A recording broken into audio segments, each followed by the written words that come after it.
Prologue.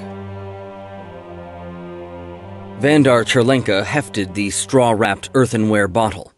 The lack of weight made it plain that only a few swallows of julid remained inside, and he wished he could keep all the tart red firewine for himself. Only for an instant, though, and then he pushed the thought firmly out of his mind. For no man rose to lead a berserker lodge without training himself to be as generous as he was valorous. He told himself that he never would have felt the selfish urge at all if his traveling companion weren't so uncompanionable. The problem wasn't that Lady Yelbrunya, reputedly the oldest Hathran in all Rashaman, never removed her brown leather mask and gloves, or even pushed back the cowl of her robe in Vandar's view. As curious as the next fellow, he'd wondered if, at some point during the trek, he might discover if the witch was a magically preserved beauty or a hideously wrinkled crone, the only possibilities that gossip and rumor entertained, but he hadn't really expected it. No, what rankled was her cheerless taciturnity for mile after hard, clamoring mile, the silence broken only by her incomprehensible murmurs to herself and the occasional terse command. Still, he wouldn't let her haughty aloofness turn him into a bad companion. He pulled the cork, and it came out with a little popping sound. He offered the bottle. Instead of taking it, she suddenly twisted away from him, and the campfire too, to peer at the black masses of the mountains rising against the night sky. The patches of snow on the peaks were pale smudges in the moonlight. Vandar's heart beat a little faster. He cast about, but saw nothing, which didn't necessarily mean they were alone on the mountainside. The high country possessed more than its share of dangers, and it was possible a Hathran had sensed what even an experienced hunter couldn't have. "What is it?" he whispered. "Be still," she replied in her steely contralto, "and you'll hear." He strained to listen, and after a moment he caught the noise. There was a pounding to the east, farther up the mountain they'd been climbing before making camp. Yelbrunya sprang to her feet, as though still youthful and spry. "Pick up your sword and javelin," she said. "Why?" Vandar asked, reaching for the weapons that lay within easy reach of his hand.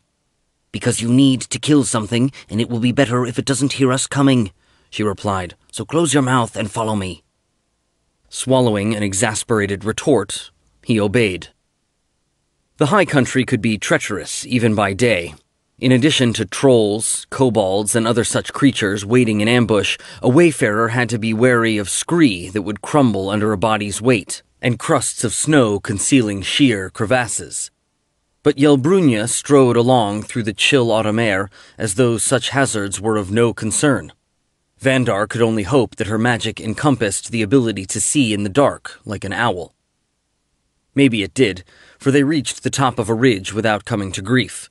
They started down the other side into a sort of notch in the mountainside, a long, narrow pocket where snow lay unmelted from winter to winter. The steady beat of the knocking was louder, and Vandar caught the soft chant that accompanied it.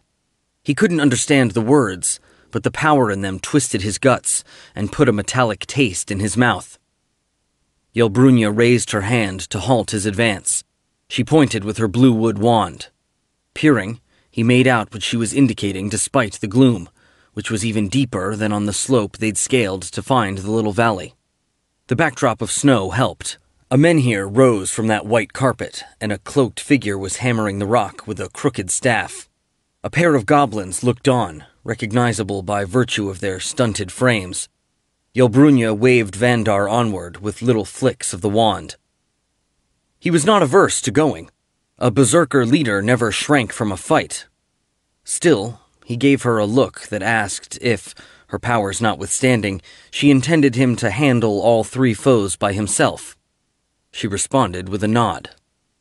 "Typical," he muttered.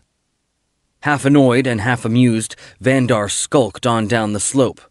As far as he could tell, none of the trio below had a bow, a sling, or anything else to strike a man down from a distance. Yet even so, he might as well sneak in as close as he could. His approach worked until he reached the snow. Then, Despite his efforts to stay silent, his steps made tiny, crunching sounds, and eventually the goblins and the cloaked figure pivoted in his direction. Stealth had pretty much served its purpose. A few more strides would carry him close enough to cast his javelin. Vandar started running, and then an ear-splitting screech stabbed into his head.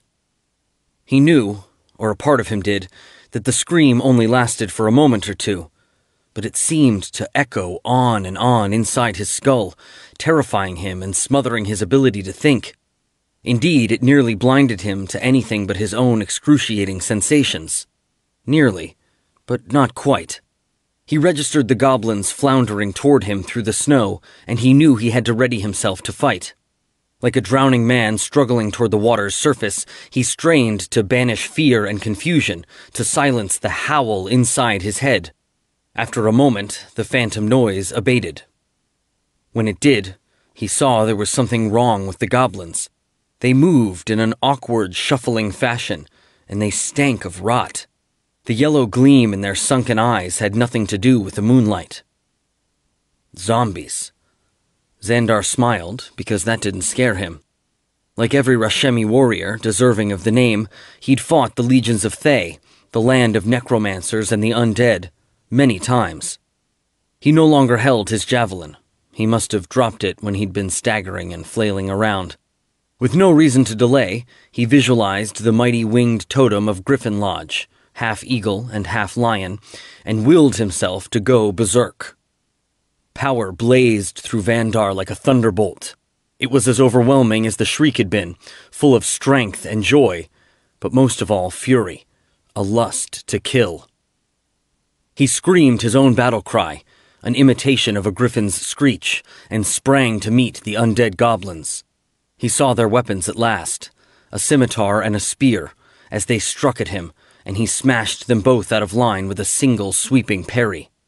He riposted at the zombie on his right, and his broadsword split its skull. The yellow gleam guttered out in its eyes, and its knees buckled. Grinning, Vandar tried to jerk his sword free, but it stuck in the wound. Meanwhile, the other goblin's scimitar flashed at him. He leaped back and avoided the stroke, but had to let go of the hilt of his own weapon to do it. The second zombie advanced and made another cut, pushing Vandar farther and farther away from his own blade. He rushed his foe before it could poise the scimitar for a fourth attack, bowled the reeking creature over, and dumped it on its back. He dropped to his knees on top of its chest and hammered both fists down into its face. Bone crunched. The piss-colored glimmer went out of the creature's eyes, and it stopped moving. A small part of Vandar, the bit not yet transported by the fury, recognized that he, too, might have just hurt himself. He might even have broken a finger bone or two. But for the moment, he couldn't feel it. He was free to retake his own familiar sword, but his rage begrudged the moment it would take to scramble around and pull on the weapon. Instead, the zombie's scimitar was ready to hand. Vandar grabbed it, leaped to his feet, and whirled toward the cloaked figure. From a closer distance, Vandar could see that she was one of the woman-like creatures known as hags. She was more human-looking than some, no taller than he was, and before undeath had claimed her, mottling her leathery hide with decay and kindling a sickly amber glow in her eyes, she could possibly have passed for human as long as she kept her twisted hands with their long talons hidden inside her mantle. He charged her, and she screamed again. The noise stung his face and chest like a barrage of pebbles, but it didn't addle him. His fury armored him against it. Unfortunately, shrieking wasn't her only trick. The hag thrust out her hand at him, and a freezing wind howled and shoved him from the side. Caught in the vortex that had sprung up around her, snow swirled up from the ground. Thrown off balance, Vandar fell. Instinct warned him that he mustn't stay where he'd dropped. So, impeded by the snow, he flung himself to the side. Thunder boomed, and a dazzling flash lit up the notch in the mountain, robbing him of his night vision. A hint of the lightning he'd just dodged stung him through the ground. Prompted by instinct again, he heaved himself to his feet and cut at a shadow. The curved sword sheared into solidity. At the same instant, something snagged in his vest of boiled leather. The hag's claws ripped away the protection and scored his flesh beneath. Vandar ripped the scimitar out of the place where it had lodged and cut at the murky form before him. But the hag was too close for him to use the unfamiliar blade to best effect. Even the strength of a berserker couldn't make it bite deeply.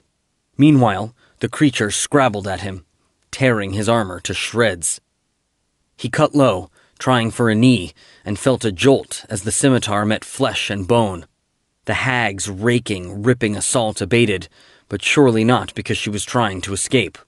The undead were fearless. She must be trying to circle around behind him, Vandar thought, or open up some distance between them to facilitate the use of her magic.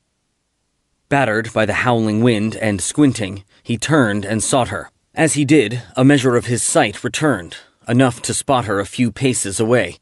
She was favoring the leg he'd cut and had a horizontal gash across her belly. Her cowl had slipped backward off her head, and her long white hair lashed and streamed in the whirlwind like her ragged garments. A glimmering flickered inside her gnarled fingers, intermittently revealing the shadows of her bones, like streaks of infection in her flesh. With a bellow, Vandar threw himself at her, and she sprang to meet him. He cut at her neck, and an instant later, she drove the talons of both hands into his chest. Something crackled. A sensation of fire along his nerves made him jerk like a man suffering a seizure. Then the hag's claws slipped out of his pectorals, and she collapsed. When she hit the ground, her head, nearly severed by the scimitar, tore away completely from her neck. The yellow gleam in her eyes went out, and the unnatural wind sighed away to nothing. With all three of Vandar's foes destroyed, the berserker fury drained away. He felt weak and shaky, and the sudden throb of pain in his blistered, bleeding chest and bruised hands made the sick feeling worse. Panting, he flopped down to sit in the snow. He heard stone cracking and crunching. He twisted his head and looked around. It was the first time he'd taken a close look at the men here. Strings of small, jagged-looking runes extended from the top of the granite shaft to the bottom. Though he couldn't read them, Vandar recognized the writing of the Romvirans, who'd lived throughout those lands in ancient times and had left ruins and monuments to prove it.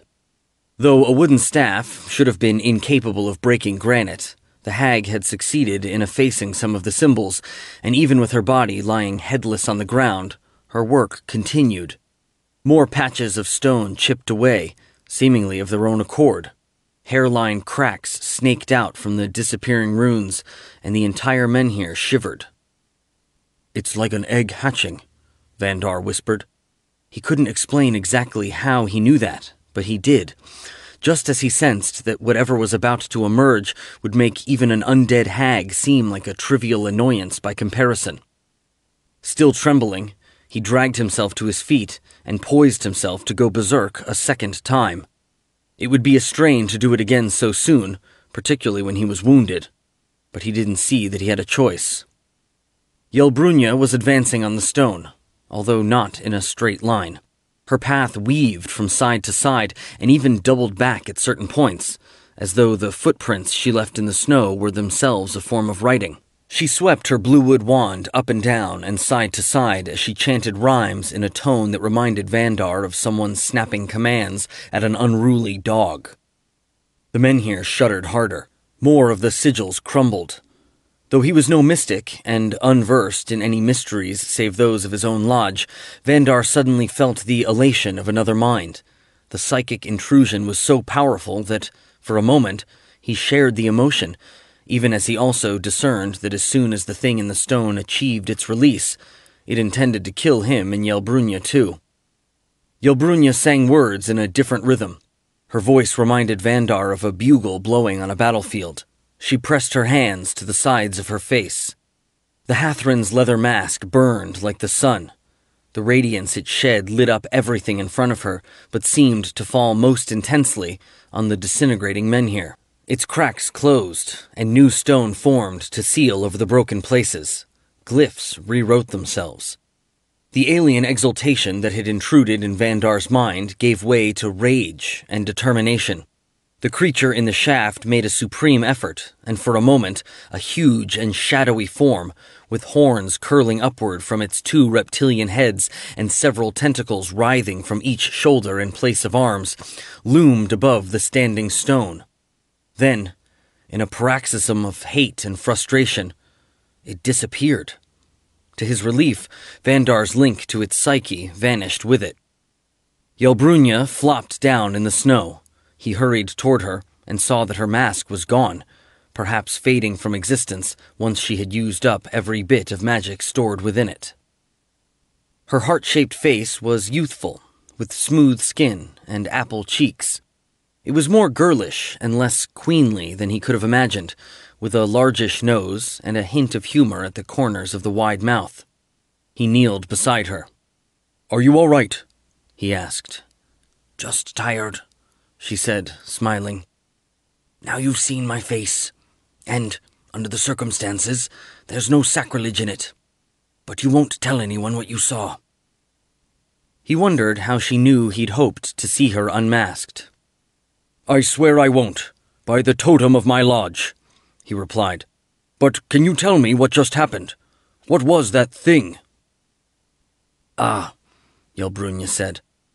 "The Romvirans who once lived in these mountains were enemies to the Nars, and the Nar wizards were masters at summoning devils and demons to do their bidding. They sent such fiends to trouble the high country, and the Ramarthi mages coped by erecting traps like this one.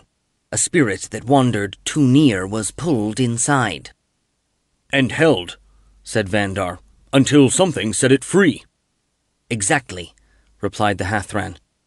"We Wicklaran inspect and maintain the stones every year. That's enough to counter the effects of simple weathering and the like. But obviously, it can't prevent tampering." "By filthy Thayan hands," Vandar said. "I would assume," Yelbrunya replied. "Curse it," he said. "It's not even an act of war, because we're not at war right now. It's just evil. Setting a demon loose to wander around and hurt anyone unlucky enough to run into it." Her smile widened slightly. "I'm sorry if the Thayans have disappointed you," she said. The joke surprised a chuckle out of him, which made his gashed, burned chest ache worse. "That's all right," he replied. "To tell the truth, I never did have a very high opinion of them." "Nor I. Even 100 years ago, when Thay was a cruel, wicked foe, but nowhere near as vile as it is now," she said, as she touched her face. It felt strange to have it exposed to the chill mountain air. "I think I've recovered enough of my strength to heal your wounds. After that, I'd like very much to share that fire wine you offered." Yelbrunya's friendliness lasted for the remainder of the night, but in the morning, to his disappointment, she tied a scarf around the lower portion of her face and seemed to shroud herself in severity again. They climbed the trail in silence, just as they had before. Midday brought them to the flat, oval tabletop of a summit. To the south, the Sunrise Mountains, of which the high country was the northernmost part, marched away as far as the eye could see. In the opposite direction, the mountains jutted out in the near distance, but sharp eyes could make out the spot where they gave way to flat land that was mostly uninhabited desolation. To the west lay the green and silver heart of Rashmen, with its forests, rivers, and lakes, and to the east the endless steppes called the Horde Lands. Yelbrunya looked around, muttered under her breath, and slashed her wand through a Z-shaped figure. "I'll perform the ritual here," she said. Vandar smiled. "You didn't tell me the journey was nearly over," he replied.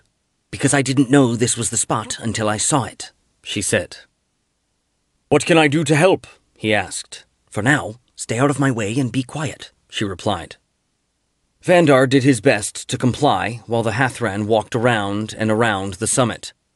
Alternately silent, chanting, and sometimes crooning, she stopped periodically to swirl her blue wood wand in figures like intricate knots. She was asking the help of the local spirits, and, one by one, they flickered in and out of view. An enormous raven perched on an outcropping, a doll-sized man of living stone, a ghostly wolverine. When Yelbrunja had finished her preparations and consultations, she beckoned to Vandar with an imperious twitch of her wand. He joined her beside the jutting piece of granite where the raven spirit had appeared. "Give me your hand," she said. When he did, she turned it palm up and brushed the tip of the wand across it. The rounded blue wood slit his skin like a razor. Though it didn't hurt, and it would have shamed him to flinch even if it had, he caught his breath in surprise. She dabbed at the welling blood, using her wand like a paintbrush to daub symbols on the outcropping. Though stylized, some were less cryptic than the Ramathri ruins. Vandar recognized the rose of Chauntia, the eyes and stars of Selyun, the unicorn head of Myliki, and a beaked, winged, four-footed beast that was presumably his lodge's totem. Yelbrunja waved him away when she had finished writing. Then she lifted her face to the sky and started singing a song punctuated by rasping shrieks similar to his own battle cry, only even more blood-curdlingly realistic. The power she was raising sent concentric ripples running out from her feet through the snow, as though it was a pond disturbed by a pebble. She sang the spell 3 times through, and started on a 4th time before anything answered. Then a speck appeared above the peaks to the south. Flying fast, it beat its way toward the humans on their mountaintop, while Vandar gradually made out the details of its appearance. The lashing wings, the eagle head with its golden eyes and curved beak, a match for the raptor talons on its forelegs, the leonine hindquarters and tail, where bronze-colored feathers gave way to tawny fur. It floated and wheeled above the mountaintop, seemingly inspecting the humans. Then, 1 or 2 at a time, other griffins came to join it. Yelbrunja explained to Vandar that she was calling these beasts from the south, where they'd found easy prey near the mines of Tethkel.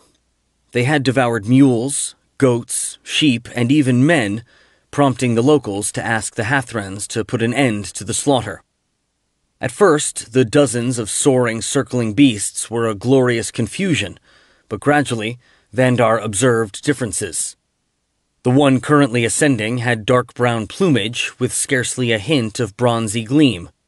One that kept swooping particularly low was mostly fur. It only had feathers on its wings and head. A third was missing the tip of its tail.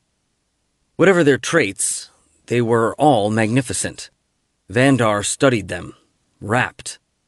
He wanted them like he'd never wanted anything before. The creature's savage strength spoke to the deepest part of him, the part that had first drawn him to the Griffon totem and the Griffon Lodge. But there was even more to it than that. Though his lodge held a place of honor, it was by no means the largest or most prestigious in Rashmen, nor was he the land's preeminent warrior. But the creatures soaring overhead could change that. One day, they might even make their master the next Iron Lord, when Mangin Uruk went to join his ancestors. Vandar had been reasonably sure from the start that Yelbrunja meant to give the griffins into his care. He was both the obvious candidate and the one man she'd ordered to accompany her on her quest, and surely last night's chance encounter had confirmed the wisdom of her choice. Grinning, he asked the goddess to bless the stinking Thayans and all their despicable schemes. For thanks to them, Yelbrunja had seen with her own eyes just what a stalwart hero he was. Once again, the Hathran, her voice grown hoarse, reached the last line of her song. She swept out the arms of her voluminous cloak so that she looked like she was spreading wings of her own. She screeched her loudest scream yet. As one, the griffins plunged toward the mountaintop. If they were diving and swooping to kill the humans who'd dared to summon them, they would easily succeed. Not even Yelbrunja's magic could fend off so many powerful beasts all at once. Yet Vandar laughed and raised his empty hands in welcome, because he had no doubt the witch was in control. How could it be otherwise when the griffins were his destiny? And as he'd expected, the beasts simply landed in the snow. Many turned their heads to glare at him, but they made no move to attack.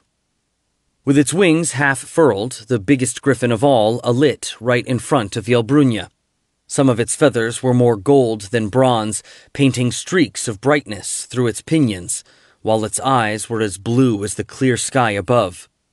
They stared into Yelbrunya's face, and she peered steadily back. Vandar wondered how he'd missed seeing the striped griffin before, even among such a throng of them. For it was plainly the leader, and that meant, although all the beasts would belong to the lodge, the spirits must surely intend that one to be his own special steed. Fascinated, he hurried closer, weaving his way through the lesser griffins. Constrained by Yelbrunya's enchantments, they allowed him to pass unmolested when one snap of a beak could have nipped off his head, or the flick of a talon could have spilled his guts in the snow. The closer he approached, the more majestic the blue-eyed griffin appeared, and when he came within arm's reach, it finally turned his head away from Yelbrunya to regard him. He reached out a trembling hand to stroke the feathers on its neck. Yelbrunya pivoted and whipped her wand across his fingertips.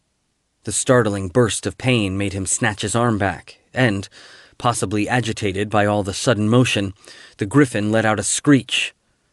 Vandar rounded on Yelbrunya. "What's wrong?"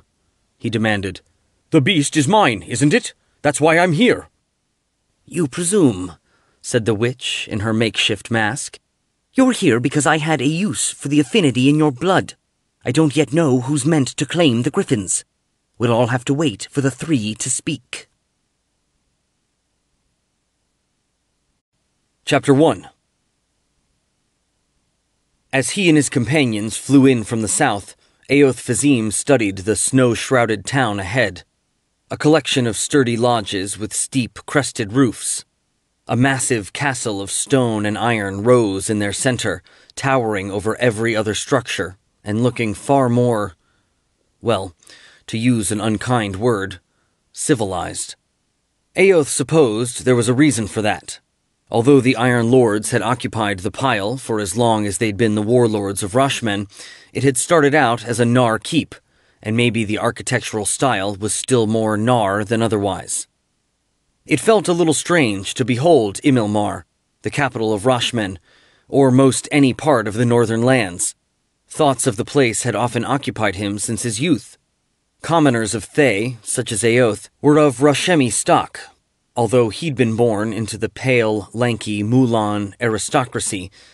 Mischievous nature had given him the darker skin and short, burly frame of a member of the lower orders. As a result, he'd endured childhood taunts and brawls, and the Red Wizards had never seen fit to induct him into one of their arcane orders. Later, as a war mage in Thay's legions, Eoth had fought the true Rashemi along his country's northern border. But until his journey to Imilmar, he'd never seen more than the southern edge of Rashmen. Not before the War of the Zolkirs, and not in all the decades since. "You still aren't seeing it," said Jet, speaking mind to mind. "You're too busy picking at your memories. Pull your head out of your arse and look where I'm looking." Considering that they shared a psychic link, and that the familiar was actually using his master's eyes at the moment, that wasn't difficult. Jet often availed himself of Eoth's sight, because the same magical storm that had extended the human's life had granted him vision even keener than a griffin's. That sight enabled him to make out the skaters and ice fishermen on the frozen surface of Lake Ashane, though at that distance they were only tiny specks. More to the point, Eoth could see that the broad-beamed ship sitting beside the water was no mere canoe, raft, or felucca, but rather a three-masted vessel with a pair of odd-looking panels on each side of her hull. She belonged on the high seas, not in such an inland waterway. The ship's figurehead was a horned, bare-breasted she-demon, and the flag atop the central mast bore a leering red skull with crossed yellow thunderbolts beneath. Eoth drew breath to curse, and Sarah Urthos asked, "What's wrong?" Seated behind him with her arms around his waist, the priestess had felt his body shift. "That ship beside the lake is the Storm of Vengeance," he replied. "The sellsword ship?" she asked.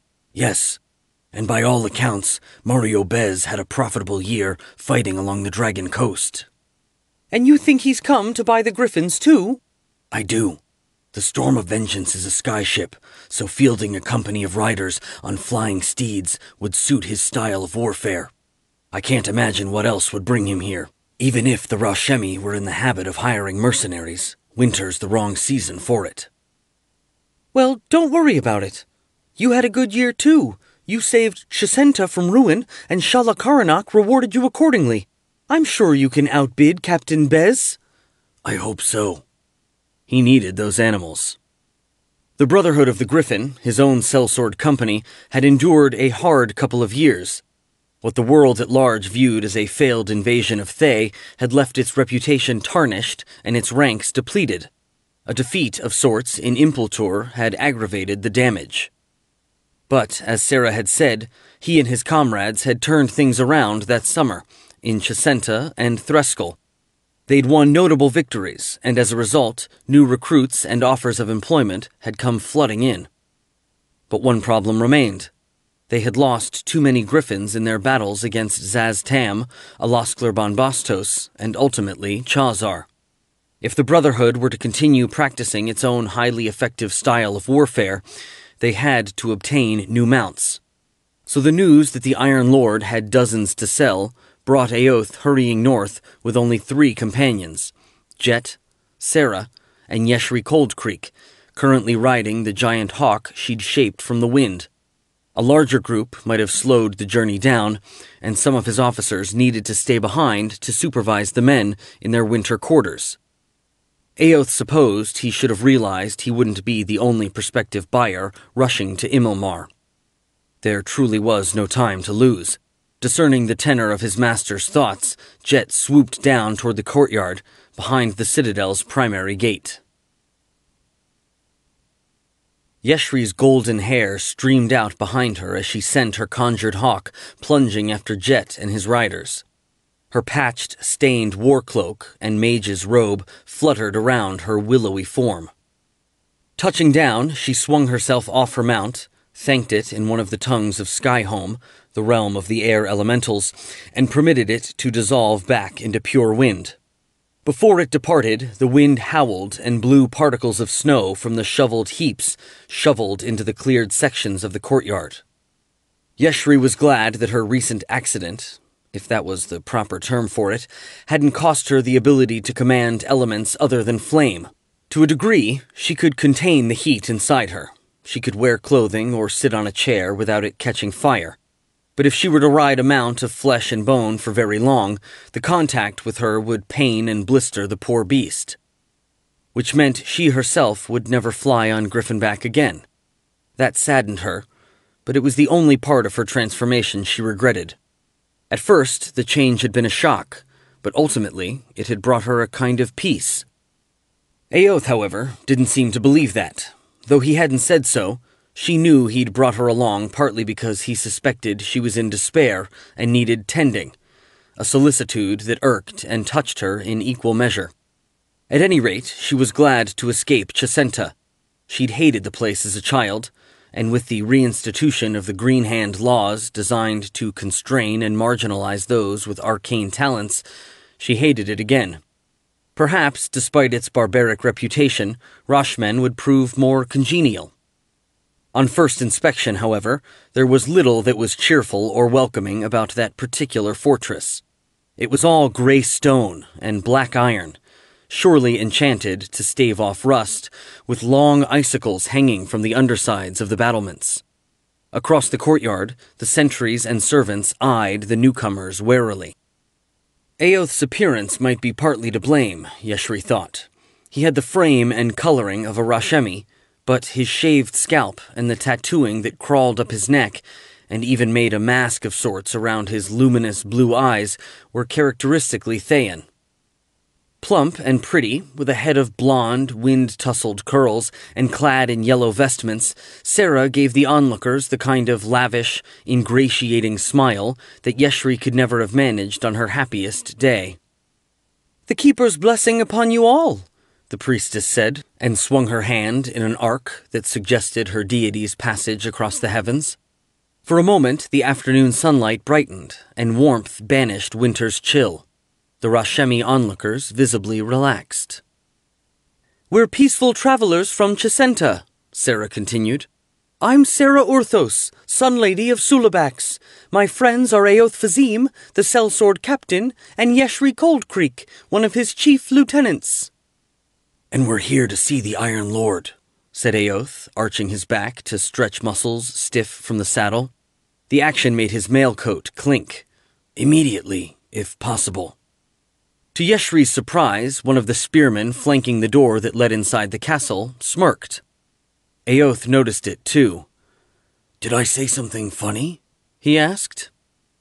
"I'm sorry, Captain," the guard replied. "It's just that all of you are in such a hurry when you arrive, and then... Well, it's not my place to explain it. You'll find out soon enough for yourself. Come with me, and I'll see what I can do for you." "Thanks," Aoth said. He turned back to Jet.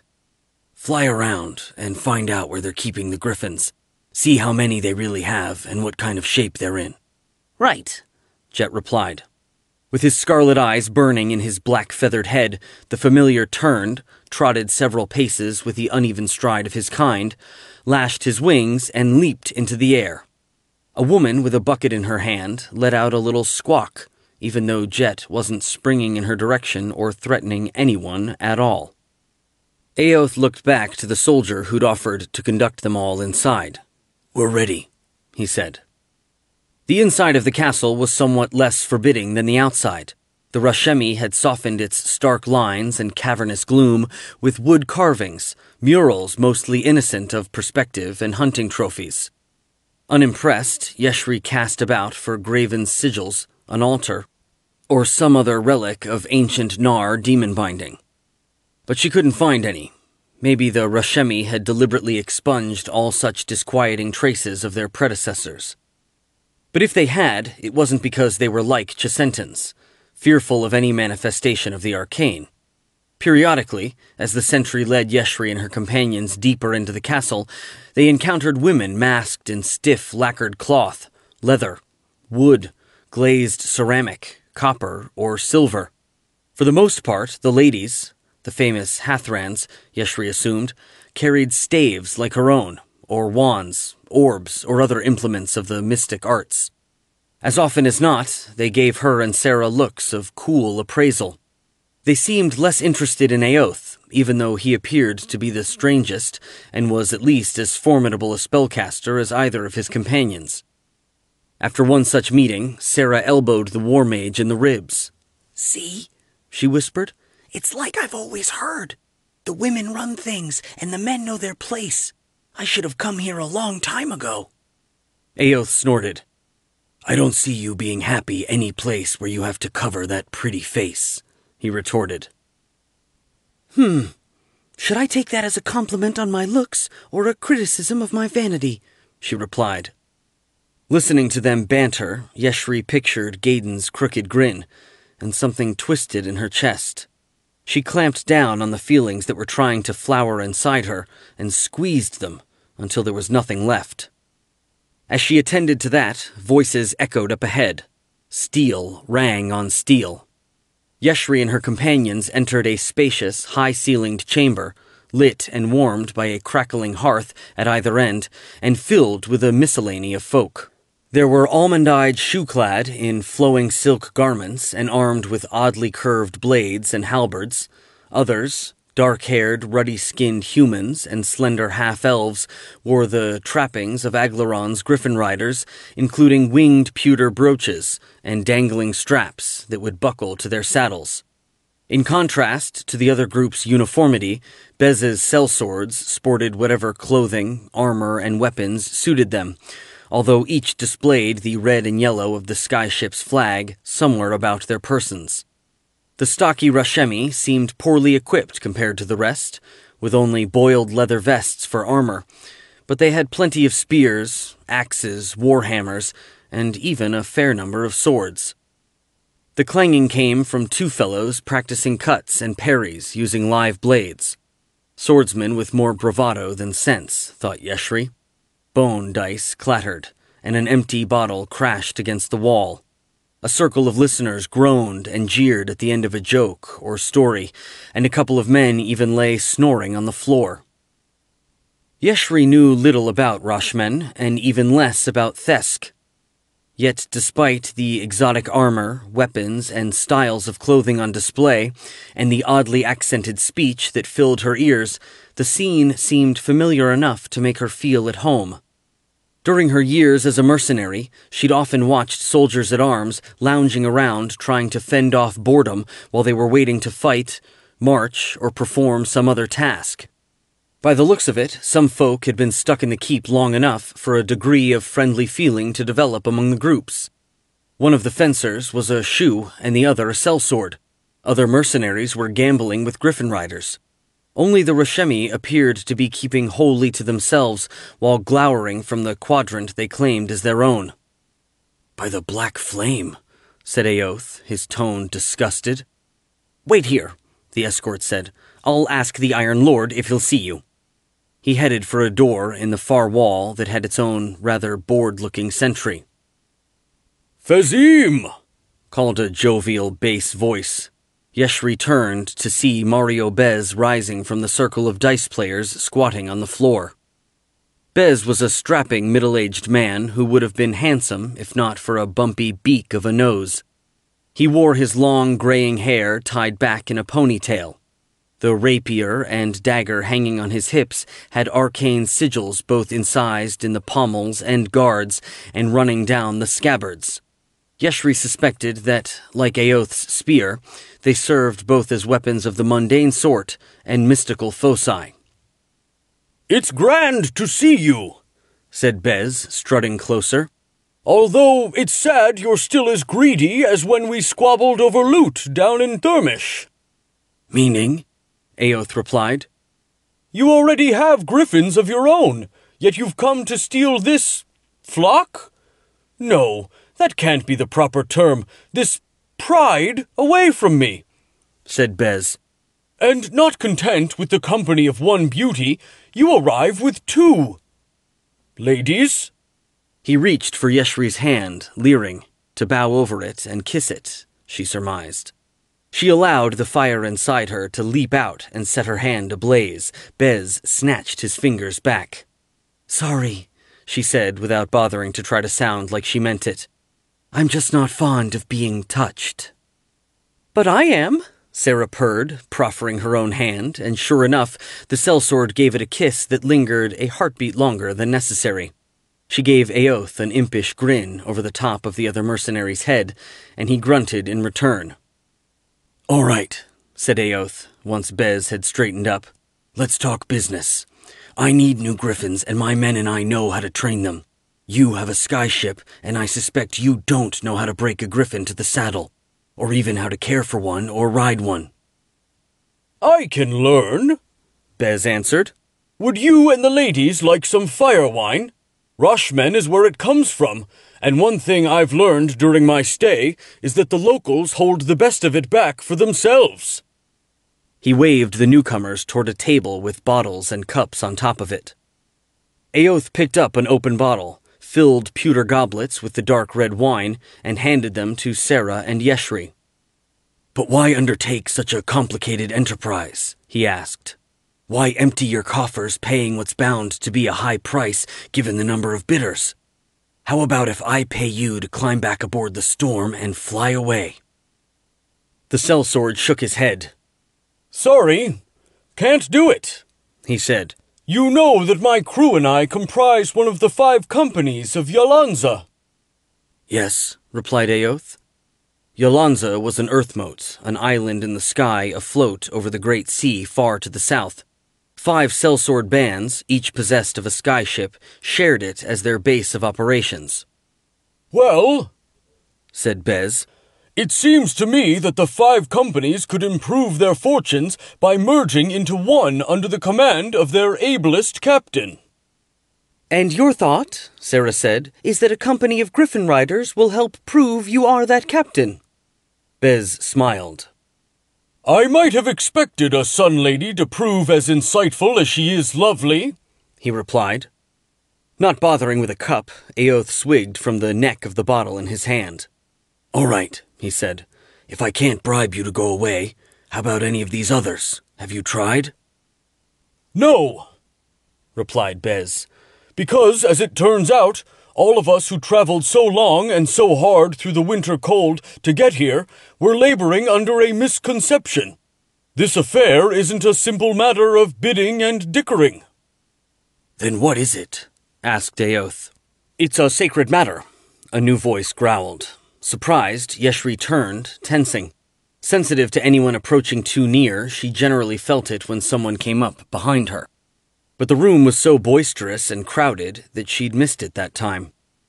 The voice belonged to a Rashemi warrior, half a head taller than many of his comrades, with a square, clenched jaw and glaring brown eyes. He was wearing some sort of multicolored beadwork regalia, every piece of it sporting a Griffon motif. Rearing processions of the beasts ran around his headband and armbands, while one big one leaped from the mountain scene on the front of his vest. Yeshri wondered why he looked so angry. "This is Vondar Chalinka," said Bez. "I expect you'll meet any number of hospitable Rashemi during your stay. He's not one of them." Vandar scowled at the gibe, and Yeshri thought she knew why it had hit the mark. As she understood it, the Rashemi held hospitality sacrosanct. "And what is your story?" asked Eoth, addressing himself to the newcomer. Perhaps surprised by the other man's mild, reasonable tone, Vandar blinked, but the Rashemi's voice remained as gruff as before. "The Griffins are a miracle of the three," he said. "Never in memory have they bred in such numbers. I lead the Griffin Lodge, and I helped bring the beasts down from the mountains. Nothing could be plainer than that the spirits mean for my brothers and me to ride them in Rashmen's defense. They surely don't intend for the Iron Lord to barter them away to outlanders for mere coin, especially for filthy bane-worshipping Thanes to turn against us." Eoth snorted. "You think I'm Zaztam's emissary?" he asked. "How would that work, exactly, at a court where any such agent could only expect to be killed on sight? It's true, I was born in Thay, but I renounced that allegiance a long time ago, and the Lich would have me tortured and killed if I ever fell into his hands. Now, if the spirits are supposed to decide who gets the Griffins, how's that going to happen?" "What it really means," said Bez, "is that the Hathrans will decide whose offer to accept. The Iron Lord is just their intermediary in the matter. Rumor has it they're waiting for a sign." "I assume," said Eoth to Vandar, "that the Wicklaren have their own seat of power somewhere in town." The Rashemi's eyes narrowed. "Yes, the Witch's Hall," he replied. "Then I don't know why all of you are loitering here when you could be making pests of yourselves there instead," said Eoth. "Sarah, Yesh, drink up, and we'll pay them a call." Bez laughed. "They won't see you," he said. "They'll only mark you down as impudent and impious." Eoth grinned. "Maybe they wouldn't see you," he retorted, "but I had the foresight to bring a female priestess and a wizard to Imilmar along with me. We'll improvise some masks for them if we have to." "This might work," Yeshri said. She willed a call of flame to spring forth from her face. Vandar recoiled a half-step before catching himself with a scowl. Evidently, a lodge chieftain wasn't supposed to show fear. Jovial until that moment, Bez narrowed his dark, somewhat bloodshot eyes as though he suddenly believed that Eoth might well succeed in claiming the Griffins. The door in the far wall banged open, and a dozen men, including the guard who'd escorted Yeshri and her companions to the hall, swept through. The one in the lead was as tall and as muscular as Vandar, but older, with a sprinkling of white in his close-cropped beard. He wore an iron circlet on his head, a fine leather doublet with an intricate design hammered in, and deerskin boots that cross-laced up to his knees. He was almost certainly Mangin Uruk, the Iron Lord. A smallish shoe, in a long green gold-trimmed coat, and an Aglarondan officer headed straight for him. Ignoring them, and Eoth, Sarah, and even Yeshri with her mask of fire, he strode straight up to Bez, who tried not to look as surprised by it as everyone else was. Bez bowed. "Highness," he began. Your ship, Mangan rapped. How soon can it take flight? As soon as I give the order, Bez replied. He was plainly exaggerating, but Yeshri suspected only by a little. Is something wrong? Yes, the warlord said. How badly wrong remains to be seen. A sparrow that brought word died while it was still trying to explain. Either it strained its heart, struggling to reach us, or something poisoned it. A sparrow that brought word, Yeshri thought, marveling. According to travelers' tales, Rashman was supposedly as full of talking animals as it was of nature spirits. Maybe the stories were true. Well, said Bez, don't you worry. I'll soon have you there to see for yourself. He raised his voice to a shout. Storm of vengeance! Get up, you lazy bastards! His Highness needs us! Even the more inebriated sellswords scurried to attend their captain. At a shout from the scar-faced half-elf who had to be their commander, the Aglarondans made haste to bestir themselves as well. Though the Iron Lord hadn't asked them for transport, they plainly meant to accompany him anyway, in the hope of finding a way to ingratiate themselves. Lacking his own means of flying, the Shu in the green and gold coat pleaded with Bez and then the half-elf for a ride. Both ignored him. Aoth turned to Yeshri. Can you make the wind carry all three of us as you did that night in Luthchek? He asked. Of course, she replied, frowning. Good, Aoth said. It seems Bez and the Aglarondans mean to make themselves useful and ingratiate themselves with the Iron Lord, and thus, I assume, the witches too. We need to fly along with them and do our part. People were already streaming out of the chamber. Come on. Take me too, Vandar said. Sorry, said Aoth. It would be stupid of me to help a rival. All you Outlanders are jumping at the chance to serve, Vandar called. But there are a lot of sellswords in Bez's crew, a lot of Aglarondans, and only 3 of you. How can you expect to accomplish anything the others can't do better, unless you have a companion who knows this land to help you? Aoth hesitated. There's no way of knowing if that will make a difference, he said. But it might, Vandar replied. Are you afraid that one Rashemi berserker will outshine all you sophisticated southerners? Aoth chuckled. When you put it that way, I don't suppose I am, he said. Ever flown before? No, Vandar answered. Then I should bring you along, said Aoth. Afterward, you may not even want the Griffins. Chapter 2. Jet hadn't seen any of his own kind since departing Luthchek, and the prospect of doing so pleased him. Although to give them their due, humans made for decent company. Indeed, he shared things with them that he never could with his less intelligent kin. But he also possessed non-human feelings and perspectives that even Aoth, with their psychic link, could only partly understand. Spiraling out from Imilmar, Jet found a pride of griffins quickly enough, in a snowy field just north of town. But he also found the soldiers who were tending the beasts. Their tents and the banner of Aglarond were planted in the frozen ground. Jet inferred that the Zimbarks had dispatched an envoy and his escort to try to buy the wild griffins, and those folk had left their winged mounts just far enough out of town to spare them the constant temptation of horseflesh on the hoof.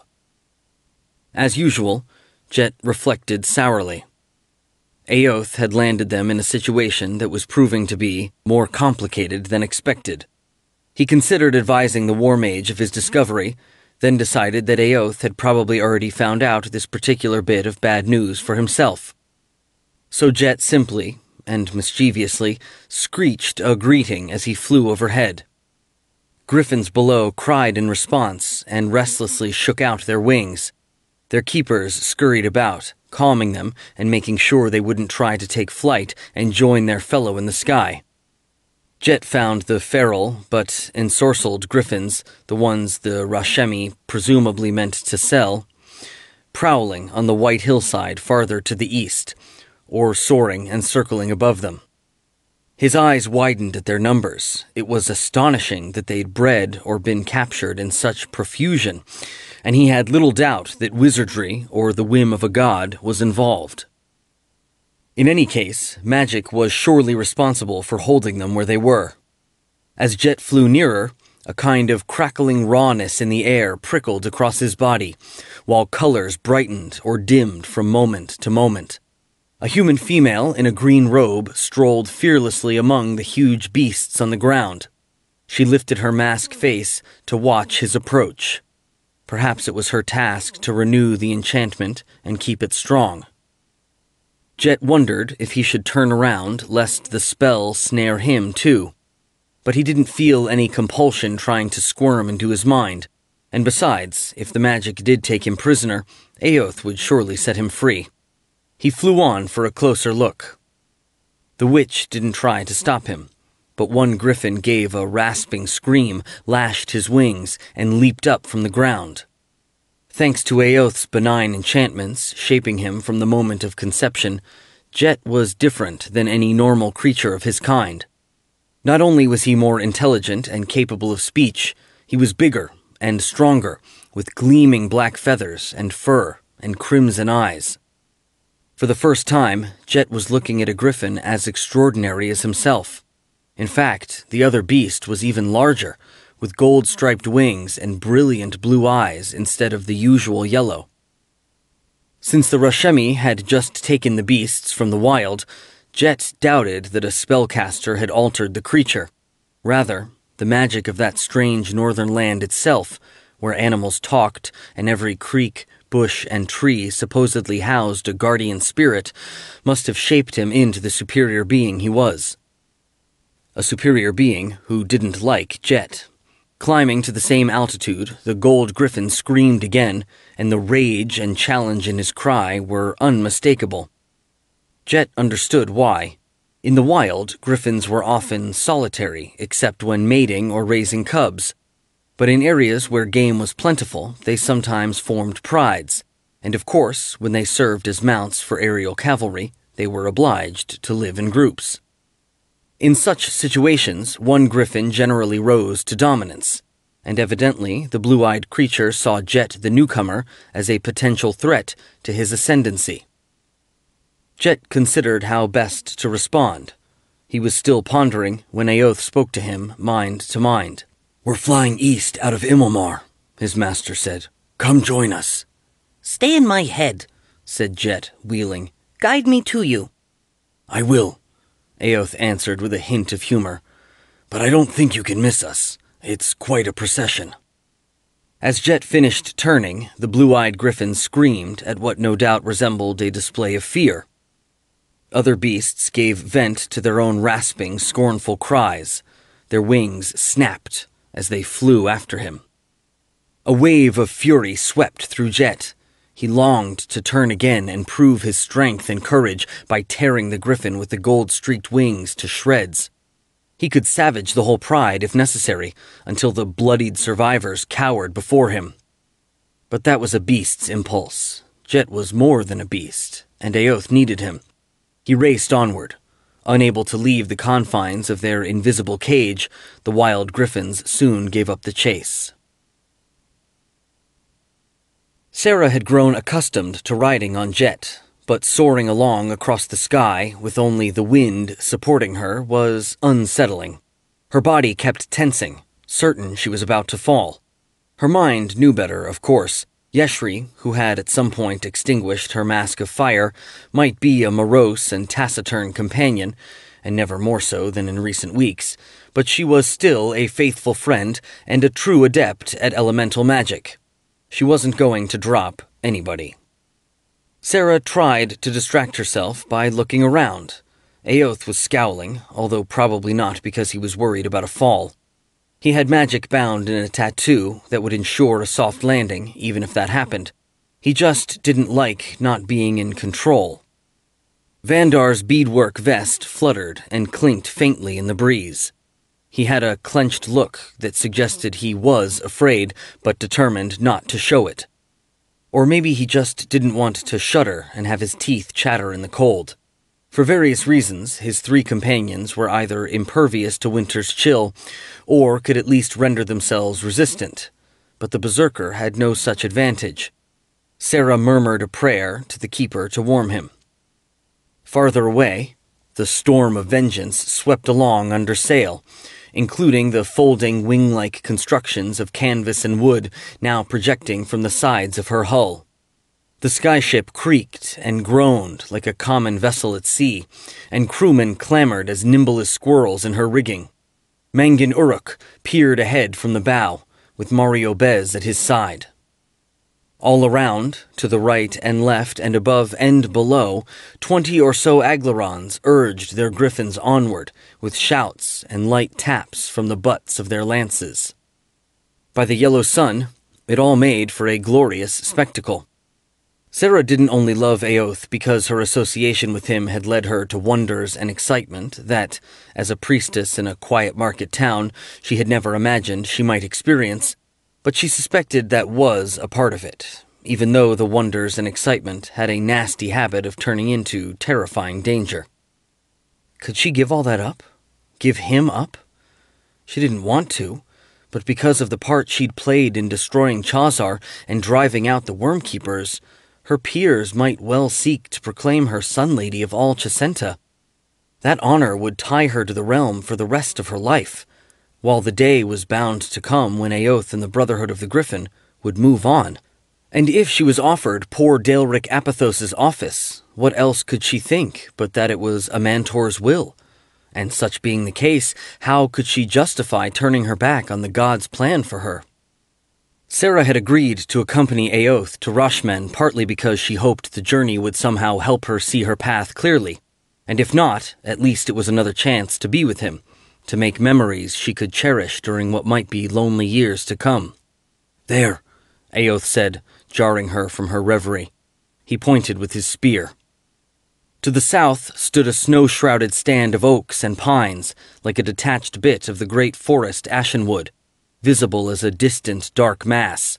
A couple of huts stood among the trees, and that was about as much detail as Sarah could make out. She surmised, though, that Eoth had spotted signs of trouble, and that was why he was certain that was their destination. Yeshri spoke words in what Sarah assumed to be the language of the wind, and they swooped over the grove for a closer look. Flying felt even more like falling, but it only gave Sarah a momentary twinge of fear, probably because she was too busy peering for actual danger. Though she didn't see any, she did spot 3 witches and an enormous fox sprawled motionless in the cleared area in front of the huts. One of the women wore a white robe and a mask with a single horn jutting from the brow. She'd apparently pledged herself to the goddess Myliki, the forest queen. Another had on brown and green, and a circlet of little red rosebuds that must have flowered for her in the midst of winter to crown her as a Hathrin of Shantia, the Earth Mother. The last witch lay cloaked in black and silver and was likely a priestess of Selyun, the Moon Maiden. Sarah at first thought that the fox had been one of the attackers, but she saw that it was facing away from the witches. Such being the case, it seemed more likely that the animal had come to harm, trying to protect them. Sarah looked to Yeshri. "Please, get me down there," she said. "Someone might still be alive."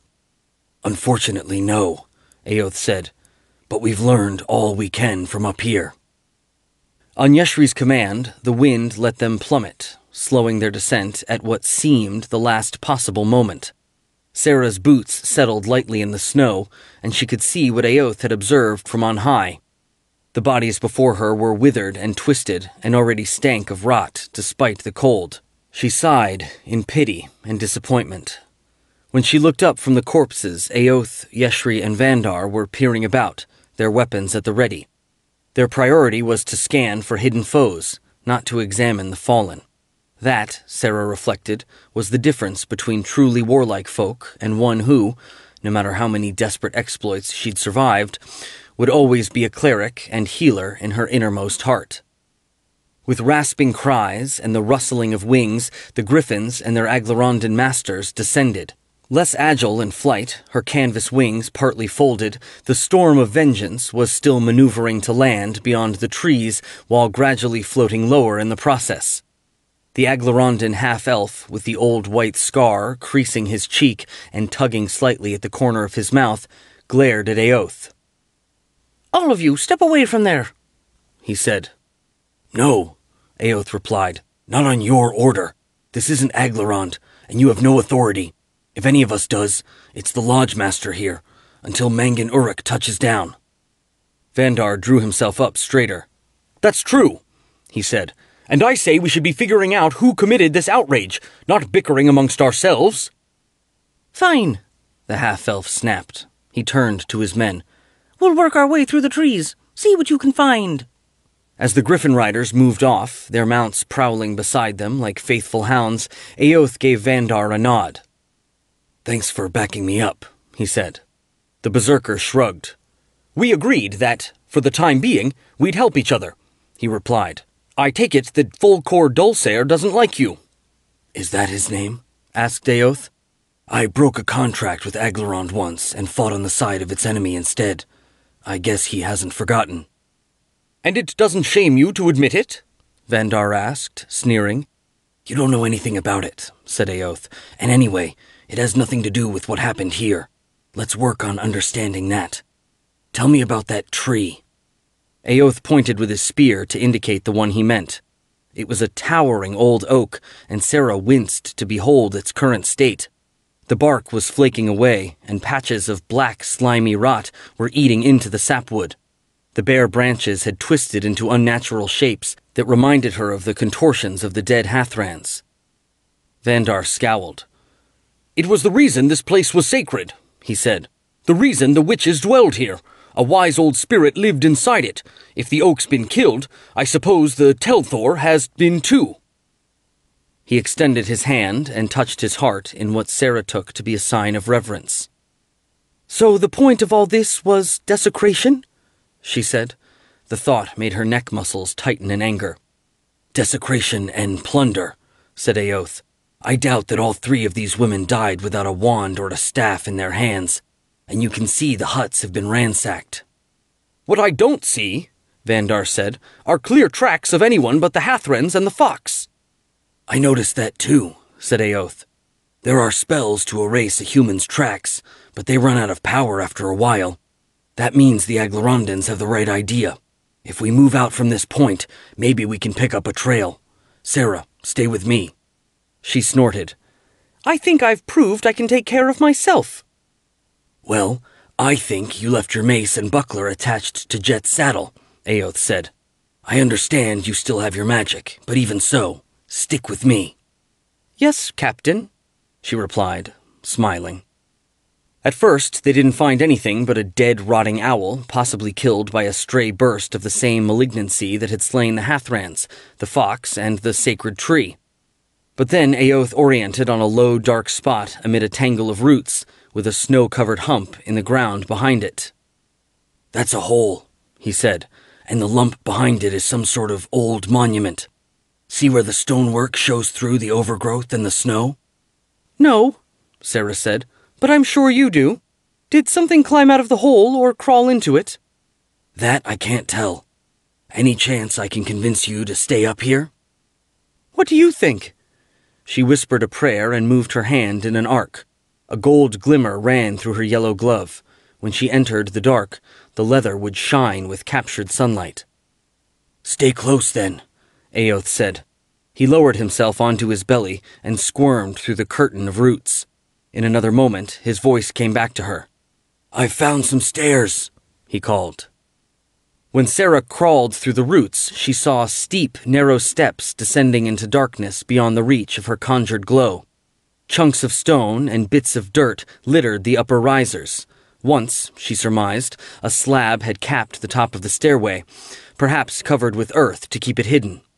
But something, possibly simply the weight of time or the slow insistence of the growing roots, had broken it. "Ready?" asked Eoth, keeping his voice low. "If you are," she replied. Keeping his spear level, he headed downward. She followed. The steps brought them to a place where one stone passage curved away to the right, its counterpart curved to the left, and a third one extended straight ahead. Rows of square slabs studded the wall, each graven with hieroglyphs that Sarah couldn't read. But in some places, there were no such stoppers, just empty holes revealing sockets the approximate size and shape of coffins. "It's a tomb," Sarah said. "I think so," said Aoth. "An old one. Though whether Nar, Ramatharai, or something else, I don't know.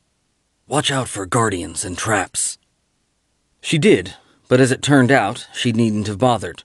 If the dead had ever had a sentry, it had deserted its post or crumbled to dust long ago. Likewise, if there had ever been contrivances to drop an intruder into a pit or to pop a blade stabbing out of the wall, the mechanisms had stiffened and corroded into immobility. The place turned out to be laid out in a circle, with 2 straight passages crossing in the center like the spokes of a wheel.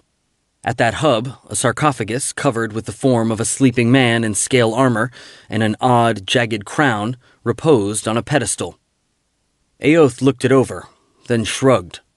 "If it's been opened recently, I can't tell it," he said. "So what do we have?" Sarah asked. "Anything?" "Not as far as I can see," he replied. "There's nothing down here, and no way out except the way we came in. On top of that, we have to assume that the witches and the oak spirit knew the tomb was here and weren't worried about it, so by all indications, it had nothing to do with the attack." "Then let's go back up and see if anybody else has found anything," she said. "Good idea," he replied, starting toward the passage that ran back to the staircase. Suddenly, he pivoted. Her heart beat quicker, and she looked where he was peering. "What?" she called. He pointed with the spear. "There," he said.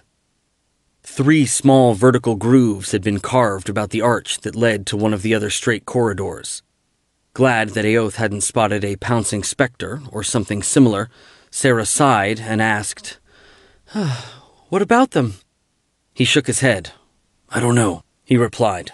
"But every other bit of carving we've seen has been on either a slab or the sarcophagus there. These are the only marks on a plain patch of wall." "That is funny," she said. "But you said yourself we don't even know who built this tomb. We certainly don't know what their traditions were, and we explored that passage the same as the others. There was nothing different about it." "True enough," he replied. "Let's get out of here." By the time they had crawled back out into the winter sunlight, the storm of vengeance had landed, and Mengen and Bez stood by the huts and the dead Hathrans conferring with Dulcer, Yeshri, and Vandar. With the snow crunching beneath his boots, Aoth brushed more of it off his chest and tramped to join the parley. Sarah hurried after him.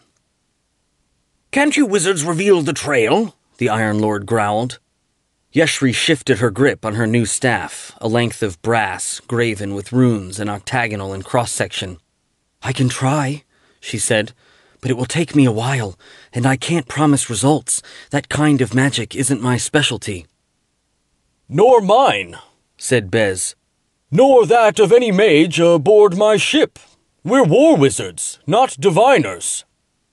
"If sorcery is of no use," Dulcer said, pulling the wings of his leather fleece-lined cape together against the cold, "then let's try thinking. The enemy likely moved and attacked by night. But it isn't night now, and they'd be reckless indeed to wander around in open country in the daylight. Where could they hide?" Mengen frowned. "The Ashenwood's the obvious place," he said. "It's nearby, and a haunt for trolls and ettercaps, among other things." "From what I understand," the half-elf said, "it's also dense enough that a band of warriors might reasonably hope to conceal themselves there. Thayan marauders, perhaps." He glanced in Aoth's direction. "Interesting notion," Aoth replied. "Have you worked out how such raiders would stay hidden, marching hundreds of miles north from the Gorge of Garros?" Dulcer scowled. "I concede that a Thayan war party is only one possibility," he said. "My point is this. My men and I can search for the enemy from the air. The fact that the branches have dropped their leaves should help considerably." He turned to Mengen. "We'll find the killers, Highness, and punish them as they deserve." Bez nodded. "Naturally, the storm will participate too." "You'll discover," the Aglarondan said, "that one skyship can't cover ground the way 20 Griffon riders can." "Maybe so," the sellsword said, smiling, But at least I know I can count on you Aglarondans to summon me for the actual fighting. I mean, considering that His Highness is riding aboard my vessel, you surely aren't planning to attack without involving him? Of course not, Dulcer snapped. Let's move out, Mangin said, and in another moment, Dulcer and Bez were both bellowing commands. The other Aglarondans led their screeching griffins to spots where gaps in the branches overhead would make it easy to ascend. Several sellswords scrambled to collect the bodies of the Hathrans and even the fox. The rest trotted for their ship. Vandar rounded on Aoth and Yeshri. What are you waiting for? He asked. Call another wind. Aoth shook his head. No need, he said. We're not going. Vandar gaped at him. Why not? He asked. Is it something to do with the tomb? Sarah asked. The markings? Maybe, said Aoth. At that moment, a cloud blew across the face of the sun, and in the sudden dimness, his luminous blue eyes seemed to flare brighter. Maybe not, but I have a hunch or two. Everyone wonders how the killers departed without leaving a trail. But what if there's no trail, because somehow, some way, they never left? And we missed seeing them? Yeshri asked. Is that possible with your true sight? Even I don't see everything, said Aoth. Anyway, ask yourself, what's the point of defiling a place of power? Maybe just to spoil it for people you hate, Sarah said. But sometimes to taint the power for use in a darker form of magic. Right, Aoth said, nodding. So maybe, after Mangin and the others have gone away, and the sun sets, the killers will come out of hiding, or sneak back to the grove if they really did withdraw to somewhere else, to do that. We're going to be here to meet them. Vandar scowled. I'm not, he said. That all sounded like so much guesswork for me. I'm going with the others. You can try to beg a ride, said Aoth, but I doubt you'll have any better luck than the shoe did. And even if someone takes pity on you, and even if the others actually locate the enemy, how will you show off your kind of prowess while the Aglarondans are loosing arrows and Bez's sellswords are hurtling blasts of flame and lightning from on high? Staying here gives you a chance to prove your worth. Glowering, Vandar stood and pondered. Eventually he said, I'll stay, but you'd better be right. A huge black shape plunged down from on high. Sarah jumped, and Vandar jerked his javelin up over his shoulder for throwing. What did I miss? Jet rasped. Riding Jet above the grove, Aoth felt a chill. With a touch and a thought, he roused the magic of one of his tattoos. The result was only a feeble, fleeting pulse of warmth. He'd invoked the enchantment too often. Its strength would renew itself, but not quickly enough to do him much good tonight. You humans are so delicate, said Jet. He wheeled for another pass, and his ebony feathers reflected a glint of Selyun's silvery light. It reminded Aoth of the Moon Maiden's servant lying twisted and rotting in her black and argent mantle, and he felt a stab of anger. He supposed that it was stupid, if not downright unprofessional.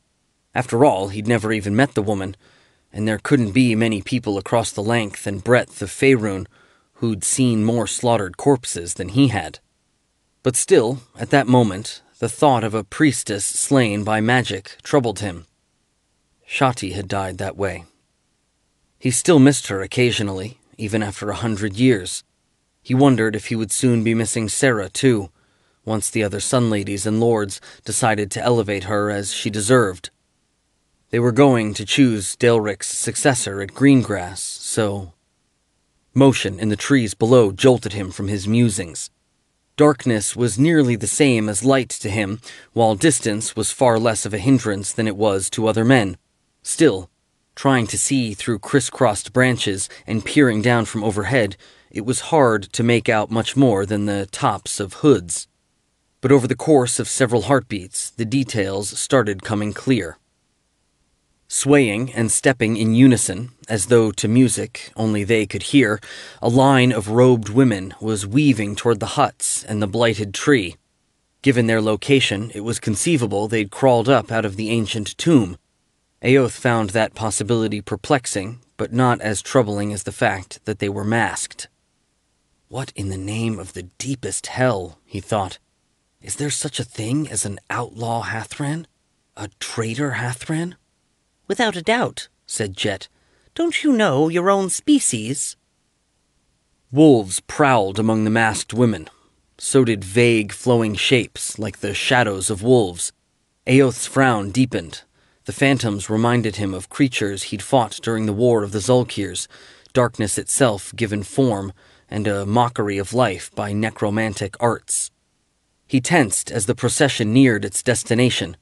One petty drawback of inhumanly keen eyesight was that it was sometimes difficult to judge just how well a comrade had succeeded in concealing himself. Despite crouching behind cover and all but burying themselves in snow, Sarah, Yeshri, and Vandar were plainly visible to him. He breathed a sigh of relief when none of the enemy paid them any attention. The witches seemingly had no idea that the clear patch of ground was surrounded. They did set sentries, though, albeit in a haphazard fashion. The wolves, corporal and otherwise, prowled, sniffed, and peered out into the trees. The witches, Aoth counted 13 altogether, arranged themselves in a semicircle in front of the ruined oak and started a moaning incantation. Aoth frowned, because the dismal wail had a muffled, far-away quality.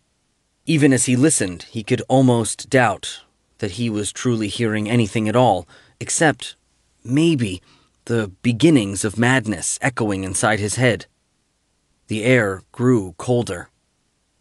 They're working necromancy right now, Aoth concluded. Or they're undead themselves. Or both, answered Jet. For a while, the masked women only moaned. Then they started making beckoning motions toward the tree, curling what Aoth now observed to be gray, shriveled fingers. The patches of rot seethed and bubbled, and the whole oak writhed. More bark flaked from the trunk, and twigs fell from the branches. Suddenly, a figure lurched from the tree, like a drunkard stumbling over a rut in the street. The entity was twice as tall as any of the undead Hathrans, for Aoth was virtually certain that's what they were, and seemingly made of a blur of greenish phosphorescence. Or most of it was. As the oak had pockets of decay eating into it, the insubstantial giant had bits and patches of darkness blemishing its form. The giant flailed its hand at the witches, but the blow passed harmlessly over their heads. The only effect was to cost Vandar's wise old spirit, for that it surely was, not slain after all, but wounded and crippled, its balance, and it dropped noiselessly to its knees. A couple of the flesh-and-blood wolves snarled, howling at its helplessness and humiliation. This display of cruel mirth led Aoth to consider the possibility that the beasts were actually werewolves. One of the witches silenced them with a snap of her fingers before she and her sisters resumed their moaning. The patches of shadow inside the giant expanded, sending inky tendrils slithering through the glow as the spirit hung its head and shuddered. Aoth wondered how long to let the witches continue. He and his comrades were apt to learn quite a bit as they watched, yet they couldn't allow the oak spirit to be killed, enslaved, or corrupted in some fundamental way. He was still considering the matter when Vandar screamed a war cry that was a fair imitation of a griffin's screech, sprang up from under the pine where he'd lain concealed, and charged. He'd taken off his beadwork regalia, perhaps to not risk it getting damaged or bloodstained. Startled, the witches and their four-footed servants froze for a moment. It gave the berserker, who certainly appeared berserk at that moment, a chance to land a cut to the head of one of the corporal wolves. The beast fell down, but rolled to its feet again, its resistance to common steel confirming Aoth's suspicion. "Idiot," said Jet with a snarl. Aoth agreed.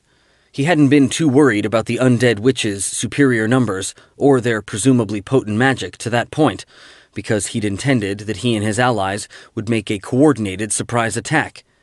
But that couldn't happen anymore. Of course, Aoth thought, some folk might say that the effects of Vandar's recklessness weren't all bad, because Vandar wasn't really a comrade. He was a competitor, and Aoth's mission would be that much simpler if the Rashemi didn't survive the consequences of his folly. But even as the thought flickered through his mind, he was already aiming his spear, and Jet, discerning his actual intent, was diving. Aoth spoke a word of command, and darts of blue light hurtled from the head of his weapon into the body of the wounded werewolf. The shapeshifter collapsed, but unlike with Vandar's attack, didn't jump back up. Staying crouched behind a pine tree, Yeshri made a jabbing motion with her staff. The brass glowed, and so did her golden eyes, while the evergreen bows brushing against the metal charred. Flames leaped from the tip of an arcane weapon, annihilating one of the shadow wolves, then jumping to set a werewolf ablaze. Sarah stood straight up and stepped out into the open. Swinging her gilded mace over her head, she shouted, "Your time is past!" Light flared around her, as though, in the middle of the night, she was nonetheless standing in sunshine. A shadow wolf lunging at Vandar's flank withered away to nothing, and several of the witches recoiled. But one of the undead didn't flinch, a witch who had nearly completed a spell. Glaring in Vandar's direction, her voice rose on the final syllables of her incantation, and she brandished an orb of black crystal over her head. Jet leveled out from his dive and hurtled at her. His talons slammed into her body, yanked her off her feet, and dragged her across the cleared area. In the process of tearing free, his claws ripped the witch apart. With a reflexive stab of alarm, Aoth saw that Jet didn't have enough room to climb back up into the sky. The clear space wasn't long enough, and the familiar was going too fast. "Relax," said Jet. He furled his wings, and he and his master plunged to earth just a couple of paces shy of the tree with which they'd been about to collide. The Griffon whirled to confront the foes rushing to attack. A ghostly wolf sprang, and he met it with a snap of his beak.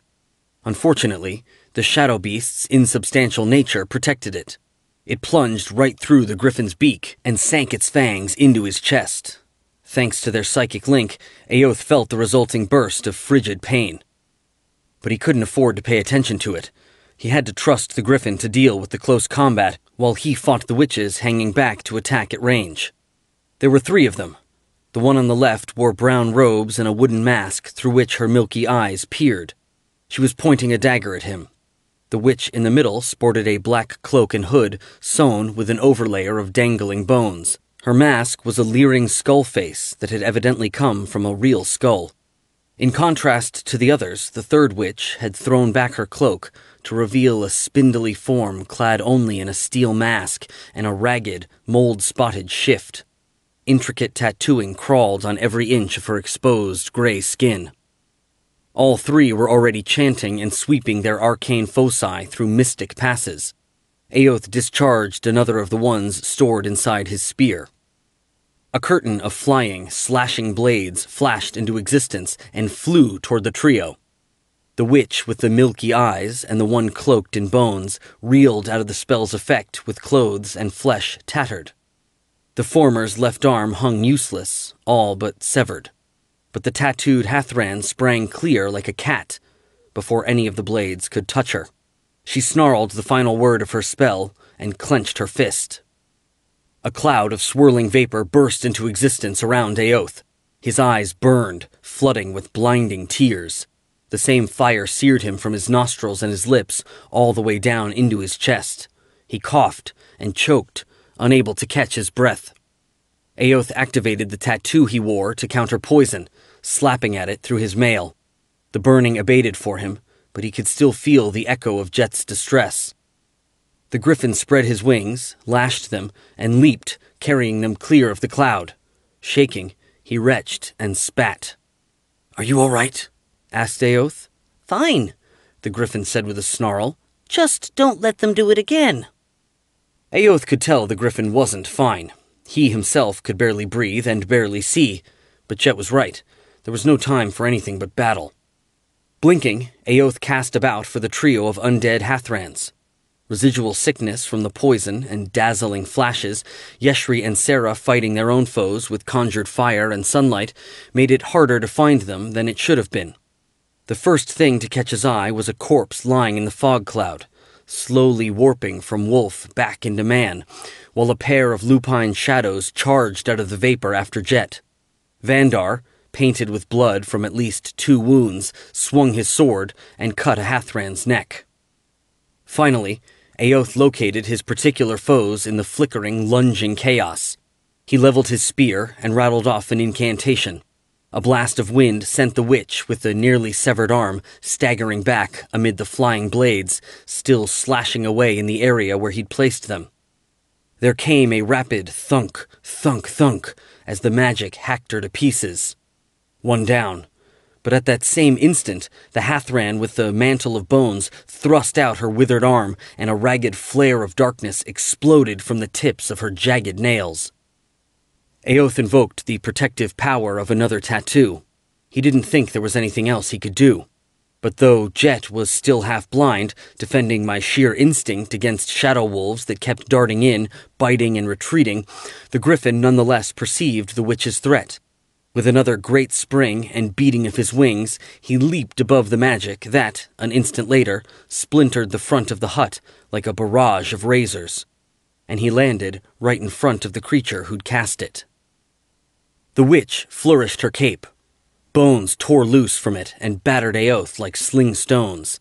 Crying out at the pain, he charged his spear with destructive power and thrust. The head of the weapon flared blue as it drove deep into the witch's chest. With a thunderous boom, force blasted out from the point of penetration and tore her body to shreds. Jet whirled to confront the shadow wolves again. As he did so, Aoth glimpsed Sarah hurling a shaft of light from the spherical head of her mace. Meanwhile, a second mace, seemingly made of radiance and wielded by an invisible hand, bashed a werewolf and held it away from her. Yeshri, standing straight and tall, had wrapped herself in blue and yellow flame from head to toe and was engaging the undead witches in a duel of spells. Aoth located his remaining opponent just as the tattooed lines leaped from her flesh in a flying tangle. The leading edge of the spell's effect lashed him like whips before settling on him like a wire net. The strands slithered around him and started to draw tight. He snarled words of power and, straining against the constriction, sought to drag his hand through the proper mystic figure.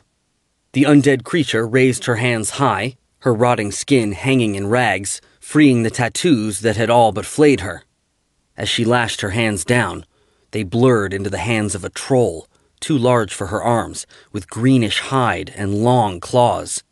The Hathran screamed and sprang over Jet's head, but at that instant, Aoth completed his counterspell. The animated mesh sizzled out of existence. He snapped his spear into line and impaled the witch. He sent power surging through the weapon and blasted her apart. He felt an instant of savage satisfaction, but the feeling crashed into dismay as Jet collapsed beneath him, and a feeling of cold, numb weakness flooded across their psychic link. Aoth had to get out of the saddle, lest he end up pinned under the Griffon's body. He willed the straps holding him in place to unbuckle themselves, heaved himself clear, and slammed down into the snow. At once, a Hathran in a fanged, slant-eyed mask loomed over him, but Vandar rushed at her and distracted her. Aoth floundered to his feet and, furious at what the creatures had done to Jet, leveled his spear at the shadow wolves that were still tearing at the Griffon. The beasts rounded on Aoth and charged. He infused the head of his spear with blazing, crackling lightning and met the first with a thrust to the chest that burned the creature from existence. The other lunged inside his reach and tried to snap its fangs shut on his arm. But, although mere steel links couldn't have kept them out of his flesh, the enchantments bound in the metal did. Aoth dropped the spear, growled a word that concentrated stinging power in his fist, and hammered it down on the phantom creature's head. The creature withered away to nothing. Aoth automatically cast about, making sure no new foe was advancing to attack him, then touched Jet's mind with his own. The familiar was alive, but unconscious, and in urgent need of care. Sarah could provide it, but she, Yeshri, and Vandar were still fighting. Aoth pivoted and snarled incantations, scarcely pausing between one and the next as he hurled darts of light and booming thunderbolts until every last Hathran, werewolf, and shadow beast was gone. Gasping and stumbling, Sarah hurried to Jet's side. Vandar and Yeshri followed. The Rashemi looked shaky and spent with his rage having run its course, and he was finally feeling the effects of the superficial but bloody cuts in his scalp and forearm. Only Yeshri appeared untouched by all that had transpired as she snuffed her aura of flame. "What happened?" Sarah asked. She dropped to her knees beside the griffin that, even crumpled in the snow, made her look as small as a child by comparison. "The Shadow Wolves," Aoth said. "Will he be all right?" Vandar asked. "You'd better hope he will be," said Aoth. "Why in the name of the Black Hand did you attack before I gave the signal?" "I don't take orders from you," Vandar snapped before taking a breath. "But understand, the fury is a gift of the spirits, and sometimes it takes us when they will it. I think maybe the Oak Telthor raised it in me because he couldn't have lasted much longer." Aoth realized he'd forgotten all about the ghostly giant. He glanced in the direction of the blighted tree and discovered the apparition had disappeared. "I don't care about your stinking spirit," he said. "Enough!" Sarah said. "Both of you be quiet and let me work." She whispered a prayer, and her hands glowed as she laid them on Jet's flank. She moved them to his neck, specifically to another spot where a shadow beast had bitten the griffin, Aoth surmised, although he didn't know how she could tell, and did the same thing there. Then she infused the tip of a wing with a Mantor's healing light. Gradually, the magic did its work. Aoth could feel the change in Jet as the oblivion of near death gave way to ordinary sleep. Aoth took a deep breath, then let it out again. "You did it," he said. "He's going to be all right." "I know," Sarah replied, stroking Jet's head. Grunting, she tried to stand. Aoth helped her. She looked at Vandar and said, "I have a little power left, enough to tend you, too." "Do that," said Aoth. "Then the two of you stay with Jet. Yeshri and I are going to go and check on something." As he led her into the trees, the wizard said, "I'm glad Jet's going to live." "He's too cantankerous to die," Aoth replied. "Do you ever wonder why no matter where we go anymore, we end up fighting the undead?" The bare hint of a smile tugged at the corners of Yeshri's mouth for a moment, then vanished. "I take it we're going to see if they crawled out of the tomb you and Sarah found," she said. "Or if we can figure out where else they came from." "Yes," Aoth replied. "Once again, some footprints would be helpful." Yeshri shrugged. "Undead, even the ones that still have a physical form, tend to be good at sneaking around," she said. "Werewolves, too, I imagine. They may not even have needed a spell to avoid making tracks." "That still doesn't explain why, if they came from outside the grove, Jet and I didn't see them when we were flying around above the treetops," Aoth said. They reached the spot where the hole led into the tomb. Aoth crawled in, the gnarled roots catching on his clothing and in the links of his mail. Yeshri followed and set the head of her brass staff burning like a torch. They stalked on down the stairs, only to find the same vacant, echoing passages he and Sarah had explored before. And as before, he and his companion ended up in the hub by the sarcophagus when their search was done. He resisted a childish impulse to kick it. Oromar studied the stocky, tattooed war mage with the luminous blue eyes and the tall, golden-haired elementalist with the fiery staff. It wasn't difficult.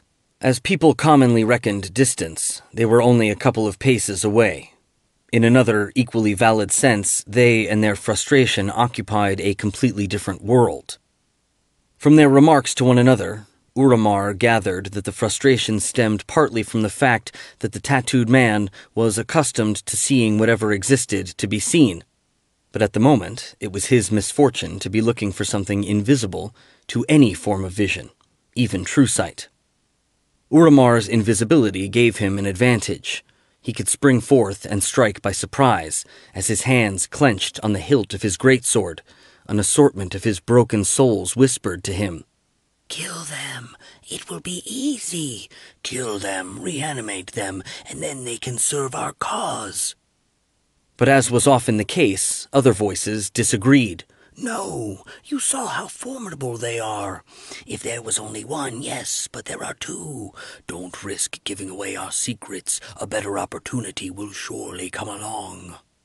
For a moment, the clamor set pain throbbing in Urumar's temples, and he staggered a step and groaned. Then the contradiction resolved itself, and he knew that he should indeed wait. Such being the case, there was no point in letting proximity to the mortals tantalize the more bloodthirsty parts of his nature any further. He turned and crept away. Instinct made him silent, even though he knew that really the folk behind him wouldn't notice if he shouted at the top of his mismatched lungs. Chapter 3. Yeshri had noticed that few structures in Imilmar looked particularly new.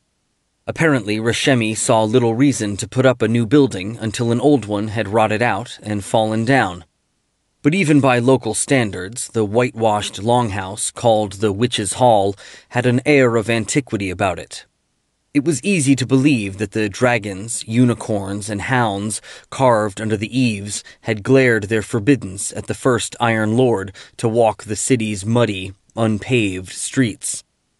And forbiddance it would surely have been, for as the summons had made clear, even when the Wicklaren saw fit to call non-Hathrans to their sanctuary, that didn't mean they were invited into the sacred precincts of the hall. As Yeshri, Aoth, and Sarah approached, a masked woman stepped forward from her post before the front entrance and gestured for the newcomers to follow her. She led them around to the south side of the longhouse, where someone had either dug out a small amphitheater or had taken advantage of a natural depression in the ground to fashion one.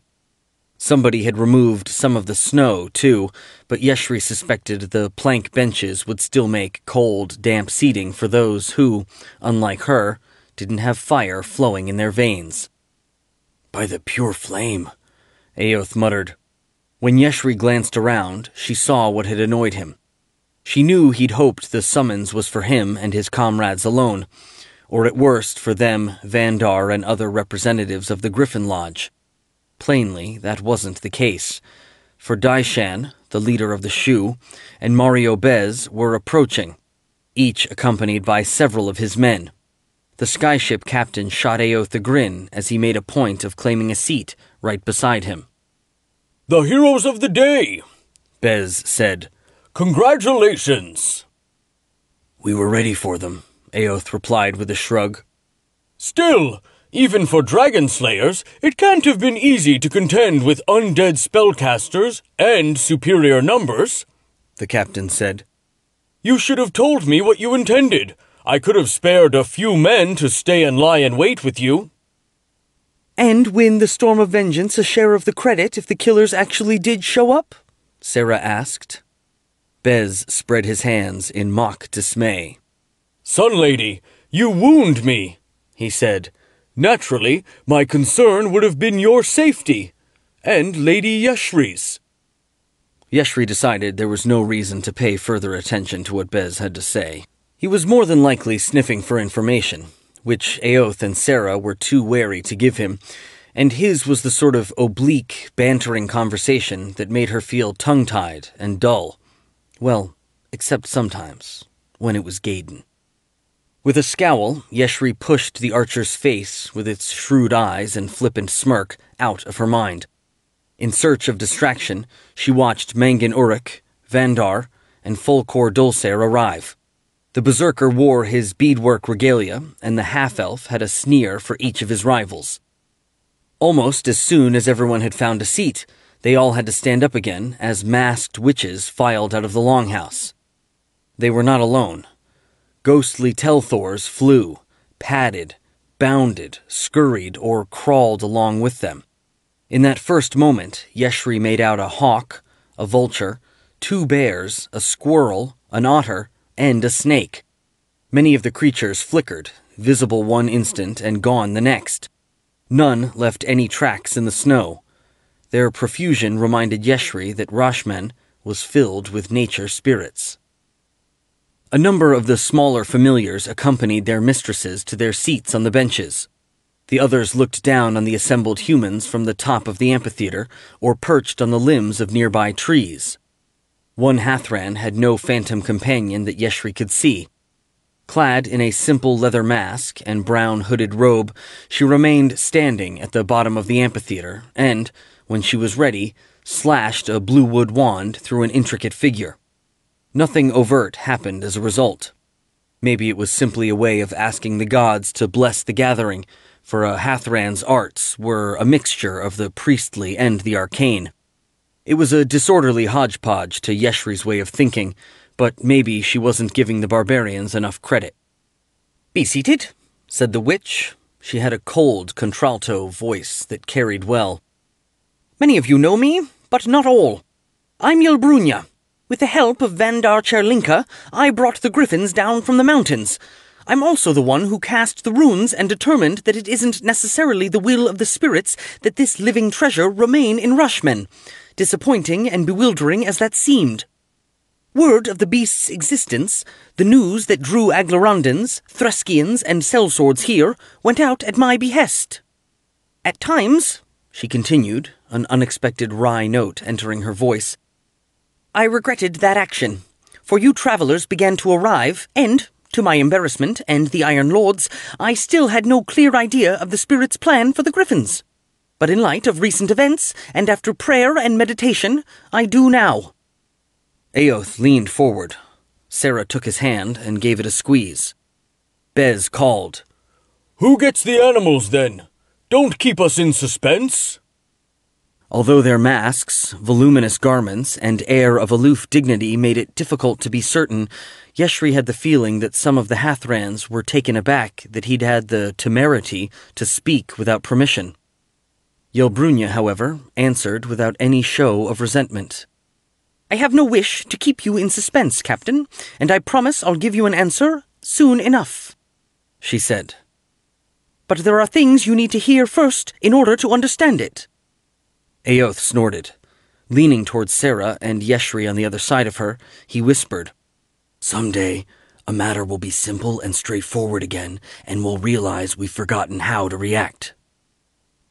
"For about a year," Yelbrunya continued, "the undead have been troubling Rushmen. This, of course, is scarcely a unique occurrence. Our land is rich in magic and old as well. In ages past, it was home to folk who trafficked with dark powers. It's the kind of place where the dead are going to wake and walk from time to time. Still, of late, there's simply been too much of it. The ghosts and revenants have been too powerful and too intent on doing harm for harm's sake." Dulcere shook his head. "Aren't they always intent on doing harm for harm's sake?" he said. "Actually, no," said Aoth. "Not always. Although they may have vile hungers to satisfy and an innate viciousness that prompts them to attack anyone they happen to encounter. But I get the feeling High Lady Yelbrunya is talking about more than that." The Hathran nodded. "I am," she said. "On our journey into the high country, Vandar and I encountered an undead hag and some zombie goblins going to considerable trouble to break a Ramathari demon trap, for no discernible reason other than malice. There have been a number of similar incidents, including the recent outrage in the Sacred Grove, which was probably the most flagrant example of all." Daishan cocked his head and placed his rather delicate-looking hands together, fingertip to fingertip. "How so, wise priestess?" he asked. "In the last century," Yelbrunya said, "we Wicklaren had a falling out among ourselves. Some of our sisters, who came to be called the Durthans, turned to commerce with wicked spirits and the Fae, and formed their own secret sorority in our midst. And when we started to unmask them, they fled to strongholds in the wilderness, where they plotted to seize the control of the realm. When the opportunity presented itself, as it did when our foes, the Thayans, started fighting among themselves, we had no choice but to stamp them out." Dulcere nodded. "I've heard something about this witch war of Rushmen," he said.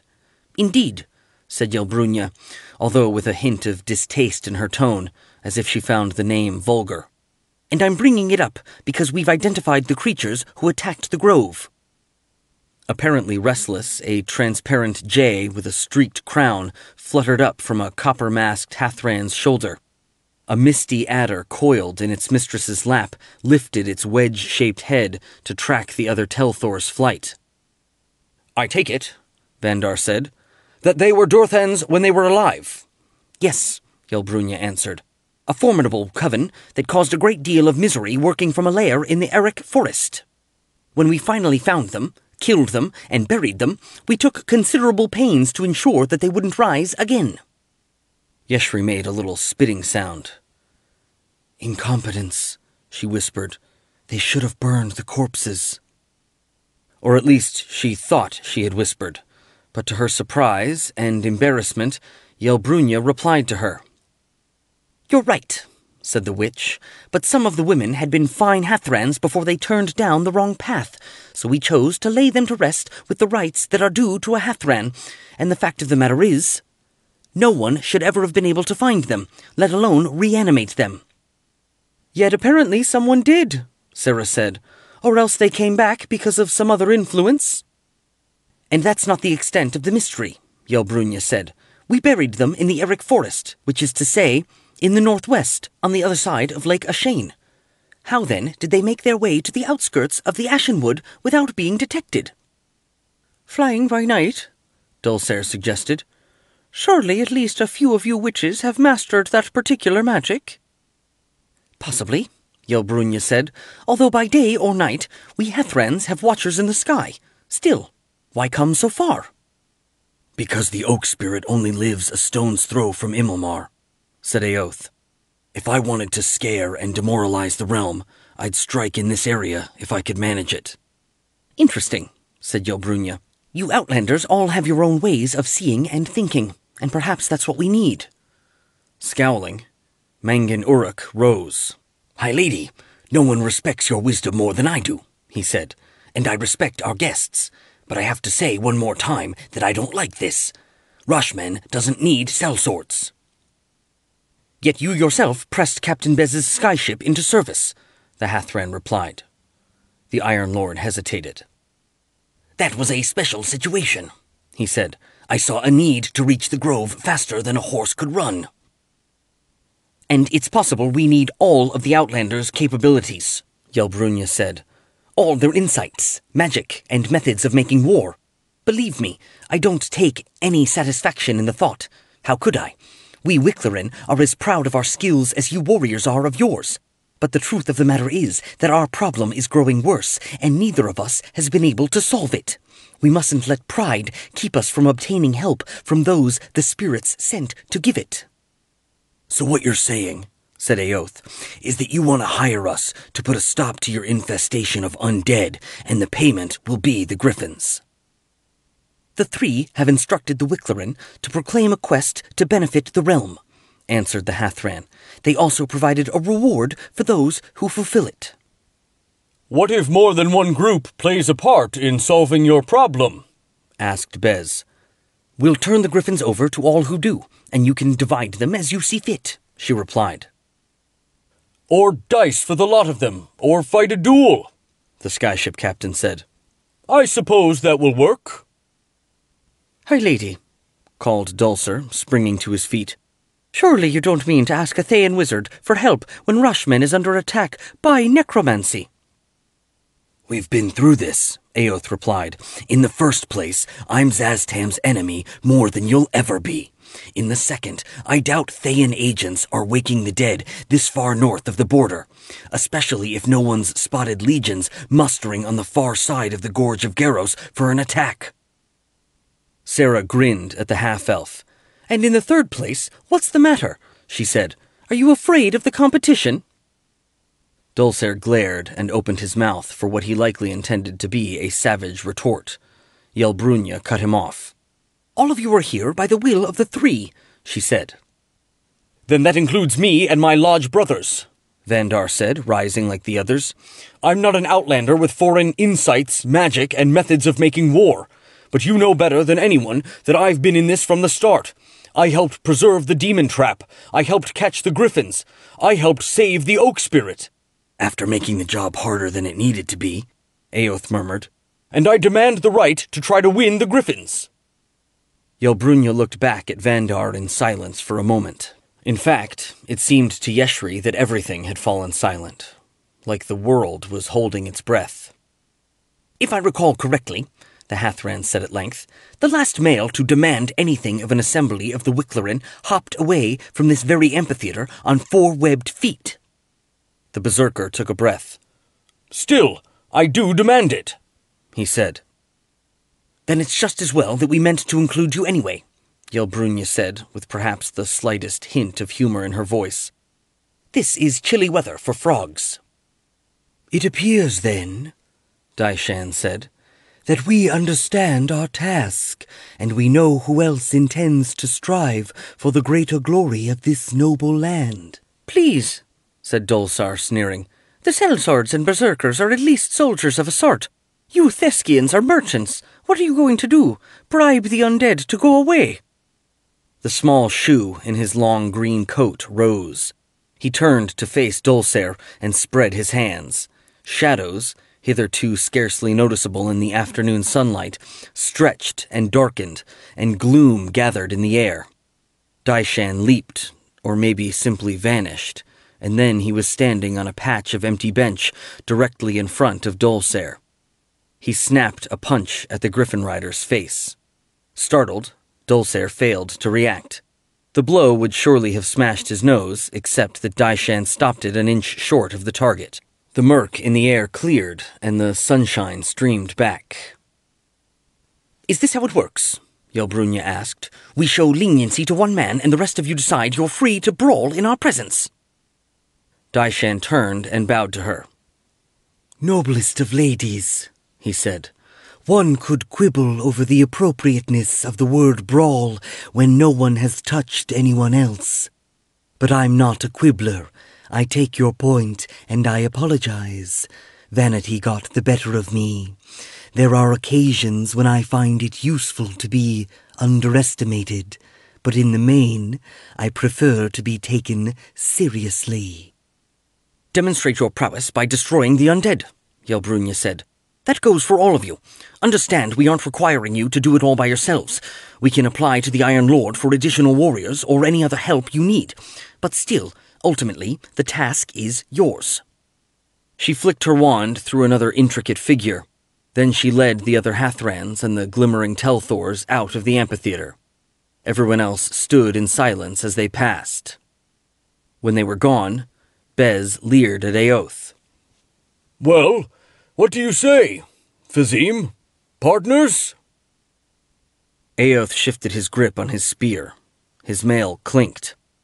"It's something to consider," he replied. "Come on," said the captain. "I don't understand everything you and these lovely ladies accomplished in Chesenta this past year. I don't know how anyone could make sense of all the stories, but it seems to have involved unraveling mysteries and secrets, and that's what's needed now. No one will ever stop these undead until we know how and why they're rising." "True enough," said Aoth. "That's what my friends and I can cook for the feast. What do you have to contribute?" "Surely that's plain," Bez replied. "You left your company in winter quarters. I brought mine. This is likely to come down to real battles, not just skirmishes in the woods, before it's over. When that happens, you want to stand with your fellow professionals, not alone, or with a pack of crazy barbarians." Aoth smiled. "You may have a point," he said. "I've already seen how well crazy barbarians stick to a plan. Equal shares, even though there's a whole shipload of you and only 3 of us."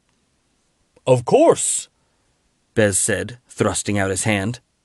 Aoth didn't grasp it. He simply nodded. "I'll let you know if I decide to take you up on it," he said. The skyship captain's eyes narrowed. "Are you joking?" he asked. "No," replied Aoth, "because I remember Termish too, although not the way you claim to.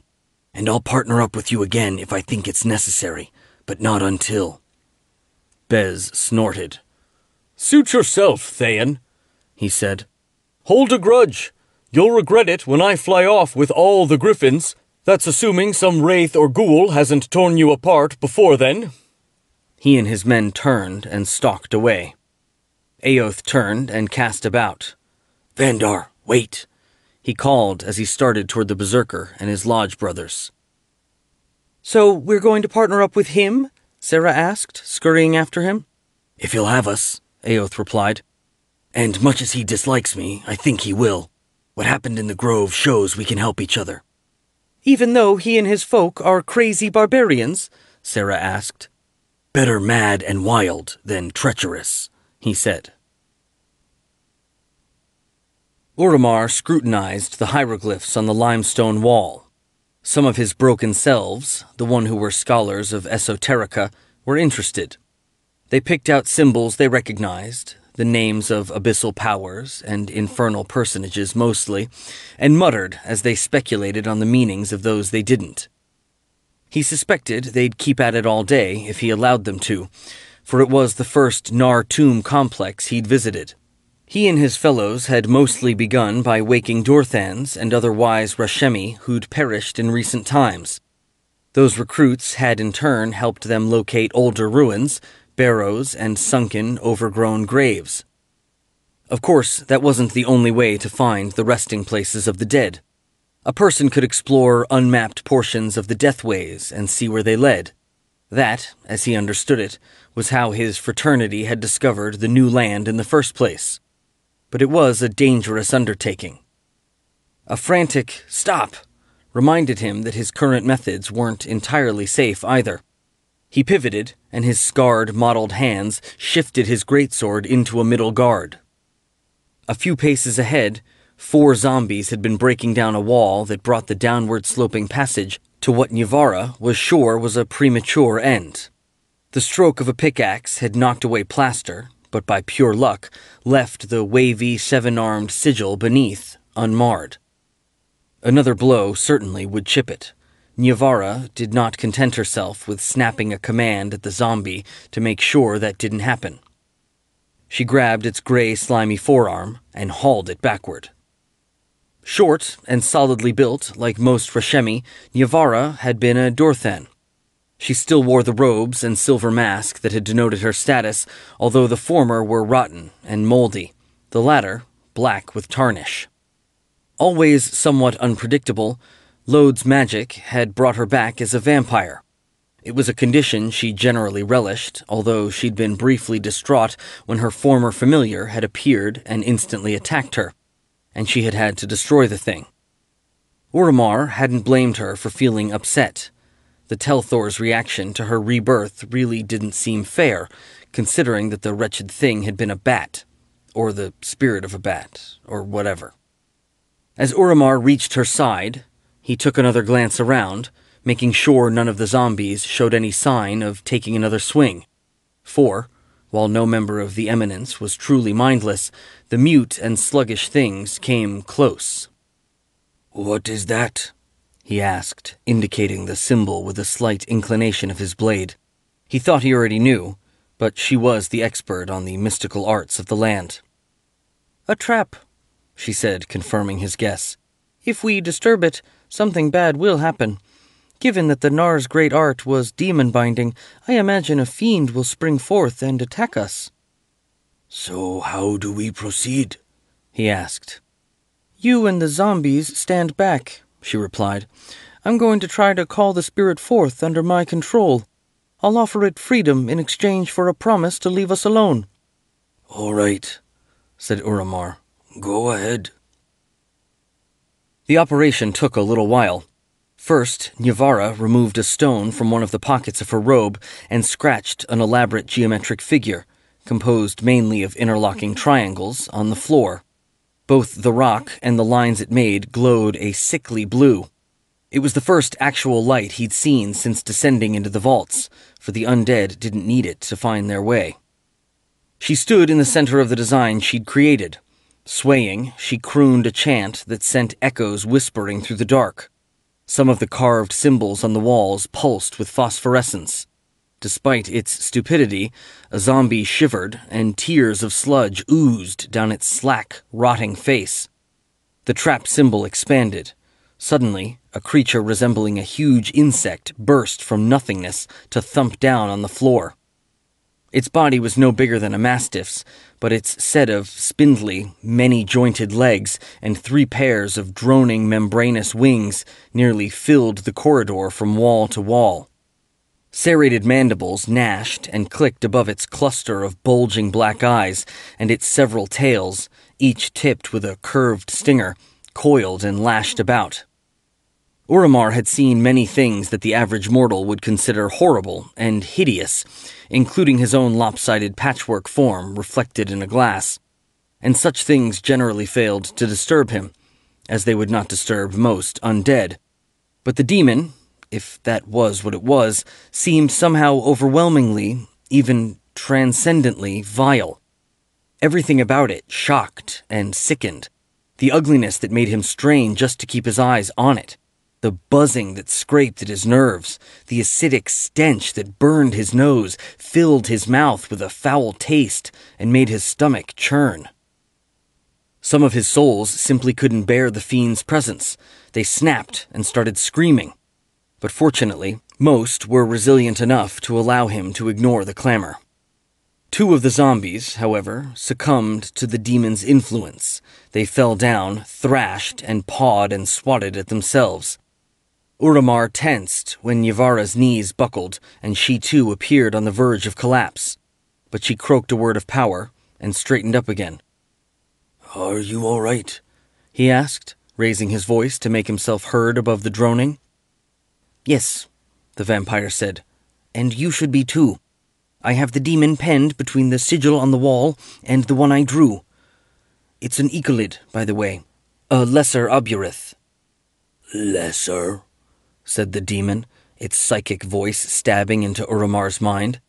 "Is a strange word for one of you paltry undead to apply to me." "We're the ones who have you caged," Urumar said. "For how much longer?" the demon replied. "Your barrier and the witch are one and the same. I push, she has to push back, and so she exhausts her strength."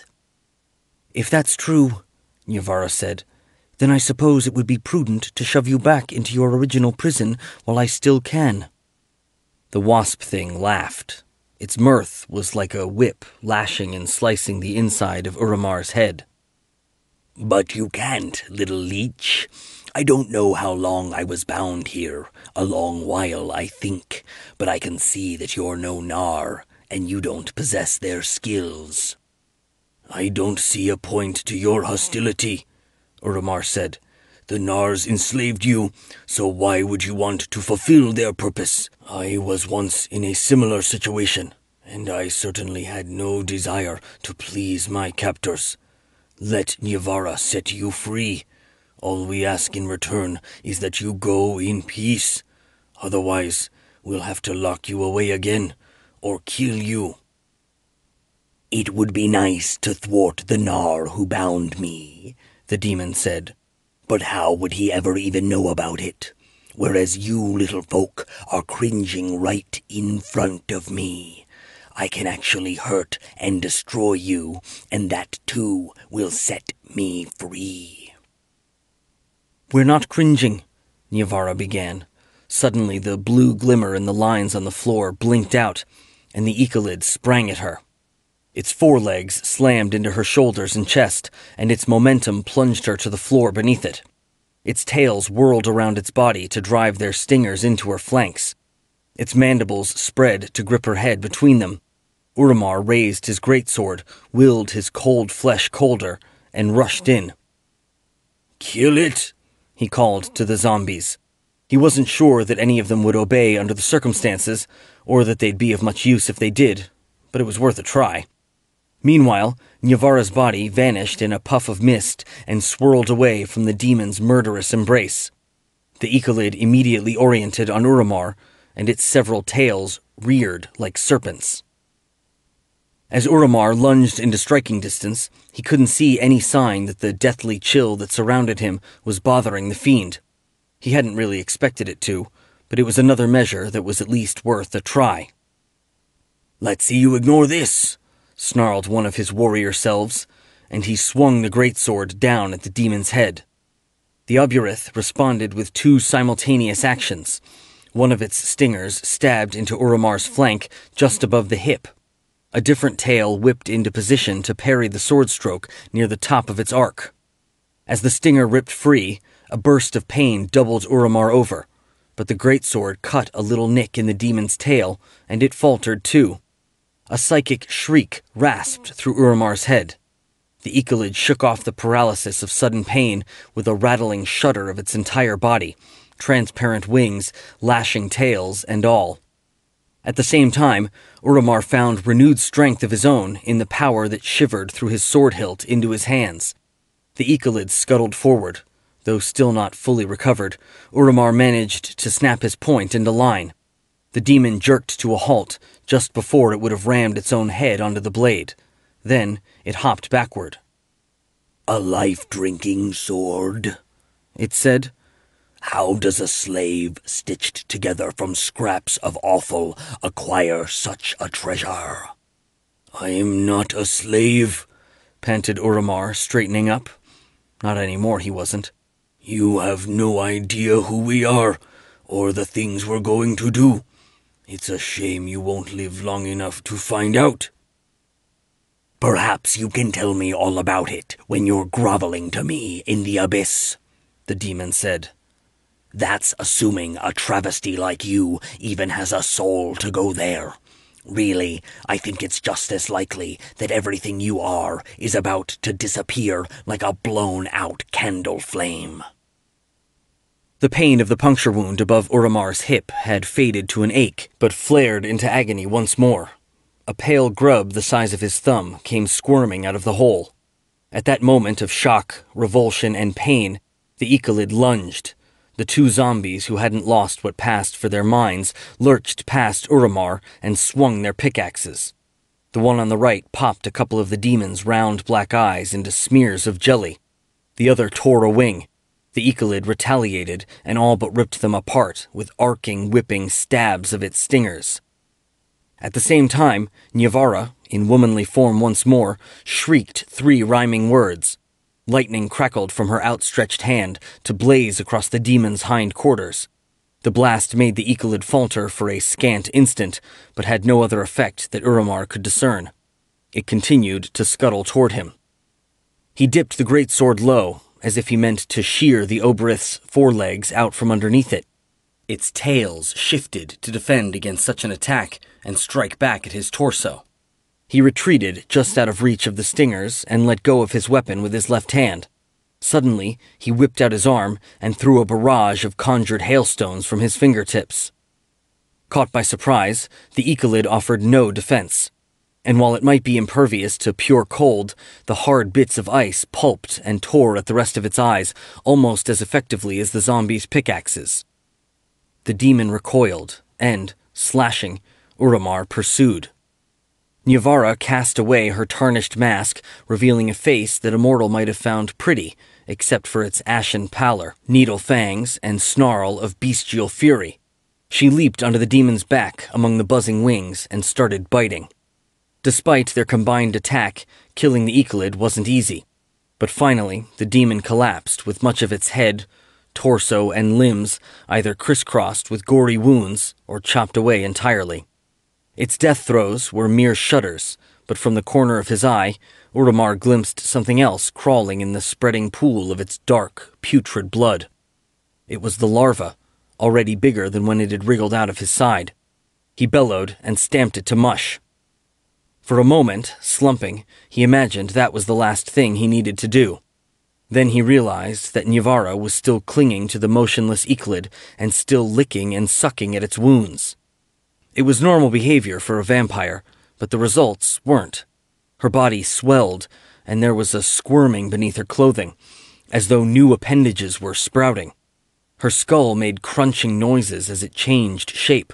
Her 2 eyes divided into 4, and the beginnings of mandibles curled from her temples. Uramar dropped his sword, grabbed Nyavara, and dragged her off the Euclid. She struggled, but her strength, though greater than human, was less than his own. Knowing of a no more sophisticated remedy, he slammed her into the wall repeatedly. Rather to his surprise, it worked. Her shape ran and blurred, writhed and shifted in his grasp until she was herself again, and she stopped fighting to break free. He let go of her carefully and watched to see if her seeming return to normalcy was a trick.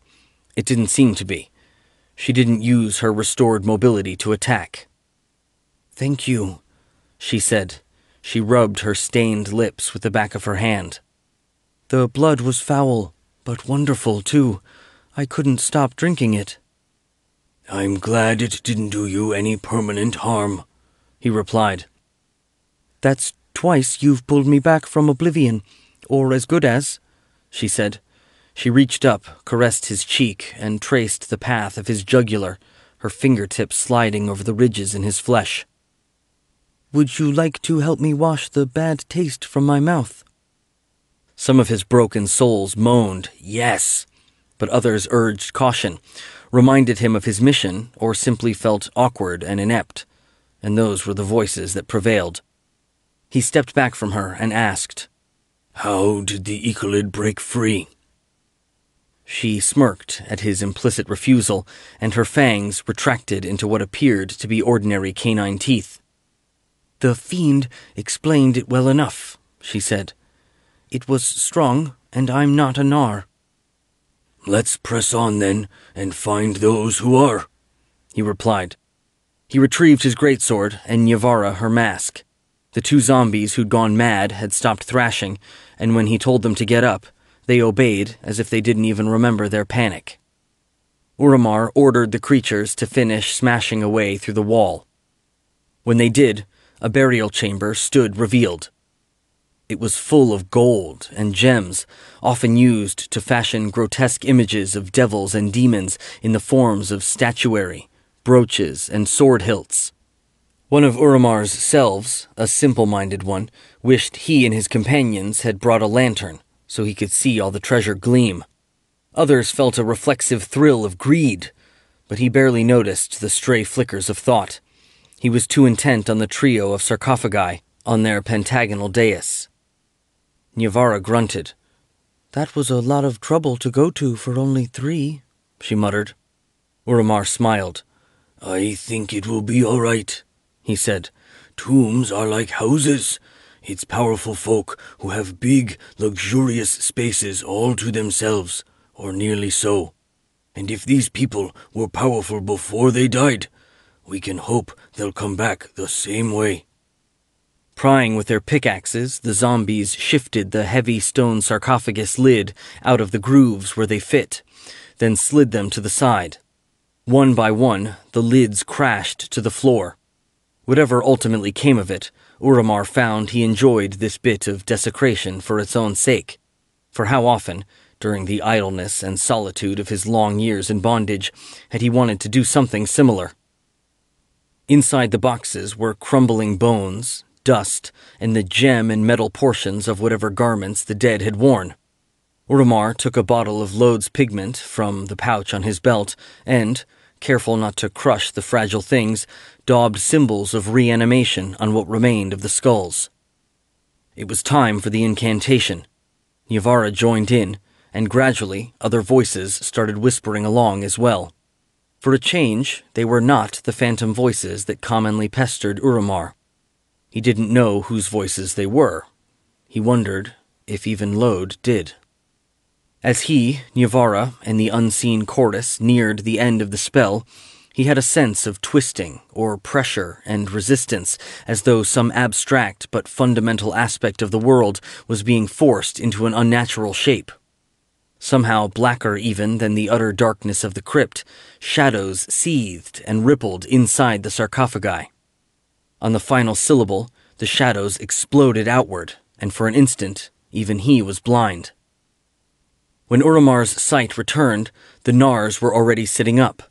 The magic had brought them back as ghouls, gaunt, hunched, and hairless, with sunken eyes, mouths full of fangs, and claws on the end of twisted fingers. "What's happened?" asked one of the creatures. He'd come back with his nose entirely rotted off, which made his withered face look even more like a skull's than was the case with the other two. "We've given the world back to you," Nyavara said, "and you back to the world." "Why?" Skullface asked. "Because we want your help," Uramar said. Skullface sprang out of the sarcophagus, then faltered, seemingly startled by his own agility. "We're reborn better than we were before," Nyavara said. Skullface looked down at himself, then examined his rotting features by touch. "I would have thought I'd be repelled," he murmured. "But I'm not. What I am is hungry." He licked his lips with a black and pointed tongue. A second ghoul sprang up.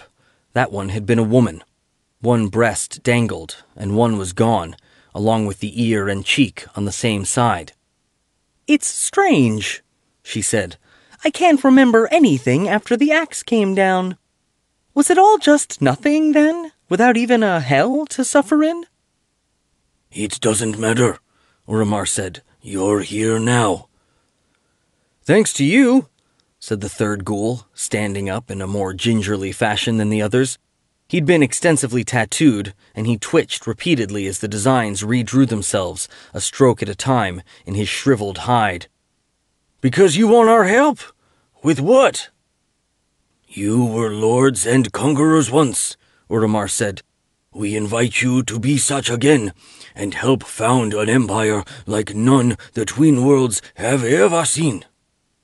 The female ghoul grinned. "Will this enterprise involve killing Romvirans?" she asked. Uramar sighed and replied, "Actually, that's one of the many things we need to talk about." Chapter 4. Huldra was a reasonably imposing figure in her black and white hooded cloak and mask. The colors flowed and changed from one to the other as she marched along, like she was the moon itself come down to the sunlit center of the village of Yevil. And Aoth fancied that the rest of their little procession, Yeshri, Sarah, Vandar, and himself, appeared as impressive as the Hathran striding at the head of it. Yes, all in all, it was no wonder that the inhabitants of the little huddle of longhouses and huts came scurrying to attend them.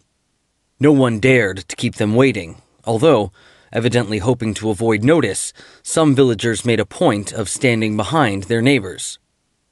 Huldra lifted her staff, a length of birch with an ivory crescent for a head, and thumped it down again.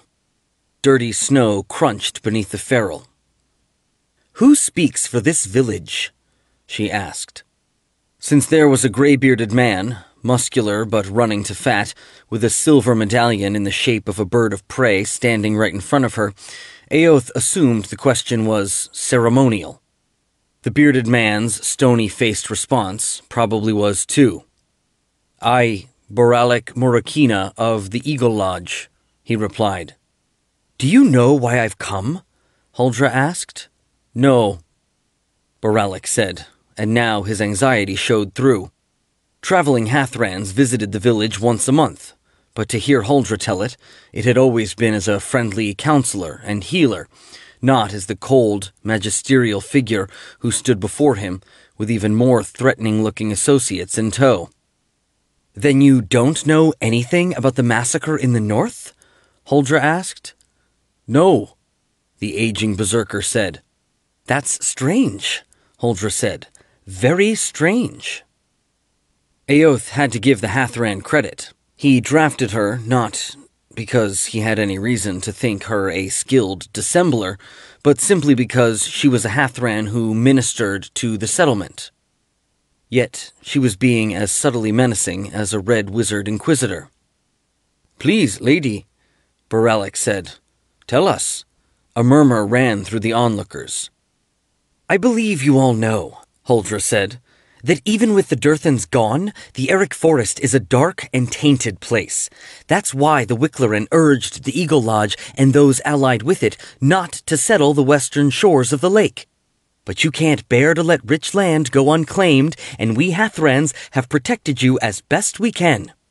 "Get to the point," growled Jet, monitoring the proceedings through his master's eyes and ears. Aoth suppressed a smile.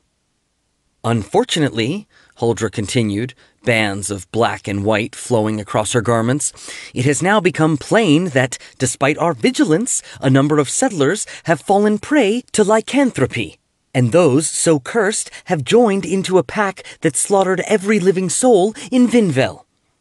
The villagers gasped and babbled. Huldra waited until they had quieted down. I promise the same thing won't happen here, she said.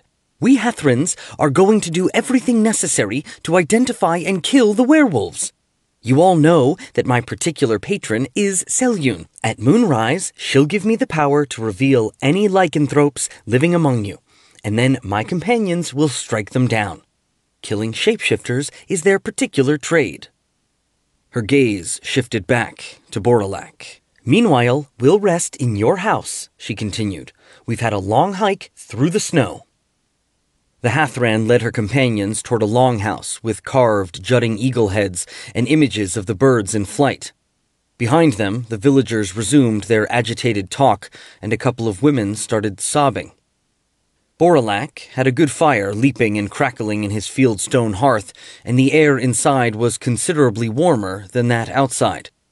As Aoth leaned his spear against the wall and shrugged off his cloak, he said, "That was perfect, lady. Thank you." "I'm glad you think so," Huldra replied. Distress had supplanted the hauteur in her voice. "I never would have done it if not ordered by the Erglingwood itself." Aoth knew just enough about Rashmen to understand the figure of speech. The Erlingwood was a sacred forest where only Hathrans were allowed and trespassers were put to death. Thus, ordered by the Erlingwood meant she had been commanded by one of the supreme matriarchs of her order. In her case, Yelbrunya. "I understand how you feel," Sarah began, slipping her gilded buckler off her arm. "Do you?" Huldra snapped. "Many of the folk outside had family in Vinvel, and I just told them their kin are dead. How will they ever forgive me or trust me again?" "They'll forgive you," Yeshri said, "when you explain the lie was necessary to flush out the werewolf that was living among them." Though she was the only one of them who likely hadn't felt the winter cold even slightly, she drifted toward the fireplace, and the yellow flames leaped higher. The light reflected on her staff. "But you don't know that there is a werewolf," Vandar said. "You're only guessing." Aoth sighed. He cast about and spotted a jug on a shelf. He pulled the cork and was pleased when the smell of beer suffused the air. "Think about it," he said. "High Lady Yelbrunya and the Iron Lord sent us all out to hunt the undead. So that's what Bez, Dulcer, and Daishan are doing, even though the ghosts and such have turned out to be damned elusive so far." He took a pull from the jug. The hoppy brew tasted good to him, but then drink nearly always did, and afforded it to Huldra. After a moment's hesitation, she accepted it and turned away to drink, so no one would see when she pulled her mask aside. "What the others haven't considered," Aoth continued, "or at least I hope they haven't, is that not all the creatures we fought were undead. Some were werewolves, and since the Durthans hailed from the Eric Forest, maybe the shapeshifters came from hereabouts too. Maybe those who remained behind can tell us something about the witches." "If any did remain," Huldra said, passing the jug to Sarah. "And if they truly do live in one of the settlements instead of in the wild." "It's reasonable to assume there are some left," Sarah said. "Lycanthropy is a kind of sickness, after all. It spreads." "And such a creature has a divided nature," Yeshri said. "When it's a wolf, it wants what a beast wants, but when it walks on two legs, it wants to live like a human." "Well, maybe," Vandar said, "but it's still a shameful thing to lie to innocent people." Aoth shook his head. "It's a miracle all you innocent Rashemi have held back the legions as long as you have," he said. "I see them," said Jet, speaking mind to mind. "Them?" Aoth replied. "Look through my eyes," the familiar said. Aoth did so. As though peering down from high above, he spotted a man, a woman, and a half-grown girl who was almost certainly their daughter, trudging through the snow. "And they haven't spotted you?" Aoth asked. "Are they acting like they've spotted me?" the Griffon replied. They're too busy glancing back over their shoulders at the village to check the sky. Aoth redirected his attention to his actual surroundings. Vandar and Huldra seemed perplexed by his momentary abstraction, but Sarah and Yeshri were merely curious. The Sun Lady and Wizard had seen him in psychic communication with his familiar before. "That was the answer to your objections," he said. "The plan worked. We have a whole little werewolf family fleeing the village." "Have they already changed form?" Huldra asked. The hint of forlorn hope in her tone reminded Aoth that the locals were her flock and her friends. "Not yet," he said, speaking as gently as he could. "But you just told the news that werewolves are roaming the countryside, slaughtering people by the score. Yet a mother, father, and a child are headed for the forest with sunset on its way. There really isn't any doubt." The Hathran took a breath and squared her shoulders. "I suppose not," she said. "What now?" "You go calm the village down," Aoth replied. "Jet will keep the werewolves in sight, and my bond with him will lead the rest of us right to them." Some people had the knack of creeping through a benighted forest, and some people didn't. Up ahead, Sarah was doing her best, and her best was passable. But she suddenly tripped over a gnarled root, pitched forward, and nearly sprawled on her face before she caught herself. She growled a vulgar word under her breath. Yeshri realized she'd smiled. It couldn't really be the first time since Chazar's death, but it felt like it, and she decided that Aoth truly had done her a kindness by bringing her to Rashman. Perhaps, after all the disappointments of Chesenta, it was exactly what she had needed. At the head of the procession, Aoth raised his spear to signal a halt, then waved for everyone to gather close. "Jet says they're just ahead," he whispered. "We'll circle around and come in from the west, so we're downwind of them. Remember, we're here to spy, at least at first." He fixed his luminous blue eyes on Vander. "No one is to attack unless I do, and I don't want to hear any nonsense about the spirits taking the matters out of your hands." Vander glowed back. "It happened as I said," he replied. "If we do fight, we want prisoners," Aoth continued, "and I don't want to hear how somebody's crazy bloodlust prevented that." "I don't take orders from you, Thayan," said Vandar. "We agreed to be partners, not—" Sarah put her hand on the Rashemi's forearm. "Please," she said. "We decided on our strategy on the way out here. You didn't object to it then. Surely you'd agree that now is not the time to argue." Vandar's mouth tightened, but apparently he couldn't quite find it in himself to spit poison at a pretty, soft-spoken priestess, even if she wasn't quite a Hathran. "Fine," he said, and then looked at Yeshri. "You were going to cast some enchantments?"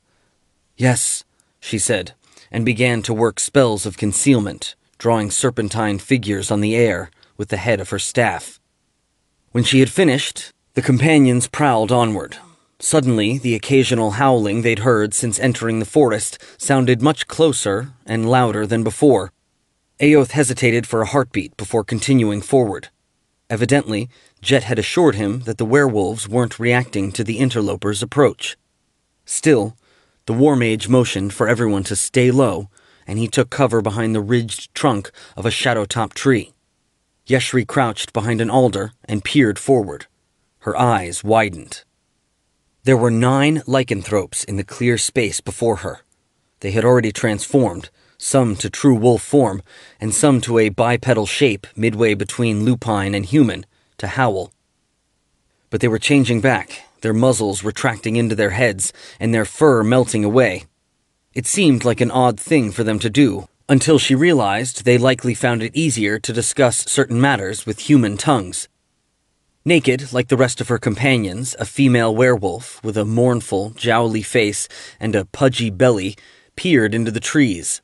For an instant, she seemed to look right at Yeshri, but evidently didn't see her. "Where is he?" the female shapeshifter said. "He must hear us. I heard the call all the way from Vinvel." "And the rest of you didn't destroy Vinvel," said a fellow with bushy eyebrows. He hadn't quite changed all the way back to human, His arms and upper torso were still furry. The jowly female sighed. "No," she said, with the air of someone responding to the same stupid remark or question for the dozenth time. "Of course not." "But why would Huldra lie?" asked the man. "I don't know," the female replied. "We're careful. Even when the craving's strong, we only attack people who are off by themselves, and we never leave a body where anyone can find it. I don't understand why she's thinking about werewolves at all." "It's the others," said a lycanthrope with an eagle tattooed on his chest. A member of Bordelak's lodge, evidently. "They got into trouble somehow, and now it's coming back on us. They never should have gone." The sole child in the pack, a gawky girl who must be the one from the family whom Huldra had scared into running, gasped and shrank closer to the rather pretty woman beside her. "They're coming," whined the child, pointing in Yeshri's general direction. "I feel them looking at me." As Yeshri peered around behind her, she heard the man with the bushy eyebrows say, "It's all right, sweetheart. They're our friends." But he himself didn't sound entirely convinced, and as soon as Yeshri caught a glimpse of the 4 creatures stalking out of the trees, she understood why. The newcomers in black mail and leather were as tall and as massively built as ogres. A single eye glared from each square, flat-nosed face. The pupil smoldered like a hot coal. Yeshri and her comrades had taken cover to keep the werewolves from spotting them. Only her magic could shield them from creatures coming from the opposite direction. She held her breath, and her heart beat faster, until the Cyclopes stalked on by. The lycanthropes bowed awkwardly. Then a Cyclops with an air of authority about him growled. "What's so urgent that it couldn't wait 4 more nights?" "There's trouble," said the man with the bushy eyebrows. He'd moved to stand with his wife and daughter. When he had finished pouring out the story, the Cyclops leader studied him for a moment. The creature shifted his grip on the haft of his battle-axe and said, "You, the bitch, and your whelp don't have a brain among the 3 of you, do you?" The father blinked. What do you mean?" he said.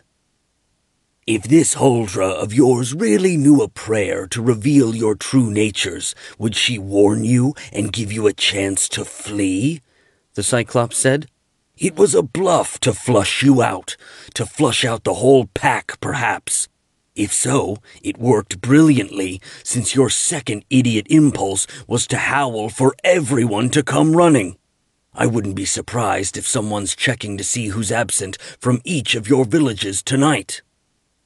"But that's not fair," said a fellow who was thin and narrow-shouldered, for a Rashemi, with pale puckered scars on his right thigh. Yeshri wondered if they were the marks of the attack that had cursed him. The Cyclops sneered, exposing stained, jagged fangs. "Really, Formar?" he said. "That's your opinion on the subject? How useful. Thank you." "What will become of us?" the werewolf mother asked. "What can we do?" "Well," the one-eyed giant said, "fortunately, it's not like you weren't about to move on anyway. The bravest among you already volunteered to help the Dorthans, and I've always meant to enlist the rest of you whenever I found the patience to coax you. You'll come below with me tonight, and I'll find things for you to do." The girl let out a little whimpering cry. The Cyclops glowered at the mother and father. "Shut her up before I decide she's too young and timid to be useful," he said. "Trust me, you don't want that." The female werewolf with the sad, drooping face squared her shoulders and said, "Don't you threaten them. Don't you threaten any of us. It's your fault if we lose our kin and our homes, because you cursed the first of us, didn't you?" "No," the Cyclops said. "Of course not. There's a lot of old, wild magic festering in these woods, and you simply ran afoul of some of it. If you ingrates will recall, I'm the benefactor who found you and taught you how to survive.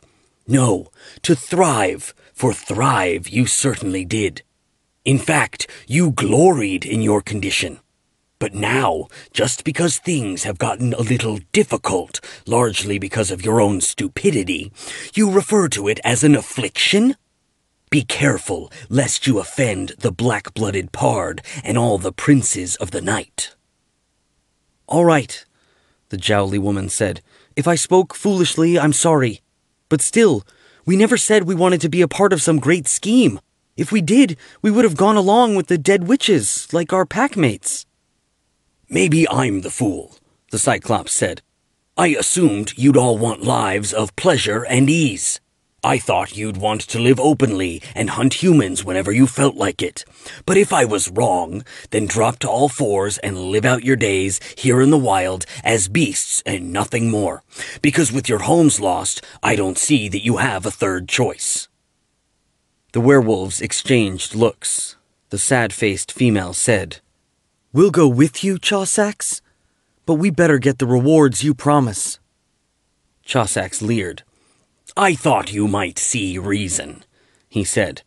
And no one needs to look so hangdog about it either. You'll think back on this as one of the finest moments of your life. Now change, and we'll be on our way.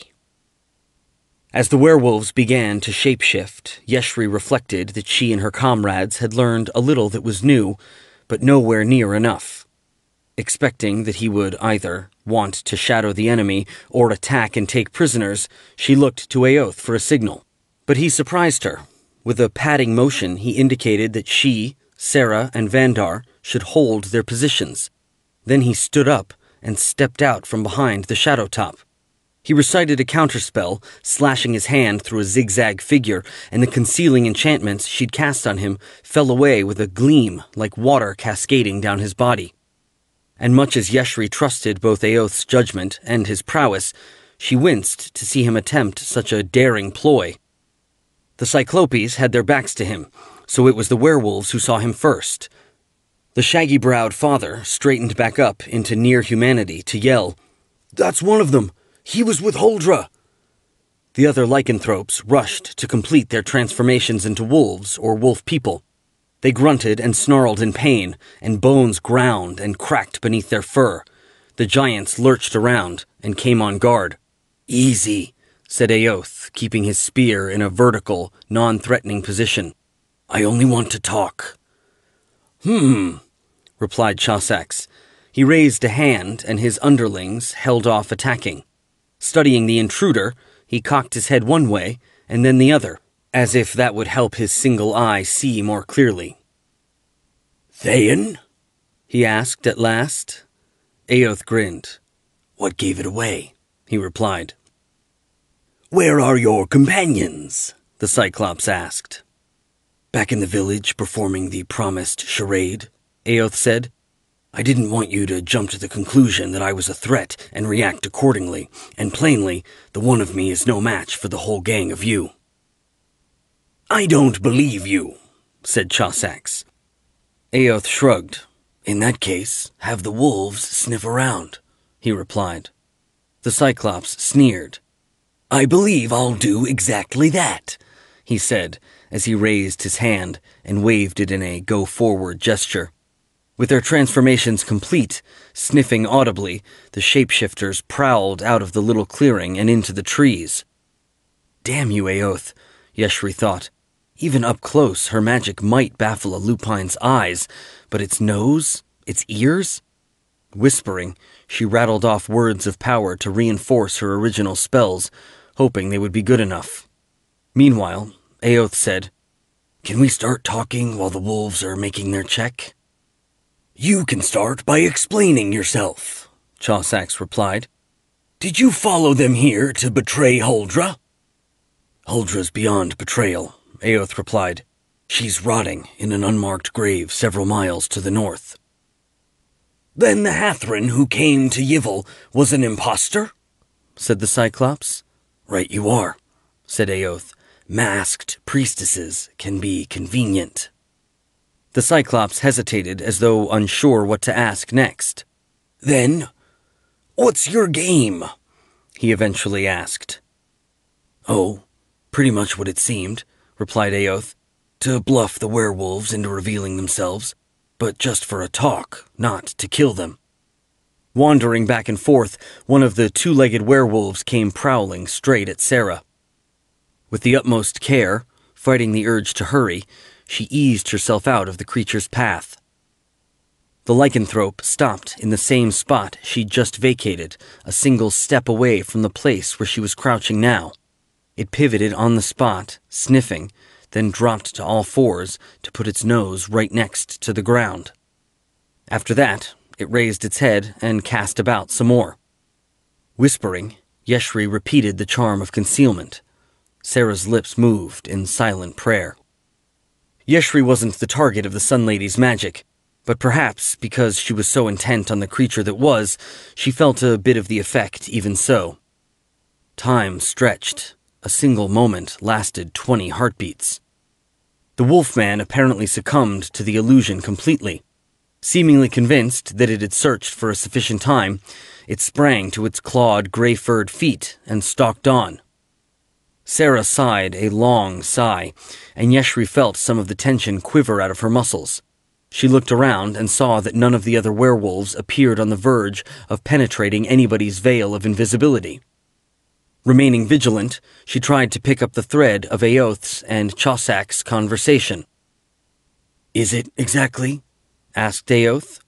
The Cyclops grinned. "You seem like a clever fellow," he said. "What do you think it is?"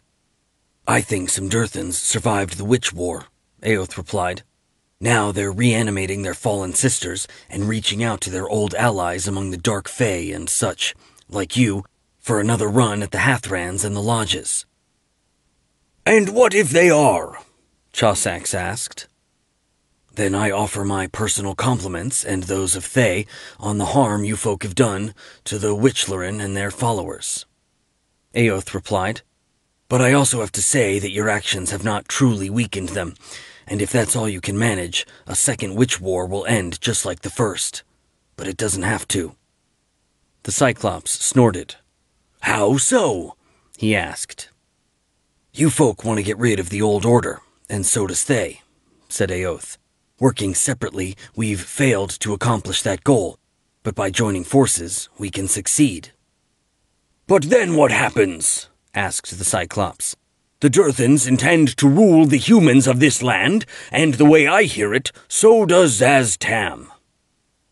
"I admit," said Aoth, "there was a time when he did, but he's come to recognize that no expansion is possible while Thay's enemies surround us on every side. But if Roshmen became an ally, it changes the strategic picture considerably. Working together, we could conquer Thesk and Aglarond too, and divvy them up between us." Chossax grunted. "And you have the authority to speak on Zaz-Tam's behalf and negotiate this grand alliance?" the Cyclops asked. Aoth grinned. "Abyss, no," he said. "I'm what I appear to be, an agent charged with the task of investigating accounts of strange occurrences in Roshmen. But I at least have the authority to begin such a negotiation. If I report that the Durthans have returned and are willing to discuss an alliance, you'll have a Tharsian, Zolkir, or someone similar sneaking north for a parley soon enough. So my question is this. Who can tell me whether such an envoy would be welcome? No offense, but I doubt it's you." "No," Chossax said, stepping closer. "It isn't. But I can take you to them, and I—" He thrust his axe into Aoth's face. The Cyclops struck with the blunt top surface of the blade, and it clanked into the rim of the War Mage's open-faced helmet. Otherwise, the blow likely would have dashed Aoth's brains out, instead of simply knocking him down to sprawl motionless in the snow. Yeshri had believed the conversation was going well, and so Chossack's sudden violence caught her by surprise, too. Fortunately, she'd experienced enough battles to shake off surprise quickly. She sprang up, stepped out into the open, discarded her veil of concealment with a word, and cloaked herself in fire to deter her foes from coming close to her. Nor did they. But Chossax and two of the other Cyclopes stared at her, and pain stabbed into her eyes and through her chest. She fell down with her heart pounding out a spastic, stuttering beat. It felt like it was tearing itself apart. She struggled to recite a charm of protection, but it wasn't easy when she couldn't catch her breath. A Cyclops warrior sneered as though to mock her desperate efforts. Suddenly, Jet plunged earthward in a rain of broken twigs. The branches overhead were thick enough that he'd no doubt scraped and battered himself in his precipitous descent, but maybe he felt desperate too. The Griffon slammed down on top of the Cyclops who'd sneered at Yeshri. As big and as strong as the giant was, Jet's momentum smashed him to the ground, although it didn't finish him. The Cyclops strained to drag himself out from underneath his assailant and to shift his grip on his spear until he could use it to stab at close quarters. Meanwhile, Jet raked at him in an effort to tear away armor and reach the flesh beneath. His claws rasped metal. Pure, startled reflexes made the other Cyclopes scramble away from the beast that had plummeted among them, but they soon poised their weapons to threaten him. Snarling werewolves came slinking to surround and menace him as well. With the Cyclopes' gazes diverted elsewhere, Yeshri managed to suck in a breath and wheeze her incantation. Her heartbeat steadied, and the juddering pain subsided. Using her staff for support, she heaved herself to her feet. Swaying, she regarded the circle of foes who, by the looks of it, were only a moment away from swarming Jet and overwhelming him. She couldn't hit them all without striking the familiar as well, so she settled for extending her blazing hand and snapping a word of command. Darts of red light leaped from her fingertips and stabbed into the broad backs of Chausax and another Cyclops. The brutes cried out and staggered. At the same moment, Vandar charged out of the darkness. With his face twisted in a snarl that made him look as feral as any of the wolfmen, he cut at a Cyclops' neck. The giant jumped back and raised his shield just in time to keep the blade from opening his throat. Metal clanked on metal. Sarah chanted and swung her mace over her head. A circle of golden light flared into existence beneath her feet, and lines shot out from it through the snow, so that she appeared to be standing atop a shining symbol of the sun. The rays reached far enough to stab under some of the werewolves, and Jet too. The lycanthropes jerked, yelped, and snarled. The Griffon struck at a shapeshifter and nipped off a forearm. For a heartbeat or two, the enemy floundered in confusion, and Yeshri thought the fight might already be as good as won. But then Chausax bellowed, "Parathor, the Sun Priestess, wolves, the Griffon, and the Berserker! I'll kill the wizard!"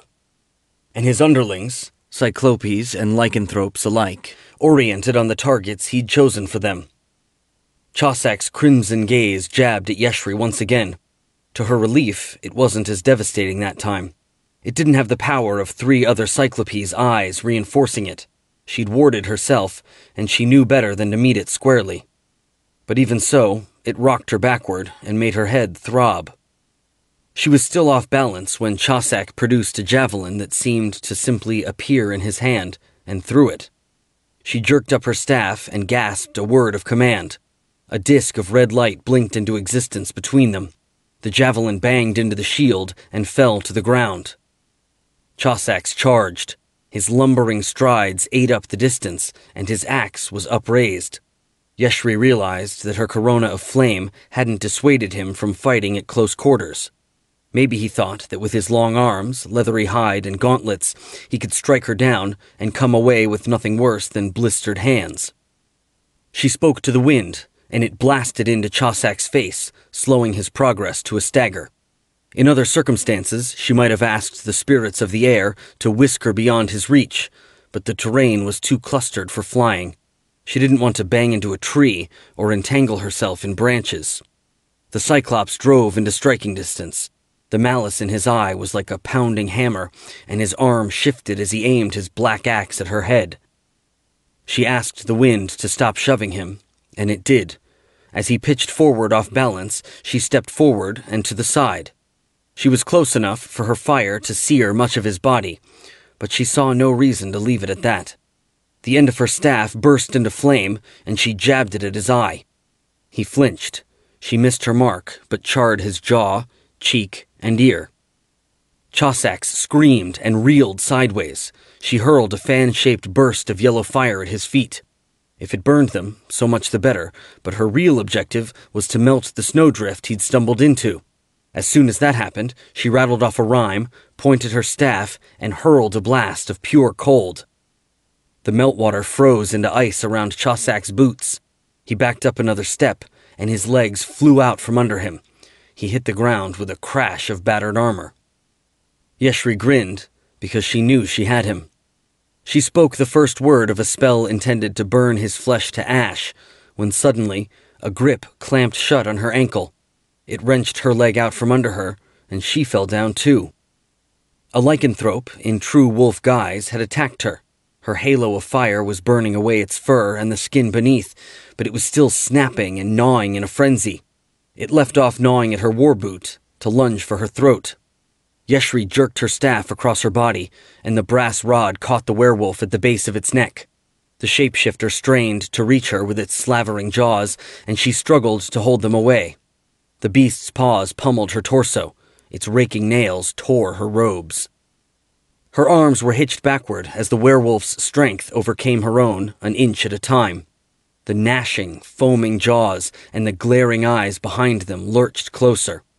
The creature's burns were ghastly, but it didn't even seem to feel them, or anything but the need to make its kill.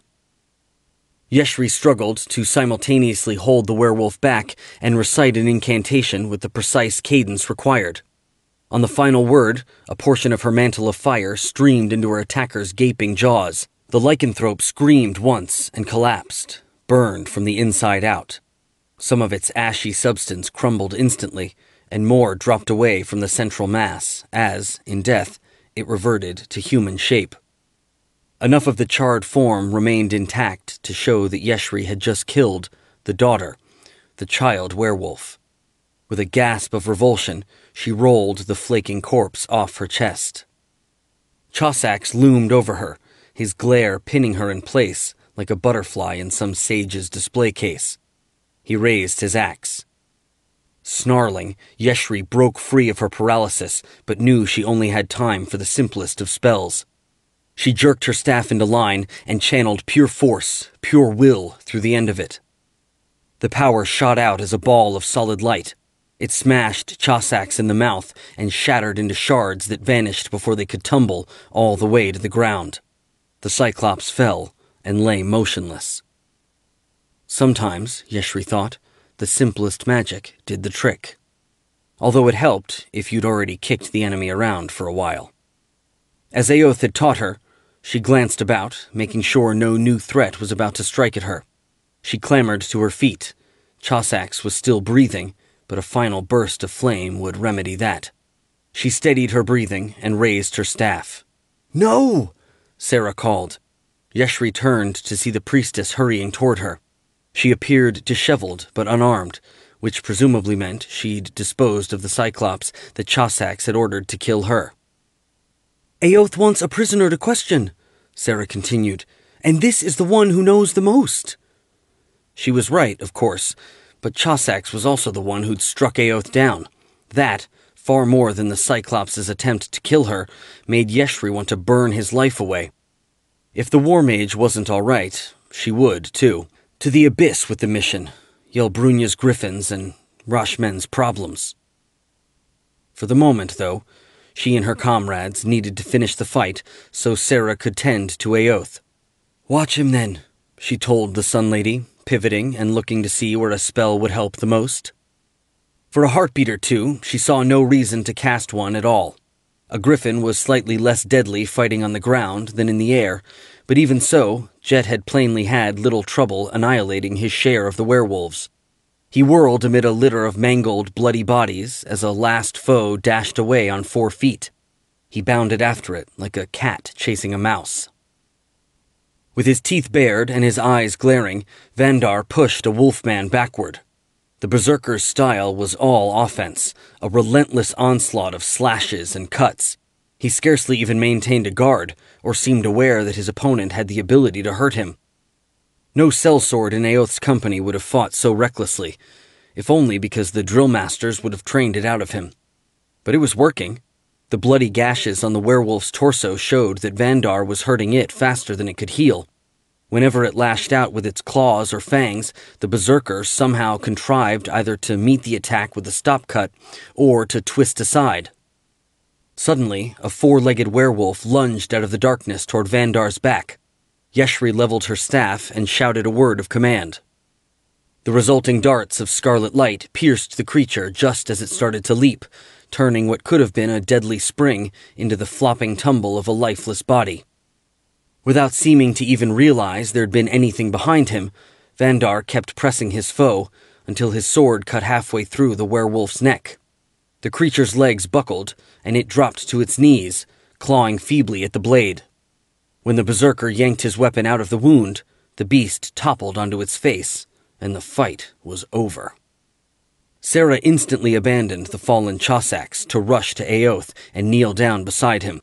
Yeshri guessed that meant it was her turn to stand guard over the Cyclops.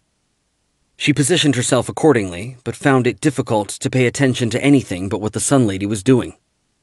Maybe her concern showed in the way she was standing. As Sarah tugged off Aoth's dented helmet, Jet looked over and rasped, "He's not dead. I'd know if he was."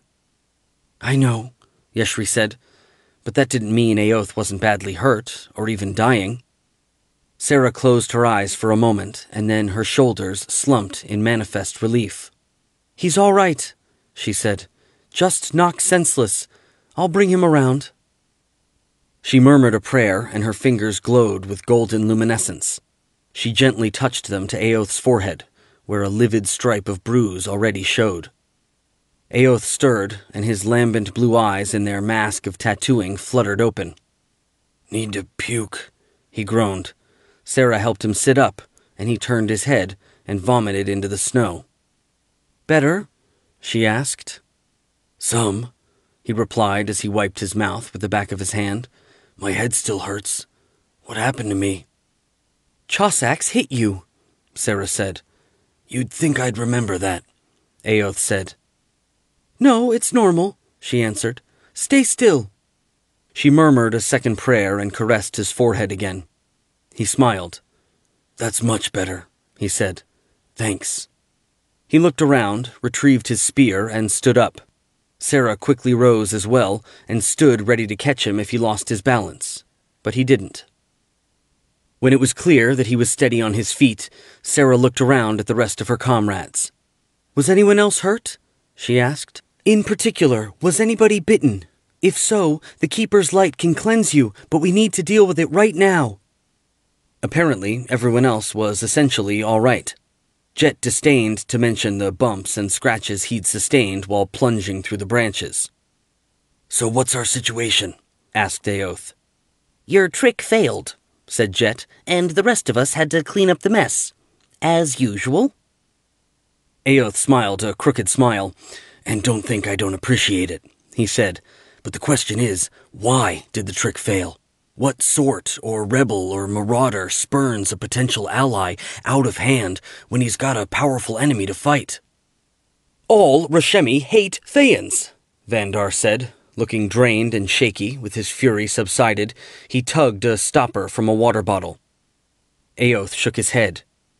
"If it was a werewolf that had attacked me, or even an undead Durthan, that might explain it," he said.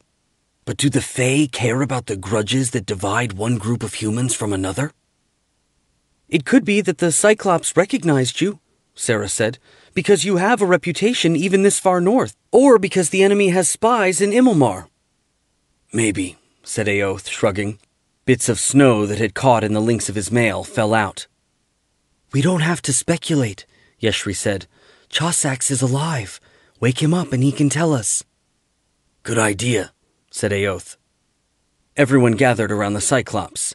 Aoth took a look at the hulking creature, satisfying himself that he was still unconscious, then used the point of his spear to pry the axe out of his hand and flip it beyond his reach.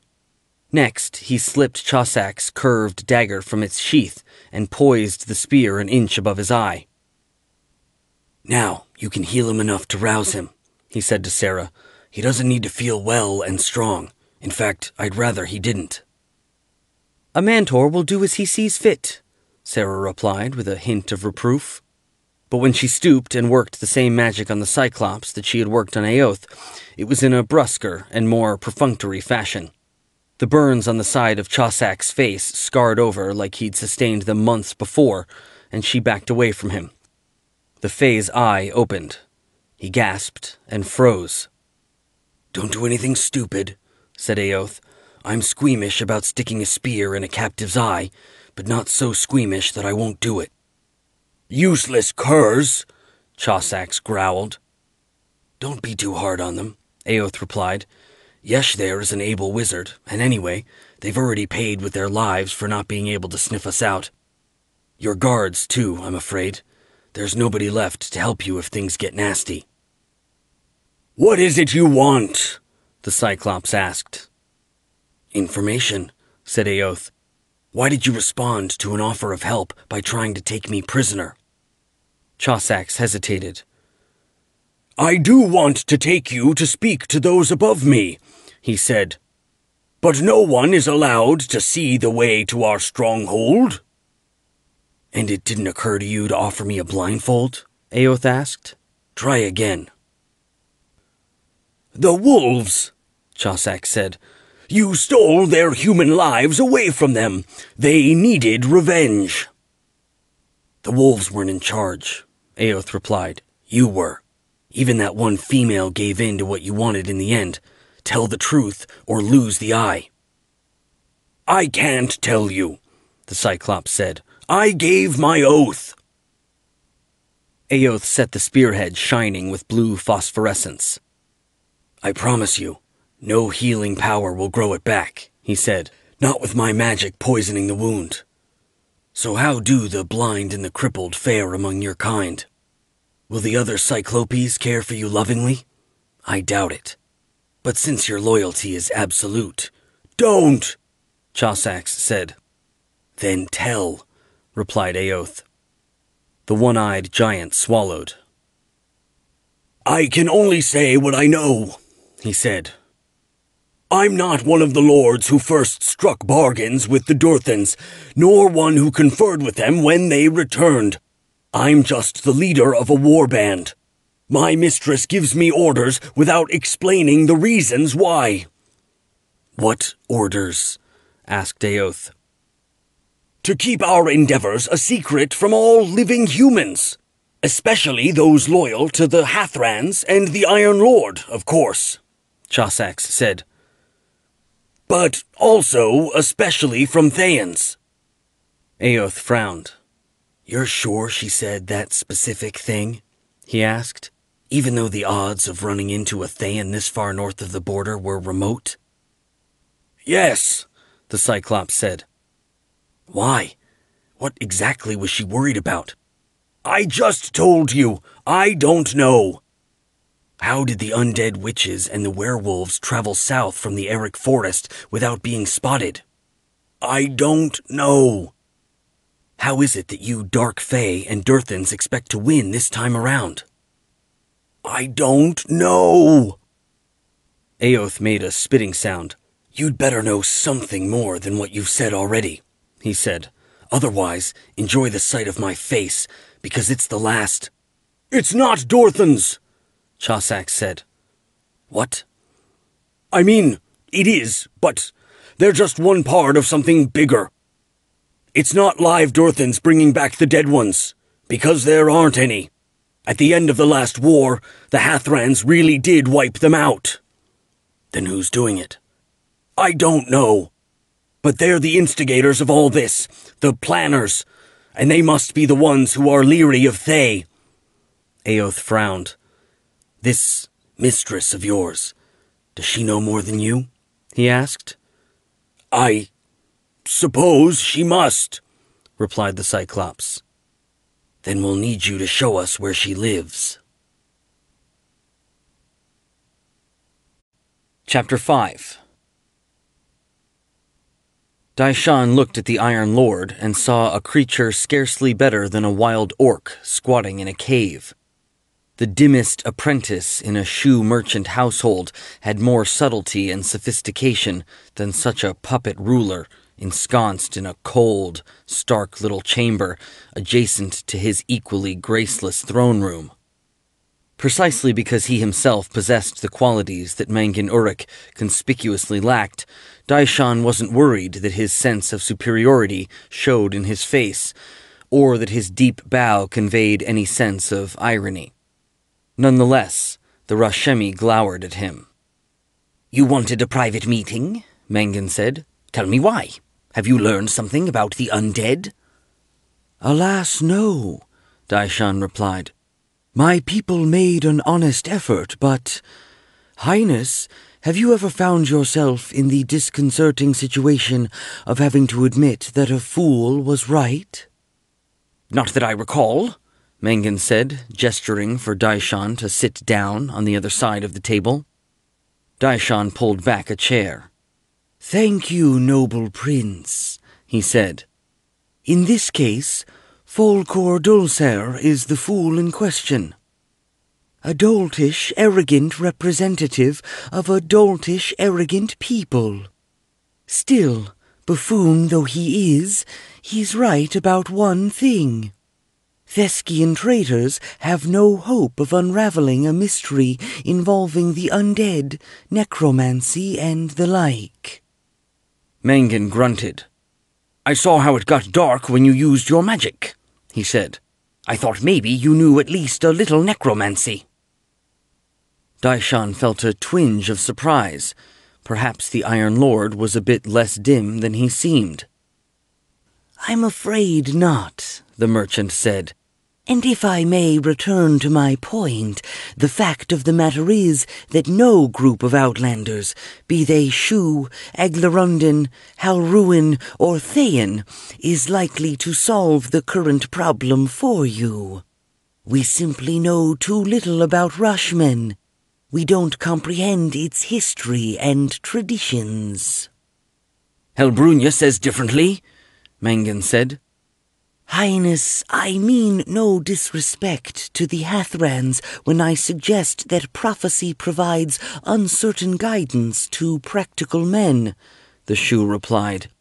"In my experience, it's better to act on the basis of common sense and then trust that afterward, no matter how things work out, the seer will provide a tortured interpretation of the original prediction to demonstrate that it all came true after all."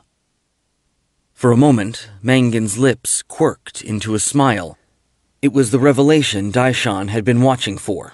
A sign that at least once in a while, and to some degree, the Iron Lord chafed at taking orders from the Witchlaren.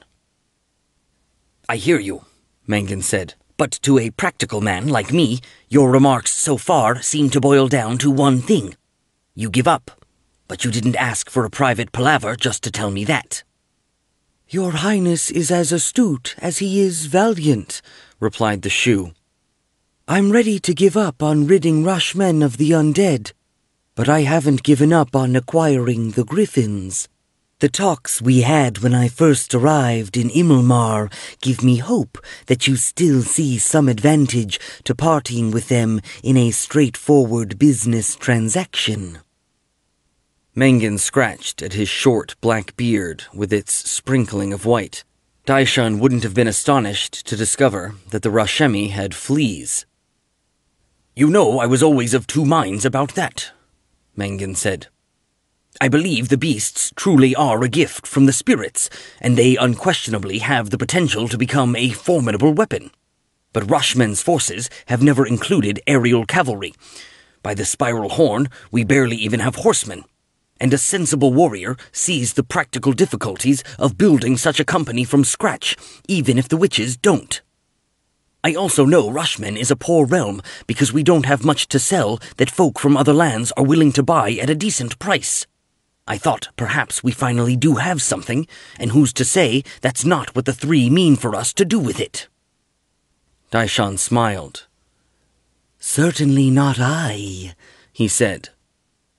Mangin didn't return the smile. "No, not you," he replied. "Yelbrunya. She proclaimed this quest of hers, and there's the end of any common-sense notions I had." Yet you're the Iron Lord, the Shu said, beloved champion of your people. I know you don't mean to suggest that you have nothing to say in the matter. Mangan opened his mouth to speak, then hesitated. Daishan pressed onward. So it seems to me, wise prince, he continued, that if you ordered the release of the Griffins into my custody, released they would surely be.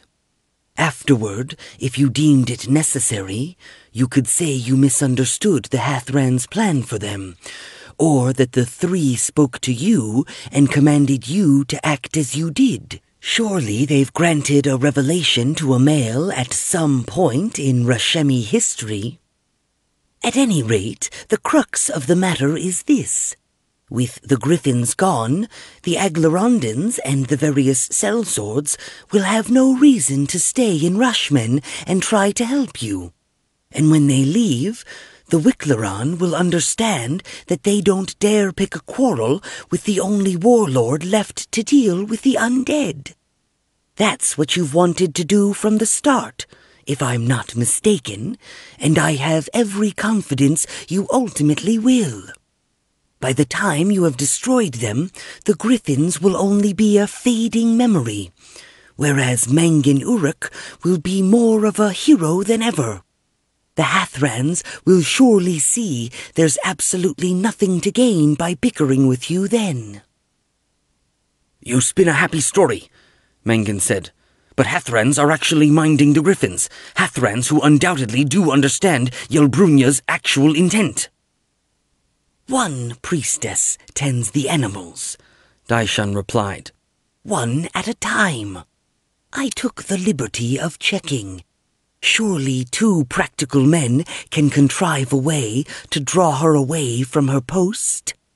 Then a wizard in my company, a beast charmer of some renown, will contrive to replace the enchantment Yelbrunya used to control the Griffins with one of his own. After which, Rashmen will see us no more. Mangan sat, scowled, and pondered for several heartbeats. No, he said finally. Daishan sighed. You're quite certain that's your final word? He asked. Yes, Mangan said with a smile. Sorry to disappoint you. I think you were pretty sure you'd hooked your fish, and for a moment. But an Iron Lord takes direction from the Erlingwood even when he wonders if the wise women are really so wise after all. I do it not only because I swore an oath to do it, but also because that's the way it's always been, and I don't care how it looks to some outsider. Highness, I understand completely, replied the Shu. A wise man honors the ways of his forefathers. Except when they were cretinous savages who lived in fear of his foremothers, Daishan thought. Well then, Mangan said, are we done? Shall I tell the cooks to prepare a farewell feast and order my people to help yours get your ice boats ready to sail? Actually, no, Daishan answered. With your permission, we Theskians will stay a while longer and keep trying to solve the undead problem. Even though you just told me you can't?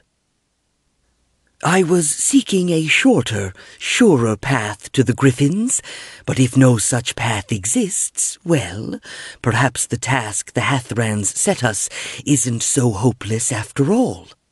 The only way to find out is to give it our best. Then go do that. Yes, August Prince. Daishan rose and bowed. Oh, and Seer? Mangan said. Yes? I'll be sending some warriors to keep that lone Hathran company, just to make sure you understand that the short path really doesn't exist. After leaving the Iron Lord's presence, Daishan decided to walk the battlements for a time. It would be cold under the black and starry sky, but quieter than the chambers the castle chamberlain had set aside for his company's use, with his underlings and the servants babbling, snoring, or wandering about. The solitude would help him think. Though he couldn't have seen the griffins at such a distance, even by day, he felt moved to linger on the north wall and gaze in the general direction of the hills where the Hathrans were keeping them. By Shar's empty heart, what a treasure! The beasts could make the House of Shan the wealthiest merchant enterprise in Telflam, and inspire Daishan's father to name him heir. In which case, his siblings had better commence their groveling quickly. But, in spite of alternating threats and promises of reward, his mages and priests had thus far accomplished little, and none of his other followers could reasonably be expected to penetrate the mysteries of the undead. It therefore seemed unlikely that the Shu could win the prize by themselves in the manner Yelbrunja had prescribed. It was time to find allies, break the rules, or both. His first effort in that direction had just failed. Where, he wondered, pulling his overcoat tighter against the frigid, whistling wind, should he cast his line next? It was easy to eliminate Folkor Dolcer. The Aglarundan was an honorable idiot, just like the Iron Lord, even though in the Iron Lord's case his haughty testiness might cause an observer less insightful than Daishan to miss the integrity underneath. Aoth Fazim was at least intelligent, but possibly too much so. Daishan preferred allies who were sharp enough to function without constant direction, but not so sharp that they might be a jump ahead of him when the partnership outlived its usefulness. Besides, the Thayan seemed to believe in keeping his word, fulfilling his contracts, and all that tiresome sort of thing, even if there were only 1 or 2 episodes in his recent history that suggested otherwise. Vondar Sherlinka. He was an honorable idiot already allied with Fazim, although Daishan wasn't sure why. They didn't appear fond of one another. Perhaps they realized that each had resources the other lacked, and maybe they'd found a measure of grudging mutual respect fighting side by side in the sacred grove. That left Mario Bez. Reasonably clever and devoid of scruples, he was currently flying around the countryside on his skyship hunting for ghosts and such. But he returned to Immelmar periodically. Daishan would offer him a partnership the next time he did. So, that was one decision made. But Daishan still had another to ponder, and it was the more problematic of the two. He could think of several reasons why a cautious man would shun the course of action he was contemplating, but he hadn't risen to prominence in the House of Shan through caution. It had taken boldness and cunning. For, the Dark Goddess knew, his father would never favor a son simply for the sake of affection, even if the old snake were genuinely capable of feeling the emotion. Daishan abruptly realized that he'd made his second choice. Somehow, picturing his father, withered, palsied and propped up on a mound of pillows, but as crafty, ruthless, and grasping as ever, had made it for him. He glanced around to make sure he was unobserved. The Iron Lord no doubt had sentries who were supposed to walk the battlements, but at the moment, none was in evidence. He whispered, "Wake." The moonlight gave him the bare hint of a shadow. In the darkness, many men might have failed to observe it even after it had leaped upright, but Daishan had no difficulty making out the inky rippling, a kind of negative shimmer, when it moved or gave an attentive tilt of its head. He could even feel its stare and eagerness to please him. It was only by doing the latter that it could fill, even briefly, the aching hollowness inside it. "Go forth," he said, "and find the undead creatures troubling this land. Bring them to me when you do."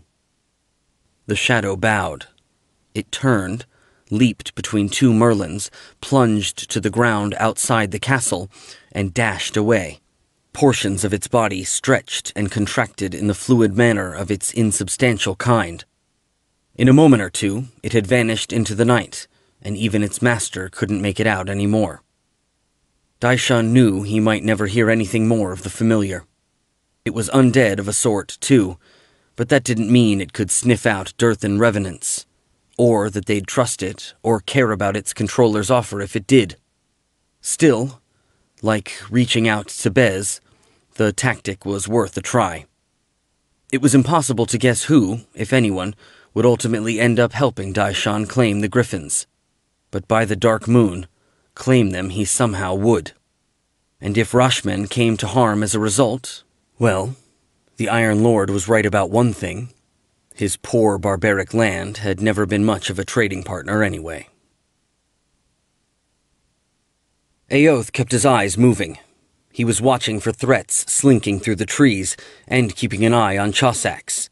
Even with the Cyclops' hands bound behind him and his feet hobbled with the silver-dusted rope originally intended to restrain werewolves, he might still try to escape or give warning of their approach. Aoth took stock of the state of his command, making sure they were game for what he was about to require of them. Much as he trusted them, well, all of them except Vandar, he would have understood if they were nervous. They'd already fought one fight, and although they'd all emerged from it essentially unscathed, such struggles took a toll. On top of that, everyone was aware that the spellcasters among them had already expended a fair amount of their mystical strength. In other circumstances, Aoth would have put off a raid until they had rested and recovered. But if he delayed that long, Chossack's mistress would wonder why the Cyclopes who'd gone out to meet the wolf pack hadn't returned. Fortunately, no one looked shaky. Not even Sarah, who arguably still wasn't a true warrior, even if, since falling in with Aoth, she'd fought foes more terrible than most soldiers would ever have to face. Or Yeshri, who'd once spent a grim and desperate time trapped in the spirit world and likely wasn't eager to go back. He felt a surge of pride and affection for them both. "Vandar looks just as steady," said Jet, speaking mind to mind. The Griffin was soaring above the treetops, watching for trouble from that angle. Aoth snorted. "He's too stupid to know what we're getting into." "He's Rashemi. He knows more about the Fae than we do. You just don't like the way he fights." "You're right. It's sloppy and undisciplined." "It's not so different from the way you and I fight when cornered." "But we try hard not to get cornered. We keep our heads, and that allows us to do the cornering. That's why we've survived as long as—" Chossax stumbled around to face his captors. Aoth turned his eyes slightly to the side so he wasn't meeting the Cyclops' burning gaze dead on. "It's just ahead," Chossax said. "You'll see it." "Go back the way we came," said Aoth. "We'll find you and untie you when we come back out. And remember, my Griffin is watching you.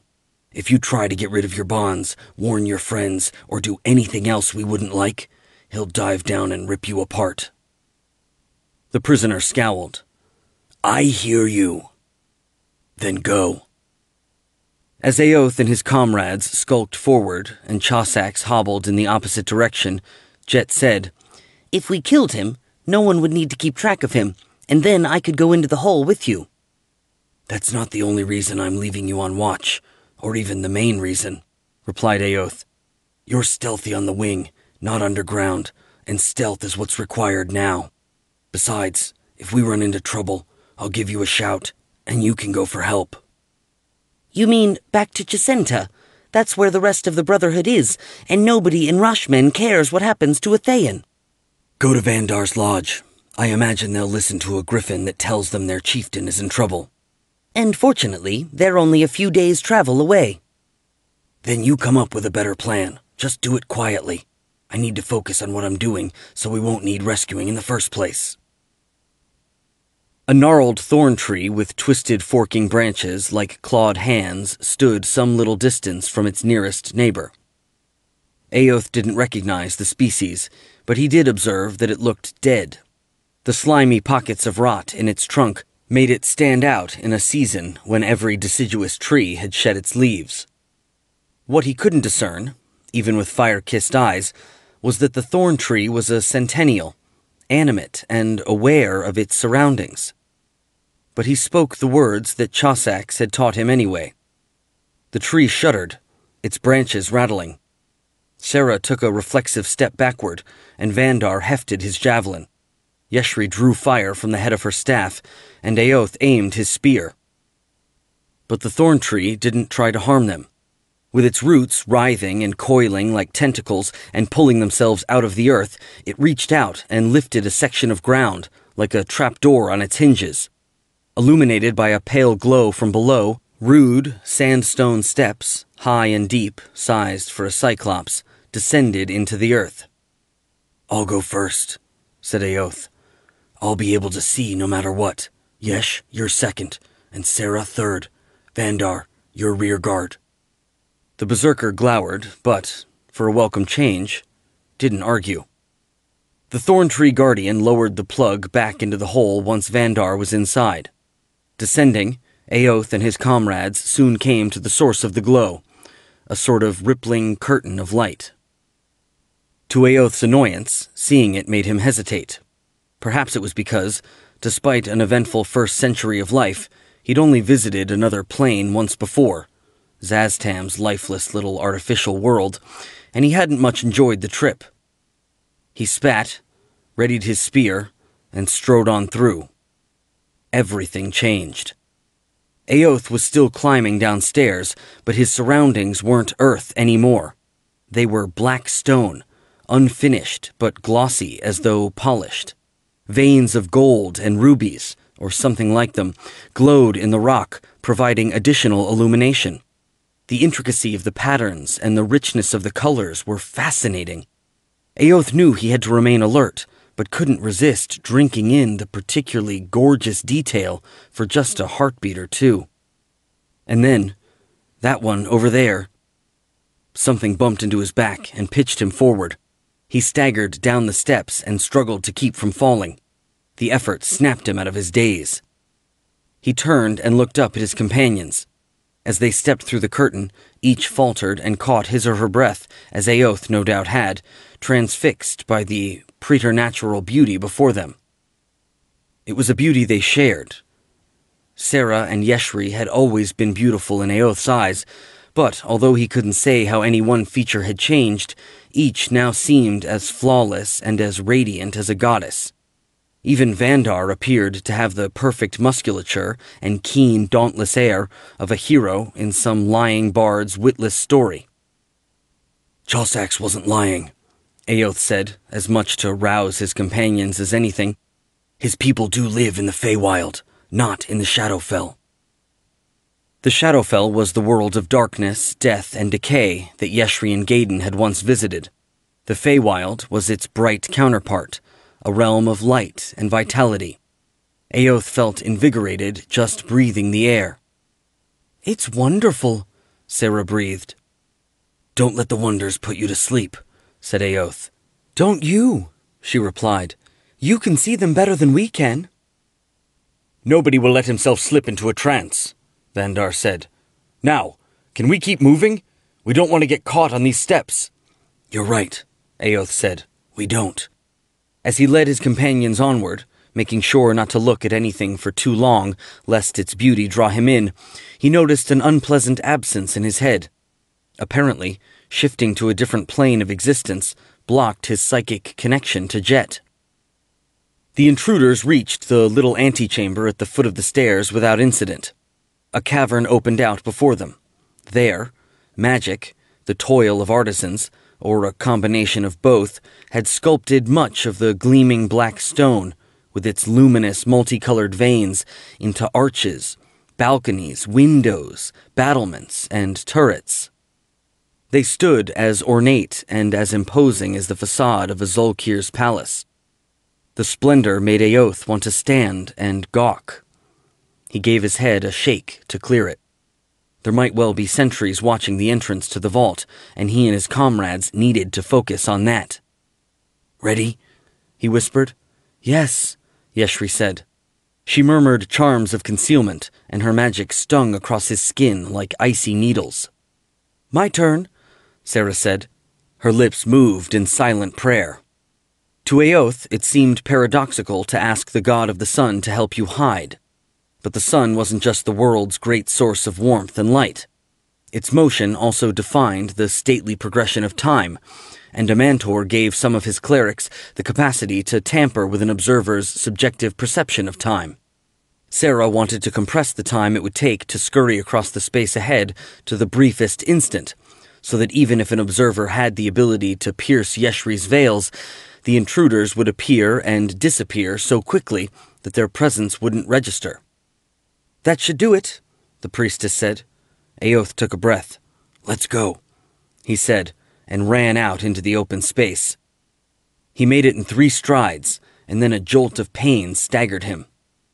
From his vantage point in the antechamber at the foot of the stairs, Aoth hadn't been able to see the big, stylized, staring eyes carved high on the walls of the vault beyond. No doubt that was as those who'd fashioned the magical man-trap intended it to be. The pupil of each hieroglyph glowed red, like the pupil of a cyclops' eye, and their gazes pressed down on him like a prodigious weight.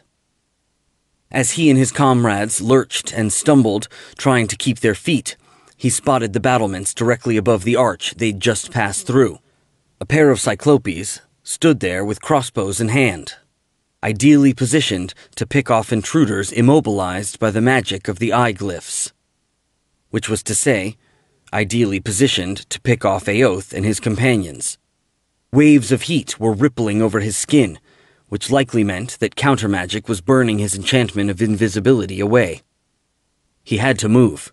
He slapped at 2 of the tattoos under his mail. The first released a tingling surge of strength that washed away some of the pain. The second was a protective charm that, he hoped, would deflect some of the power of the eyes. Still feeling like he was carrying an enormous weight, he staggered 1 step, and then another. So did Sarah. "Keeper!"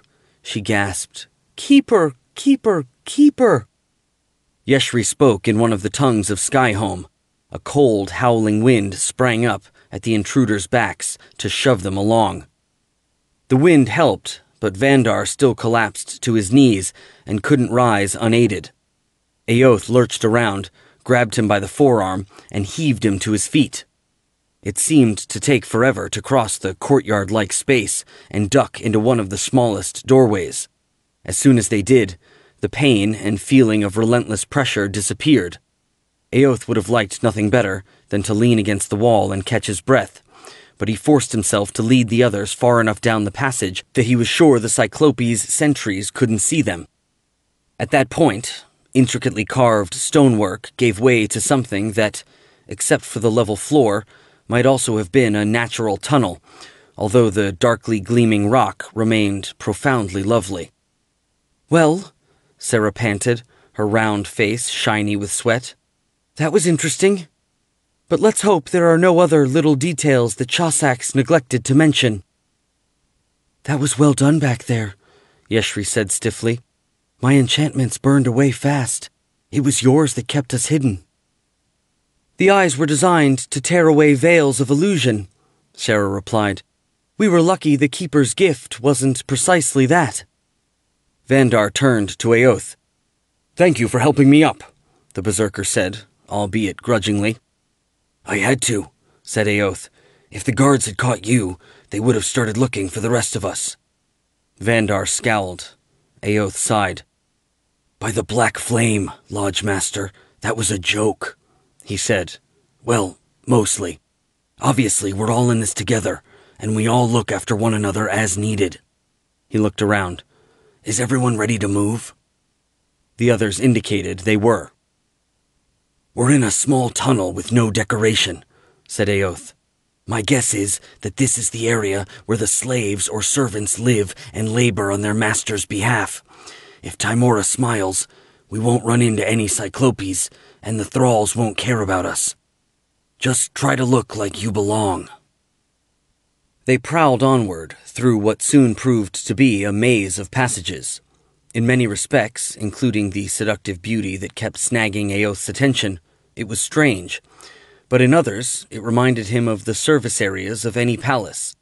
Goblins snored on pallets in a dormitory-like space. Tools, some shaped so peculiarly that their intended use was a mystery, leaned in corners or hung from pegs and hooks on the walls. And in a cluttered, filthy kitchen intended to feed the slaves, not their owners, the gutted carcasses of enormous rats dangled by their feet from the ceiling, and an iron cauldron steamed and bubbled on a bed of coals in a hearth. The orange glow of the coals was captivating. Despite Aoth's resolve to remain alert, They held his gaze for a moment, until someone said, "Psst." Startled, he cast about. A hanging, eviscerated rat with a bristling black pelt looked back at him with beady, scarlet eyes. The combination of colors reminded him momentarily of Jet, although the Griffin would surely have taken offense at the comparison. "You're not dead," Vandar said. "Do I look dead?" asked the rat. Aoth heard the edge of pain in his high, cheeping voice. Sarah said, "Actually, yes." The creature sniggered. "Fair enough, Sun Lady, fair enough," he said. "But you could make me feel better, you and your healing hands." "Maybe she could," Vandar said, "but you have the look of either a corrupt fae or an awakened beast allied with them, so I don't know why she would." "To keep me from tattling that there are intruders in the palace," the creature replied. "Guards do wander by from time to time." The berserker drew his dagger. "I know another way to keep you quiet," he said. Despite his mangled condition, the rat managed to raise his front paws in a placatory gesture. "Easy, human. I was only joking," he said. "The reason you should set me free is because you're either spies, thieves, or assassins, and I've been spying here for a while myself. Whatever you're after, I can help you." Aoth glanced around, checking to see if anyone was approaching. No one was, as far as he could tell. "Who are you, and who are you spying for?" he asked. "My name is Zil," replied the rat. "The name of the prince I serve wouldn't mean anything to you." "But he's Dark Fae, isn't he?" Vandar asked.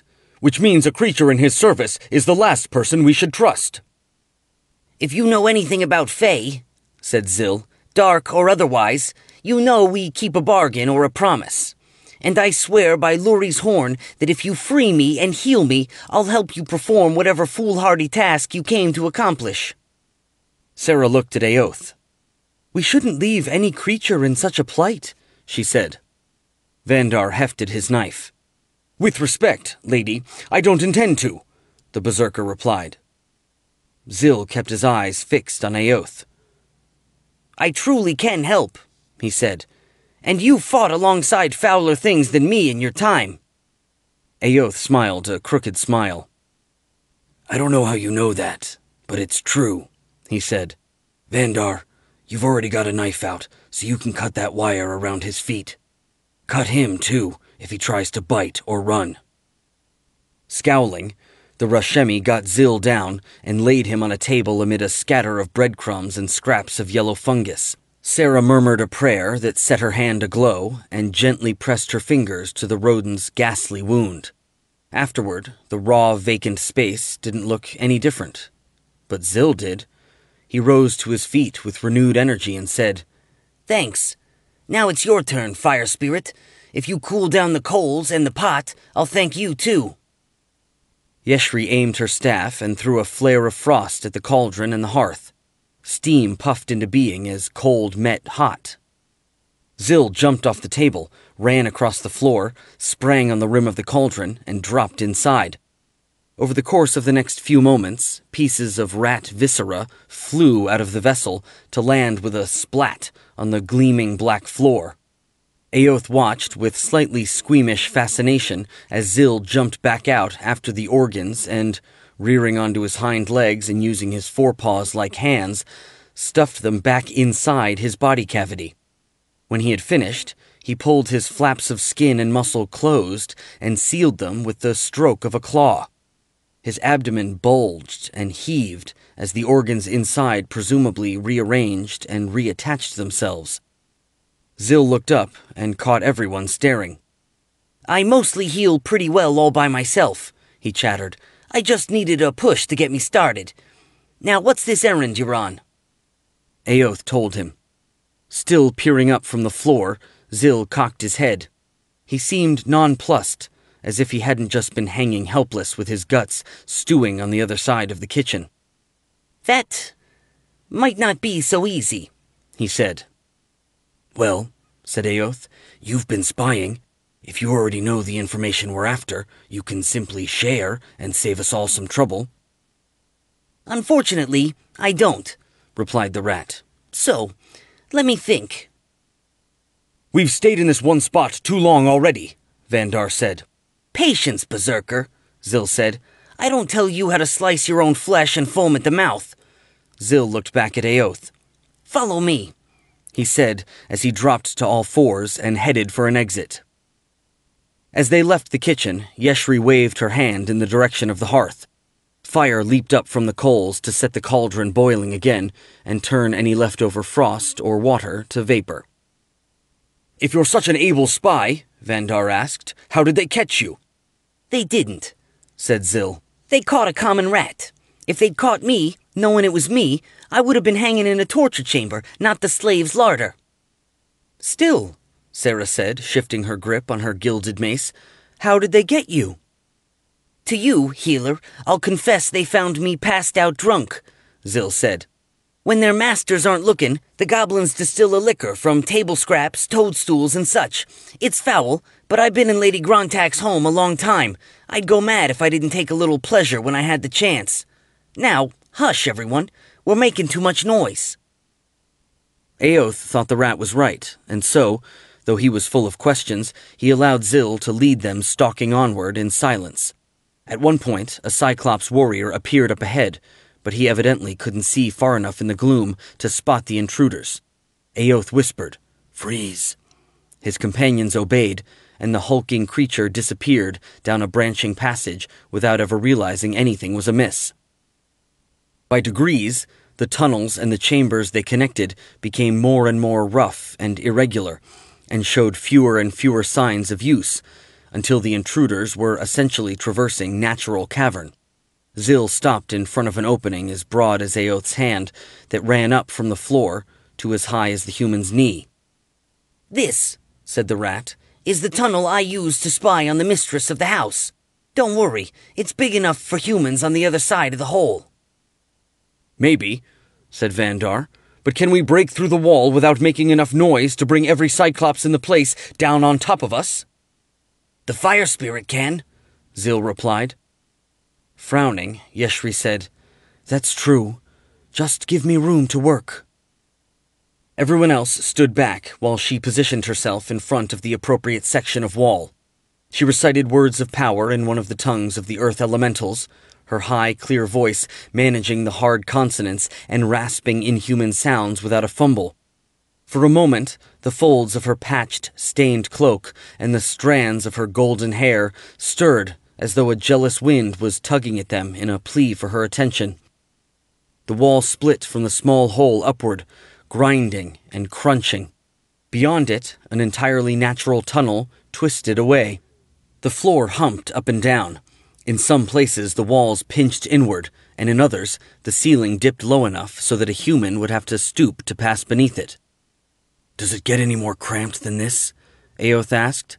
Some, Zil replied, but I promise, you can all squirm through if you try. It turned out he was right, although at one point the way narrowed into such a tight bottleneck that Aoth wondered if anyone but Yeshri would be able to wriggle through without leaving armor behind.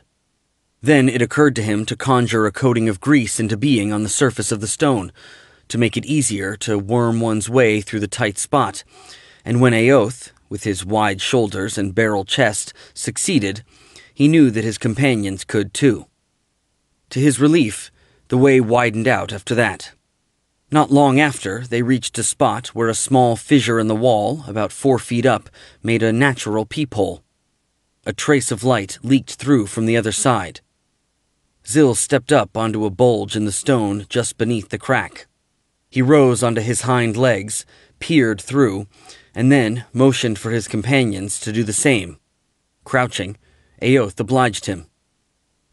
The vault on the other side was a sort of garden of stone, where sculpted trees and flowers, in many cases adorned with leaves, fruit, and blossoms of gold, silver, and some green metal or alloy, rose from the floor. Water splashed in fountains and ran through channels spanned by arching bridges. To human eyes, the bridges seemed anomalously broad and massive, but of course they needed to be to accommodate creatures as big as Cyclopes, let alone the mistress to whom they owed their fealty. Lady Grontak's was lounging in a sort of gazebo, oversized like the bridges, in the center of the vault. Twice as large as any of the 5 male cyclopes attending her, she had a hairless hide, the ugly mottled purple of a bruise, a hunchback, and one eye bigger than the other. The larger one was all amber, except for a slit pupil, while the smaller one had a brown iris, a white sclera, and a round pupil. Eoth had never encountered such a creature before. Chossax had told him she was a Fomorian, and as he looked at her, he experienced a sort of division of perception.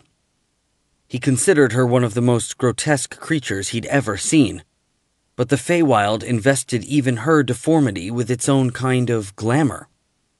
Still, if Grontax herself didn't seem entirely grotesque, Eoth couldn't say the same for her current pastime.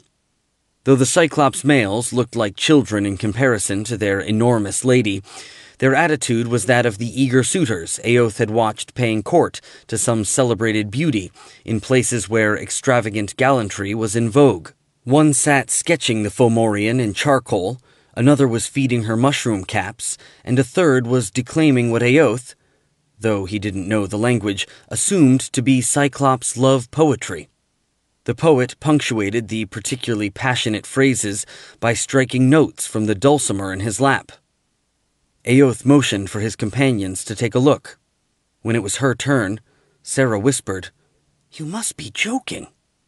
"Ridiculous as it looks," Eoth replied just as softly. "Don't let it distract you from the fact that those creatures are dangerous. Now Lady Luck has favored us. Grontax is right there. We don't have to roam through her apartments hunting her. We're going to make the most of our good fortune by hitting hard and fast." He told his comrades what he wanted them to do. "What about me?" asked Zill. Eoth had no idea what, if anything, the rat could do to help, and he didn't feel like investing the time to find out. "Just make yourself useful however you can," he said. They all took deep breaths and shifted their grips on their weapons. Sarah murmured a prayer that made Eoth, and everyone else presumably, feel refreshed and clear-headed. With a thought, Yeshri cloaked herself in fire, then she spoke to the wall. She wanted the stone to open fast, not quietly, and it split with a deafening crack. Startled, Grontax and her consorts jerked around. Eoth scrambled through the breach, leveled his spear, snapped a word of command, and so cast one of the spells stored inside the weapon. A cloud of greenish vapor burst into existence to envelop the gazebo. Eoth could smell its putrid stench even at a distance, and inside the billowing mist, someone started retching. The poet Cyclops reeled out of the cloud with his dulcimer still in hand. His gaze stabbed at Eoth, who felt a twinge of headache, but with Sarah's blessing fortifying him, he felt nothing worse. He hurled darts of azure light from the head of his spear, and they plunged into the Cyclops' torso. The brute staggered, but didn't go down. He hurled the oversized zither, and it flew at Eoth like a stone from a catapult. Caught by surprise, Eoth just barely managed to jump aside. The dulcimer slammed into the wall behind him with a crash of wood and a jangle of strings. The Cyclops drew his blade and advanced. Eoth poised his spear to defend, but Vandar screeched like a griffin and raced past him to engage the giant. Eoth wondered if the berserker was actually following the plan or just charging headlong at the first foe to present himself. Either way, it freed Eoth up to look for Lady Grontax. As he cast about, he glimpsed Sarah chanting and swinging her mace over her head. A shaft of searing light blazed from the head of the weapon and struck the Cyclops, who'd fed his lady the mushroom caps, squarely in the face. He cried out and clapped his hand over his eye. Meanwhile, Yeshri chanted at Eoth's back. Other than the breach she'd just created, there were 2 ways into a vault, and her next task was to seal them both before other Cyclopes came rushing in. Masses of stone banged, crunched, and shifted as her power pulled them shut like curtains. Shaken loose, chunks of rock fell from the ceiling. Grontax blundered out of Eoth's conjured fog. She had mushroom and red wine vomit spattered down the front of her silken gown. "You want me?" Eoth shouted, advancing a couple of paces. "I made the mist." She responded by closing her small eye and glaring with the large one. Though he'd never encountered a Fomorian before, Aoth had heard that, like the Cyclops' vassal, they possessed the power of the evil eye.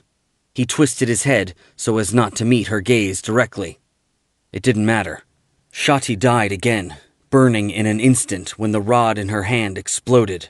Mirror plunged his insubstantial sword into Zaztam's ravaged skeletal form, and they both blazed bright. But when the light faded, the ghost was gone, and the Lich Lord remained. Zaztam turned, tore Boreas's head from his shoulders, and then advanced on Aoth. Nor was he the only one. His staff glimmering with magic, Malark glided in on the sellsword's flank. Aloskler Bonbastos and Chazar loomed above Aoth's other foes, each dragon whipping his head forward and opening his jaws wide as he spewed his breath weapon. Aoth cried out and staggered, dropping his guard. Grontax raced forward, her huge hands extended to seize him. Aoth waited until she was nearly on top of him. Then, pleased that his trick had worked, he dodged, charged his spear with power, and thrust at her knee as she pounded by. He could do it because, while it was by no means pleasant to watch people he'd cared about die all over again, or to see a selection of old enemies attacking him all at once, his true sight made the illusory nature of the phantasms immediately and absolutely apparent. Thus, they couldn't disorient or even hurt him, as they might have another. But pretending they had was a good way to lure Grontax in close. Aoth's spear point tore flesh and scraped bone. The Fomorian screamed and staggered, but didn't fall. Instead, she stumbled around to face him again. He rattled off an incantation that put him at the hub of a spinning wheel of blades. Floating at chest level, the defense threatened any foe who ventured into striking distance. But in all likelihood, it would only slash the giant's extremities, not her vital organs. Too late, he saw that Grontax didn't mean to rush him again. Not yet, anyway. Instead, she invoked magic of her own. She thrust out her fist at him like she was miming a punch, and green and yellow light swirled from the cat's eye ring on her middle finger to make a kaleidoscopic pattern in the air. Aoth was no longer looking at illusions that he could recognize for what they were and ignore thereafter. The light was only light, but it was supremely beautiful. Its power to fascinate, augmented by both the atmosphere of the Feywild and his own preternaturally acute vision. He strained to look away, break free, but there was a treacherous part of him that didn't really want to. Recognizing that she had him under her spell, Grontax leered, gripped a little sculpted pear tree, and, with astonishing strength, twisted it and ripped it up from the floor. Aoth saw that the makeshift club would make it easier for her to strike at him without coming in contact with his spinning blades, that the hammering length of black stone would shatter his bones and pulp his flesh, and still he couldn't quite bring himself to move. With blood running from her wounded knee, his foe limped forward. Suddenly, Zil darted past Aoth and up the Fomorian's bloody leg. He paused for an instant to bite and scratch at the gash the spear had opened, then scurried onward. He vanished under the hem of her gown. Grontax roared and pounded with her fist at the moving lump under the fabric. Somehow she missed and only managed to thump herself. Zil scrambled from her front to her back, where she'd have trouble reaching, and where Aoth assumed he clung, gnawing at her flesh. Still roaring, the Fomorian heaved the stone tree over her head and thrust it repeatedly downward like a huge, unwieldy back-scratcher. Shaken loose, silver pears fell clanking and rolled clattering across the floor. Meanwhile, a Cyclops at the periphery of Aoth's vision swung his sword at the flying mace of golden light that was assailing him in turn. By keeping the giant occupied, the conjured weapon freed up Sarah to try to help Aoth. With her voice shrill, but still as controlled as spellcasting required, she rattled off a prayer. It set him free. Suddenly, though the floating, shifting pattern was still beautiful, its hold on him ended. For an instant, he felt a belated horror at having been so helpless, but he shook it off. By that time, The scraping stone branches had ripped Grontax's gown from her body. The garment hung from the tree like a tattered flag on a pole. She rammed her weapon downward yet again, and it finally brushed Zil from his perch and dashed him to the floor. She lurched again, exposing the hump that, crisscrossed with welts, cuts, and bite marks, looked like someone had flogged her, and glared down at the rat. He thrashed like he was in the throes of a seizure. She swung the tree over her head. Aoth cast a fan-shaped flare of flame from his spear, and it splashed across her crooked, bloody back. She howled and staggered. "I'm still here, ugly," he bellowed. "Finish with me before you start killing rats." She turned back around like he wanted her to. The force of her glare was like a hammer slamming into his face. He staggered and cried out, and, as fast as her wounded leg would allow, she rushed him. By the time Aoth had recovered his balance, the stone tree was whirling at him in a horizontal arc. He leaped back, and it missed his body, but caught the end of his spear. The force of the blow tore the weapon from his grasp and stabbed pain up his arm. He suspected it was nearly broken, or dislocated. Aoth snatched out the short, heavy sword he carried as a backup. He wasn't as adept with it, nor had he painstakingly infused it with as many enchantments as he had the longer weapon, but it would have to do. He would have to get close to the Fomorian and stay there, so the blade could reach her. She would have a more awkward time of it attacking him from the shorter distance. He scrambled toward her just as she followed up with a backhand swing. Aoth strained to spring forward even faster and just made it inside the giant's reach. Her arms were above him, and the branches of the stone tree scraped, banged, and snapped, sweeping across the patch of floor at his back. The wheel of blades sliced a deep gash across Grontax's unwounded leg before the magic blinked out of existence. With a final stride, Aoth closed the distance, charged his sword with destructive force, and slashed a second cut above the other. The sword bit deep, but the giantess still wouldn't fall down. Though the wound must have hurt her, she repeatedly tried to stamp on Aoth and to stab the top of the stone tree down on his head. She alternated those tactics with an attempt to scramble far enough away so that his sword couldn't reach her, while at the same time sweeping him away by swinging her makeshift weapon. He dodged, pursuing doggedly whenever she tried to open up the distance, and cutting at her whenever she gave him a chance. Meanwhile, something started pounding on the other side of one of the arches that Yeshri had sealed with her wizardry. So far, Aoth and his comrades had held their own, but it seemed unlikely that even the elementalist's mastery of earth and stone could keep the rest of the giants out for long. Which meant they had to end the fight quickly. Aoth had to, for he'd taken the critical task upon himself. Everyone else was essentially just keeping the Cyclopes from swarming on him. Grontax tried another retreat, and pursuing more slowly, trying to look fatigued, it shouldn't be difficult, he let her open up the distance. She screamed and whirled the stone tree, the silver pears all fallen away, many of the branches snapped off short, in another sweeping horizontal stroke. Aoth didn't try to dodge. He'd let her open up the distance precisely so she could attempt another of those arcing blows. They took longer to travel to the target.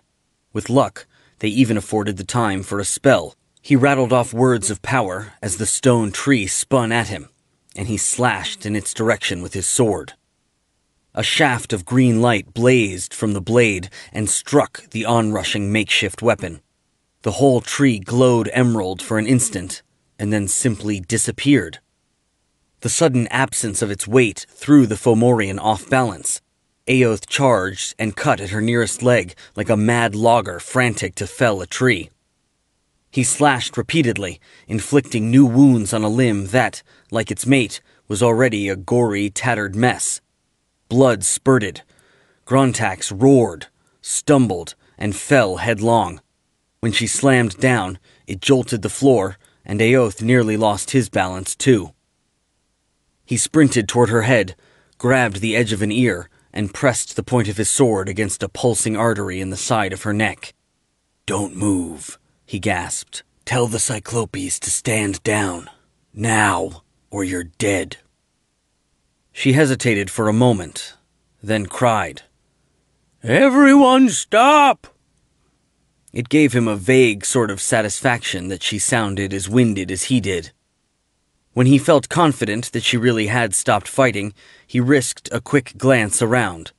To his relief, all of his allies appeared to be all right. In fact, they'd killed 2 more cyclopes, one that Yeshri had apparently burned to death, and another that looked like it had succumbed to a combination of sword cuts and bites from large, fanged jaws. The bites didn't look like the result of any spell that Yeshri or Sarah used, and Aoth could only assume that some magic Zil commanded was responsible.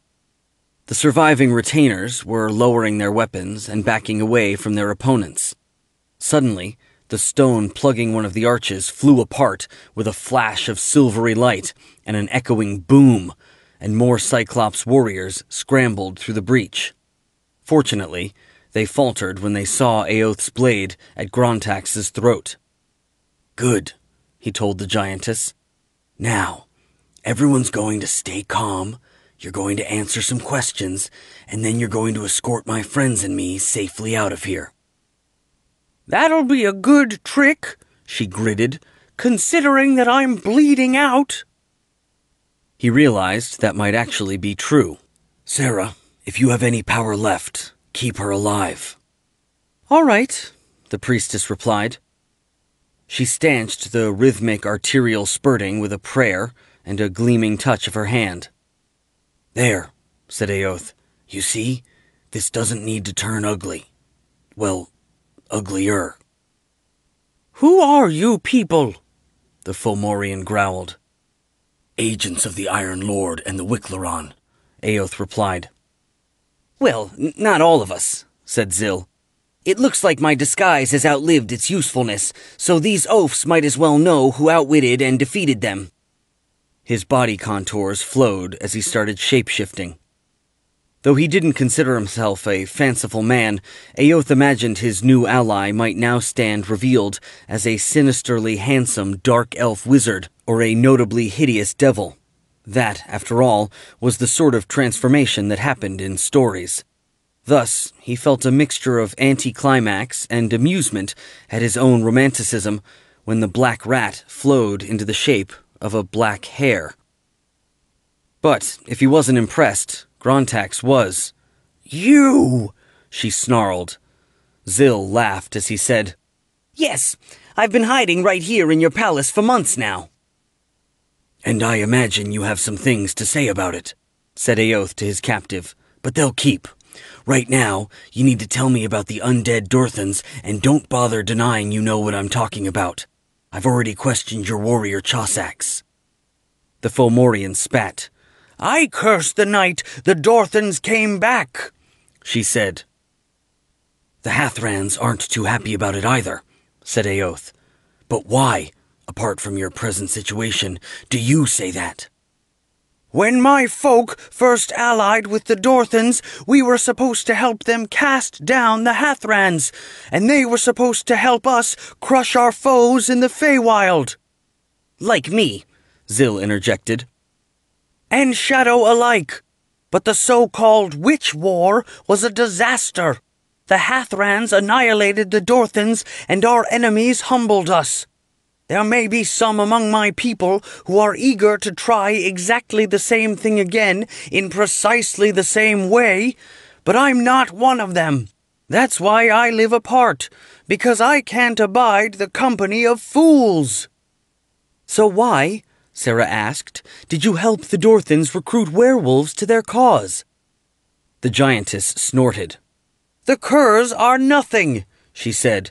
"Just a convenience we in this stronghold created to keep true humans off my land." "So by parting with something of little value," said Aoth, "you satisfied the Dorthans and bought yourself time to decide whether you really want to throw in with them again or not." "Yes." "Who's bringing the Dorthans back?" "Other undead, supposedly from somewhere far away.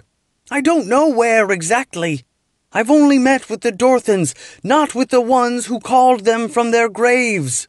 "If they're from so far away," Vandar asked, shivering and ashen-lipped now that his rage had passed. What do they care about Rushmen? I can't tell you why they chose to come to this land in particular, Grontax said, but I do know their intent is to establish some sort of hegemony of the dead. The Dorthans will rule here as they desire, but their dominion will be part of something greater. Like the Tharks that make up Thay, said Aoth. I suppose, replied the Fomorian. And that explains why these invaders are so concerned about Zaztam and his lieutenants finding out about them. Thay's already an empire of the undead and necromancy. I doubt it wants a rival, and it may well have the power to destroy this one before it really gets going. That would be my guess. And when the undead rule Rushmen, what do your people get out of it? The Fomorian sneered. Those who came to visit me gave essentially the same pledges as before, she said. The undead will rule in the mortal world, and my folk will rule in the spirit realms. How do the Dorthans and the other undead travel around Rushmen without the Hathran's watchers spotting them? I can't say, but it's a useful trick. What else do they have in their quivers? What's their grand strategy for winning a new war? I don't know that either. You must at least have some idea where they've based their command. Is it Citadel Tralkarn? Vandar asked, referring to the ruin that had once been the Dorthans' greatest stronghold. The Fomorian snorted. Do you think they're stupid enough to establish themselves in the first place so that you berserkers and such would come looking for them? She said. No. The invaders visited Citadel Tralkarn early on, before you had any idea that anything was amiss. They reanimated those they could, looted what remained to be looted, and moved on. Where to? Asked Aoth. I don't know that all their captains are there, or even the chief one.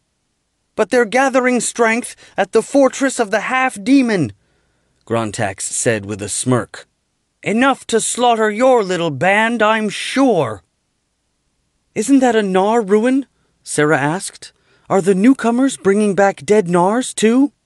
Ask them when you meet them, assuming you're fool enough to go, the Fomorian replied. We won't look foolish with my lodge behind us, Vandar said. This is what my brothers and I have been waiting for. Now that we know where to find our enemies, we can kill them. Not a chance, Zil said. Or at least, not unless my people help. Will they? Asked Aoth. They might, said the hare. A squabble between humans and their dead grannies is no great matter to us. But if these invaders are giving our enemies among the Fae silly notions, and if they're tampering with the fiends the Gnars left locked in pentacles and the like, that could be a problem. We could certainly ask my prince to send warriors to look into the situation. One of you could tag along with me to help explain it. While others, Aoth thought, fly back to the lodge house in Immelmar. Then the two forces will rendezvous near the haunted fortress. It sounds like you have it all figured out, Grontax growled. So why don't you go away and leave me in peace? I told you, said Aoth. We're going to keep you hostage until you, and you alone, have accompanied us back above ground. Unfortunately, I need to keep a weapon at your throat, so you'll have to put up with me riding on your shoulder. That is, unless you'd rather crawl. Chapter 6. It wasn't much of a village, just a cluster of huts in the rugged hills between Lake Ashane and the Erlingwood. In such a backwater, there were relatively few people to kill, and even fewer who could put up a fight against the dead. By the time Daishan's shadow arrived, the massacre was nearly over, but not quite. It felt the survivors, before it actually saw them, as points of warmth in the cold and dark.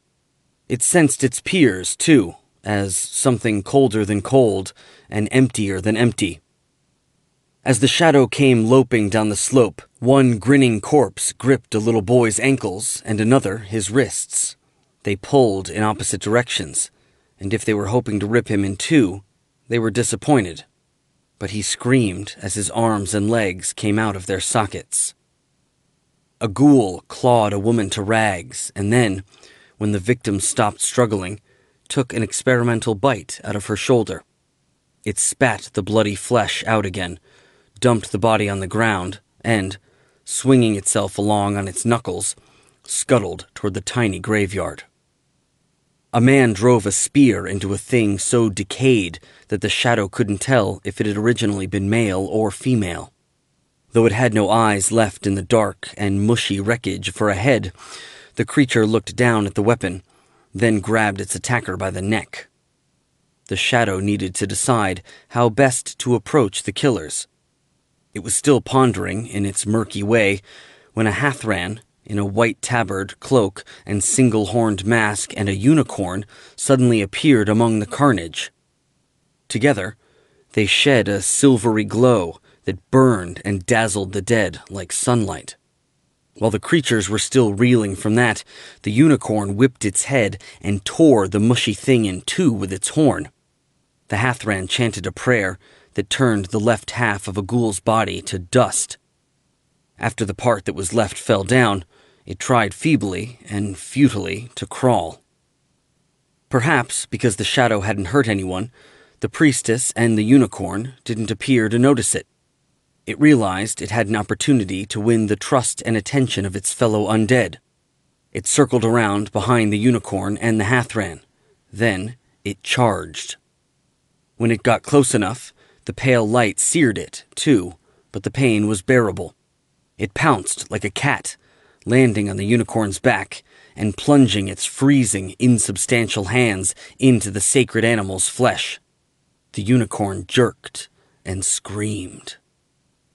Raising her scimitar, the witch pivoted toward her ally. But before she could strike or cast a spell at the shadow, an imp the size of a hawk, with beating bat-like wings, pointed ears, and a mouth full of needle fangs, appeared in the air directly behind her. It whipped its tail, and the stinger at the end of it, at the back of her head. The sting didn't seem to penetrate her woolen cowl, but she whirled to defend herself from the hovering devil and left the unicorn to look after itself. The shadow pummeled the sacred beast repeatedly, as fast as it could, but the animal simply vanished out from underneath its attacker. The shadow spilled to the ground like water. The unicorn popped back into view on its flank and instantly leaped, its shining horn leveled. The shadow threw itself to the side, and the thrust missed. The unicorn pivoted, reared, and battered at it with its front hooves. One blow plunged through its arm, and it felt a shock of pain. A burst of dark red, somehow filthy-looking flame splashed across the unicorn's side. The animal screamed and staggered, dropping back onto all fours. As it struggled to recover its balance, an undead stepped in and clubbed it in the head with a warhammer. Blood splashed and bone crunched. The unicorn collapsed and lay motionless. The haze of silvery glow surrounding it and the Hathran dimmed. The animal's slayer was a walking corpse with 3 fleshless skulls on his shoulders instead of 1.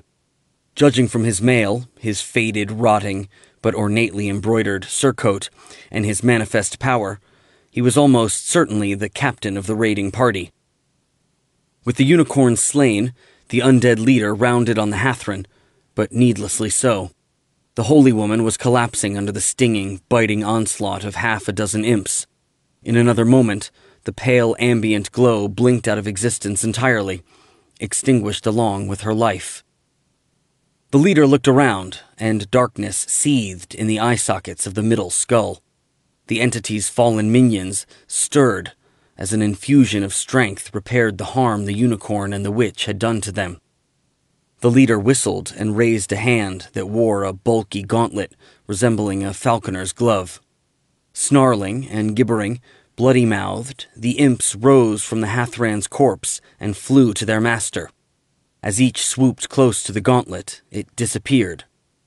The 3-headed creature then turned to peer at the shadow. "You're not one of mine," said the middle skull. "But you can be, You can join us. But the shadow knew that wasn't so, because its will wasn't its own.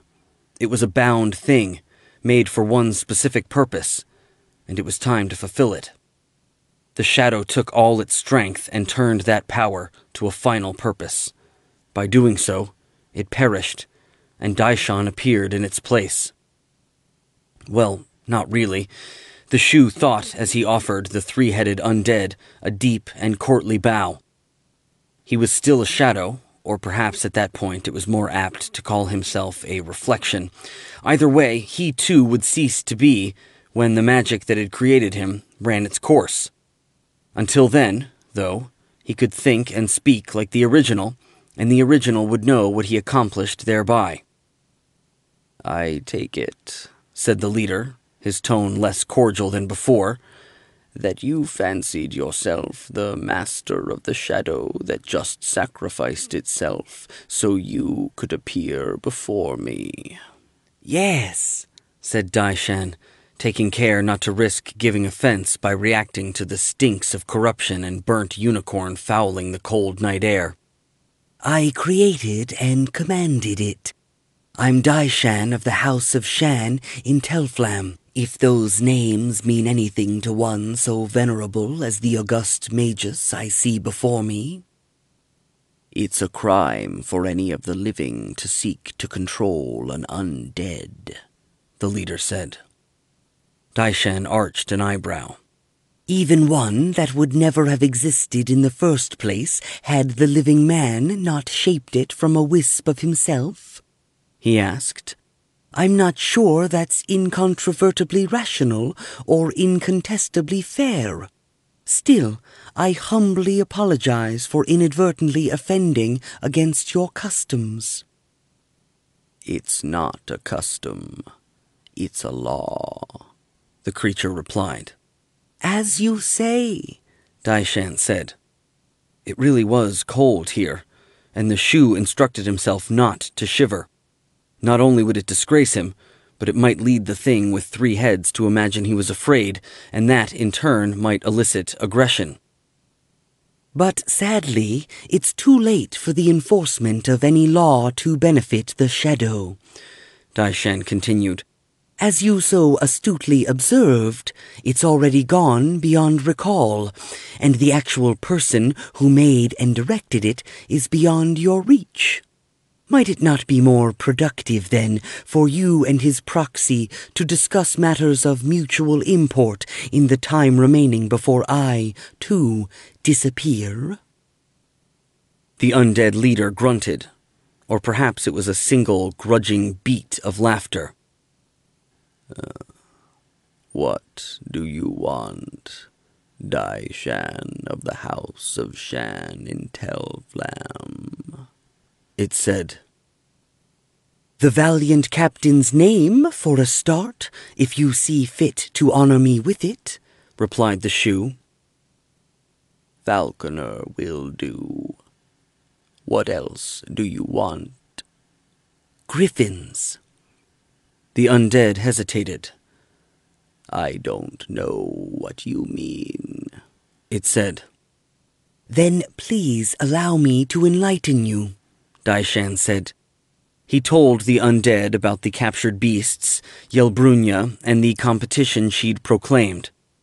When he had finished, Falconer said, Then it sounds like you, or the phantom that was here before you, should have fought on the unicorn's side. Only if I thought that my agents and I could contribute significantly to the Hathran's victory, replied Daishan.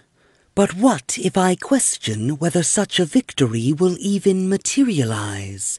What if I think that you risen Nars and Durthans have a better chance of prevailing? Then it would be prudent to throw in with you. That is, of course, if you're willing to part with the Griffins to compensate me for the assistance I would provide. Falconer fingered the fleshless jaw of the middle skull while he said, If I were this Yelbrunya, I might well send an agent, or his proxy, to make such an offer in the hope that some gullible soul would take him into his confidence and divulge useful information, especially if there was no true risk to the actual agent himself. Inwardly, Daishan acknowledged Falconer's shrewdness. That was indeed one ploy to attempt in the game in which he was trying to be on everyone's, or at least the Hathrans, the Undead's, and Mariobez's side at once.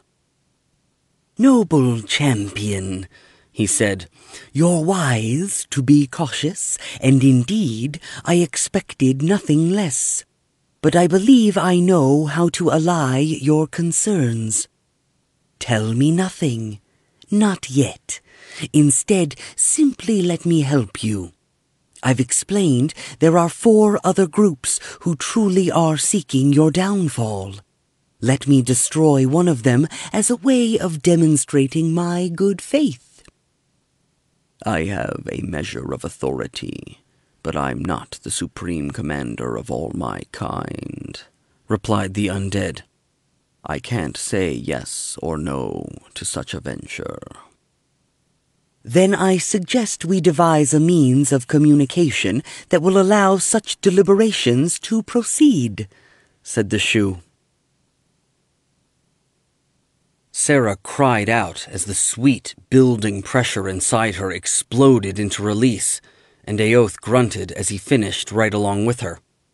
After a few moments, he rolled off her, and they lay for a time, their sweaty bodies pressed together, utterly relaxed and looking up at the rafters of Boralak Morokina's longhouse. "That was delicious," she said after a while. "Glad you liked it," he replied with a chuckle. "I wonder what it would have been like to do it in the Feywild."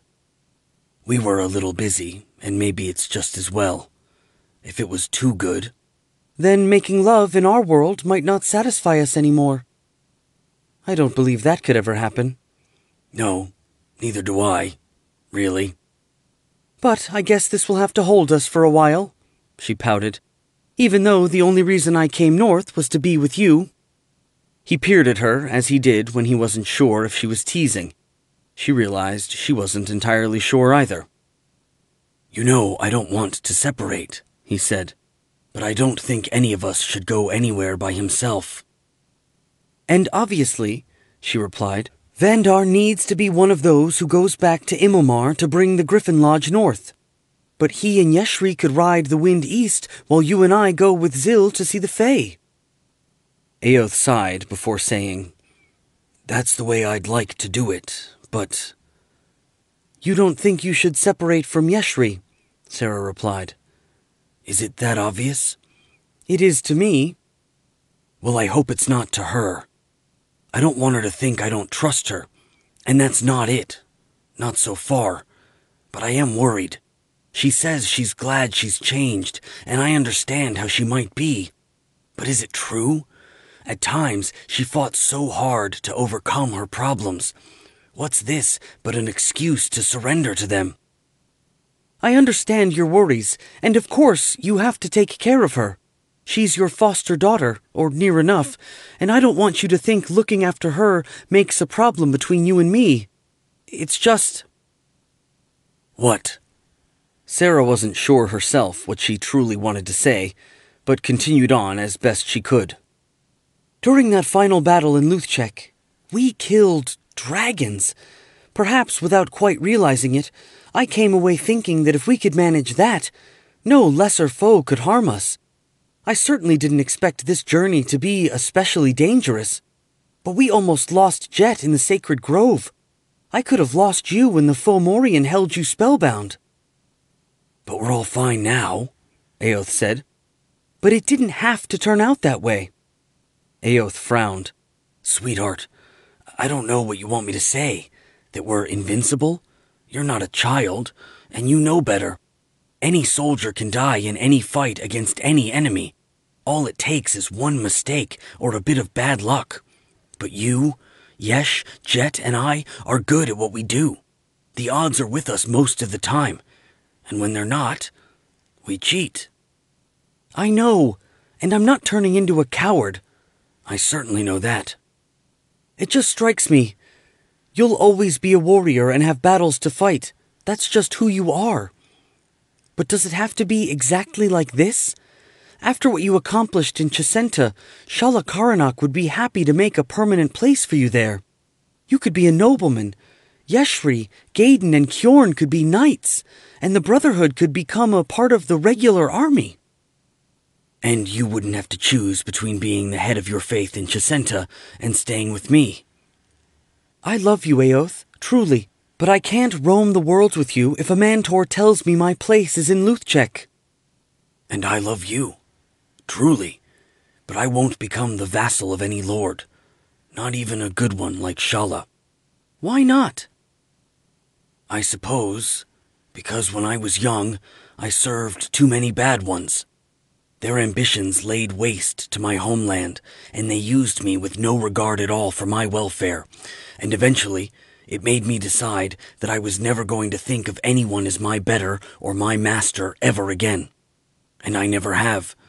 Sellswords offer their services to kings and such, but we negotiate the terms, and the contracts are always temporary. She shifted, getting more comfortable in the crook of his muscular arm. I know you're independent, she said. You don't even like the suggestion that a god is telling you what to do. You're right, he replied. When Yelbrunya started raving about messages from the spirits and sending us all off on a quest, I was almost ready to chuck this whole enterprise. He smiled a crooked smile. But only almost. I need those Griffons. Then somehow we'll win them, she said with a sigh. And probably, by then, it will be time to go home. Where we don't know what will happen when all you Sun Lords and Sun Ladies gather. The others may not even try to elect you. I'll bet there are priests who actually want the job, politicking frantically in your absence. Sarah decided not to say that there might be a part of her that actually wanted the job, too. Fulcor Dolcer looked at the Griffins sleeping in the snowy field. The men had built fires at various points as their commander had ordered. Some of the Griffin riders had grumbled that the hardy mounts could handle the cold, and Dolcer privately conceded that they almost certainly were right. But he'd always been solicitous of the steed's welfare. That, to his way of thinking, was the true mark of an honorable man. He took good care of the lesser creatures, such as animals and children, that fate placed in his keeping. His eyes automatically sought out Cooper, his own mount, slumbering like the rest. He realized that even though he was nearly as tired as his steed, he wished he could spend the morning flying, just the Griffin and him. It might help him forget the frustration of crisscrossing the wretched barbaric land for days on end without ever finding his quarry. "Even sleeping," said a soft baritone voice, "the beasts are magnificent." Startled, Dolcer jerked around to see Daishan standing in that straight, still, and somehow vaguely dainty way of his. The shoe's breath steamed, but other than that, there was no indication that he felt the chill in the air, even though his long, green overcoat didn't look all that warm. The longhouses of Immelmar, with their peaked sod roofs, stood a longbow shot behind him, brown accents in a world of winter white. Dolcer's mouth tightened. He'd never liked Daishan, and disliked him still further since the merchant had made a fool of him in front of the Wickleren. Still, he supposed it behooved him to show the man a modicum of civility. "Yes, they are," he said. "Did you hike out from town just to look at them?" Daishan smiled as he said, "It was Griffins that lured us all here, brave captain. Naturally, I'd like to become more familiar with them. And now that the Iron Lord has posted guards to keep us from approaching too close to the Wild Ones, I have nowhere else to study them. I must say, these look every bit as strong and as fierce as the ones we're squabbling over." Dolcer nodded. "Absolutely," he said. "Which begs the question," said the shoe. If Aglarond already has griffins of such quality, why are you so intent on acquiring the ones in Rashemi hands? What the Simbarks want, their servant delivers. But I have absolute confidence that such a shrewd officer knows why they want them, and could enlighten me if he chose. Dulcere shrugged. I suppose it's not a secret, just common sense. When it comes to a weapon like griffins, you can't have too much of it. You're also wise to keep your enemies from getting any. The first time Aglarond tried to take back the wizard's reach, that turncoat Fazim brought griffins against us, and that was part of the reason we lost. For that matter, Thay itself once had a griffin legion. Don't you think they'd rebuild it if given a chance? It may be so. And Thay's the enemy of every other land in the east. But if you had the griffins, you'd sell them to Zaz-Tam, wouldn't you? You'd figure his gold spends the same as anybody else's. It grieves me, valiant sir, that you appear to regard my profession with disdain. I humbly concede it's not heroic like your own, but still, it would be a cheerless, hard-scrabble world without commerce. Maybe so, but tell me I'm wrong about the griffins and you. About me, personally, you are. I have some insight into the source of Zaz-Tam's powers, and the unfortunate things that would befall any realm that came under his sway. But I must admit, my elders in the House of Shan might not see that as clearly as I do, and I too have orders to obey. Happily, I enjoy a certain amount of latitude as to how I interpret them. Dulcere cocked his head. What are you getting at? Say it straight out. As you wish. In front of the Hathrans, carried away by the enthusiasm of the moment, I expressed my intent to destroy the creatures troubling this realm. But later, I reluctantly came to the conclusion that you were right. My little band lacks the resources to accomplish any such thing. You, on the other hand, possess precisely the armed might necessary. Except that, if rumor can be trusted, you haven't had any luck locating the enemy. So you're suggesting a partnership? Of a kind that ought to suit you very well. If I don't help you win the Griffins, you naturally owe me nothing. But if I do, you'll still take possession of all the animals and simply pay a fee for my assistance. You'll go home with everything you came for, and I'll reap sufficient profit to satisfy my father, even though it's not the prize he sent me to fetch. Some people say you already made a deal with Mario Bez, that you were seen talking to him the last time his skyship flew back into town. Seeking opportunity, a trader talks to all sorts of people. That doesn't mean I wouldn't prefer a covenant with an honorable officer over a sordid arrangement with an infamous mercenary. Dulcere murmured as he turned the proposal over in his mind, looking for a flaw. Feeling a bit like a cunning, greedy merchant himself, he asked, "How big a fee?" As she tramped along, planting the butt of her staff with every other stride, the snow crunching beneath her war boots, Yeshri kept an eye out for tracks and figures lurking behind the trees. It was probably a waste of effort. Aoth and Zil were likely to spot trouble before she did. But life had taught her never to entrust her safety entirely to others if she could avoid it. "How much farther?" Aoth asked, a hint of impatience in his voice. Not far, the black hare answered, so stay close. We'll come up on the sentry soon, and we want to make sure they understand the two of you are with me. Humans aren't generally welcome this deep in the forest. Aoth snorted. "Does Rashman have any woods that aren't forbidden, sacred, or both?" he asked. Not many, Zil replied. Fundamentally, it's a land of spirits and fae who tolerate what they consider to be lesser creatures just as long as we show the proper respect. We? Yeshri asked.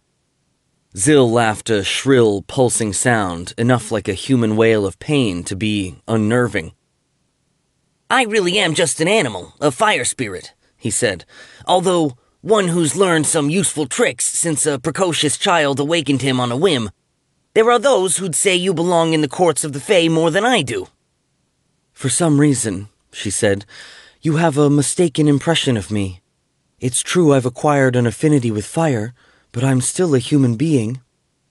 If it pleases you to think so, lady, then who am I to argue otherwise? Zil said. I see one of your sentries, said Aoth, ahead and a little to the left. With that to guide her, Yeshri spotted the Watcher too. He somewhat resembled a slender elf archer with pointed ears and slanted eyes, but the elves she'd seen had little body hair, whereas the sentry appeared to have a tawny down covering himself. His face was narrower and less manlike than an elf's, and she couldn't read its expression. Long canines extended from under his upper lip, and smallish antlers jutted from his brow with shiny metal objects attached to the points. Interesting, said Aoth. I haven't run across folk like that before. They started out as elves, Zil said, or so the story goes. But then, in a time of desperation, they asked a spirit called the Stag King to save them from the doom that was coming to claim them. He agreed to do it if he could lie with 3 of their maidens. Perhaps not understanding just how strong his blood would prove to be, the elves agreed. After a few generations, they were all like him, and made no objection when he returned to rule as their king. As Yeshri and her companions marched onward, Aoth pointed out other archers watching from hiding, like the first. In time, a silvery chiming, like sleigh bells, sounded at the sellswords' backs. What's that? asked Aoth. The bells in their antlers, Zil replied. Their way of telling you that now that you've come this far, you can't turn back. In other words, said Aoth, they think they can scare us onward like beaters flushing game. That's not very flattering, or friendly either. They're not a friendly people. Then why serve them if you're not really a dark fae yourself? You've seen that I have powers. Yes. Well, like the elves in the story, I had to bargain for what I wanted with one who was willing to trade with me. Now, look sharp, we're almost there. The travelers wound their way through a thick stand of ash and alder to the clearing on the other side. At first, Yeshri couldn't see any reason why no trees grew on that particular patch of ground. Then she took another step, and a castle wavered into view in front of her. The lines of the spires and battlements had once been graceful and harmonious, and the walls once adorned with intricate mosaics. But everything was crumbling and faded. What world is that fortress actually standing in? She asked. This one, currently, said Zil, and it hardly ever slides, except at night. Yeshri supposed it was as reassuring an answer as she had any right to expect. She and Aoth followed the hare through the gate and across a snowy courtyard. The inhabitants watched as they passed. The females didn't have antlers, but that didn't make the contours of their long tapered faces any less strange. In the Stag King's hall itself, 2 naked males were wrestling, alternately grappling like humans and slamming and grinding their antlers together. The little round bells wired to their points chimed with every violent, straining motion. That, the grunting, the slap of flesh on flesh, and the click of cloven hooves on the floor were the only sounds in evidence. Unlike a human audience, who would surely be cheering their favorites on, a ring of spectators watched the contest in silence. "Wait here," said Zil. He hopped around the onlookers and out of sight. The bout ended shortly thereafter, when the stag men locked antlers, and one flipped the other off his feet with a savage, wrenching motion that involved his entire body. At last, the onlookers showed their appreciation, or at least Yeshri assumed that was what they intended, by nodding and setting the bells attached to their own antlers ringing. From the far end of the hall, someone called, "Clear a path! Let me see what the hare dragged in." The voice was as deep as a cyclops's. The stag men in the hall pivoted to regard the strangers by the door, but if they were surprised or alarmed to discover them there, Yeshri couldn't tell. They vacated the center of the chamber, and she had her first look at the Stag King, slouched on a finely carved wooden throne. His height and bulk matched his voice, and though his high-backed chair was more than big enough for any elf to sit in comfort, he appeared squeezed into it. But despite his hugeness and antlers that dwarfed those borne by any of his descendants, in some ways he looked more manlike, or elf-like, than they did. His features were human enough to bespeak arrogance. He waved a hand, and 4 guards started forward. It seemed obvious that they intended to manhandle the mercenaries up to the throne. Yeshri felt the old familiar loathing at the prospect of being touched. "Aoth," she said. "I agree," he answered, sidestepping to distance himself from her. "Let's make a different kind of first impression." With a thought, she brought the fire inside her, leaping forth to cloak her from head to toe. She also tapped the butt of her staff on the cracked and grimy floor and the torches in the wall sconces, evidently deemed unnecessary because shafts of sunlight shone through the openings higher up, all burst into flame. Aoth, meanwhile, leveled his spear, set the head aglow with blue phosphorescence, and swung it in an arc to point at each oncoming guard in turn. They faltered, and so did almost every other stag man in the hall. "I told you they were mages," said Zil. Yeshri noticed that he was sitting up on his haunches at the foot of the Stag King's throne. "Did you also tell him we claim guest right?" asked Aoth. "That means nobody should be trying to lay hands on us." "I trust Zil's judgment within limits," the Stag King said. "Still, it's one thing for him to tell me you have power and mettle, and another for me to see for myself. Now, I have." He beckoned. "Come forward." Yeshri drew her fire back inside herself, and Aoth raised his spear to point straight up again.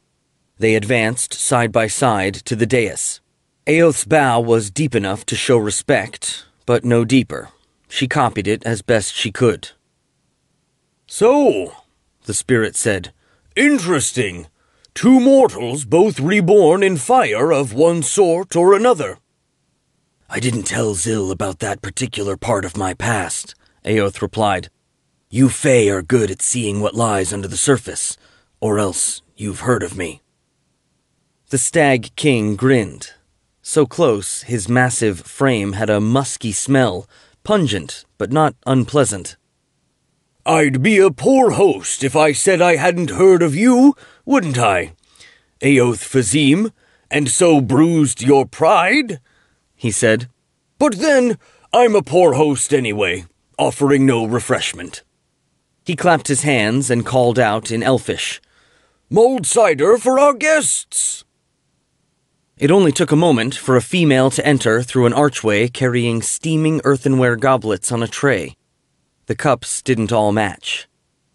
Aoth shot Yeshri a warning glance, a reminder that she didn't need.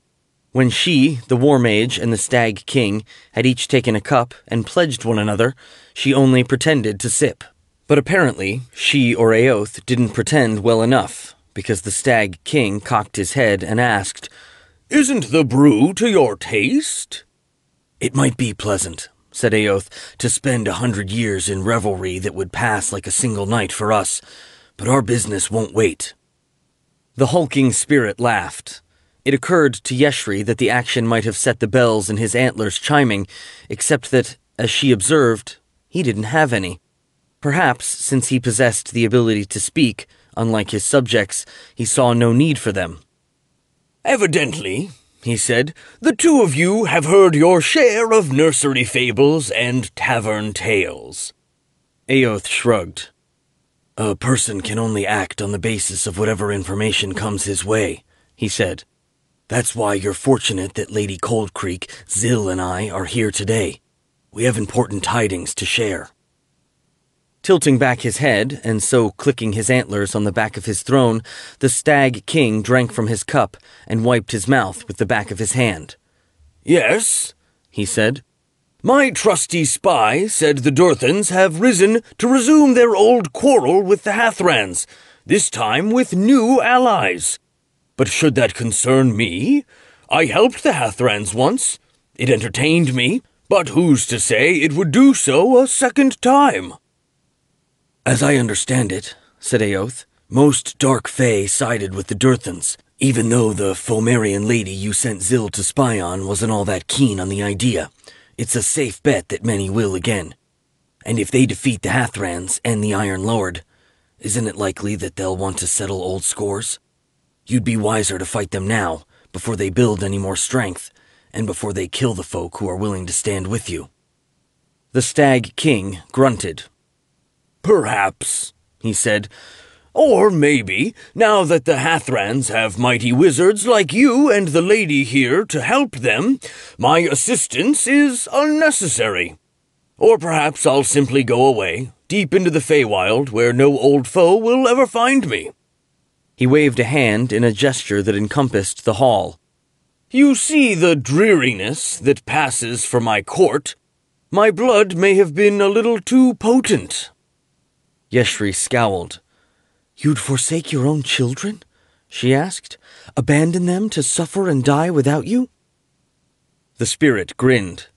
Forgive me if, for whatever reason, that pierces to the quick, he said. But perhaps it doesn't have to be that way.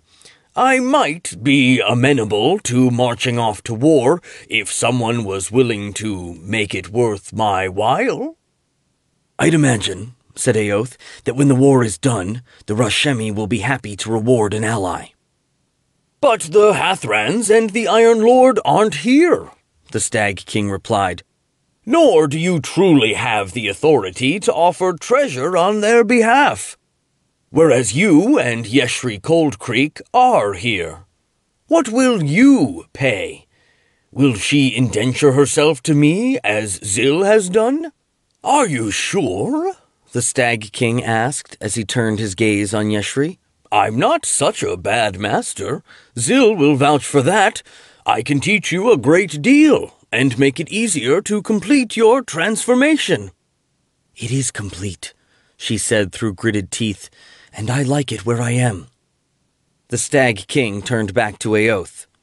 Well then, Captain, that leaves you, he said. I have wealth to barter, the Thayan replied. Gold, some talismans, enchanted weapons, and such. It's not all in Rashmen, but if we make a deal, I'll get it to you. The enormous creature grinned. No need. Your greatest treasure is here. Eyes infected with the blue fire that changed the whole world. Eyes with true sight. Give me one of them. You'll still see better than any other human in the world. Eoth snorted and said, Unless some foe sneaks up on the wrong flank. Then you decline the offer? Of course. I explained that it's in your best interest to ally with the Hathrans and me. That should be enough. I shouldn't have to haggle with you like I'm trying to buy a carpet in a marketplace, and it's laughable that you think I'd give up one of my most valuable officers or mutilate myself to purchase your help. With all due respect, it's nowhere near that important. So sit idle in this tumble-down pile if it pleases you. Yesh and I will find a way to beat the undead without you. The Stag King glared. Is that your final word?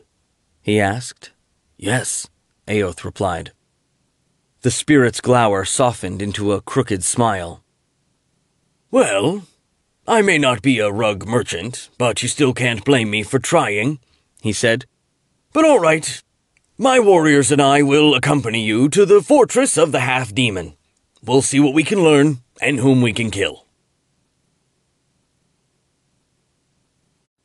Chapter 7.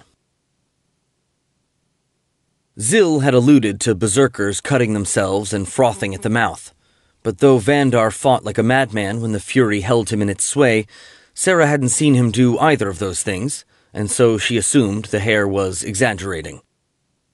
She didn't think so anymore.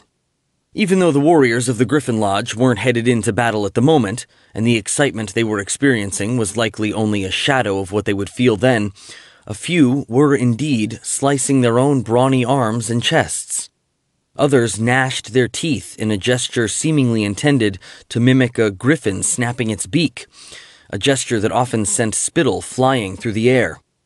Meanwhile, the rest had other ways of acting crazy. They screeched like griffins, swept their arms wide like griffins spreading their wings, or punched their neighbors for no particular reason. Which was to say, with Vandar having delivered his news, his brothers were raising the feral spirit they'd likely need when they reached the fortress of the half-demon. Sarah suspected that Jet, standing with Vandar and her in front of the crowd, was a potent source of inspiration. The berserkers might constitute the Griffon Lodge, but how many of them had ever been so close to their totem? At first, Jet regarded the berserkers' display with what Sarah had learned to recognize as dour tolerance, an attitude of, humans are idiots, but there's nothing to be done about it.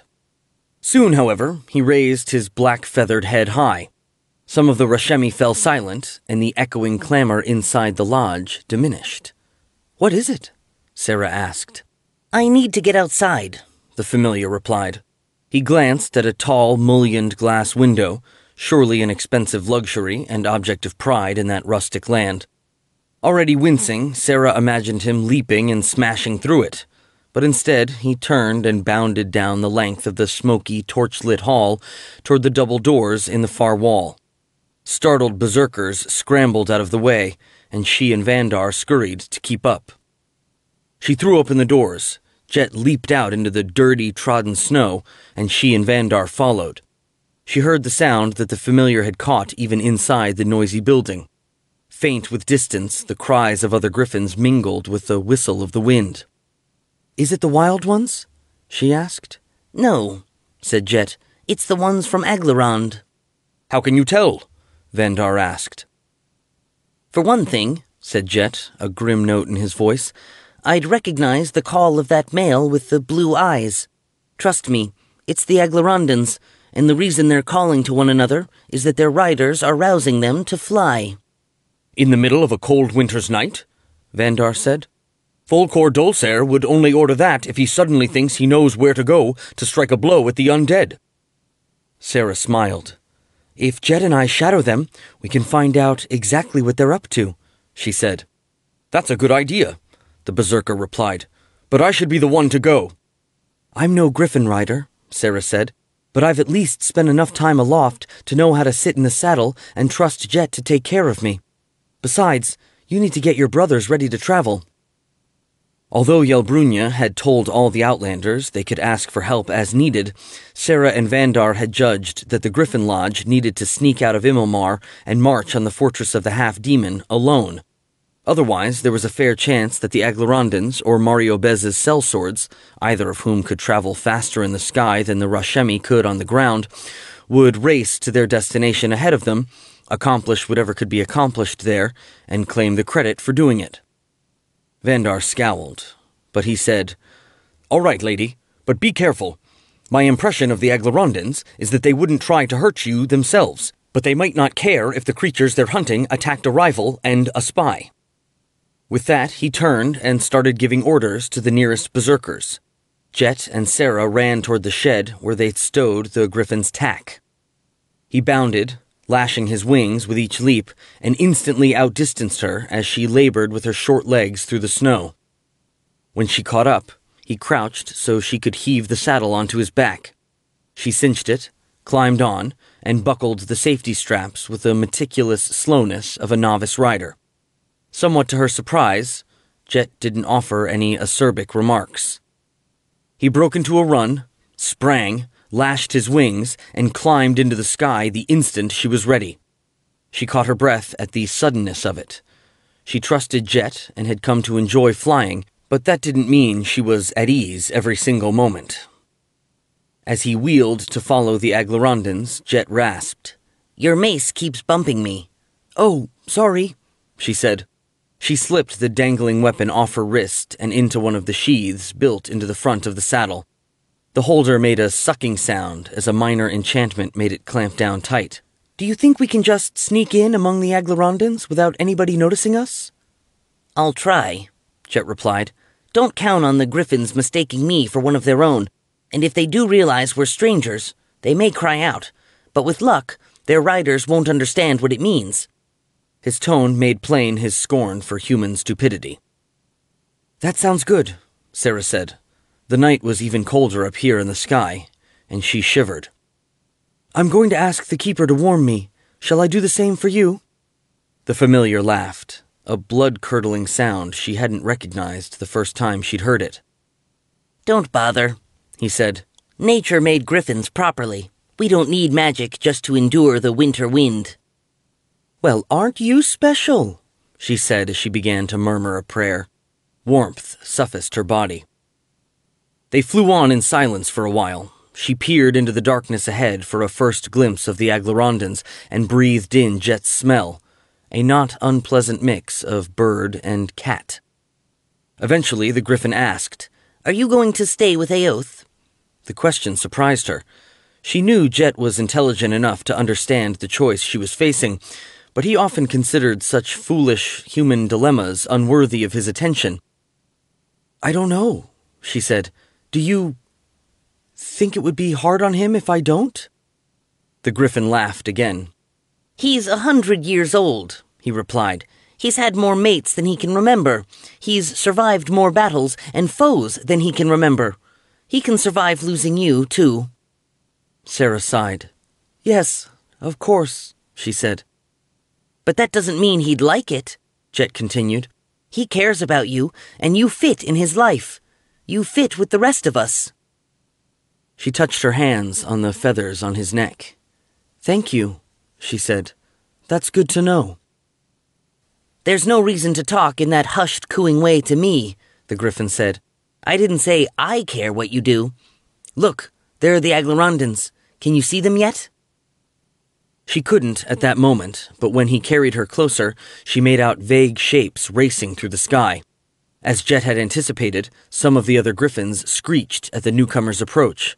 But as he'd also expected, the riders didn't pay it any mind, except to order their steeds to cease their clamor. She and Jet flew along quietly on their rival's flank. The Aglarondans were headed pretty much straight east from Immelmar, essentially following the track named the Hurong's Road. If one could consider any part of northern Rashman civilized, it was that corridor. Sarah occasionally caught a glimpse of hamlets and isolated farmhouses and land that appeared to be fields and pastures rather than woods and lonely moors. If the undead were raiding there, then that, like the attack on the sacred grove north of the Ashenwood, attested to the boldness and seriousness of the threat. The Aglarondans' griffins started screeching again. "Do they sense undead?" Sarah asked, keeping her voice low. "No," Jet answered. "They smell horseflesh." A moment later, Sarah smelled it too. She realized that wasn't right. She wasn't a beast with a beast's keen senses. She was a human being who might not smell a horse even if she was standing right beside it. She definitely shouldn't have been able to smell one from high above the ground. The Aglarondans' steeds swooped lower. In a superficial sense, that wasn't strange because horse was a griffin's favorite food. Still, properly trained mounts would ignore the distraction if they were working, and if they didn't, experienced riders could quickly reassert control. But that wasn't what was happening. The Aglarondans barked orders at their mounts, and their voices became louder and shriller as the griffins ignored the initial commands. The smell of warm, juicy meat thickened in the cold night air. Lightheaded, Sarah realized her mouth was watering. She looked for the horses and finally spotted them. Apparently oblivious to the threat descending on them, the animals were standing placidly in a snowy paddock. The griffin in the lead, Sarah wondered if it was Folcor Dulcer's, slammed down on a horse and crushed it to the ground. Screaming, the equine thrashed. The griffin dipped its beak and tore loose a first chunk of flesh. The man astride the steed bellowed at it and pounded it with the butt of his lance. His efforts were no more effective than the maimed horse's struggles to writhe free. More griffins plunged down, each on its chosen prey. Then Jet screeched, furled his wings, and dived. The unexpected plummet jolted Sarah out of her daze. "A mantor!" she called. "Please, give us your light!" The god's power manifested as a warm golden glow in her hands. She leaned and stretched forward as far as she could and laid them on the sides of Jet's head. The warmth surged out of her flesh and into the Griffin's. For a heartbeat, she was afraid it hadn't been enough, for, while her deity's might was limitless, a mortal's ability to channel it was not. But with a snap, like the crack of a whip, Jet extended his wings and leveled off.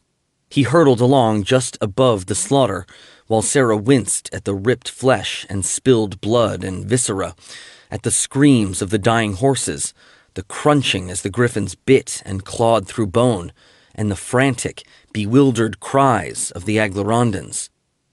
Then the horses changed. Had it happened more gradually, Sarah might have not spotted it immediately, because by then all the animals were shredded, eviscerated, dismembered, dying, or dead. But they changed into a different sort of ruined thing virtually all at once, as a wave of mottled discoloration swept through them. The smell of raw meat and spilled blood in the air became a nauseating stench of decay. The equine's struggles had become feeble, turned to mere twitches and shuddering, or subsided altogether. But paradoxically, as their aspect changed from that of creatures killed moments before to that of ones that had lain dead for some time, their movements became far more vigorous. They no longer appeared to care about escaping. Rather, their only concern was biting a griffin and its rider or battering them with their hooves. Even though the Griffins were gorging on putrescence, and likely had been all along, with only illusion making it appear otherwise, their riders still couldn't compel them to stop. Thus the soldiers' only option was to stab at the undead horses with their lances.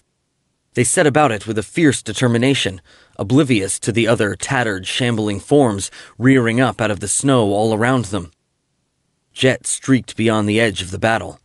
Sarah looked over her shoulder, but could already see little of the rapidly dwindling figures at her back. "Turn around," she said. "We have to help them." "They're our rivals," Jet replied. "We want them to fail." "Turn," she said, then realized that despite his protest, he was already wheeling. As he lashed his wings and flew back at the combatants, she reached out to the keeper and prayed for all the strength he could give her. The magic flared inside her like the yellow sun itself, filling her with an ecstasy that nearly washed away her ability to think. Almost, but not quite. She still remembered her purpose. She swung her hand over her head, and golden light blazed down from the black starry sky to illuminate the field below.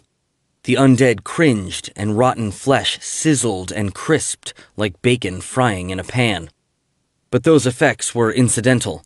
Sarah's actual intent was to free every griffin from the enchantment trammeling its mind, and she shouted with joy when the mighty beasts started to spring away from the horse things and shake out their wings. One griffin leaped but fell back down onto the ground. Another started to trot and then staggered off balance. A third gave a strangled cry and vomited.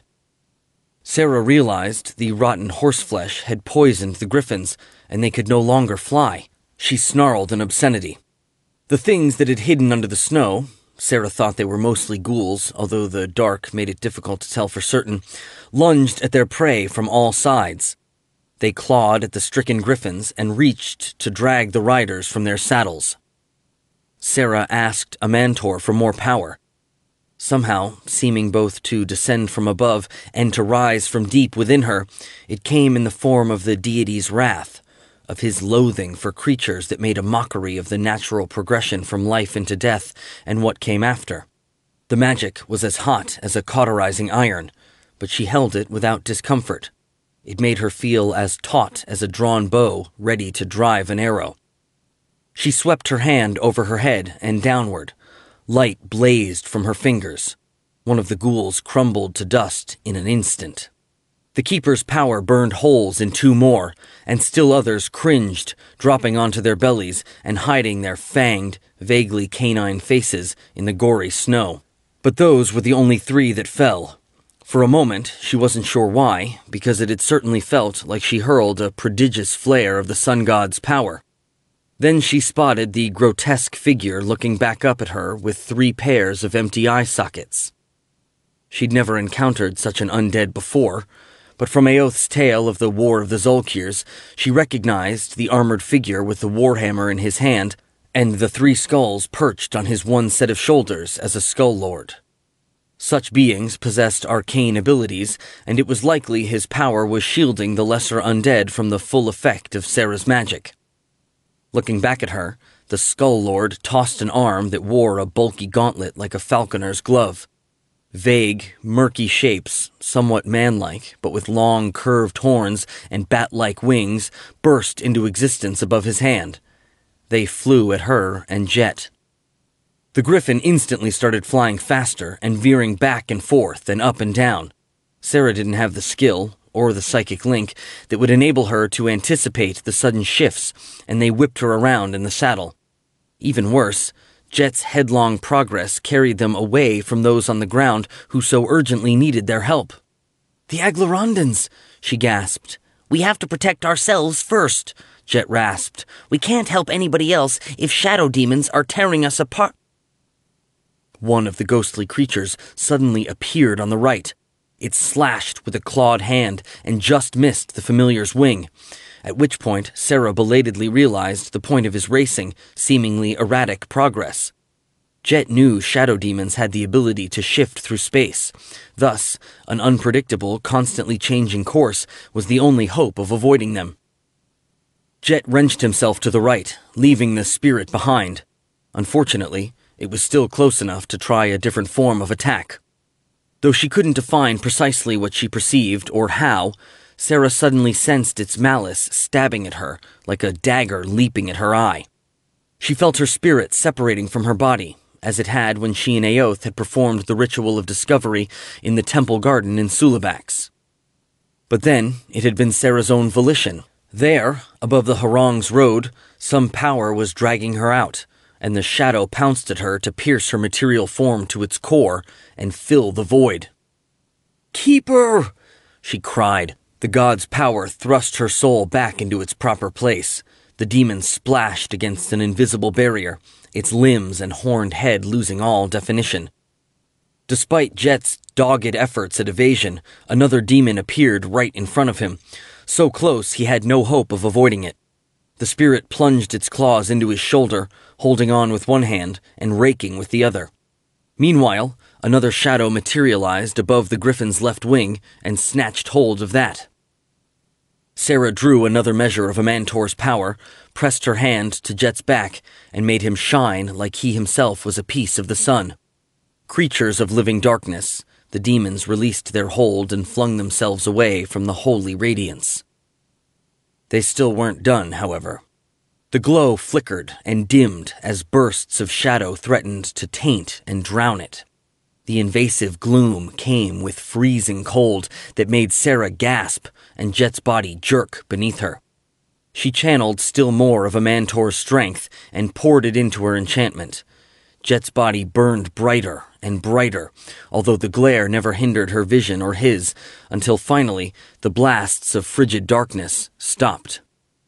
For a moment, she felt fierce satisfaction. Then she remembered the Aglarondans and looked down. Though Jet's light was dimming as she'd stopped channeling strength into it, it was still bright enough to reveal the scene below in gruesome detail.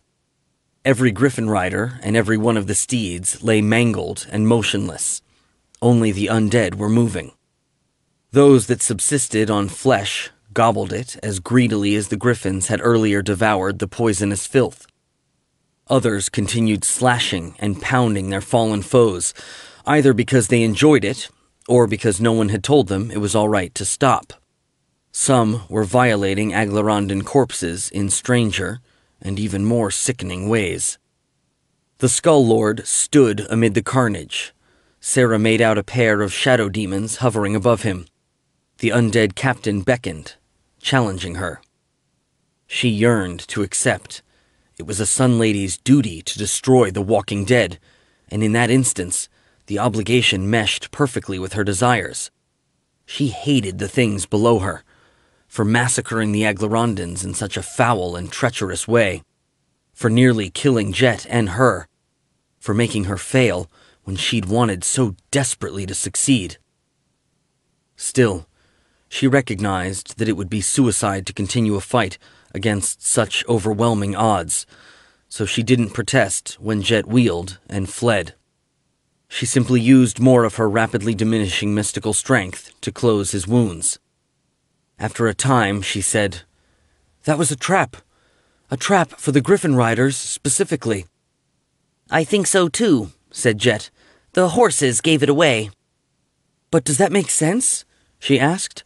"How could the enemy be so sure of catching them and no one else?"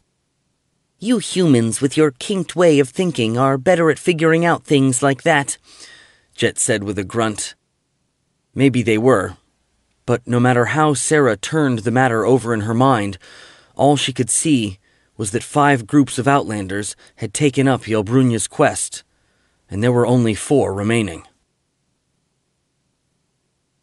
Daishan had observed long before that the important moments in life weren't spaced out evenly.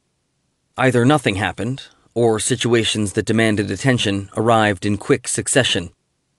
So it was that night. He'd only just dismissed the shadow he'd created to spy on the Griffon Lodge when the thing he'd retrieved from the spot where Falconer had instructed him to look for it gave a little bleating cry from the brass-bound leather chest where he'd hidden it. He crossed the chamber to the chest, unlocked it with the proper word, and opened it. Raking aside layers of clothing, he shifted out the undead demon binder's gift, if gift was the appropriate term for such a grotesquerie. Though Daishan, too, had studied what many considered to be an unsavory form of the mystic arts, as well as the techniques his family used to interrogate and chastise prisoners, touching the thing made his skin crawl. It looked like the right-hand side of a baby that had been split lengthwise, a freakish baby born under a curse. What there was of the head was abnormally big and bulbous, and patches of its skin were as scaly as a snake's. The body's 3 fingers and 2 toes ended in black claws. When Daishan had smuggled it into the castle and hidden it away, it had seemed dead, as by all rights it should certainly have been. But it squirmed feebly and opened an eye that, though it rolled from side to side, was all bloodshot sclera, with no discernible pupil or iris. Daishan assumed that once the creature had been a complete imp. Falconer had presumably called it forth from one of the lower worlds, cut it in 2, kept one half for himself, and had some swift, stealthy servant carry the other to Imilmar. The half-imp's eye stopped moving, presumably because it was looking at Daishan, although it was impossible to tell for certain. Then it spoke his name in Falconer's deep, hollow, oddly accented voice. "Noble Captain," Daishan replied, and imagined his own voice issuing from the mouth of the half-imp still in the undead mage's keeping. "I trust you have good news." "The Aglarondans are dead," Falconer said. "Excellent," the shoe replied. "I told you my drug would make the Griffins particularly susceptible to enchantment." And it hadn't even been especially difficult to contaminate the winged steed's food supply. While it would be an exaggeration to say that Fulcor Dulcere had come to trust him, once they had sealed their pact and the Griffon riders had grown used to seeing him in their encampment, the opportunity had almost inevitably presented itself. He wished it was as easy to juggle the half-imp. Daishan needed to hold onto it to strengthen the magic, but he couldn't find a way to keep the cold, slimy, exposed organs from coming into contact with his skin. "I suppose it did," the Skull Lord said. "But something else happened that we didn't foresee." Daishan frowned slightly. "And what was that?" he asked.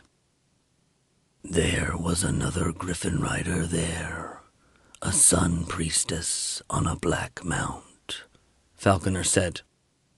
"And she got away." "Interesting," said Daishan, and it was. He hadn't realized that anyone else who'd undertaken the quest was spying on the competition, and his respect for Eoth Fazim and his compatriots went up a notch. But if the Aglarondans didn't tell her I sent them to their doom, that shouldn't be a problem. And apparently they didn't. Or by now someone would have called on me with inconvenient questions. The thing in his hands jerked and shuddered like an epileptic in the throes of a seizure. To his disgust, its convulsions squeezed out fluid and sludge to stain his hands and sleeves. Then the fit subsided. "Who can you kill next?" Falconer asked. "I don't know," Daishan said. "Do the worthy Magus and his circle trust me now? Do we have an arrangement? If not, then I fear the answer must be no one." "Yes," Falconer said. "We have an agreement. Continue helping my allies and me, and when we win, you can have the Griffins." "That's splendid," replied the Shoe. "It would also be splendid if my new partner would tell me at least a little more about himself and his comrades. Such a display of trust would make me feel even more confident about the commitment I've made. It might also give me added insight into how I can best assist you." The half-imp convulsed again, biting down so hard that one of its jagged teeth cracked. Squeezed out of its body cavity, a little green egg of an organ fell and splatted on the floor. "Undead have come to these lands from somewhere far away," Falconer said at length. "I myself don't understand where exactly. I gather that the face of the world has changed significantly since my former master made me as I am and charged me with my thankless tasks. But the newcomers are waking and rallying all those who once craved dominion, even the filthy Romvirans." Daishan considered himself an expert on many things. The history of long-dead empires was not among them. Still, he knew enough to ask, "And are the proud and valiant Nars pleased to welcome such wretches into the ranks?" "For now, they serve a purpose," Falconer said. "We look forward to the time when that will no longer be that case." Daishan smiled. "I fully understand," he replied, "and I thank you for all the information you've confided so far. But I'd also appreciate one or two details. Perhaps the mighty and sagacious captain will tell me where he's established his stronghold." "You don't need to know that," said the Skull Lord. "Your trick with the imp is ingenious," said Daishan. "But my half is deteriorating rapidly, and I suspect yours is as well. We can't count on being able to use this form of communication whenever we need it.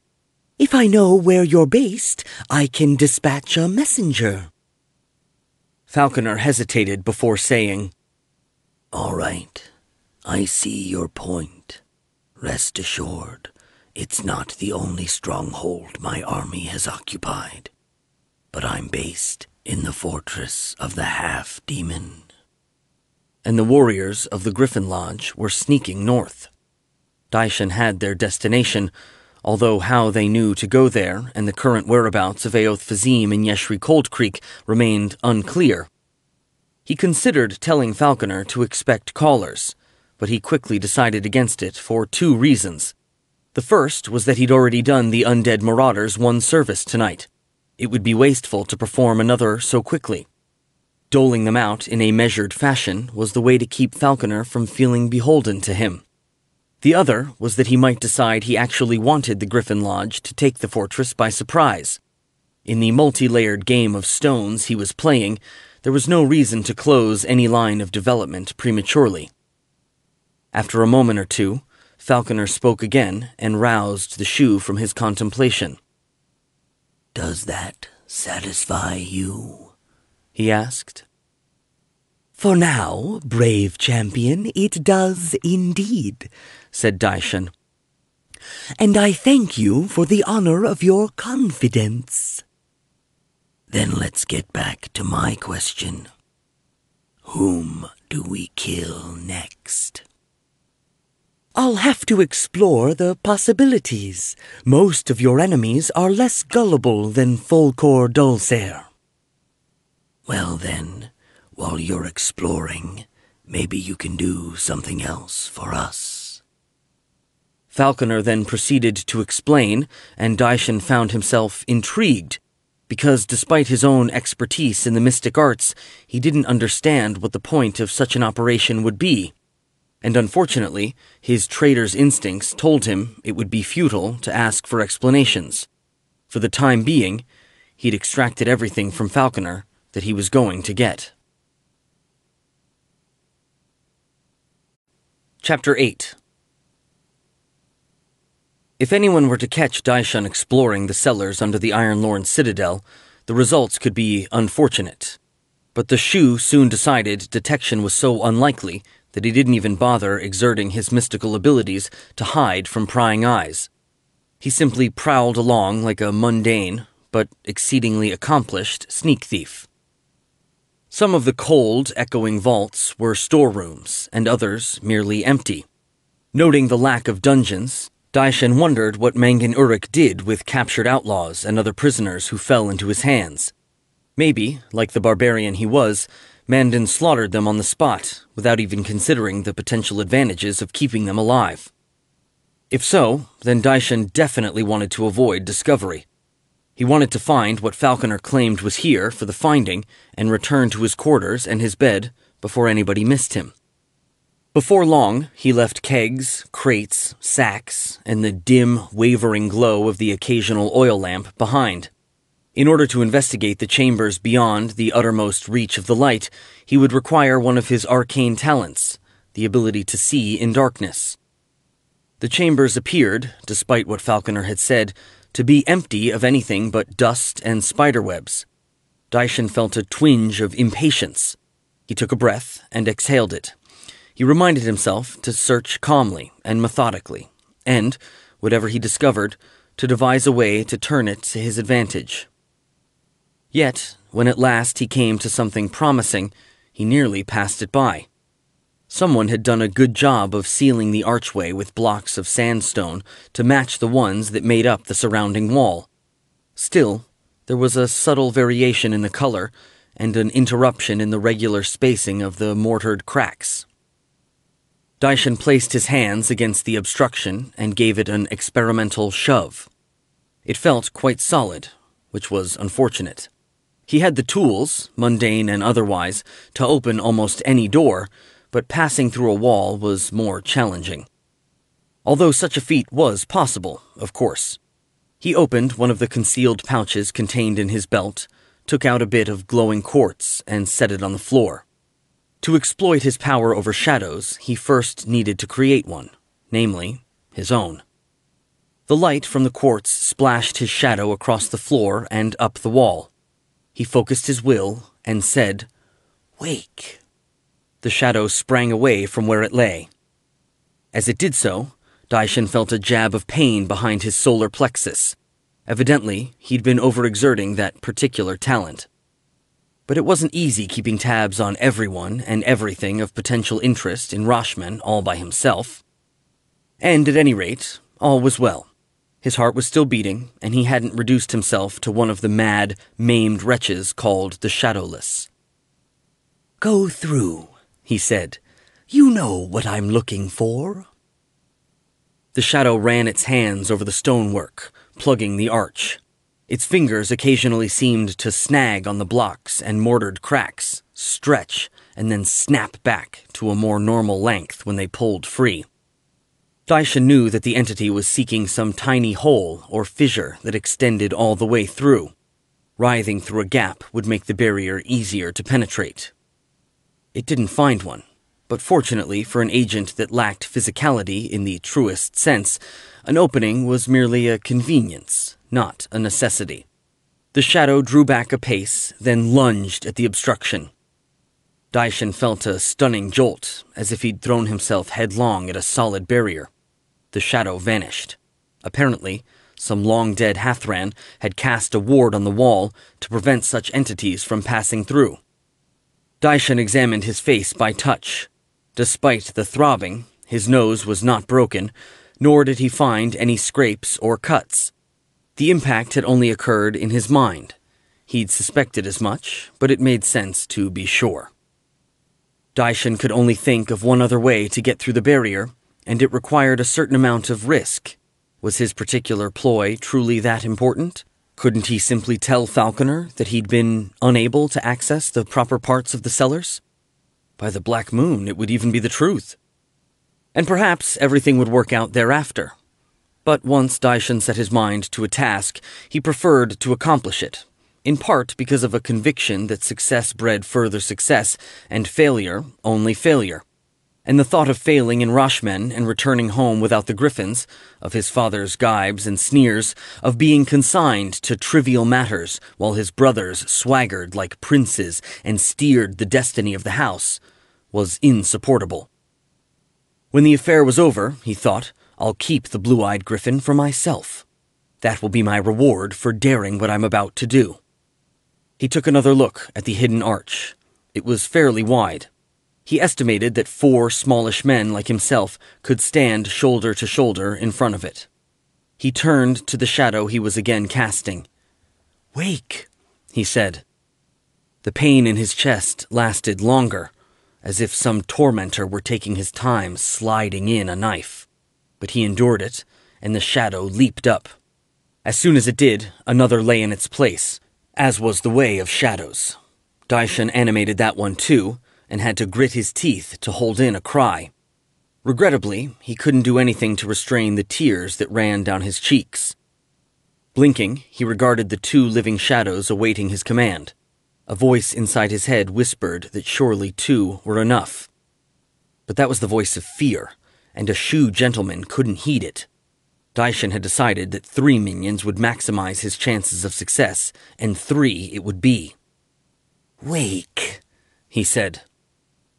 He'd expected the final act of creation to be the most agonizing of all, and probably it was. But when he woke, sprawled on the floor, he couldn't truly remember it, or passing out either, although he felt like a gong shivering its way to silence a moment after the beater's stroke. He tried to lift his hand and found that he could. The crystal's glow made the extremity's gray, flat counterpart slide up the wall. I'm still alive, Daishin thought, and still myself. A wild laugh tried to bubble up from the center of him, and he smothered it, as dignity required. He resolved that however urgent the need, he wouldn't bring any more shadows to life for a 10-day. Happily, that ability was only one of his strengths. He possessed many others, including the physical vitality that returned to him quickly. He stood up and said, "Change." The shadows did, instantly, and suddenly it was like peering into 3 mirrors, except that each of the reflections stood in a different attitude, none of them precisely matching their creature's stance. Their thoughts and perceptions stabbed into his own, overlaying his awareness with jumble and cacophony, and he exerted his will to block them out.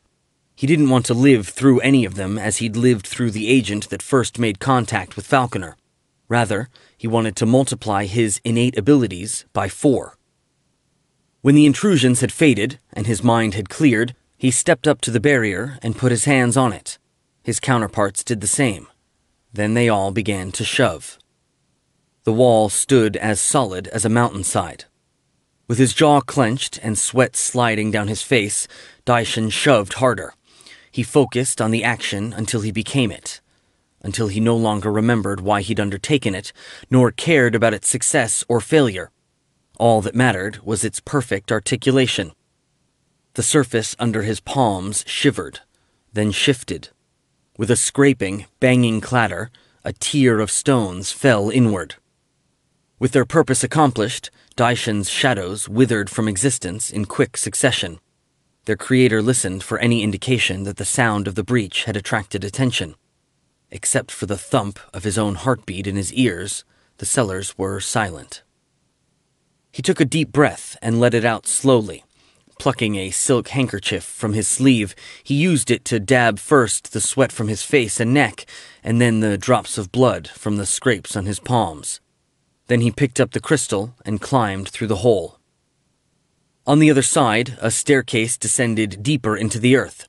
As he stalked downward, he watched for carved sigils, listened for the rustle of leathery wings or the click of claws on stone, and sniffed for the sense of brimstone or putrefaction. It seemed likely that if the ancient Nars had left any demon watchdogs behind, the Rashemi successors had cleared them out. But then again, since the witches and their followers had seen fit to seal off the lower vaults, they must not have considered them entirely wholesome. At the bottom of the stairs, Daishan suddenly felt the inner jolt that came with sensing he was being watched. He dropped into a fighting crouch and peered about. The vault before him had 5 walls, with a doorway in the center of each, and a 5-pointed mosaic star in the middle of the floor. Smaller geometric figures and words in an unfamiliar language filled the spaces between the radiating arms. A later hand, working just as meticulously, had painted another layer of glyphs and symbols over the original pentangle. Thanks in part to his sojourn in Rashman, Daishan was able to interpret some of the newer signs. The spiral horns represented Myliki, the crescents Selyun, the roses and scythes Shantia, and the triangles all 3 goddesses together. After a few moments, Daishan stepped back through the arch that connected the stairs to the pentagonal chamber. Even when he set his foot on the edge of the mosaic, nothing leaped forth from the empty air to menace him, and he permitted himself a slight smile when he concluded that nothing would. The Nars had indeed left demons behind, and the Hathrans hadn't cleared them out. Instead, they'd taken the same approach here as with the Ramathari spirit traps in the High Country. They'd wrapped additional bindings around the originals to make certain the Tanari would rot in their cages for all time. Increasingly confident that he was in no danger, but nonetheless proceeding cautiously, Daishan prowled onward into a labyrinth of oblique angles and pentagonal forms. At one point, he felt that something else was watching him with the same profound but impotent malevolence as whatever was chained in the star mosaic. At another, he suddenly imagined himself an 8-legged creature crawling down a colossal spiderweb toward the beautiful winged woman stuck in the strands below. When the fancy passed, he suspected he'd just shared the dream of a demon that had gone to sleep in its prison.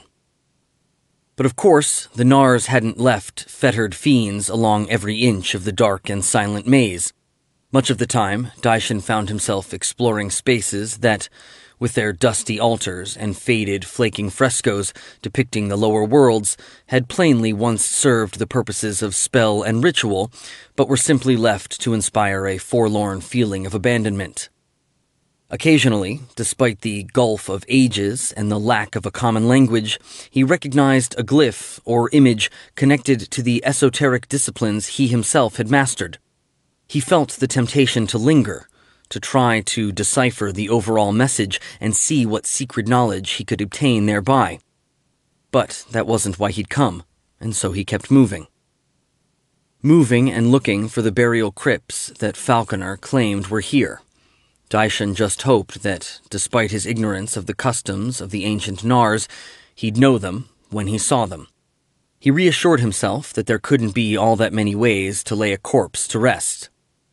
And indeed, he recognized the tombs instantly when a turn brought him to another pentacle mosaic painted over with Hathran symbols. On the other side was an arch sealed with a wrought iron gate, and beyond that, stone sarcophagi and jars and urns in niches in the walls. Very well, Daishan thought. I found it. I can carry out Falconer's instructions forthwith. The question is, do I want to? On one level, the answer was, surely not. No rational man would be eager to do the bidding of an undead creature when he didn't even understand what would ensue as a result.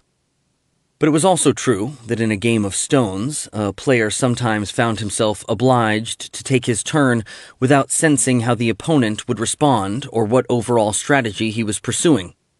One placed one's stone anyway, because the only alternative was to forfeit.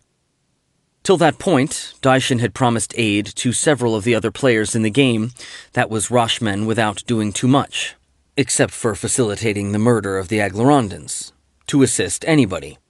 But clearly, with Falconer making demands of him and the berserkers of the Griffon Lodge marching on the fortress of the half-demon, the overall situation was evolving, and mere pledges wouldn't serve much longer.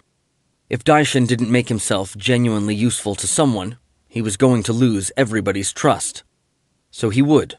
He just had to proceed in a manner that still left room to prevaricate, maneuver, and betray. The Shu walked around the edge of the design on the floor. He trusted the ancient Hathran's arts, but still, why walk across the center of the demon cage and so make all but certain that the thing within knew someone was outside? He climbed the wrought iron gate like it was a ladder, and then, not needing to cling with his hands to keep his balance, removed a mallet and chisel from inside his coat. Reciting the words that Falconer had taught him, by rote, disclosing nothing of their meaning, he hammered the first of 3 vertical notches.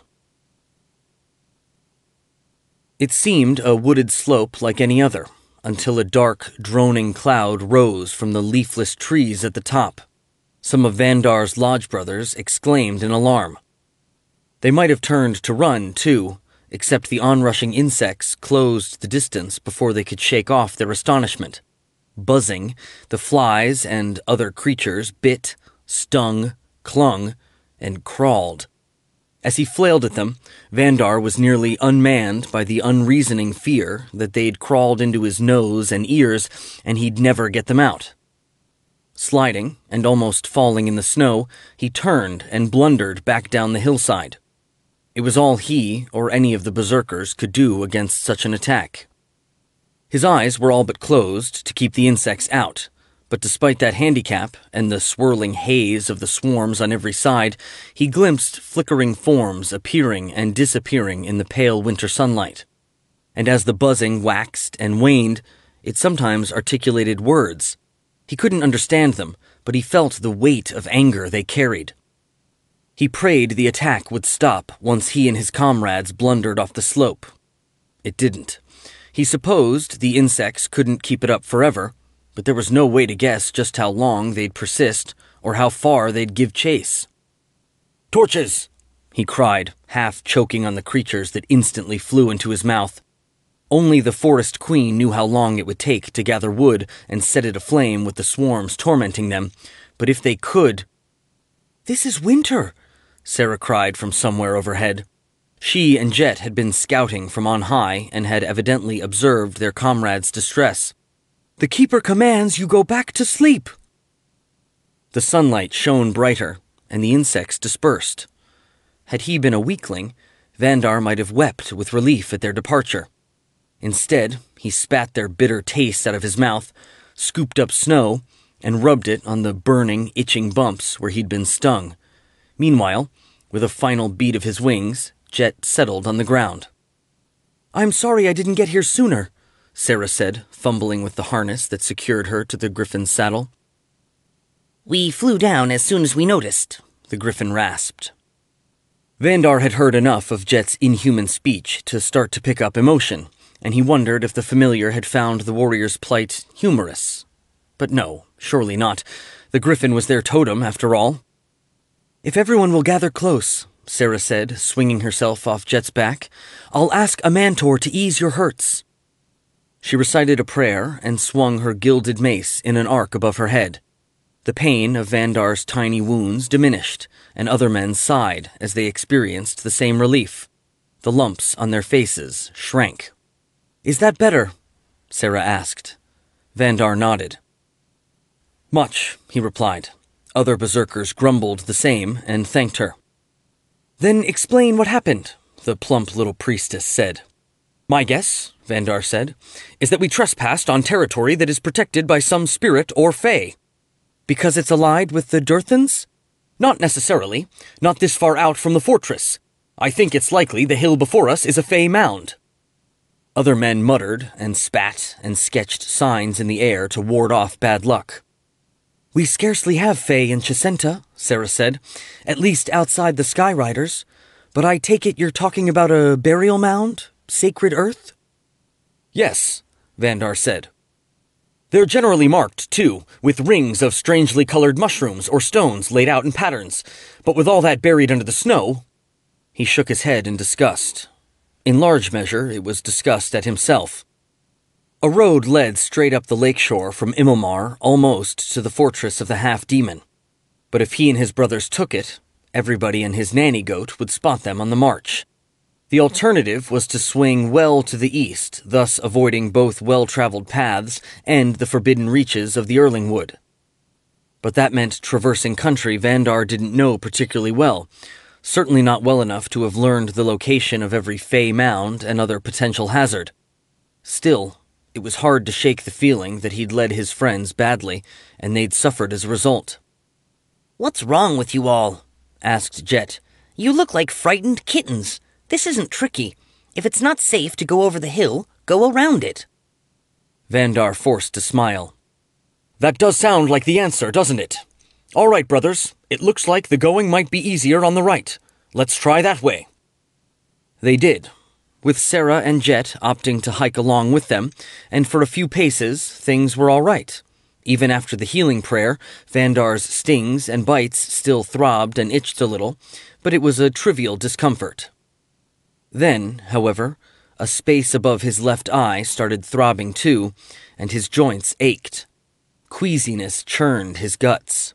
Wondering if he was coming down with a winter fever, he heard retching behind him.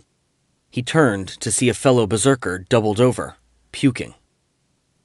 The other lodge brothers looked sick, too, pale, sweaty, and unsteady on their feet. Only Sarah and Jet looked well, presumably because they hadn't set foot on the mound.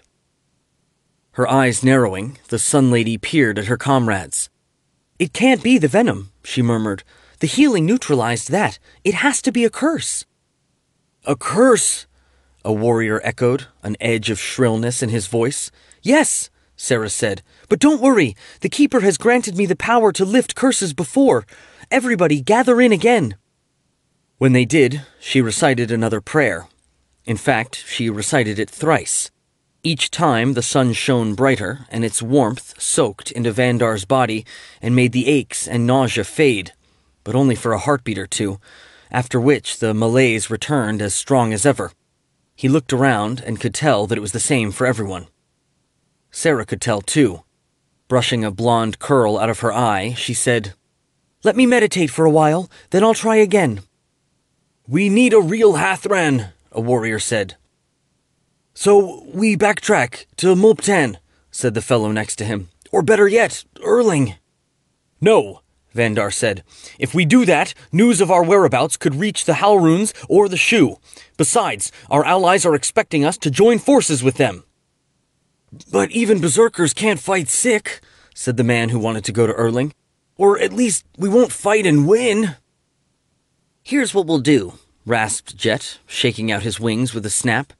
"Give Sarah another chance to break the curse. If she can't, I'll fly to the top of the mound and make the Fae or whatever it is release you. Or I'll kill it and see if that helps." "No," Vandar said. Jet's red eyes glared. "Don't you think I can do it?" he said. "I think you might," Vandar said, "but only if you can find the Fae. They're good at hiding, and at the moment, you don't have Aoth Fazim's eyes to look through." "You have a point," Sarah said, resting her hand on Jet's neck as though to calm him. "But do you have an alternative?" "I hope so," Vandar said. "We Rashemi know the Fae and spirits. We know how to make peace with them after we've given offense. So if you haven't broken the curse by moonrise, I'm the one who'll go to the top of the mound." "Not by yourself," said Jet. "Yes, and unarmed," Vandar replied. "We don't want to give the creature any reason to suspect that I might be trying to draw it out to attack it."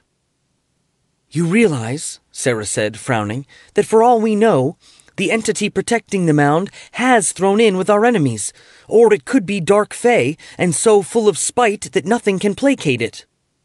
Vandar shrugged. I still think my way is best, he said. Jet snorted and turned away, seemingly abandoning the humans to their folly. The Griffin's doubts actually mirrored Vandar's own, and he prayed that Sarah would be able to break the curse. But he was the master of the lodge, and if she couldn't, it was his responsibility to set things right. And though she tried until she had exhausted her ability to channel a Mantor's might, she failed. Maybe, Vandar thought, the sun god was weak in a realm where neither he nor any masculine deity received much worship. Or perhaps he had trouble manifesting his power in the north in the dead of winter. Or maybe the guardian of the mound was so formidable that even an accomplished cleric, fully initiated in the mysteries of her faith, was no match for it. Whatever the problem was, it left Vandar with no recourse but to lay aside his javelin, broadsword, and dirk, and climb back up the slope when Selyun appeared, just as he said he would. By then, a catarrh had set in to augment the misery of his headache and cramping guts, and as he sang his song of appeasement, of praise and apology, he had to pause repeatedly to cough. Behind him, his friends were hacking and snuffling too. He could see nothing above him but gray, gleaming snow, trodden up to the point where he and his brothers had hiked before and unmarked beyond. He supposed that was better than if the insects had come buzzing forth again. Maybe their absence meant his hoarse, phlegmy song was actually doing some good. Even when he clambered to the crest of the mound, the snowfall masked anything that might have warned a traveler that it was more than just a patch of high ground. After singing his song to the end one last time, Vandar shrugged off his leather backpack, opened it, and brought out a straw-wrapped bottle of fire wine and a little loaf of oat bread. He looked for some place to set them up out of the snow and opted for the fork in the trunk of a black alder. "It's good," murmured a cold, dry voice behind him, "that you at least know how to behave when someone forces you to do so." Somehow, Vandar managed to refrain from jumping and so revealing just how badly the voice had startled him. He took a breath, then turned around. The entity before him was somewhat easier to make out than the flickering shapes he'd glimpsed when the insects were attacking, but not a great deal more so. It seemed composed of glimmer and shadow smudged together like a spoiled charcoal sketch. Vandar discerned long, slanted eyes under a high, broad forehead, something that might be embossed leather covering the apparition's lanky torso, and the implication of a knife hilt on its hip. But he had no idea whether the creature was a spirit of nature, a living fae protecting the resting place of its ancestors, or a ghost standing watch over its own remains. He only sensed that it was old and uncanny. It made the hair stand up on the back of his neck in a way even the undead Durthans hadn't. He bowed low. "I apologize for our rudeness before," he said. "My friends and I couldn't tell we were walking where we shouldn't have been." "Why, I wonder?" the being answered. "Did the highest powers make mortals as they did, without eyes, wits, or memories either? How can it be anything but mercy to send you into the dark whenever the opportunity presents itself?" Vandar swallowed. "I can only tell you, my lord," he replied, "that our lives have value to us. Even we berserkers, who give up all thought of our own safety when we charge into battle, hope that our very recklessness will overwhelm our foes and bring us through alive." "And where are you charging to now? In the middle of winter, across country most mortals have sense enough to avoid." "The fortress of the half-demon," Vandar said. He waited for a response, but none came. "Do you know it?" "Not by that name," the apparition said. "Perhaps by some older, truer name your kind has forgotten. But I know you, Berserker. I know your mind. Those who garrison the stronghold have raided your squalid little settlement, and, full of wrath, you race to retaliate.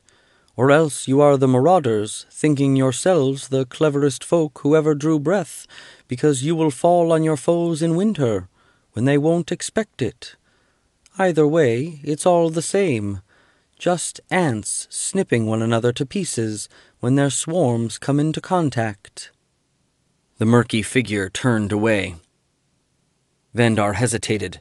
Though the Guardian's scorn rankled, a prudent man would leave it unanswered rather than risk annoying the creature any further, except that he didn't know if the phantom had lifted the curse or if it intended to do so.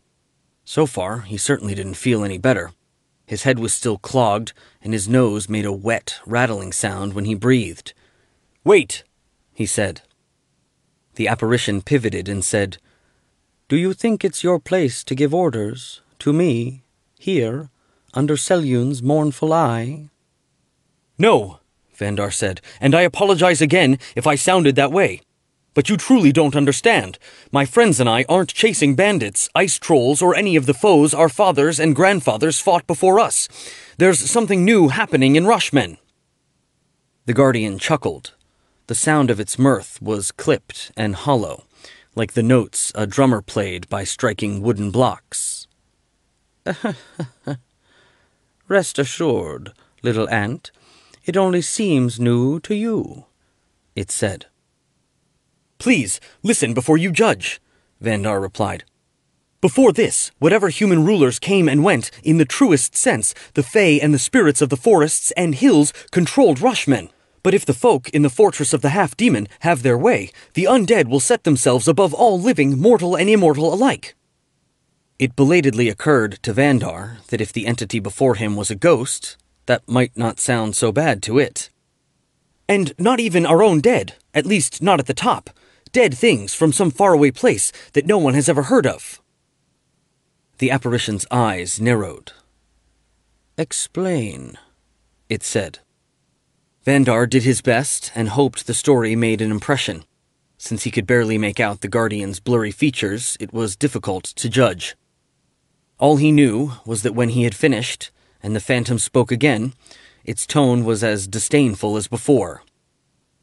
"And you, blind man, trespasser, profaner, you are the champion who will defeat this threat?"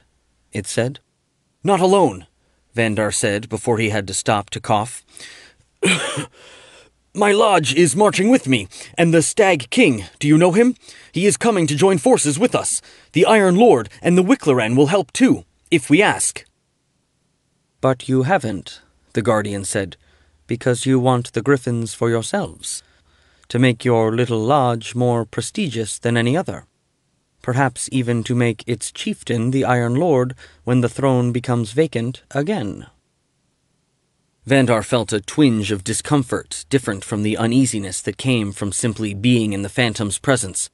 For the first time, and to his own surprise, he wondered if his ambitions were somehow tainted and unworthy. But how could they be, when they were simply what every other proper Rashemi man wanted? What older warriors taught him to want, especially if he hailed from a family of no particular prosperity or distinction. He tried to scowl the crazy feeling away. "My lord, I don't deny that I hope that, by serving the realm, I can also do well for my lodge and for myself," Vandar said. "That's how mortal men think. If the stories I've heard all my life are true, it's how Fae and spirits think too. But it isn't just ambition or greed that draws me to the Griffins. From the moment Yelbrunya called them down from the sky, I felt connected to them, like the spirits meant for me to have them. You have magic. Tell me if I'm wrong." To his surprise, the sentinel chuckled again, and the sound was arguably less cold and dismissive than before. "If I saw everything that's hidden," it said, "I wouldn't need you to tell me about revenants coming here from a distant land, would I? I will say this.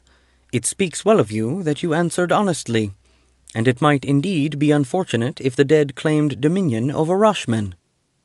"Well, yes, plainly," replied Vandar. The murky figure shook its head and said, "So declares the ant, imagining it's surveying all the wild world from the top of a blade of grass. But you don't see what I do. If a vampire clan keeps a herd of human cattle somewhere else, in the land you call Thay, for example, You and I have no particular reason to care. But this country has always been unique, and even after the death of the Lady of the Seven Stars, it remains so. This is still where the Fey worlds and the mortal sphere interpenetrate more closely than any place else. And if your undead intruders take it for their own, their victory may strike echoes and reflections. That may even be why they came here, although I doubt they possess such depth of comprehension. Vandar smiled a crooked smile. "You're right," he said. "The ant doesn't understand, or at least not much. But I take it you agree that my friends and I are doing something worthwhile. That being so, will you help us?" "I'll call back my anger, certainly," said the apparition. Vandar hacked for so long and hard that he felt like he might pass out for lack of breath. But when the fit ended, his head and chest felt clear, as though he'd expelled every particle of phlegm, and nothing ached any more. "Thank you," Vandar said. He hesitated, and then, impatient with his own caution, pushed onward. "Truly. But is that it? All you did is cure the sickness you gave us yourself." The phantom smiled. Or perhaps it was simply a trick of the light, as a wisp of cloud drifted past the moon. "Did I find something to like about your kind once, for a moment or two, in the morning of the world?" it said. "Perhaps. And it may be more than chance that led you here to disturb my rest. Even more unlikely things have happened, I suppose. But I'm not like your stag king. I no longer march to war.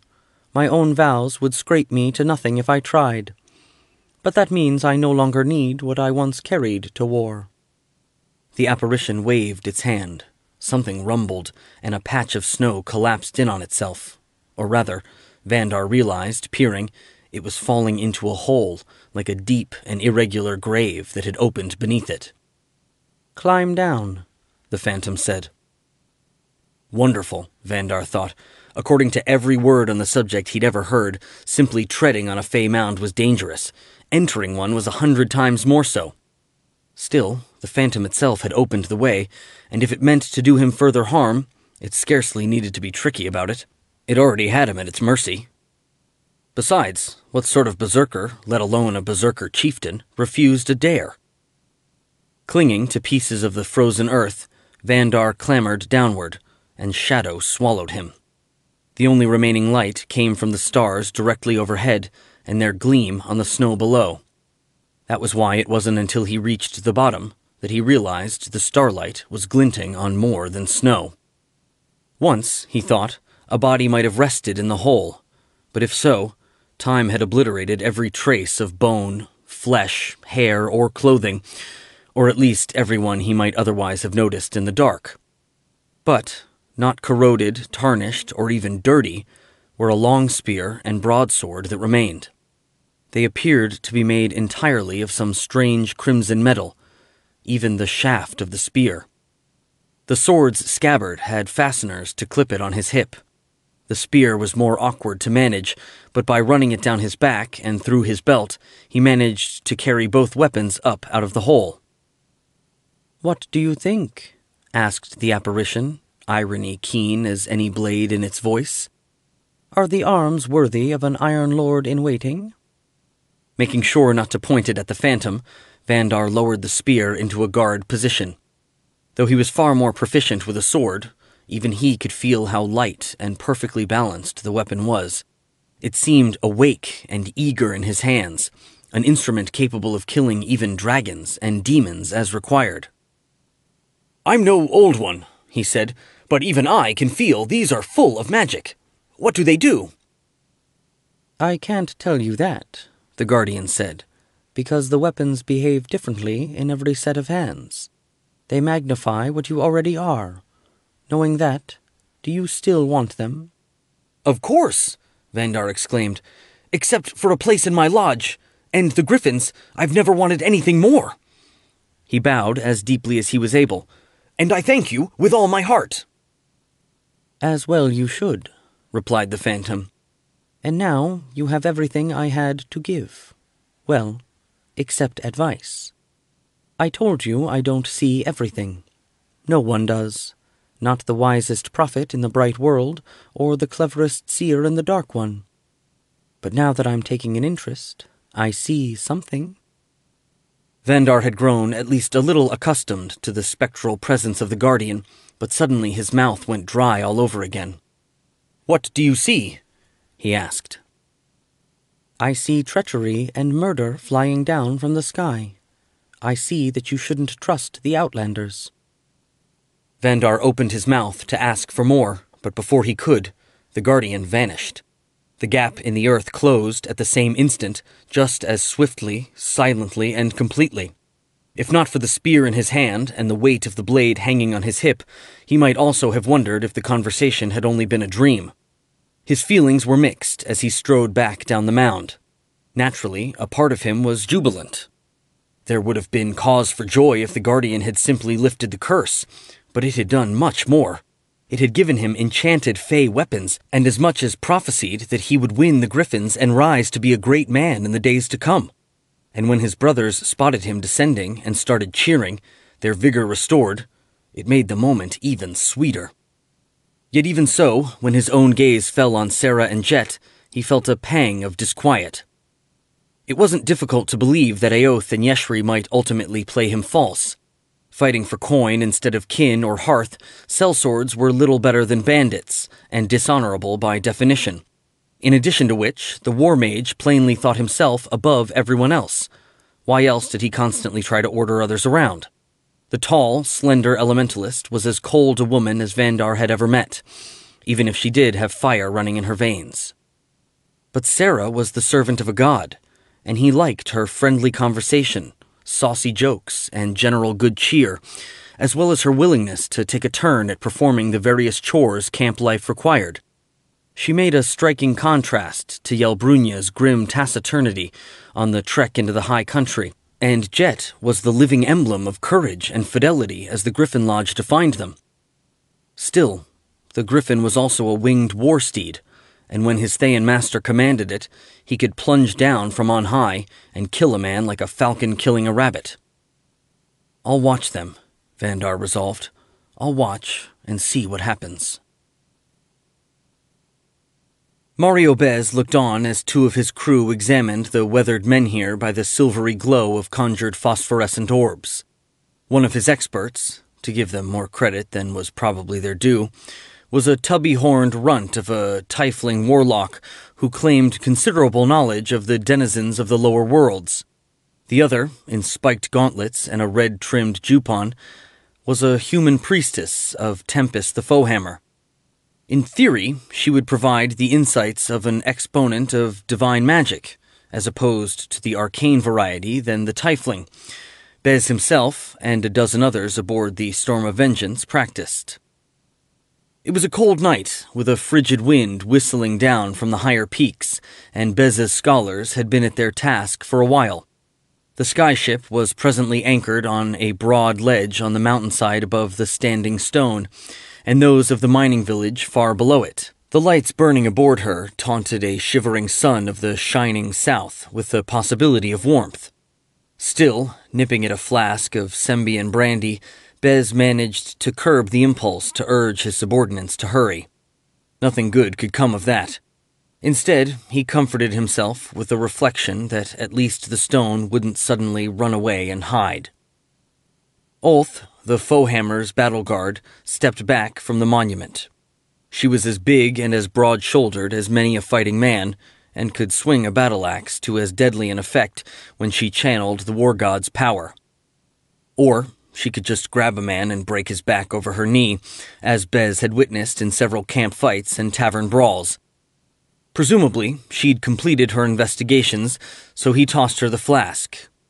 "What have you learned?" he asked. "The trap has 2 fiends inside it," she replied.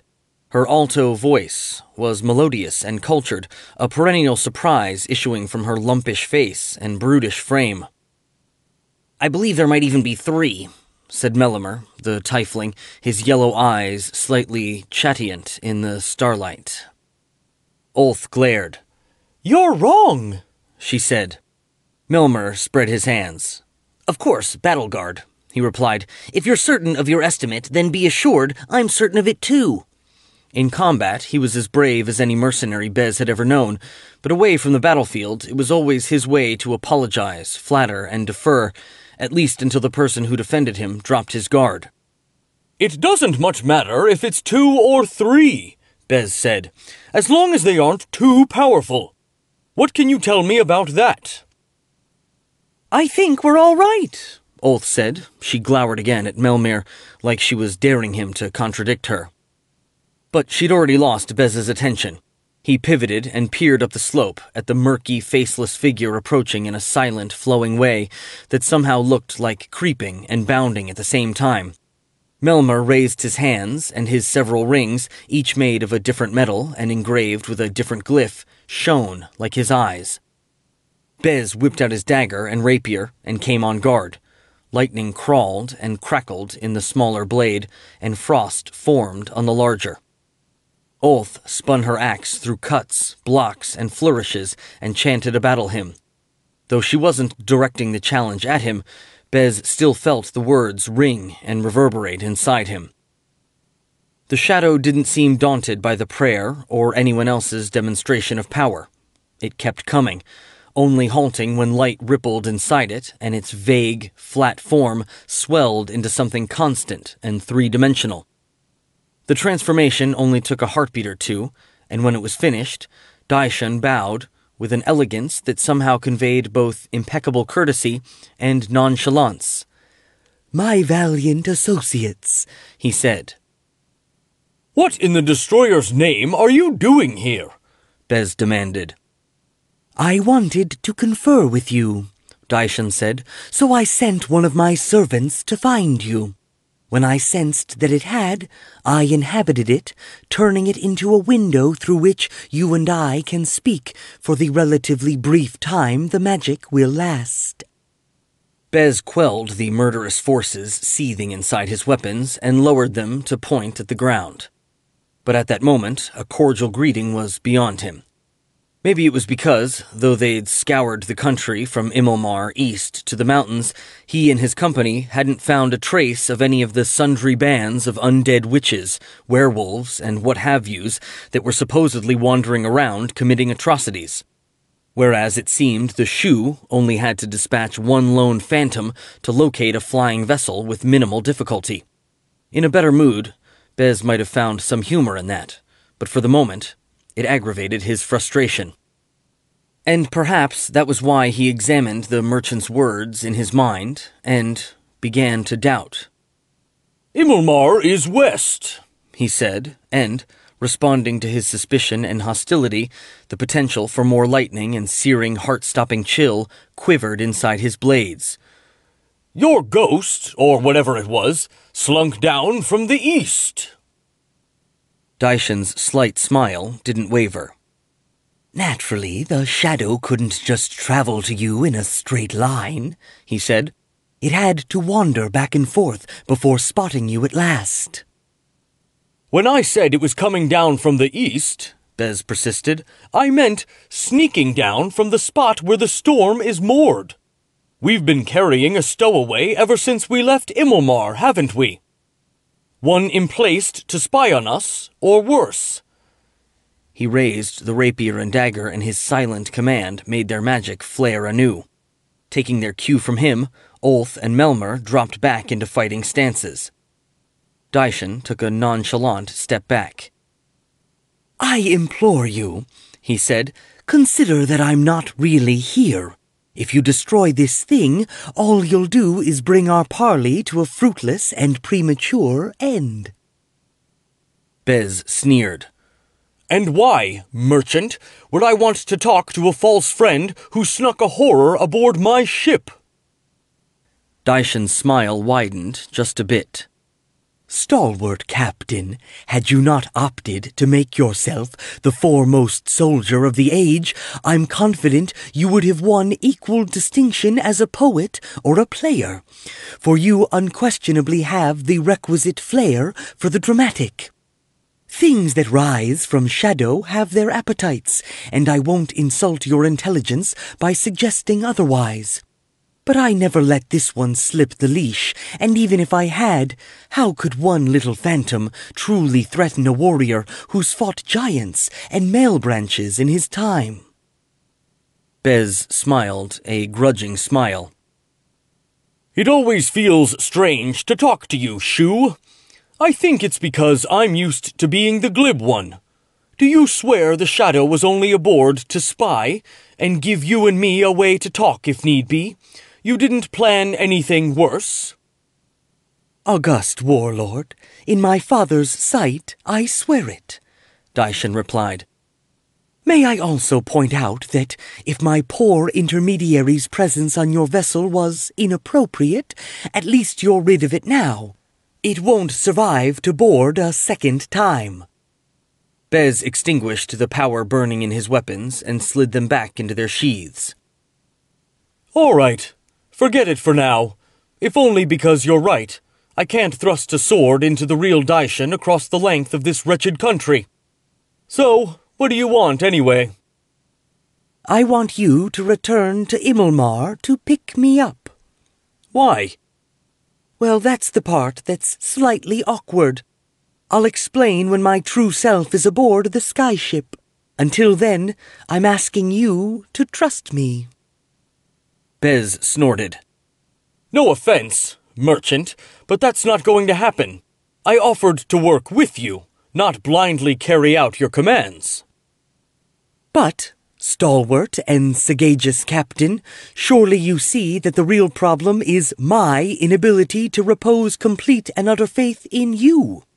If I told you now where you ought to sail and why, perhaps you would simply do so immediately without bothering to collect me. And then, how could I convince the Hathrans that I played even a minor part in the achievements that will follow? Bez grunted. I'll think about it, he said. Daishin frowned ever so slightly. It was about as much of a display of sincere emotion as he ever permitted himself. In its way, his face was as much of a mask as any the witches wore. Obviously, the little Shu said, I understand why such a shrewd leader of men prefers to weigh his decisions carefully. But if we lose our means of communication before you say yes or no, that will leave me in an awkward and ambiguous position. Bez sneered. That's your problem, he said.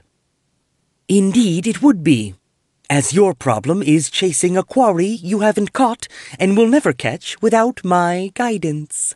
Clearly you realize it, too, or you wouldn't be meddling with a demon trap in the middle of a frigid night. We're looking for clues that will lead us to the enemy. Master strategist, wily tactician, scourge of the Dragon Coast, I have the utmost respect for your intelligence. I ask you to respect mine as well. Plainly, you paid attention to the tales of the Durthans and their ilk breaking open the old Ramathari menhirs. Frustrated by your inability to locate the actual foe, you've decided to open a stone yourself, kill whatever's inside, and carry the carcass back to Immelmar as a trophy. Just for amusement's sake, let's say you're right. What of it? If I may be forthright, it's a weak ploy. It may slightly elevate Yelbrunya's opinion of you, but it won't convince her you've made any fundamental progress toward accomplishing the task she set us. Whereas if you honor my request— All right, Bez snapped. I'll come for you. And if it turns out you're wasting my time, well, you'll be in reach of my blades then, won't you? Indeed, Daishin said. Until I see you next. He bowed deeply, and his body broke apart and disappeared like it was crumbling into a dust so fine the eyes couldn't see it. After a moment, Melmer chuckled. I like that one, he said. Bez grinned. You would, he replied. You both have weasel blood flowing in your veins, but don't get too attached to him. So, Ulth said, nodding toward the monument, we're giving up on this. No, said Bez. We're already here, and whether the idea's a weak ploy or not, I don't feel like going back to the Iron Lord and the Wickleron empty-handed." "Fair enough," the priestess said, frowning. "The only problem I see is that while we don't know if those miners down there have noticed any undead lurking about, someone probably has noticed the storm sitting on the mountainside. What if the villagers figure out that we freed the demons ourselves? What if they send word to the Iron Lord? I admit it's unlikely." "More than unlikely," said Bez. "Impossible. The fiends are going to prove just what a terrible threat they are by wiping out the village. Well, technically, we're going to do it for them, but I'm sure that if they knew, they'd appreciate our efforts on their behalf. Then, after we finish the miners, we'll crack open the trap, kill its prisoners, and take their heads." Chapter 9. "A griffin is about to fly down among us," Aoth shouted in Elfish. "Don't shoot at him. He's Jet, my steed that I told you about." Everyone stood and waited for the creature to appear, and shortly thereafter, Aoth pointed with his spear and said, "There." Then an enormous shadow swept over the snowy ground. Jet swooped to the ground. Heeding Aoth's warning, no one attacked the griffin. But some of the stag warriors couldn't resist the impulse to raise their weapons. Jet looked them over and snorted. "Relax," he rasped. "I'm not going to hurt you. Now, if you were centaurs, or maybe not, I've seen things lately that put me off horseflesh." "So you told me," Aoth said. He advanced, scratched among the feathers atop the griffin's head, then lifted Sarah out of the saddle and gave her a hug. The Stag King strode up to them, and to Jet with no apparent hesitation. Either he was confident the griffin wouldn't lash out at him, or he was simply unwilling to act timidly. "Highness," said Aoth, "this is Sarah Orthos, Sun Lady of Sulabax, and Jet, my familiar. Sarah, Jet, this is the Stag King." Smiling, Sarah moved her hand in an arc, and for a moment, the pale winter sunlight shone brighter and felt warmer. "Hello," she said. "The Keeper's blessings on you and all your company." The Stag King grunted.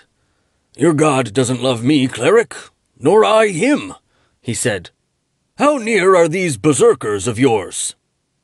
Sarah blinked. "You should meet up well before dusk," she said.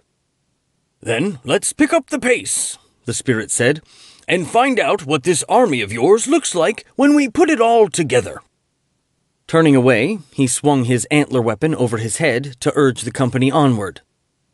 "Well," the priestess said, "that was a gracious welcome."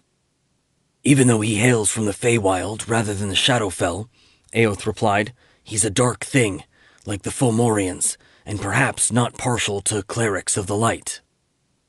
Aoth, Sarah, Yeshri, and Jet started forward amid the stag men, most of whom were still keeping a cautious eye on the griffin and making sure they didn't get too close.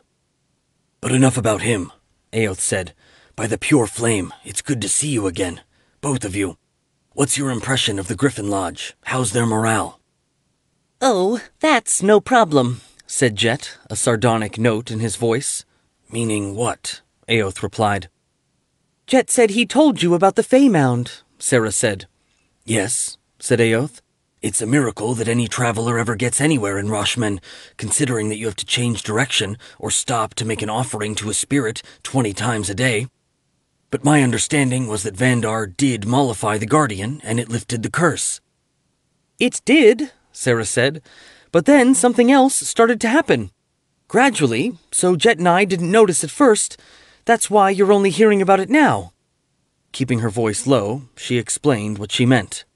When she finished, Aoth said, "I hate this stinking country." Like Mangin Uruk's castle, the fortress of the half-demon was built of grey stone and black iron, but it had an even more massive and squared-off look to it. Apparently, the round towers and turrets that graced the stronghold in Imilmar were a Rashemi innovation. The ancient Nars, however, had adorned, if that was the right word, the citadel with a huge iron gate cast in the form of a snarling, inhuman face. At some point in the centuries that followed, the leaf on the right side had fallen from its hinges. That left only one profile of the ghastly countenance standing, and, Eoth assumed, inspired the name the place had borne ever since. Lying prone to peer over a rise, he shifted his gaze from the gate to the battlements. Someone, or something, was moving around up there, but Eoth was so far away that even his eyes were having trouble discerning what. Hoping it would help, he touched a tattoo that sent a bracing thrill of vigor through his body. He squinted, too, and the tiny figures came into focus. One was a squat little goblin spearman with greenish skin, pointed ears, and a shaggy mane of hair sticking out in all directions from under his conical helmet. The other was considerably larger. Indeed, if the stooped thing stood up straight, it might be taller than the Stag King. Judging from its long arms, spindly frame, and warty carrot of a nose, it was likely a troll, although its white, glistening skin distinguished it from any such creature Eoth had encountered farther south. So did its mail, crossbow, and falchion. The trolls of his experience were scarcely more intelligent than beasts. They lived like beasts in the wild, and even when some enterprising commander managed to tame one and use it as a soldier, it was rarely given weapons or armor. There was no point. In the excitement of battle, a troll would almost always strip away the gear and assail the foe with fang and claw. The white trolls of the North Country were evidently different, but not, Eoth suspected, so different as to pose an insurmountable problem. He was more concerned about reanimated Durthans and other undead, but there were none in view for the scouting. Of course, that only made sense. Even undead who could tolerate sunlight didn't like it. So why would they man the battlements by day when their living allies, creatures who'd thrown in with the Durthans during the Witch War and had rallied to their cause again, could do it for them? When he judged that he'd seen all he was going to, Eoth crawled backward far enough so that none of the battlements would see him when he stood up. He tramped back to the relatively clear patch of rolling heath where his allies waited, and was pleased to find that, though the berserkers and the stag men didn't show any signs of having become fast friends in his absence, the two groups at least appeared to be tolerating one another. Perhaps they found each other so strange that their first impulse was to marvel rather than feel fear or revulsion. Vandar was sitting on a stump with a number of his lodge brothers gathered around him. When he spotted Eoth returning, he beckoned to him with a flick of his new spear. To fire-kissed eyes, the red metal gleamed with something more than reflected sunlight. Eoth could see the enchantments flowing and seething inside it. That didn't make it any less annoying to be summoned like a subordinate. Still, it seemed too petty a matter to complain about, and Vandar's current location was as good a spot for a parley as any. Eoth headed for it as requested. He just made sure he didn't hurry. "What did you find out?" Vandar asked. Eoth glanced around and found that, as expected, the Stag King, Sarah, Yeshri, Jet, and Zil had begun converging on their location. "Let's wait until everyone can hear. Then I'll only have to tell it once." Vandar scowled. "As you wish," he said. He sounded like he was doing Eoth a favor. Sarah and Jet were right, Eoth thought. Vandar was different. He'd thought that at least a grudging trace of camaraderie had grown up between the berserker and himself, but if so, there was no sign of it. Instead, Vandar seemed even testier and more suspicious than on the occasion of their first meeting. Were the red sword and spear exerting a psychic influence? Eoth had never borne such weapons and wouldn't want to, but he'd heard stories about them. If the weapons were to blame, Eoth supposed he might as well get used to the new Vandar, for it was plain that he prized the enchanted arms too highly to ever give them up. Once all the leaders of the expedition had gathered around, and many of the berserkers too, Eoth proceeded to tell them what he'd observed. When he reached the part about the big white creature on the battlements, Vandar grinned and said, "That was an ice troll. Fighting them is one way we Rashemi keep in practice for killing Thayans." The berserkers' lodge brothers laughed. Eoth swallowed a pang of irritation. "I'm glad you recognize it," he said. "You can tell me and the other Southerners about them later. For now, let's talk about our next move." Isn't it obvious? Vandar asked. You say the gate is open. The sun is shining, so the undead are at their weakest. Let's go take the castle. His lodge brothers clamored in agreement. Some screeched in a fair imitation of griffins and swept out their arms like they were spreading a pair of wings. Startled by the outburst, the stag warriors stepped back from it, and some even leveled their spears. Fortunately, though, they weren't rattled enough to actually strike out at their human allies.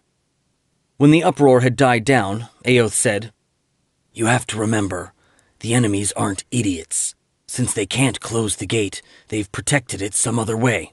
How? Vandar asked. I don't know yet. Yet? I need to get closer and look at the castle from different angles. Jet and I should fly over under cover of darkness. That's stupid. The undead will be out, and they can see in the dark. Come to think of it, so can trolls and goblins.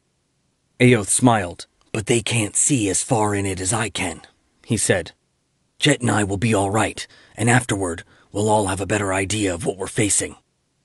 Vandar shook his head. I don't like it, he said. Why not? The Durthans surely send out patrols, including undead patrols by night. The longer we delay attacking, the more likely it is that they'll notice we're here. Then we lose the advantage of surprise. His followers growled their agreement. We're still away from the fortress, said Aoth. We can stay hidden for a while. If you humans stop screaming, rasped Jet, that will help. The berserkers looked somewhat nonplussed that their own totem had rebuked them. Or some of them did. Vandar appeared unfazed. I still say we should go now, he said. And how many strongholds have you taken over the course of your military career? Aoth wondered sourly. Aloud, he said, Understand, there's some cover on the approach to the gate, but even so, the guards will see you long before you reach the castle. Vandar grinned. Then we'll run fast, he said. Aoth turned and looked up at the Stag King. What do you think, Highness? He asked. The Fey Lord frowned and fingered his chin. I think that boldness often carries the day, he said at length. But it's more likely to do so when combined with knowledge of the foe's capabilities. That wiped the smirk off Vandar's square-jawed face. For though he might despise Thayans, he'd been taught his whole life to respect spirits and the Fey. Aoth felt a flicker of hope that the Rashemi would give way. Vandar stood up. He still had to look up at the hulking figure before him, but it put them more eye to eye. Highness, he said, I know you're old and wise, but you're not the only one who is. A similarly impressive spirit prophesied that I'm going to lead my brothers to victory.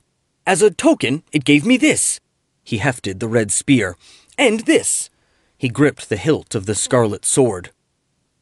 Aoth wondered if the guardian of the mound truly had said precisely that. Since no one else had heard the conversation, there was no way to know. But somehow, he doubted it. Judging from his crooked smile, maybe the Stag King did too. But all he said was, Take it from one who knows. Even wise old spirits don't see everything. Or necessarily speak the whole truth in a form the hearer understands. Vandar frowned. But there was nothing confusing about this, he said. And so, Highness, with all respect, I tell you that my brothers and I are going to take that castle. I'll be honored if you and your warriors fight alongside us, but if not, we'll manage on our own. The spirit snorted. No need for that, mortal, he said. We came to fight, and we will. At that, the berserkers couldn't resist the impulse to howl and flap their arms some more. Some even pummeled one another or gashed their cheeks with knives. Infected rather than alarmed by the excitement, stag warriors brandished their weapons, nodded vigorously, and set the bells in their antlers chiming. Meanwhile, Aoth exchanged glances with his fellow outlanders. Sarah looked worried, and Yeshri and Jet plainly shared Aoth's disgust. You handled that well, the Griffin said. If you could have done better, Aoth replied, that was the time to show it. Because the fact of the matter is, I'm not the commander of this force, and neither the Stag King nor Vandar is much inclined to defer to my opinion any time it differs from his own. Yet when the commotion had died down, and everyone had started preparing to march on the citadel, he approached the Stag King anyway. "You didn't warn me you were bringing such a reckless ally," the spirit said. "He's even more headstrong now than when I first met him," Aoth replied. "But I wouldn't say you tried all that hard to talk him out of his plan. If it even deserves to be called a plan." "You heard him," the Stag King said. "He was going to do what he wanted, no matter what anyone said, even me or a talking griffin. Do you think we should let him and his comrades go assault the castle by themselves?" "No," Aoth replied. He had needed an army, and he had one. He couldn't let it come apart to be slaughtered piecemeal. "We'll just have to be as cunning as he is foolhardy and find a way to make this work." Yeshri stood and crooned a whisper to the cold, strong winds of the North Country. She made friends with them during the trek from the Eric Forest, and they were happy to gather close and toy with strands of her hair and the folds of her war cloak. Curious about the heat they sensed inside her, they nosed at her like hounds. When they understood what Yeshri wanted of them, all but one rushed away with a howl. The berserkers exclaimed and flinched at the blast. The stag men shook their bells, expressing surprise or approval in their own way. The remaining wind settled awkwardly on the ground. Staying still was unnatural and uncomfortable for it. "Soon," Yeshri said, reassuring it. "Soon you'll fly again." She visualized the shape she wanted for it, and, sketching the broad outline with sweeps of her staff, helped the elemental congeal into that guise. The onlookers babbled, rang their bells, and stepped back as, over the course of the several heartbeats, a hawk as big as Jet materialized before them. "Are you done?" asked Aoth. The winds had left Yeshri's hair hanging in her face, and she brushed it back. "Yes," she replied. "Wonderful," Jet rasped. "I needed a crosswind to fight." "It will help keep arrows out of your belly," said Aoth. He turned to Vandar and the Stag King. "You might as well move out. The rest of us will see you on the battlefield."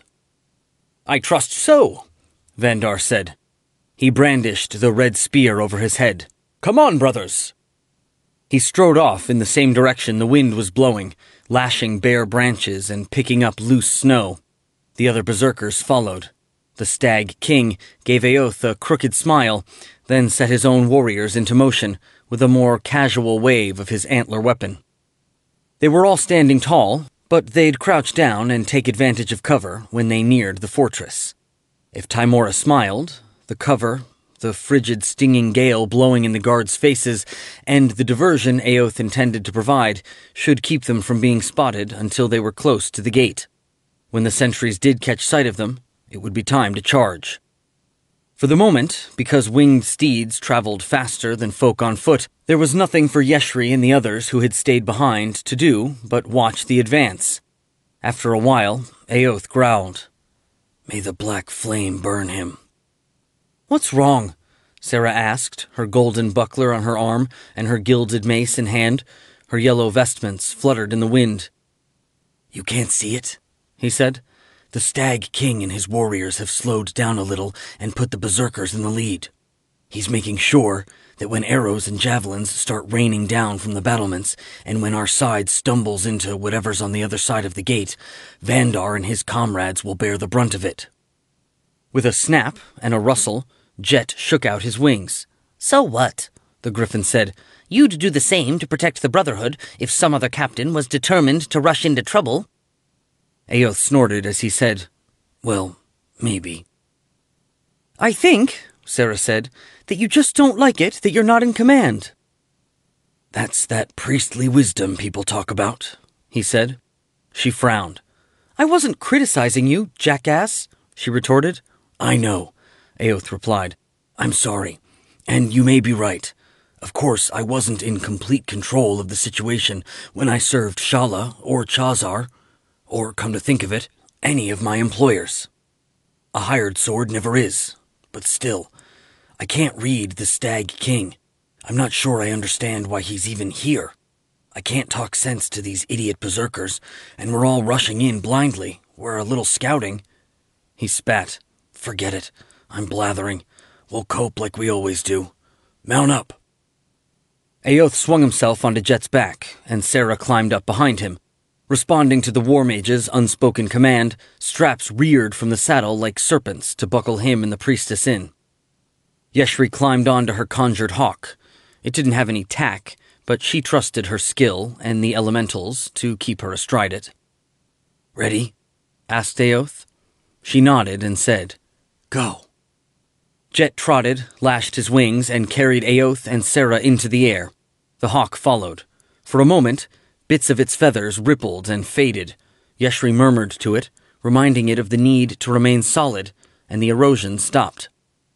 When they had climbed high enough, she spotted the berserkers and the stag men on the ground. Evidently satisfied with their progress, Aoth wheeled Jet away from them, and once again, she followed. Their allies were advancing on the fortress from the east.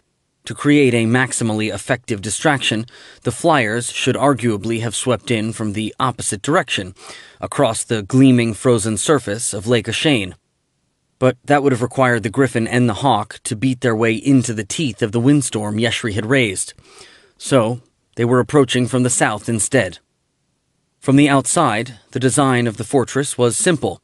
The walls made a square, and a great slab of keep loomed opposite the broken gate. As Aoth had reported, there were guards walking the battlements and more on the roof of the donjon.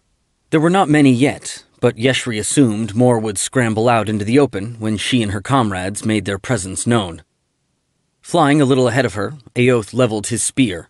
A booming, twisting flare of lightning leaped from the point. The thunderbolt blasted away a merlin and the ice troll behind it. Burning, the creature toppled backward out of sight. Yeshri aimed her brazen staff and recited a rhyme. A red spark shot from the end toward two goblins standing together on the battlements. When it reached them, it exploded into a burst of flame that tore the creatures apart. In other circumstances, she might have deemed the spell more powerful than required, and thus a waste of her strength. But she and her comrades wanted to create the impression of a terrifying onslaught.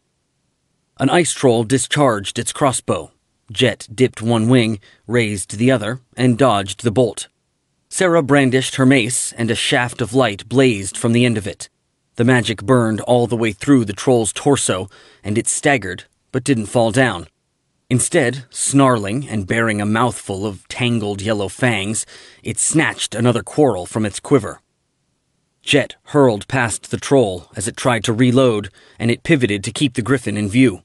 Yeshri flourished her staff, and arrows of flame appeared in mid-trajectory, streaking at the creature and splashing against its back. From the way it roared and flailed, she'd heard it, but it still wouldn't go down. Then she and the hawk shot over its head, and she had her first glimpse down into the castle courtyard. As she'd expected, there were more of the undead's living allies on the ground. From the looks of it, a moment ago they'd been pursuing the mundane business of fortress life, practicing their combat techniques, mending gear, tending animals, or just lounging about. But the attack from the air had captured everyone's attention. The trolls and goblins were either gaping in surprise or scurrying to aid in the defense. Yeshri had time to rain fire down on a trio of bugbears. Then the hawk whizzed over the north wall, carrying her beyond the confines of the fortress. Her steed swung back and forth, dodging the quarrels that flew after it, and, clinging to its body with her knees, she twisted around and hurled darts of flame at the shooters. But the hawk's evasive maneuvers threw off her own aim, and the missiles only struck the gray stone wall beneath their feet. The hawk wheeled for a second pass, and Jet did too, wobbling in flight as he shook an arrow out of the plumage of his left wing. It looked to Yeshri as if the shaft had only pierced feathers, not flesh. There wasn't any blood that she could see. Aoth shot Yeshri a grin across the air that separated their two mounts. In contrast, Sarah looked grim, not scared, but rather intent on the business at hand.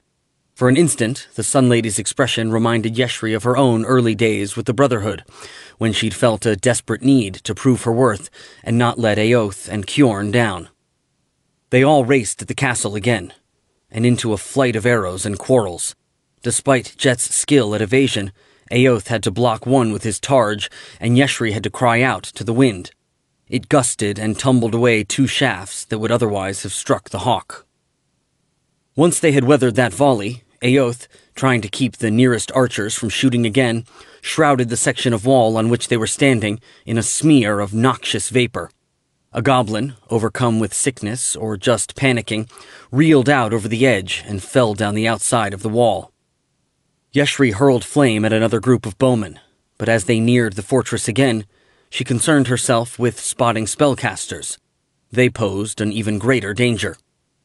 There, 2 masked, hooded witches had emerged onto the battlements from the tower at a corner where 2 walls met. One, clad in black and green, smoked as the undead flesh inside her layers of cloak and robe fried despite the protection they afforded. Yeshri pointed her staff and willed a burst of fire to engulf the Durthans, but when it came, the flash was a feeble flicker that didn't even stagger them, let alone tear them apart or set them ablaze.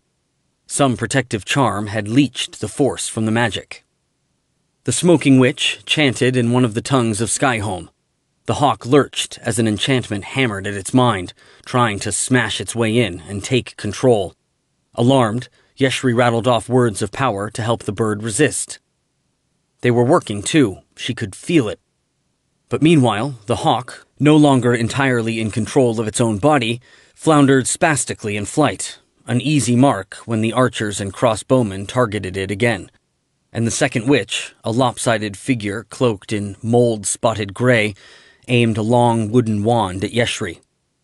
Sarah shouted, "Keep her!" from somewhere off to the right.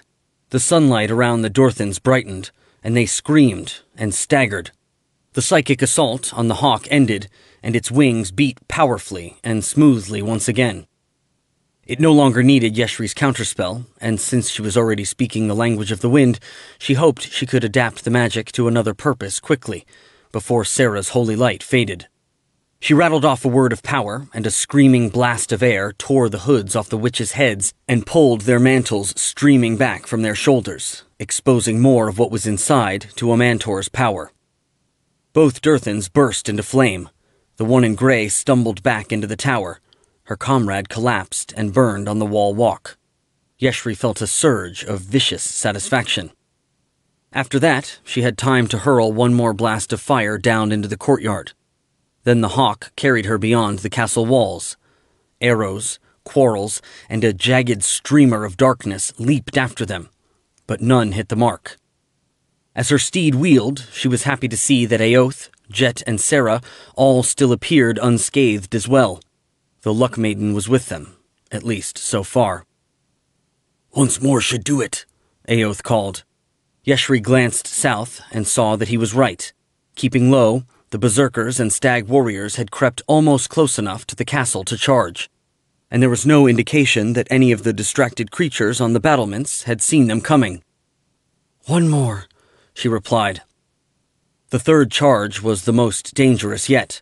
She'd known it would be, because with every heartbeat that passed, more of the foe, witches included, entered the battle. The hawk grunted and lurched in flight as, despite all she could do to shield it, a crossbow bolt drove into its breast. But it was only temporarily a thing of flesh and blood, and an injury that would have killed an ordinary animal only made it plummet for a heart-stopping instant. It lashed its wings and flew onward, straight at an onrushing spark, such as the ones Yeshri herself had been throwing around. It was an attack that couldn't hurt her, but could certainly destroy the elemental. She shouted a word of power, stretched out her hand, and the spark curved in flight and flew into her fingers. She willed it not to explode just yet, hurled it back at the devil-masked Durthan who'd thrown it at her, and only realized afterward that no one had ever taught her how to work a spell exactly like the one she'd just performed. That was interesting, and maybe even a little disquieting, but there was no time to think about it. The battle plan now called for her to protect Eoth while he dealt with whatever measures the enemy had taken to defend the gate. He hadn't done it earlier, lest he give away the fact that someone was about to try to rush in from that direction. Jet swooped over the patch of earth behind the gate, and Eoth pointed his spear at it. A ball of gray light shot out of the point and hit the ground like a stone from a catapult, and, Although that portion of the courtyard had looked solid to Yeshri, the impact sent a thin layer of dirt and cloth tumbling into a deep, square pit with stakes at the bottom. Had he not revealed it, the first berserkers to charge in would have plummeted to their deaths. Unfortunately, though, Aoth had only solved half the problem. The inhabitants of the fortress had left themselves a bit of solid ground to use to go in and out of the gate. But the spot was a bottleneck that would only allow the Rashemi and Stag warriors to enter 2 or 3 abreast, which would make the entryway easy to defend. Jet lashed his wings, gaining altitude and moving to carry his riders out of the killing box defined by the 4 walls. Yeshri urged her steed after the Griffon, but as she did so, she looked for the fallen piece of the gate. Fortunately, it was easy to spot. The occupants of the fortress had needed to shift the heavy iron panel to dig their pit trap, but they hadn't dragged it any farther than necessary. She spoke to the earth beneath the gate leaf, and the ground heaved like a storm-tossed sea. As goblins and trolls cried out, staggered, and fell, the waves lifted the fallen gate and flipped it over the pit to serve as a bridge. Yeshri smiled. Suddenly, an ear-splitting screech jolted her.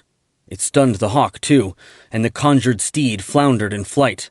Before either of them could recover, a Vrock, a demonic mix of vulture and man, hurtled at the hawk and clawed long rents in its torso. The wounds bled a shriek of wind. Streaking on past the hawk, the Vrock snatched for Yeshri, and, still dazed as she was by the demon's cry, she found that at that instant, even fire magic was beyond her.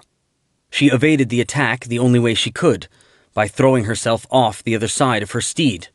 As she did so, the bird vanished, either killed or hurt so badly that it could not maintain a constant, solid shape. As Yeshri plummeted, she strained to focus and articulate a cry for help couched in the language of the wind. After an instant, she managed to gasp it out, and another friendly gale blasted straight upward to slow her descent. She took a breath and reached for its mind with her own, so it would know where to carry her without her needing to speak the words aloud. Suddenly, a white, slimy-looking hand at the end of an inhumanly long arm shot up from the mass of foes in the courtyard below. It clamped shut on her wrist and jerked her down. Standing in the searing sunlight, feeling hot to the point of actual pain, but enduring it as best he could, Falconer congratulated himself that he'd taken the time to climb to the roof of the donjon. It had delayed his entry into the fight, but had also provided him the proper perch to oversee the entire battlefield and contend with a flying foe, namely, the blonde wizard riding the hawk. Falconer's Vrock had disposed of her steed and made her fall far enough for an ice troll to jump up and drag her the rest of the way to the ground. By rights, that should have been the end of her. But she was plainly dangerous, so he decided to order the demon to descend and help the troll finish her off. He was just about to give the command via his gauntlet when he spotted the second winged beast and its riders wheeling to rush to their comrade's aid. The priestess and Griffon were the same meddlers who'd escaped him before. He'd been hoping for a second chance at them, and he had it. Focusing his will on his gauntlet, he sent the Vrock flapping toward the Griffon. Then he called forth the first of his imps. Columns of smoke were rising from inside the fortress of the half-demon, and creatures roared and yelled beyond the gate. But so far, no one was shouting that a band of berserkers and stag men were creeping up on the castle from the east. Plainly, Aoth and the other outlanders had furnished as effective a distraction as they'd promised. Despite everything he knew about the Thayan, Vandar had to admire the daring and skill that the trick had required. He wondered again if Aoth truly meant to betray him. He didn't act like that sort of blackguard, but it was just as difficult to imagine that the spirit of the mound would lie. A goblin on the wall walk finally bellowed a warning, yanking Vandar's thoughts back to the task at hand. He leaped up, screeched like a griffin, and gave himself over to the rage of a berserker. As it awoke, he charged. Around and behind him, his brothers did the same. He noticed that only his fellow Rashemi were keeping pace with him, or nearly so. The Stag King's warriors were coming on more slowly, but that didn't bother him. In his exalted state, he would have raced in and started killing even if he were alone. As he neared the walls, he sprang from side to side without slowing, and arrows and javelins stabbed into the snow around him. Instinct, or some perceptual faculty inherent in the red weapons, enabled him to dodge the attacks even though he wasn't consciously aware of them. Shadow swallowed him for a heartbeat as he ran through the opening in the wall. Metal clanked under his boots when he lunged back out into the sunlight. Goblins, ice trolls, and a miscellany of other creatures were running at him. They were trying to form the tight ranks that might still enable them to hold the attackers out. He resolved that he wasn't going to let them. Bellowing, he drove the red spear all the way through a hobgoblin. As he yanked it out again, a second swung a scimitar at his neck, but the horizontal stroke seemed slow, and he had no trouble dropping underneath it. When he had the long spear free, it was easier to jab with the butt than bring the point to bear, so that was what he did. The attack caught the hobgoblin on the jaw. Bones snapped, and the creature flopped backward with a broken neck. An ice troll reared up from its usual hunched posture to swing a battle axe straight down on Vandar's head. He sidestepped the chop and drove the spear into the troll's belly. When he jerked the weapon free, it tugged a loop of gut out with it. It seemed to Vandar that combat was both easier and more of a joy than it had ever been, and he sensed that he could do things he couldn't have done before. He gripped the crimson spear with his offhand alone, and found that he could still manage it easily despite its length. He whipped the red sword from its scabbard. The troll was stuffing the bulge of torn intestine back inside its body. Vandar slashed one leg out from underneath it, then beheaded it before it could finish falling down. Pivoting, he knocked aside a spear thrust and slashed the green hands that had attempted it, the parry and riposte a single blur of motion.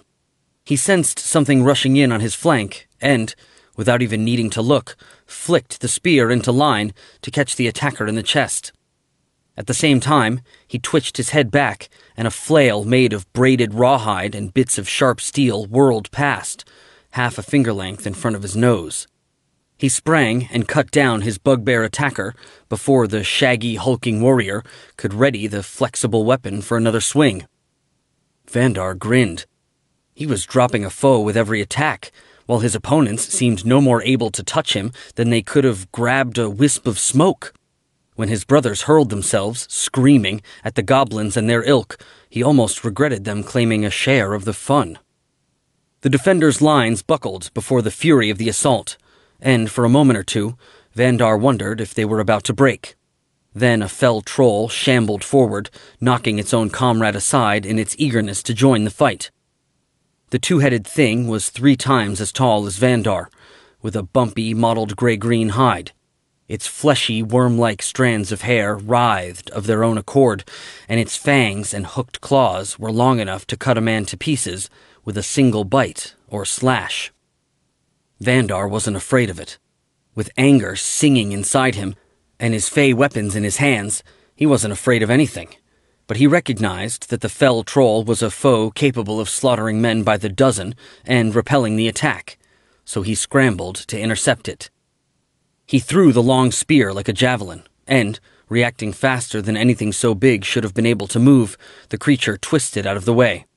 Vandar rushed it. A couple of his lesser foes struck at him, and he ducked and slipped the attacks, but didn't pause to riposte. The troll's enormous hands raked and slashed at him.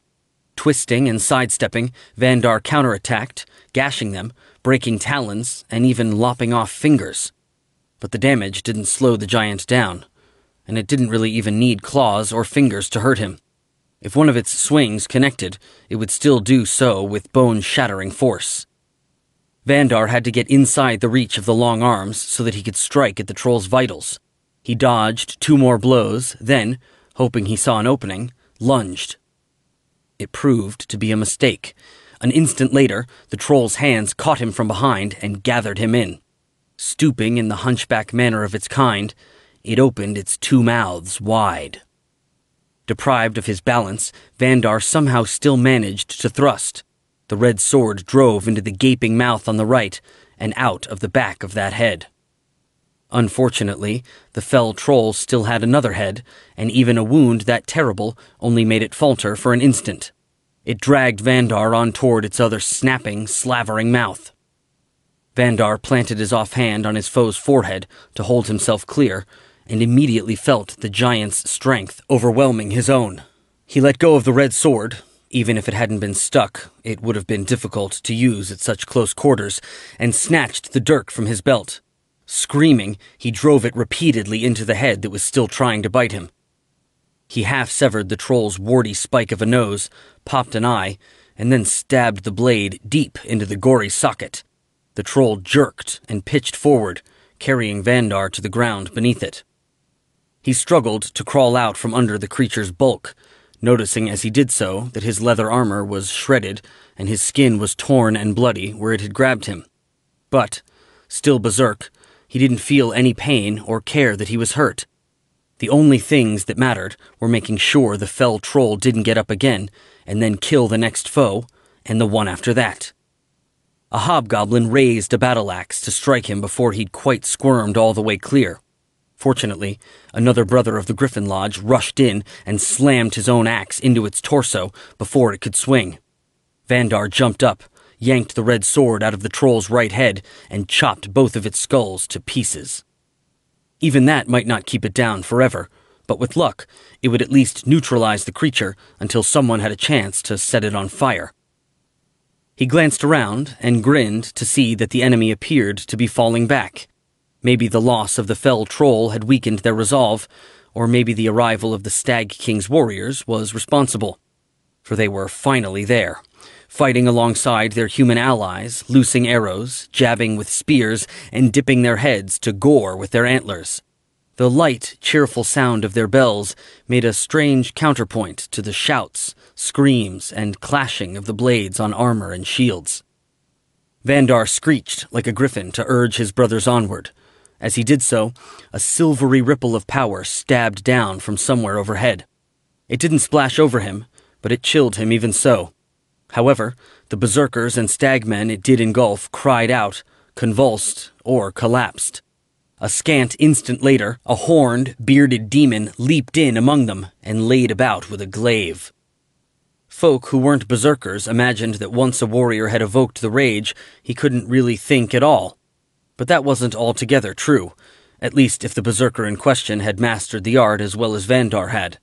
He discerned that, although he and his brothers were overcoming the foes in front of them, it was taking too long.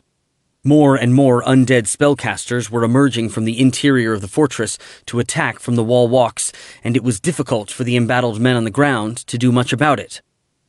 The attackers needed their own spellcasters to counter the threat.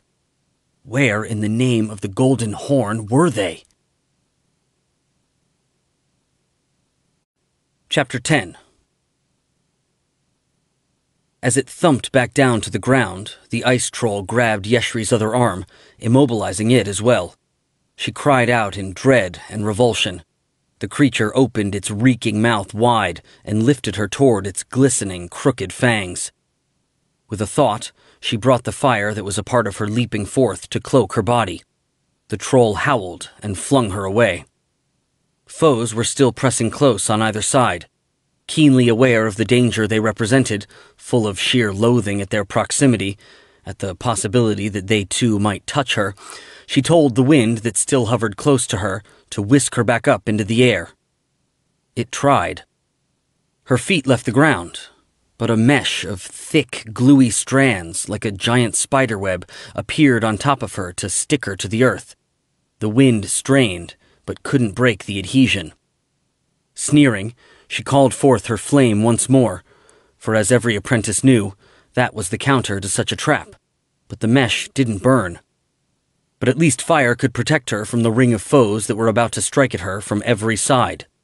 Crying a word of power, and straining to shift her entangled staff sufficiently to write a rune on the air, she hurled flame in all directions. The blast threw some of her assailants off their feet and sent others reeling backward, burning and screaming. But one remained. A scaly, reddish, long-eared thing that only looked a little singed. Leering, it reached to claw her through the mesh. Suddenly, the beast staggered and fell to one knee as Vandar drove his sword into its back. He hacked repeatedly at its neck, and with the third cut, the lump of a head with its wide fanged mouth and round yellow eyes fell off. Vandar sawed at the mesh, and the red sword parted the sticky cables easily.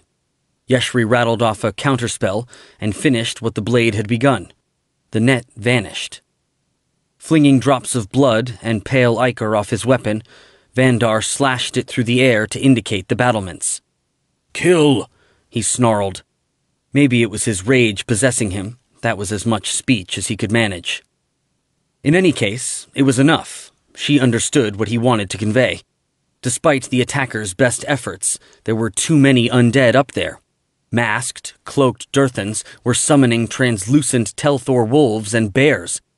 Nar demon-binders were drawing fiends from talismanic discs of iron, brass, and silver. There were even a couple of Romvirans, or what she suspected to be Romvirans, with magic leaping and sparking between their fingers. Insect-like mechanical creatures crouched on their shoulders and at their feet. Vandar was right. Such creatures couldn't be allowed to work their magic without interference. Hoping that she was casting at the same magus who'd dropped the mesh on top of her, Yeshri hurled flame at the battlements. Meanwhile, Vandar and two of his brothers surrounded her to shield her from enemies on the ground. The Vrak dived, then beat its charcoal-colored wings that glinted an odd magenta color when they caught a Mantor's light exactly right. Climbing once more, it wheeled towards Sarah, Aoth, and Jet. Beneath it, flame leaped forth, seemingly from nowhere, to shroud Yeshri's willowy body from head to toe. The ice troll that had been about to bite her roared and flung her away instead. Sarah was glad to see that, because she and her companions wouldn't be able to immediately help the elementalist. The vulture demon meant to intercept them, and they were going to have to deal with it first. Sarah asked the keeper for strength and swung her weapon in an arc to point at the Vrak. A flying, glowing mace appeared and bashed at the creature's head. Aoth pointed his spear and rattled off words of power, and a shrill whine covered the roar of battle for a heartbeat or so. Even though the noise was prodigiously loud, it somehow didn't hurt Sarah's ears, but it slammed the vulture demon lower and made it flail like someone had stuck a sword in it. Jet instantly furled his wings and dived. Astride his back, Sarah couldn't see everything that happened next, but she felt the thump as the Griffon's eagle talons stabbed into the demon, then felt the muscles in his hind quarters working as the leonine hind feet raked and raked and raked. As the Griffon clung to the tonnery in his attack, they plummeted together. Though Sarah trusted him, she gasped when it looked like they were going to crash down among the frenzied combatants below. But with a sudden, heaving motion, Jet flung the Vrak off his talons, extended his wings with a snap, and leveled off.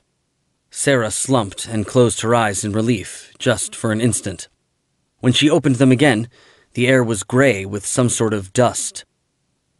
In another heartbeat, the wind Yeshri had conjured before the berserkers and stag warriors advanced on the fortress, a wind that was still howling and gusting, blew the stuff away. But even as it did so, Sarah was jolted by terror. What was she doing there, high above the ground on the back of a fearsome beast? If Jet smashed to earth, she would be killed, and that had nearly happened just moments before. She let go of her mace, and only the leather thong that looped it to her wrist kept her from losing it. Not that she would have cared if she had. All that mattered was freeing up her hand to unbuckle the straps that kept her from jumping to safety. Hurrying made her hands clumsy, and she fumbled with the harness. In front of her, Aoth thumped his chest and made his mail clink. Despite her panic, Sarah realized he was invoking the magic of one of his tattoos. Then he reached behind him and gripped Sarah's thigh. "We're poisoned," he shouted. "Purge yourself, and Jet too." His words didn't take away her fear, but they pushed it down enough so that she was able to think and to remember the dust. The vulture demon must have somehow released it into the air, even as Jet was ripping it apart. She calmed and centered herself as best she could, then drew down the light and warmth of the yellow sun. It filled her and quelled her fear, and then, With a touch, she passed the blessing on to Jet.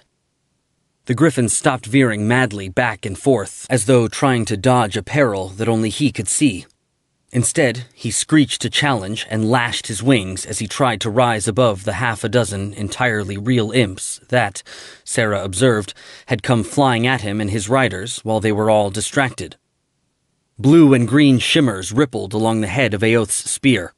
He snarled a word of power, jabbed the weapon through the air, and darts of light leaped from it to pierce two of the imps. Screaming shrilly, they dropped. Another imp flew at Sarah, its fanged mouth open wide, and its prehensile tail cocked to stab with the sting at the tip. She would have had to strike across her body to bash it with her mace, so she swatted it with her buckler instead. The gilded steel clanked, and the little devil tumbled away. Meanwhile, Jet snapped another in two with his beak. The remaining imps vanished, and Sarah instinctively winced to imagine them flitting at her like angry wasps when she couldn't see them to protect herself. But Aoth could see them, and since he could, Jet could too. With his spear crackling with destructive power, the war mage thrust to the right, and the two pieces of a dead imp appeared in mid-fall. The Griffin caught another in his clashing beak, gnashed it up, and spat it out.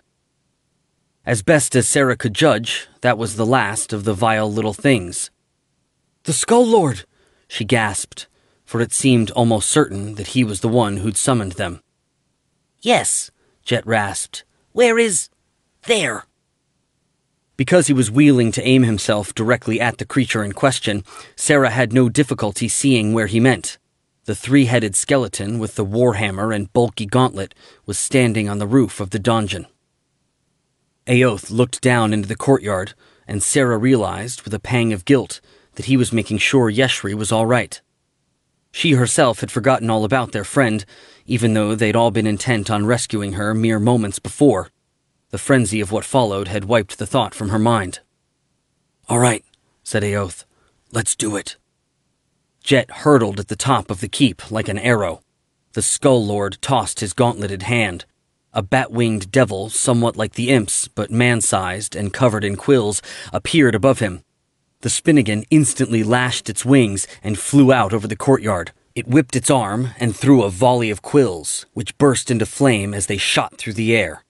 Jet raised one wing, dipped the other, and dodged the attack.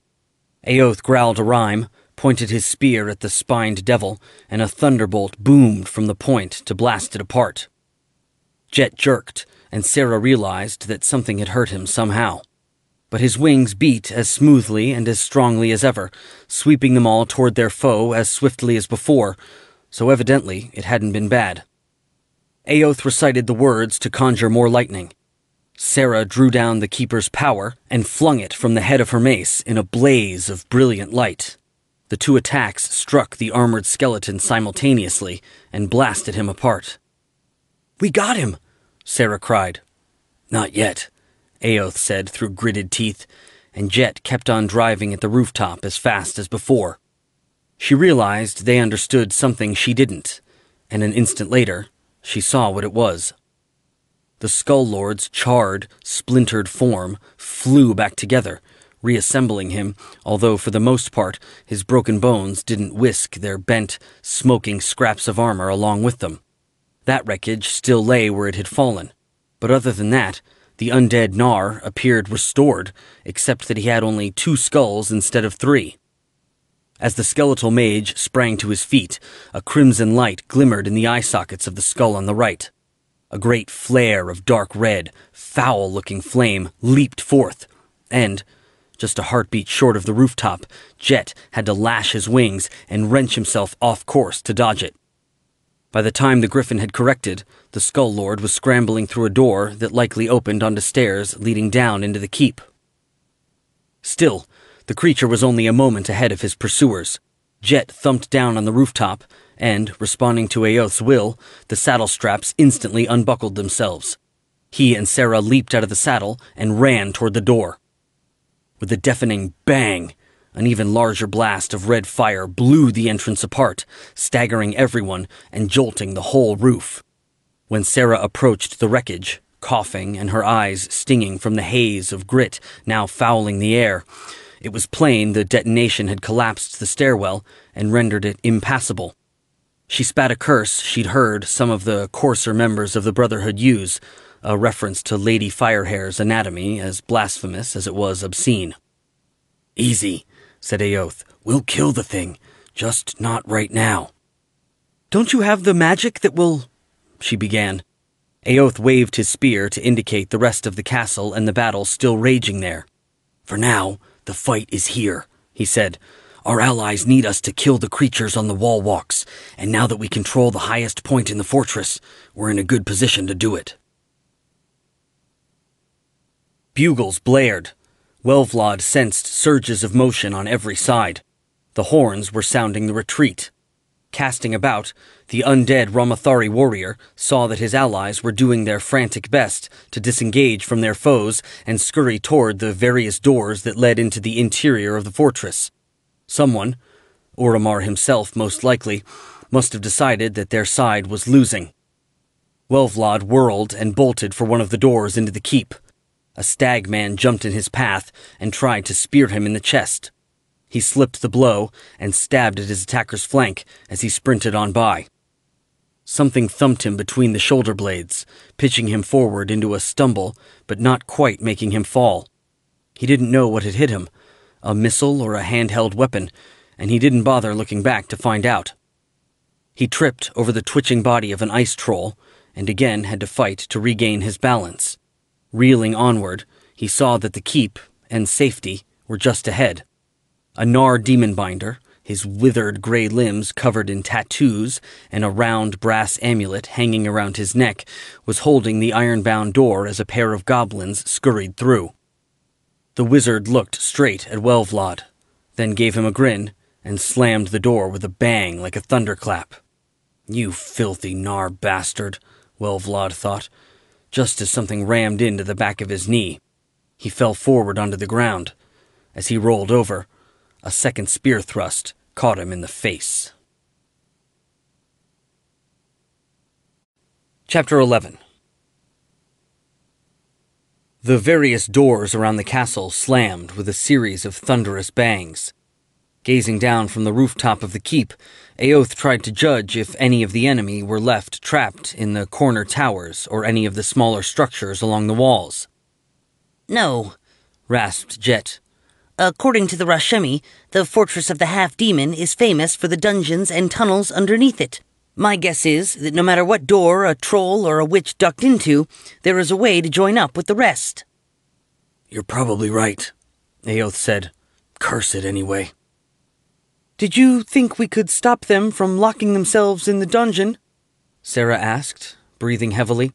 Despite the cold, her round face was sweaty, and she looked like she was feeling the weight of her mace and armor. "Not really," said Aoth. "Given the haphazard way we tackled this, it went as well as we had any right to expect." He took another look over the battlements. There were a couple of living, or undead, foes still left out in the open, but none that looked worth a burst of his magic. The men-at-arms could deal with them. "Come on, let's get down there." He swung himself onto Jet's back, and Sarah climbed up behind him, buckling in. The Griffon lashed his wings and leaped over the row of merlins. As Jet swooped downward, Aoth looked for Yeshri. Still unharmed, she'd already set about the task of burning fallen trolls and the undead. Vandar and the Stag King were all right too, and it seemed that neither the Stag Warriors nor the Berserkers had suffered an inordinate number of casualties. The latter were pounding at the castle doors with any makeshift battering ram they could find. But a door wasn't a foe, and without flesh to cut and blood to spill, the Berserker rage had little to feed it. One or two at a time, they abandoned the futile assault and stumbled away, gray-faced and shivering. The Brotherhood, thought Aoth, would still have been strong and ready for another fight, but he knew he wasn't being altogether fair. Even Kjorn's infantry couldn't have managed that mad charge into the castle any better than Vandar's Lodge brothers. In fact, despite all their training, they might not have managed as well. There was a time for discipline and tactics, and as far as Aoth was concerned, it was most of the time. but a time for sheer fury as well. As soon as the saddle straps had unbuckled, Sarah jumped off Jet's back and went looking for those who needed her healing ministrations. Aoth took another glance around, just in case something was apparent at ground level that even fire-kissed eyes had missed from the air, and spotted the butt of Vandar's red spear peeking out from under the dead bugbear that had fallen on top of it. Jet sprang back into the air to keep watch over the battleground from on high. Aoth walked over to the spear and picked it up. He caught his breath at the force and intricate structure of the enchantments he sensed inside it, and felt instantly wary of the weapon. It wasn't that it was cursed, or at least its maker hadn't intended it to be, but he didn't like the feeling that as he studied it, it was taking his measure as well. "That's mine," called Vandar. Aoth turned to find that the Lodge Master had come up behind him. He was glaring like he was still facing an enemy, and he still had the red sword in his grip. Making sure he didn't hurry or look rattled, Aoth proffered the weapon butt first. "I know," he replied. "I was just saving you the trouble of having to look for it." "I can understand that you covet it," Vandar said, "but the spirits gave it to me, just like they mean for me to have the griffins." Aoth stared into the other man's eyes. "But you'll settle for half of them," he said, "because you do remember giving your word." Vandar held his gaze for a long moment. Then he blinked, and something that might have been confusion or even a trace of shame flickered across his face. "Yes," he said. "I mean, I keep faith with those who keep faith with me." He hefted the spear. "Thanks for finding this." "Be careful with it and the sword," Aoth said. "I don't know much about Fey weapons." Vandar turned toward the spot where some of his fellow berserkers were still trying to smash down a door. "Can't magic break through there?" he asked. Aoth sighed and said, "I hope so, but it's not going to do it yet. Call your men back." "We shouldn't give the Durthans time to regroup," the Lodge Master said. "We need time to regroup," replied Aoth. "Your brothers need to recover their strength, or the enemy will butcher them as soon as they do get inside. Your wounded need care, or they're likely to die. Is that what you want?" The Rashemi took a breath. "No," he said. "It's just that stopping halfway isn't how a berserker fights." He raised his voice to a bellow. "Brothers, leave the doors alone for now. Just watch them and help the wounded." "While you and I," said Aoth, "confer with our fellow officers." They headed for the Stag King, who currently stood amid the phantom beasts he'd wrested from the Durthan's control and brought under his own. An enormous wolf fawned at his feet, squirrels sat on his shoulders, and wrens and crows perched on the points of his antlers. It might have looked comical, if not for their misty appearance, the foxfire in their eyes, and the gore caking the head of the Fey Lord's weapon. "That didn't go too badly." The Stag King nodded. "I see you pulled the Rashemi back from the doors," he said. "They've taken a beating already," said Aoth. "Maybe when we do get the doors open, your warriors should go in first." The spirit grinned as he replied, "Would that work? I'd be worried that such heroes would charge regardless and trample my folk in their eagerness to close with the foe." Vandar snorted. "We might at that," he said. "It's all right, Thayan. The Griffon Lodge is happy to take the lead in this fight or any other." "Fine," Aoth thought. "Be an idiot. What do I care?" Aloud, he said, "We need more men on the walls. After we put them there, we should be able to relax a little. Eat, rest, and recover both our physical strength and our spells. Let's plan on breaching the dungeon a little before sundown." "So you want to fight the undead at night?" asked Zil. Aoth looked down to find the black hare crouching near his foot. The Stag King shrugged. "It doesn't matter," he said. "It will be dark inside the keep and in the vaults underneath, no matter when we venture in." "That's true," said Aoth, "and we should expect it's going to get nasty. The enemy knows the ground, and we don't. Most of them will be able to see better than most of us can. They'll try to split us up and lure us into traps, which means that if we lose our heads, either to panic or to bloodlust, and go rushing off into the dark, we're done for. Vandar, can you control your lodge brothers? Even when the fury takes us, the Rashemi answered, we don't lose all our sense. He surprised Eoth by smiling a wry little smile. Not all of us, not every time. We divide up into war bands, each led by a brother far advanced in the mysteries, a man who can ride the anger instead of letting it ride him. The others will move when he moves and stop when he stops. Good, Eoth said as he turned to the Stag King. And you can manage your warriors? I confess, I don't understand much about them, but I don't imagine they've spent much time underground. They'll be all right, the spirit replied. Anyway, they're my concern, not yours. Eoth took a breath of the smoky air. I'm not trying to set myself about you, Highness, he said, or you, Vandar. But someone has to think about the overall tactical picture. And maybe a captain who's taken more fortresses and fought more undead than he can remember, and who doesn't have the management of one particular part of our army to preoccupy him, is a good choice for the job. The Stag King waved a dismissive hand. All right, human, he said. Perhaps you have a point. I promise I'll at least listen to whatever you recommend. Vandar nodded curtly. So will I, he said. Finally, thought Eoth. Jet laughed his screeching laugh inside his master's head. They just want someone to blame if it all goes wrong. Oromar noted how the mushy flesh of the little demonic half-corpse oozed and dripped in Falconer's grip. The Skull Lord himself looked somewhat the worse for wear. He still had his gauntlet, but the same skirmish that had charred bits of his bones black had cost him the rest of his gear, and he'd thrown on a brigandine that hung like a sack on his skeletal frame. The biggest change was the loss of one of his skulls. A pair of Uramar's broken selves, two of the more erudite and less sane ones, were debating whether the Nar could somehow procure another or must manage with only two forevermore.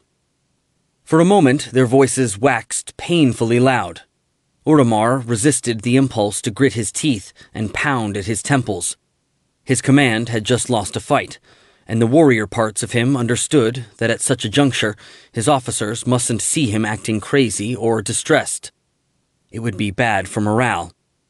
Suddenly, the half-corpse spoke, distracting him from his discomfort. I humbly apologize for making you wait, noblest of wizards, but I'm sure that you comprehend that, surrounded as I am by our mutual enemies, I can't always answer instantly. According to Falconer, the little half-demon was relaying the words of one Daishan, a merchant adventurer out of Thesk. The mortal's accent was strange to Uramar, but his light baritone voice conveyed intelligence and self-assurance.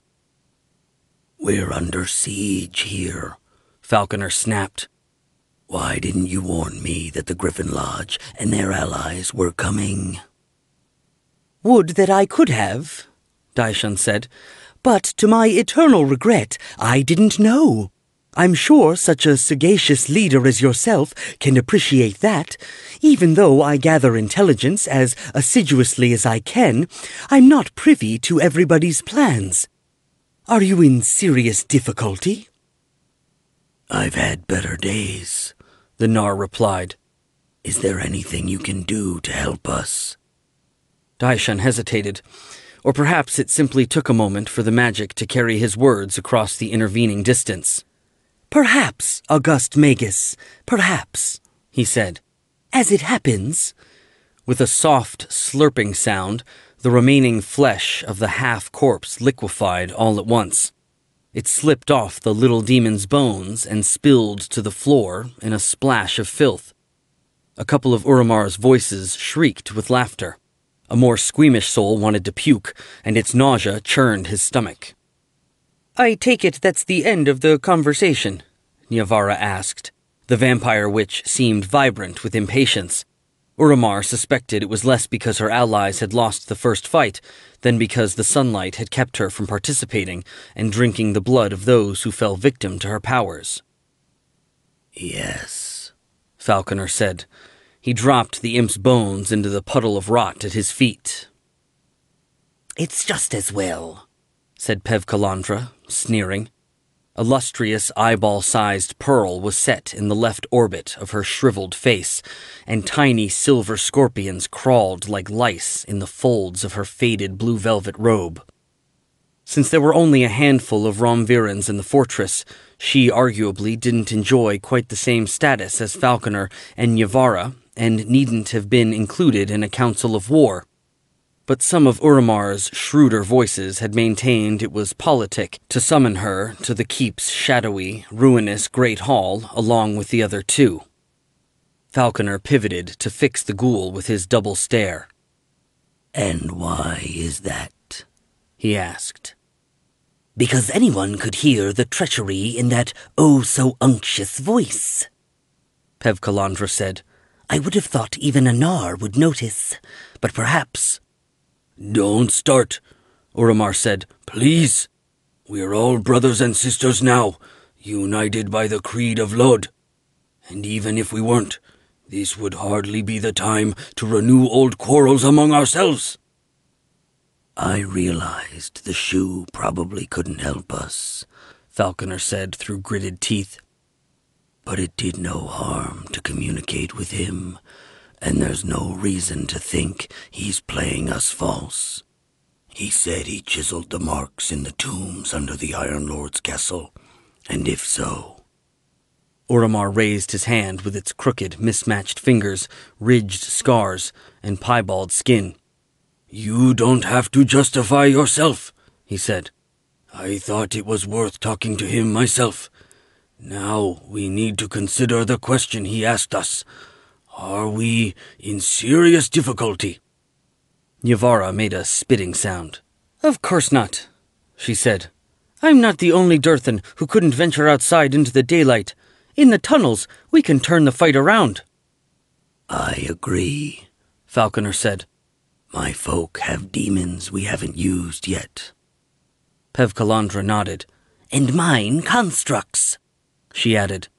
Uramar smiled. "Good," he replied. "I knew I could count on your fighting spirit. Now it seems to me that the best way to crush the intruders is to target their spellcasters. They only have a few, and their side can't win without them." "Again, I agree," Falconer said. "And no one needs to coax me to focus my efforts on Fizim and the Sun Lady. I have a score to settle." "While I," Yavara purred, "would take considerable satisfaction in bringing the Stag King low.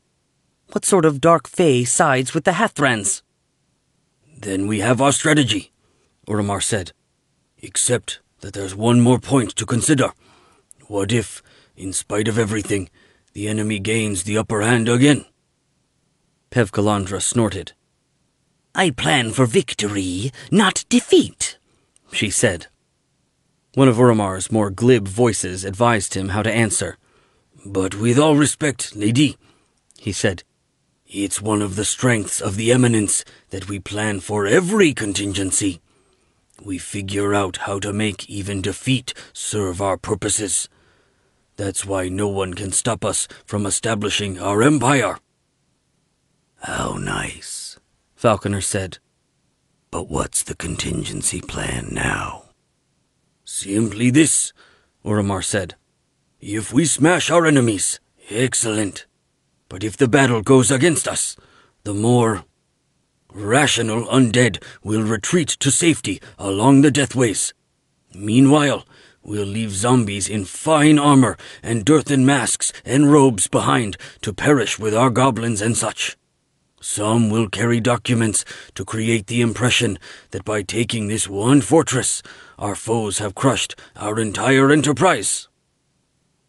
Even as he articulated the scheme, he felt a pang of guilt, because all undead, even those with the dimmest minds, deserved better.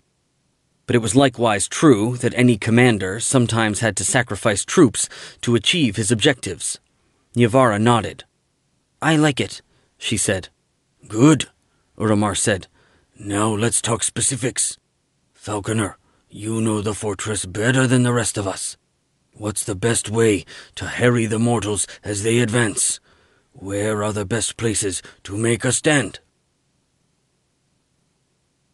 The winter sun had nearly sunk behind the battlements. Yeshri knew the next phase of the siege would begin soon, so even though she wasn't hungry, she made herself take a couple of bites from a hunk of pungent white Rameshi cheese.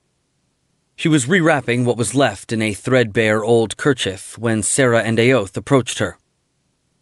The Iron Lord of Rushmen has griffins for sale, the war mage said, smiling a crooked smile. We should go buy them. It should all be straightforward enough, Sarah said, quoting him as he'd just quoted himself. The three of us can handle it. Well, Yeshri said, the three of us are handling it, give or take. True, Aoth said, but be careful inside, especially down in the vaults, which I'm sure is where we'll find the hardest fighting. She frowned. It wasn't like him to deliver such vague, useless cautions to a seasoned veteran and trusted comrade like herself. Sarah apparently thought the same. Are you worried? She asked. Did you have a vision? Aoth snorted. You and your thirst for revelations, he said. No, thank the Fire Lord. I just wish we were doing this with the Brotherhood. But wishing won't make it so. So let's get on with it. The berserkers and stagmen had already heard the plan, so it didn't take long for them to form up in a rough horseshoe shape around the tall double doors in the center of the keep. Yeshri stood inside the ark and fixed her eyes and her will on the iron-bound panels before her. Pointing her staff at the doors, she recited a counterspell to dissolve the enchantments that buttressed them. Then she spoke to the mundane mechanisms that likewise secured them, commanding pins to lift and bars to slide. Nothing happened. But that was all right. The spells she'd just attempted were the least of her magic. Next, she tried to breach the stone to the left of the doors as she'd shifted the cavern walls in Grontax's subterranean palace. Chanting, she swung her staff in a horizontal pass to indicate where and how she wanted it to split. Warded like the entryway by the magic of the ancient Nars, the sandstone blocks ignored her. It was going to take fire. Somehow, she'd imagined that it would.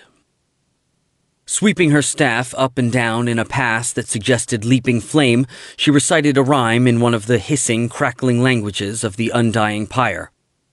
The fire that was a part of her sprang forth to cloak her. But that blaze was a feeble, guttering candle compared to the heat, or the potential for heat, concentrating in her hands and her staff. When she'd gathered all she could hold, she raised the brass rod over her head and swung it at the doors like an axeman cleaving a foe from the scalp down.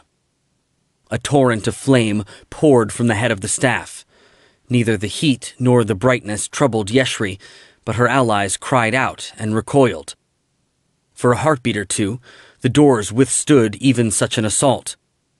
Then the wood caught all at once, burning away to nothing in an instant. Half melted and deformed, the door's ironwork dropped, clanking onto the threshold. Something as big as an ogre, with the head of a cat and a whipping tail as scaly as a dragon's, sprang out of empty air. Yeshri realized the gaunt form was a demon the Nars had bound in the entryway as the linchpin of their defensive magic. It was the fiend's strength she'd been contending against, and, paradoxically, by overcoming it, she'd set her adversary free. The demon stretched out its clawed hands and lunged at a berserker. Aoth pointed his spear and pierced the creature with darts of blue light. The Tanari staggered, and that gave Vandar enough time to rush it and slash open its belly with the red sword. Loops of guts came sliding out, and the creature collapsed. A second cut split its skull and spilled its brains. Since it wouldn't do to set the dungeon on fire, at least not yet, Yeshri extinguished the streaming, hissing flare and her personal halo of flame.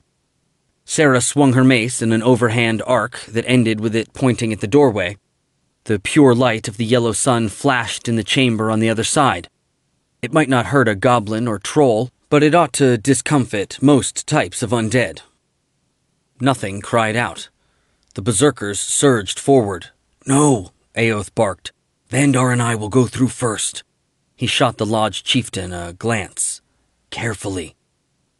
The berserker scowled, but also nodded brusquely. "As you say," he replied. Picking their way through glowing coals and scraps of hot iron, the two men prowled into the keep. Yeshri strode after them and entered with the first wave of Vandar's eager lodge brothers. She found herself in a roomy, high-ceilinged vestibule with an arched opening leading to other chambers on that level and a staircase twisting upward. The enemy had left footprints along with drops and smears of blood in the dust when they made their hurried retreat back into the fortress. But, except for a dead hobgoblin that had evidently succumbed to its several wounds just after staggering inside, no one was there any longer. Vandar looked around the gloomy, echoing space. "You were right," he said to Aoth. "They've gone down into the crypts like the dead things they are." "Maybe not all of them," Aoth replied. "In their place, I'd leave a force hidden above ground on the upper levels of this keep, in one of the secondary towers or wherever, to follow us down into the tunnels and attack us from behind when it would do the most harm. So we're going to sweep the castle room by room. Then it will be time to head downstairs." The Storm of Vengeance possessed more than her fair share of spellcasters, and none of them trusted Daishan. Their scrutiny made it difficult to achieve privacy, but after some investigation, he'd found a sort of nook in the hold, a space walled off by a bulkhead and a bundle of barrels lashed in place that sufficed as long as he kept his voice down and didn't let anyone spot him sneaking in or out. Unfortunately, it was cramped, filthy, and stank of spoiled foodstuffs. But Daishan didn't allow its unpleasantness to hasten his departure. He sat cross-legged, closed his eyes, breathed slowly from the diaphragm, and considered the implications of his annoyingly curtailed conversation with Falconer. After he had assessed them as best he could, he still had a smaller matter to ponder: how to dispose of the useless half of the little dead demon. He was tempted just to leave it where it lay and let the rats he heard scuttling elsewhere in the hold gnaw it until nothing recognizable was left. But it was possible someone would stumble across it before that happened, and then Mario Bez would want to know why there were Tanari bones aboard his skyship. Daishan preferred not to have such a possibility hanging over his head. Better to take a small risk and afterward enjoy the tranquility that came with knowing he'd resolved the situation. That was the path his father would have chosen. With the gloom proving no hindrance to his sight, he prowled around the hold until he found a piece of oilcloth. Permitting himself a slight frown of distaste, the half-imp, or what was left of it, was even more repulsive to the touch. He bundled up the slime and bones and proceeded to the deck hatch that was farther forward. Once on the companionway, he whispered a charm that caused the grime to fall away from his person. Next came a spell to deflect the attention of any potential observer for a critical moment. Then he climbed onto the deck and lowered the hatch behind him. Trying to seem casual, he glanced around. As far as he could tell, no one was paying any attention to him, not even Olth, the mannish-looking battle guard who was practicing her axe strokes just 3 paces away. Wondering if the hulking creature ever chopped the rigging, and if so, whether anyone, even Bez, had the nerve to complain about it, Daishan sauntered to the rail. He slipped the bundle over the side, and that was that. He celebrated the success of his maneuver by taking a moment to enjoy the view of the frozen expanse of Lake Ashane, shining red in the light of the setting sun.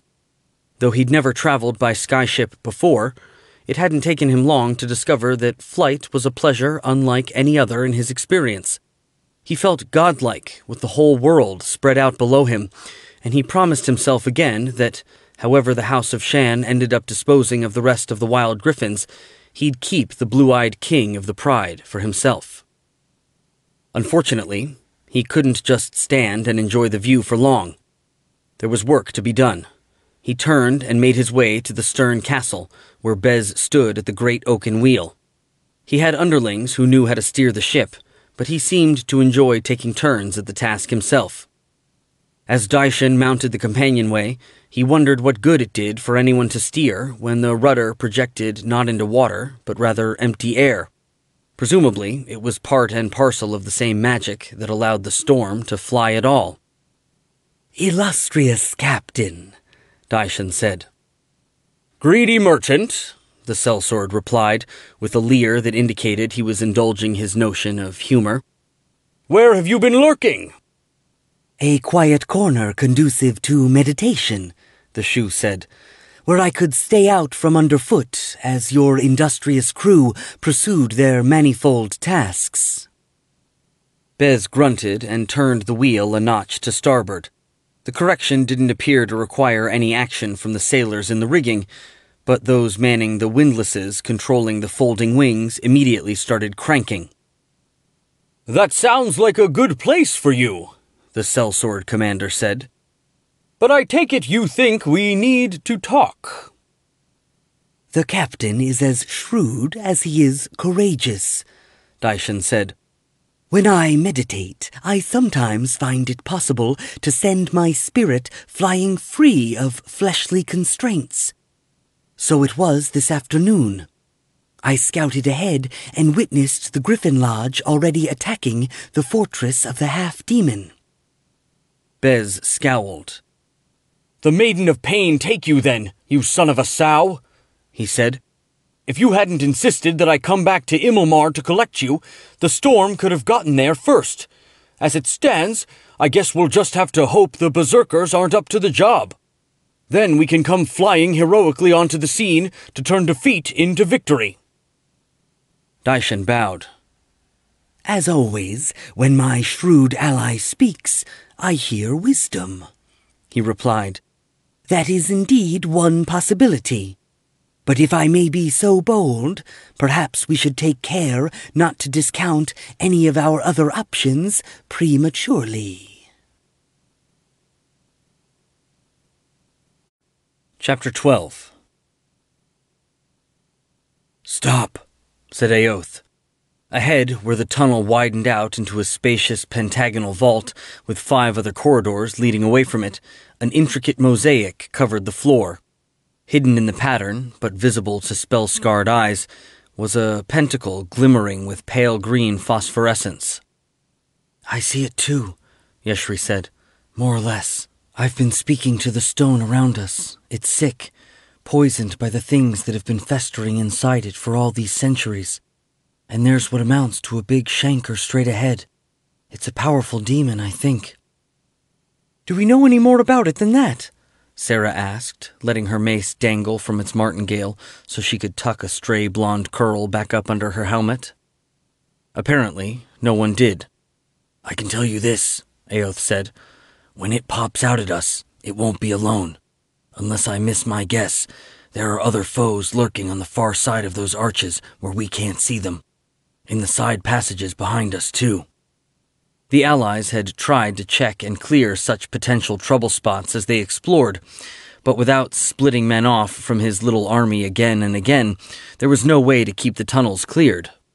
They were too much of a maze, passages hooked around and linked together in unpredictable ways. "If we know it's an ambush," said a warrior at Aoth's back, "what do you say we don't walk into it? Let's find a way around." "No," said Vandar, his red spear gleaming in the glow Sarah had conjured to light their way. "Let's turn the trap against the trappers." Aoth nodded. "I agree," he said. "It's not like we can actually avoid fighting the demon. The Nars will put it out of its cage eventually. At least up ahead there's room for a bunch of us to fight at the same time, and since we know what to expect, well, partly, we can give the enemy a surprise instead of the other way around." "Should we find out what the Stag King thinks?" Sarah asked. "No," said Aoth. "If he wanted to voice his opinions, he should have walked in front with the rest of us. Here's what we're going to do." When he had finished laying it out for them, and his orders had been whispered from man to man down the tunnel at his back, he reached out to Jet. "Anything?" he asked. "No," the Griffon answered. "If the Nars have tunnels that come up outside the castle, they aren't using them to slip away. Not as far as I can see." "Good, because we're about to release a demon.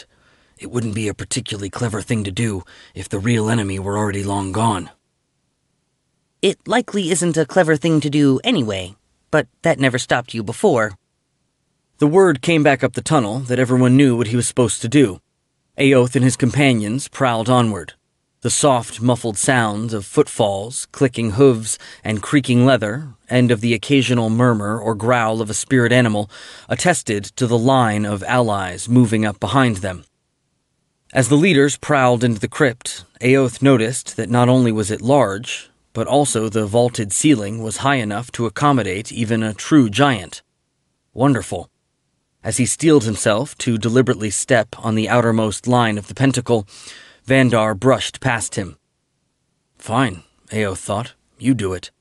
And the berserker did, nearly stamping on that part of the mosaic. The demon exploded into view and roared a word of power at the same time. It was every bit as huge as Aoth had feared it might be, with horns, a lupine head, a shaggy red-black pelt, and disproportionately large, crab-like pincers at the end of each long, burly arm. The charge of force the word carried knocked Aoth and his comrades staggering. He found his footing, shouted his own word of command, and hurled a thunderbolt at the demon's torso. Yeshri matched him with a fan-shaped flare of fire, and Sarah with a scorching shaft of a Mantor's light. Seemingly startled by the speed of their response, the Glabrezu flailed its claws and stumbled a step. But it wasn't enough for the three of them to strike back. Their allies needed to start fighting, and once again, Aoth had to admit that the madmen of Rashmen had their uses. Even his sellswords might have hesitated, if only for a heartbeat or two, if such a huge horror had suddenly burst into view, directly in front of them. The berserkers didn't. Vandar screeched like a griffin, his brothers responded in kind, and they all charged. What Aoth found even more impressive was that they acted exactly as he'd ordered them to. Some threw themselves at the demon, while others raced to intercept the enemies who, he was certain, were about to pour into the chamber from the other tunnels. The latter was arguably an act of even greater courage, because it required the berserkers to turn their backs on the Glabrezu. Vandar was one of the warriors who rushed the demon. He thrust the red spear completely through the creature's left leg. The Glabrezu pivoted toward him, and in so doing, sidestepped and jerked the berserker off his feet. Vandar let go of the spear, and, nimble as a tumbler in a carnival, rolled to his feet, with the scarlet broadsword in his hand. Aoth aimed his spear at the Glabrezu's chest and rattled off the first words of an incantation that would blast it with a rainbow of destructive effects. Suddenly, the light in the chamber flickered and dimmed, and behind him, Sarah screamed. The Stag King had some inkling that Aoth Fazim considered him a shirker, and it alternately annoyed and amused him. He could match himself against any foe, as he'd proved in the courtyard, but it was asinine for a war leader to march in the vanguard and be exposed to every pit trap and skirmisher sniping from cover. And if the Thayan didn't understand that, then he was a fool, no matter how many liches and dragons he'd defeated, or how keenly his burning blue eyes saw what others could not. Besides, someone needed to be rear guard. Aoth acknowledged that himself. So why shouldn't it be the Stag King and his servants? Unless he missed his guess, the fighting here at the back of the column was likely to prove every bit as hard and as important as the battle at the front. An echoing roar, the shouts of men, the cries of other things, and the boom and crackle of magic all mixed together, told him the battle had begun. He peered down the passage behind him, at the arched openings leading to other tunnels, and waited for his own particular foes to appear in the gloom. Beside him, a semi-transparent, faintly luminous Telthor, in the form of a huge wolf, sniffed the cold, musty air. It growled, and its fur bristled. Dark figures surged up the tunnel and out of all the doorways in view. Others simply plunged through the solid stone of the walls, floors, and ceiling. The stench of putrefaction filled the Stag King's nose, more indication, if anyone needed it, that he and his fellow warriors were primarily facing the undead. And is that supposed to daunt me? He asked himself, grinning. With a thought, He commanded the spirit animals to oppose the wraiths and such. Since the Telthors weren't made of solid flesh either, they were best suited to the task. Then he bellowed a war cry, stepped to meet the creatures shambling up the passage, and cut a withered ghoul in two with a sweep of his antler axe. Behind him, weapons thudded home as his offspring, degenerate, disappointing brutes, but able warriors all, started fighting too. They woke the bells in their antlers, and the little orbs chimed, and chimed, and chimed. The Stag King drove his weapon into another ghoul's chest, smashing ribs, pulping the rotten organs inside, and snapping its spine. Then he struck a zombie's head off. He'd already lost count of how many foes he'd dispatched, and if he wasn't careful, he was going to give himself over entirely to the frenzy and urgencies of melee, to think of the opponent in front of him and nothing more. Especially since, with the fight raging along a corridor and in the mouths of the intersecting passages, it was virtually impossible to keep track of the overall tactical picture anyway. But he knew that as the leader of his group, he had to try, partly because so far, the Durthans hadn't made their presence felt. When they started weaving magic, it would be his task to counter it. Perhaps believing its lack of substance would keep it safe, a ghost with a wavering smudge of a face flew at him with wispy hands outstretched. He sliced it to tatters with his axe. A dead goblin with a crushed head swung its scimitar at the Stag King's kidney. He parried and smashed its skull even farther out of shape. It flopped back against the creatures shoving up behind it. Power suddenly shivered through the air. It wasn't truly sound or light or heat or cold, but anyone with mystical abilities would have sensed it somehow. The Stag King felt it as a twinge in his joints and a vile, bitter taste on his tongue. A phantom bear faltered as the witches sought to retake control of it. A ghostly badger fell down convulsing. The Stag King sneered, focused his will to slap the Durthan's power away from their formal familiars, and found that it wasn't that easy. Apparently, the undead witches had taken advantage of the time between battles to figure out how to contend with him more successfully. The only way they could possibly accomplish such a thing was if several of them were working in concert, employing a trick of perception he'd mastered millennia before. He deafened himself to all the echoing roars of the battle except for the cold, intricate chanting that, he surmised, the louder noises covered. The rest of the world fell silent, and he did indeed hear the witches' incantation. He'd expected them to be working behind the protection afforded by their masked warriors, and so they were. They were also on the far side of a doorway on the left, out of the lethal chaos of the central corridor. The Stag King allowed his hearing to revert to normal, and the noise of the battle exploded at him. He chopped with the antler axe and sent a blast of pure force down the passage, smashing some of the ghouls and zombies off their feet and jolting others backward. Then he plunged forward, and some of his offspring, spirit animals that were still strong and obedient to his will, and a couple of screaming berserkers drove forward along with him. Once he and his servants and the undead jammed together, the Stag King gained ground with every chop, jab, and shuffling half-step until the arch was just ahead. He struck again and again till he cut and smashed the final clawing, stabbing, decaying obstacles out of his way. Then he lunged into the side passage. There were 6 masked witches gathered in a circle around a little blue fire on the floor. The smoke from the blaze made an eye-stinging haze in the air, and the malignant power of the ritual made grimacing faces take shape and melt away in the sandstone walls. Some were crying tears of blood, which remained even after the sources had dissolved. The Durthans pointed their wands and staves at the Stag King. He raised his power once again, chopped, and cast another burst of force. It staggered the witches and scattered the scraps of bone and desiccated flesh that fueled the fire. It was a good start, but so far, none of the Stag King's minions had managed to follow him through the arch.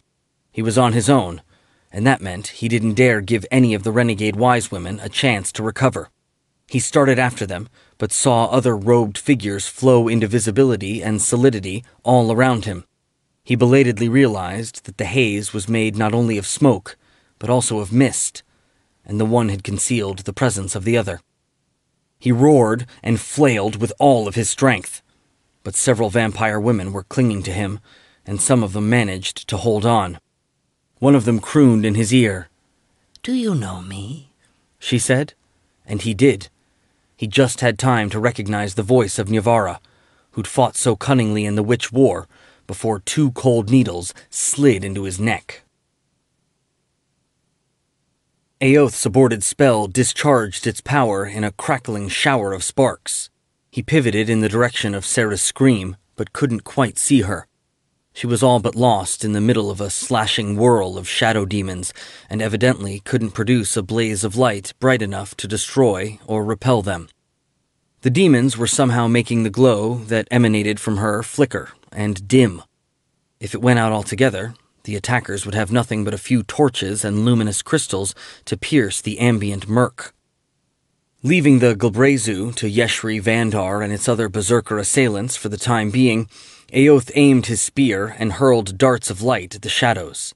It was far from the most powerful attack spell in his arsenal, but he didn't dare cast any of the deadliest ones for fear of hitting Sarah as well. 2 dark forms with ragged black wings and long horns curling up from their heads spun out of the whirl in his direction. He charged his spear with the seething essence of chaos and struck at one of the shadows. It dodged, and at the same moment, something jolted him, although the shock was psychic, not physical. His body abruptly felt numb as his spirit began to separate from it. Aoth snarled a word of defense, invoked the magic bound in a tattoo, and flesh and soul locked together once more. But his instinct of clumsiness allowed the demon he'd struck at to tear the spear from his grip and toss it away. Both shadows rushed in, raking with their claws. Covering up with his shield, trying to keep either of the demons from getting behind him, Aoth scrambled backward, bumping into someone and struggling to retain his balance. He snatched out his sword and charged it with a shimmer of destructive power. He feinted a cut at one of the demons before spinning and extending at the other. That shadow was lunging at him, and it impaled itself. The magic in the blade frayed it into wisps of darkness. Aoth pivoted back in the opposite direction. The other shadow demon wasn't there anymore. Suspecting that it had shifted behind him, he kept turning, just barely in time to block a claw slash with his targe, and then slice the demon across the belly. His foe broke apart into tatters of murk, which then dissolved entirely. He turned back towards Sarah and found he was farther away and could barely see her. The vault was crowded with berserkers and stag warriors rushing to engage one foe or another, or else tottering back from the battle line with streaming wounds. Still, no one could have missed the flash when she finally succeeded in channeling a Mantor's power. All but one of the remaining shadow demons vanished instantly. The last one tried to shield itself by dropping down into the floor, but unraveled away to nothing when it was only waist deep in the stone. Aoth weaved and shoved his way to Sarah. "Are you all right?" he asked. "Yes," she panted. "The Keeper protected me." "I saw," he said, wanting to embrace her but knowing he didn't have time. He looked around and decided that, although Vandar and his lodge brothers had done a fair job of carving up its lower body, and Yeshri of burning the fur patches off its upper parts, the Glabrezu remained the greatest threat in view. He cast about, found his spear, and picked it up. "We need—" A blast of dirty red flame hurled back the Rashemi fighting in one of the doorways. Into the breach charged a blaspheme, a hulking monstrosity made of pieces from many different corpses, one green eye and one brown eye, the former a finger-width higher than the latter, glared from beneath the rim of the creature's helmet. The ugly face was lumpy, mottled, and crisscrossed with scars. The patchwork creature wore a suit of plate, articulated differently than any that Aoth had ever seen. But he was more concerned about the brute's weapon than its armor. To his eyes, the greatsword fairly sweated destructive power, and when the blaspheme slashed one of Vandar's brothers with it, the berserker's flesh withered even as his knees buckled underneath him. Beside the blaspheme advanced the Skull Lord from the roof of the keep, hacking with a falchion, and behind them, A wedge of howling goblinkin and bellowing ice trolls surged forth. Eoth realized that, once again, the Glabrezu would have to wait. The Stag King felt cold and dazed. Through his muddled thoughts whispered the promise that if he'd only flop down on the floor and submit, the chill would turn to ecstasy. Bellowing, he dropped his antler axe so that he could grab hold of Nivera, rip her fangs out of his throat, and fling her away. It was only after he did so that he realized a second vampire was clinging to him and sucking at a bite in his forearm. He tore her loose and threw her down the corridor as well. Unharmed, both Durthans rolled back onto their feet. Meanwhile, he was still numb and weak. He shouted for help with both his voice and his mind. Some of his offspring would surely hear the former, and every spirit animal he'd brought under his sway should register the latter. He just had to hold out until help reached him. He stooped to grab his axe, but it wasn't there.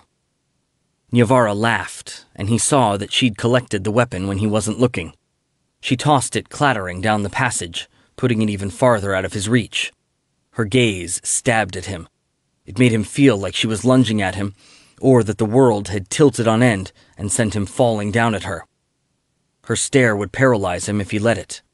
He jerked his eyes away and saw a brown-robed witch rushing in on his flank with her clawed, decay-mottled hands poised to snatch and rend. He lowered his head and whipped it up again. His antlers ripped both her black leather mask and the face beneath it away. By that time, one of the vampires was rushing him. He caught hold of her as he bellowed and jerked her head off her shoulders. Slime pattered out of her robes as her flesh began to liquefy. He grinned at the other undead witches. "Who's next?" he croaked. He didn't really expect his bravado to frighten them into turning tail, and it didn't. But no one else was reckless enough to fight him hand to hand. Instead, standing together, they snarled and hissed curses that made his heart stutter, his guts twist, and fresh blood stream from the cold, throbbing bites in his neck and forearm. A single phantom hawk swooped through the archway behind him. A witch, robed in black and white, rattled off a rhyme, and the Telthor's body twisted as though invisible hands had seized it and wrung it like a washcloth. It vanished as it fell to the floor. Zil hopped through the opening and cried the opening words of an incantation in his shrill voice. A Durthan in a brown cloak had pounced on him like a cat before he could finish. She ripped at his body with her jagged claws and flung bloody chunks through the air. The Stag King grieved momentarily for his servant before grimly refocusing on his own plight. Through gritted teeth, the Stag King muttered charms of protection that seemed to do no good at all. He struggled to advance on the witches, but it was like walking into a gale. In his addled, pain-ridden condition, he couldn't tell if the enemy had conjured an actual wind or if it was the pressure of Navira's gaze shoving back at him. Whatever it was, after a straining step or two, it stopped him. He wondered, with more amazement than dread, if, after all these millennia, he'd finally fallen into the trap he wouldn't be able to fight or trick his way out of. He gathered his strength for a supreme and perhaps final effort. Growing in an instant, brambles shot up from the floor. They whipped around him, yanked themselves tight, and plunged their long thorns deep into his flesh. He strained to break free, but to no avail. The only effect was to tear the punctures wider around the horns. The Durthans pounced on him. First, the Stag King stopped flailing. Then he stopped twitching, and a few heartbeats after that, Nyavara and her sister witches stepped back from his corpse. She wiped her bloody lips with the back of her hand and slipped on a tarnished silver mask. "Do we give him the chance to rise?" asked a Durthan in red. "No," the vampire said. "Take his head and fetch his weapon."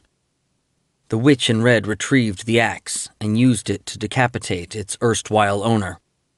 It took 4 bone-splintering chops for the Stag King's head to tumble away from his neck. She stooped and picked it up by one of the antlers. "Now," said the vampire in the silver mask, Let's see if his retainers still want to fight when we show them proof that their lord is dead. Aoth advanced to meet the patchwork swordsman, and, with a limp that might be the result of having mismatched legs, the creature moved to meet him. So did Aoth's former antagonist, the Skull Lord. And Sarah knew, so surely that it was possible the keeper or one of his ex-arches had whispered the information to her, that her lover couldn't contend with both foes at once. Not in such a press, where he couldn't cast his most potent spells without smiting friend as well as foe. She had to help him. She swept her mace over her head, drew down the keeper's power, and hurled a shaft of radiance from the head of the weapon. It struck the Skull Lord like a battering ram and knocked him backward. Well, she had his attention. In the moment it took him to recover his balance, she rattled off a second prayer. Floating sigils of golden light shimmered into existence all around her. She was just in time, for an instant later, red light flickered in the orbs of one of his skulls, and then a flare of crimson fire leaped at her. The scorching heat and sickening vileness of it rocked her backward, and for a moment made it feel like there was nothing around her to breathe but filth and embers. Then the flame went out, and she gasped in cleaner air. Frantically taking stock, she found that the attack had only blistered her. The floating runes had shielded her from the worst. But the fiery blast had provided the Skull Lord with cover of a sort, and he'd used it to rush forward. Indeed, he'd nearly closed the distance between them. Terror jolted Sarah and froze her in place. Or rather, it tried. She gasped, "Keeper!" and warmth poured into her. It didn't purge her of every trace of her fear.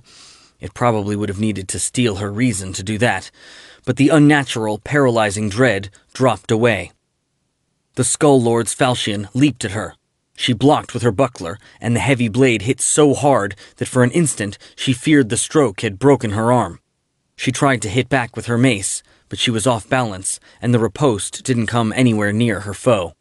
The Skull Lord chopped at her again, and it was only Timora's favor that enabled her to flounder back out of range.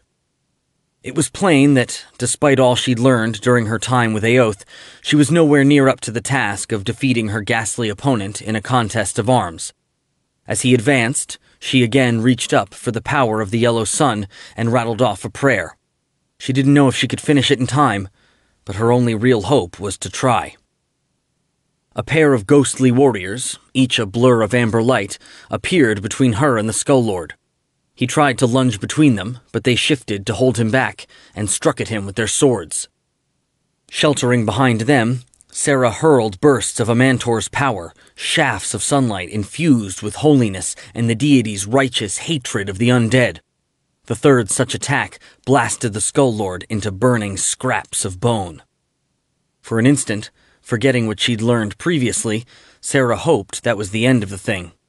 Then the charred fragments of skeleton slid and jumped back together, commencing the task of reassembling him. No, she thought, not again. And though the exertions, physical and otherwise, of the last few moments had left her winded and weak, she scrambled forward to smash the one skull that remained intact.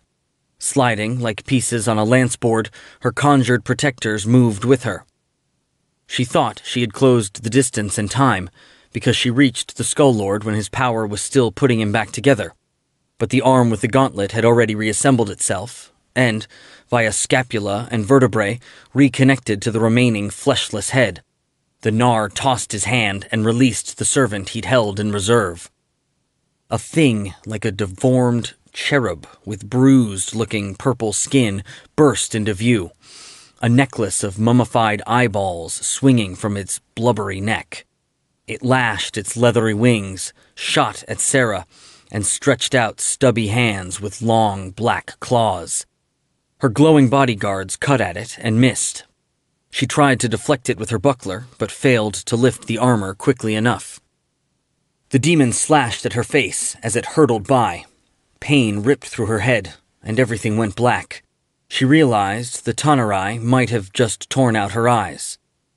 For an instant, horror threatened to drown out every other thought, Then something, her deity's grace, perhaps, or the knowledge that she was fighting not only for herself, but also for Eoth, or pure loathing of the Skull Lord, impelled her to frantic calculation. Vicious as the little demon was, its master remained the greater threat. If it wasn't already too late, she had to put an end to him before he finished restoring himself. But she couldn't, because she couldn't target him. But no, that was panic talking. She hadn't really changed her position. She had just reeled back a step. And if he hadn't yet managed to do so either, she knew where he was. Reaching out to the Keeper and drawing down his power, she swung her mace and hammered and scoured the floor with a searing radiance she could only feel, not see. Wheezing, with her legs wobbling, all but giving way under the weight of her armor, Sarah waited to see if someone or something would strike back at her. Nothing did. The throbbing pain in her face eased a little, and blinking, she made out a smear of light. She wiped away the blood running down from gashes on her forehead, and she could see more. Obviously, the demon hadn't actually ripped out her eyes after all. It was venom in its talons, or some magical effect that had extinguished her vision temporarily. There was nothing left of the Skull Lord but ash and cinders, and no sign of the demon whatsoever. Either it was fighting elsewhere in the roaring frenzy of the battle, or it had fled the scene when its master died. In any case, it wasn't flying around Sarah anymore, and for that, she was grateful. She had nothing left to fight it with, either physically or magically. Still flanked by her phantom bodyguards, she retreated toward the relative safety of a section of the crypt her comrades controlled, before noticing a surging confusion in one of the doorways. The Glabrezu aimed a pair of its oversized pincers at Yeshri. Pulses of purple light lit the black claws from within. She threw herself to the side. A blast of toxic force pounded the spot she'd just vacated, cracking that piece of the floor and flinging bits of stone into the air. What does it take to kill the thing? She wondered. She'd already burned most of the fur off the top of it and charred the flesh underneath. A dozen of Vandar's berserkers had given their lives to help him cut its legs to ribbon, but it still wouldn't fall down. She lifted her staff in both hands and called to the stone in the ceiling. "For centuries," she told it, "the demon tormented you and made you sick. Now you can take your revenge. I'll help you." The ceiling extruded a pair of enormous hands. They clapped shut around the demon's head and squeezed. The Glabrezu thrashed and beat uselessly at the clenching, grinding trap with its claws. "I've got it," Yeshri thought. But suddenly, the Glabrezu vanished and reappeared just to the left of where it had been, which was to say, free of the hands. The fiend smashed the rocky appendages with a sweep of its arm. Still attuned to the stone, Yeshri heard it cry out in pain. In need of a moment to center herself and refocus her energies, she backpedaled. As she did so, she noticed the warriors, stag men mostly, pouring into the vault through the same arch that had previously admitted her and the rest of their comrades. There was nothing inherently wrong with that. The crypt was where Eoth had wanted to make a stand, and all the troops were supposed to make their way into it as expeditiously as was consistent with good order and protecting their rear. But she could tell the stag men weren't hurrying in to fight. They were fleeing, bumping into their allies, knocking them down, and trampling them in their haste, spreading alarm and disarray. Their little army obviously didn't have much of a rearguard anymore. Something was routing it, and that same something threatened to stab into the very heart of the company just as soon as the fleeing stagmen cleared the way. Yeshri decided that the dismantling rearguard was an even bigger problem than the Glabrezu. But what could she do about it when she was on the wrong end of the passageway? She cast about and saw that Vandar's berserkers had successfully defended another of the doorways leading into the chamber, killing or repulsing the enemy who'd attacked from that direction. There were just a couple of Rashemi there, keeping watch. Yeshri reached out again to the stone around her. Upset that it had taken harm at her behest, its mind tried to tug away from her own. "I'm sorry," she told it. "But for something as big as you, that hurt was just a tiny scratch. I need you. Show me how that tunnel connects to the one next to it." The stone didn't answer for a moment. Then a diagram of sorts flowed into view before her inner eye. "Thank you," she said. So far, so good. She knew that no one soldier, even a wizard, should venture through any part of the maze alone. She looked for warriors to accompany her, but most of the berserkers were already engaged in one vital struggle or another. The only exceptions were casualties, pale and shaky from pain, blood loss, and the sickness that overtook them when their rage had run its course. Several of the least enfeebled were shouting and waving their arms in a futile attempt to bring the influx of frightened rearguarders under control. For want of anyone better, Yeshri strode in the direction of the stagmen. They spotted her, first one and then another, and her approach did what the Rashemi couldn't. The creatures stopped struggling to shove farther away from whatever was behind them and peered at her with brown, shining eyes. "What is it?" she wondered, unsettled. "What is it they think they see?" But she knew it wasn't the time to ponder the question. Hoping it would further impress them, she cloaked herself in flame. During her time with the stagmen, she'd learned that although they couldn't speak, they all understood at least a bit of Elfish. So she switched to what she knew of that tongue, shouted for the stag warriors to follow her, and reinforced the command by sweeping her staff at the archway that was clear. Then she strode in that direction. For a heartbeat, the stag warriors stayed right where they were, and she thought that, whatever the basis of their interest in her, it wasn't profound enough to overcome their fear. A moment later, their bells chiming and hooves clattering on the floor, they trotted after her. Between the surprised berserker sentries, through the litter of bloody corpses, and on down the passageway. She wanted to tell them to silence their bells, but didn't know the right words to give the order. The glow of her fiery mantle would likely alert the enemy that they were coming in any case, and she wasn't willing to douse that for fear that it would undermine the confidence of her troops. Voicing a dozen screams and snarls at once, a fiend or an undead creature, at first glance Yeshri couldn't tell which, scrambled out of the mouth of a branching tunnel. The thing was a head taller than she was, and almost as broad as it was high, with dozens of grimacing, mad-looking faces protruding from its slate-gray skin. The visages on its torso might have been flayed from adult men and women, while the ones running down its thick, knotted limbs dwindled in size until they were as small as the faces of newborn babies. It rushed at her with its hands outstretched. She met the creature with a flare of flame that produced a kind of hollow pang in the core of her. The creature staggered and shrieked from its various mouths. Although covered in burns, it caught its balance and kept shambling forward. She prepared to cast another spell, but 4 of the stag warriors streamed past her, intercepted the thing, and drove their spears into it until it collapsed. She supposed that was just as well, because the twinge of almost pain had been a warning that she'd already expended a considerable amount of her power. She was likely to need the remainder for what was to come. 2 more turns brought her and her comrades into the tunnel behind whatever was putting the remnants of the rearguard to flight. She squinted, trying to make sense of the scene before her, even though the figures in the foreground nearly blocked out everything behind them. It looked like a force of undead had come up behind the rearguard, as she and her companions had similarly come up behind it. Some of the revenants were witches, and they'd apparently panicked the rearguard by killing the Stag King and regaining mastery of the Telthors he'd previously wrested from their control. Yeshri was able to infer so much in just a heartbeat because, as she feared, the enemy had heard her and her stagmen approaching, and the Durthans had left off assailing the rear guard to turn and confront the newcomers.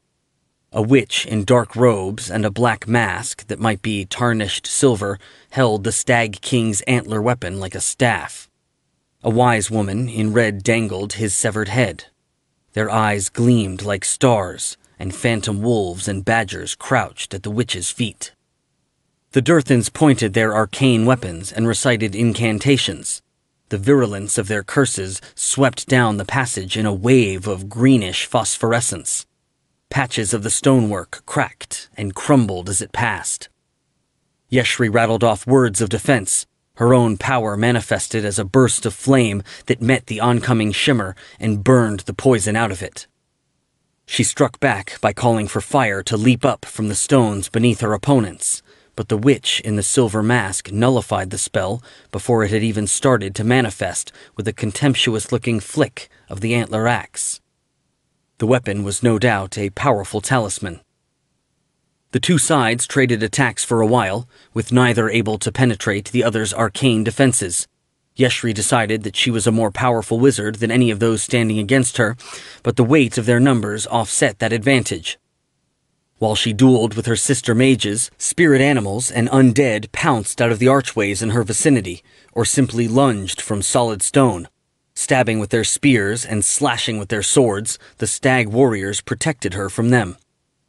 Darts of ragged darkness pierced her cloak of fire, and a stab of chill made her clench and gasp. She tried to bring the ceiling down to bury the witches, but nothing happened. Not, she perceived, because the undead had countered the magic, but because the spell had simply fumbled its grip. This failure was a warning that her current approach couldn't win the fight. Her foes were wearing her down.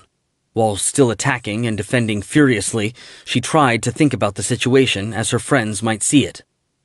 Aoth and Kjorn would say her current objective wasn't to destroy the creatures who were striving so doggedly to kill her.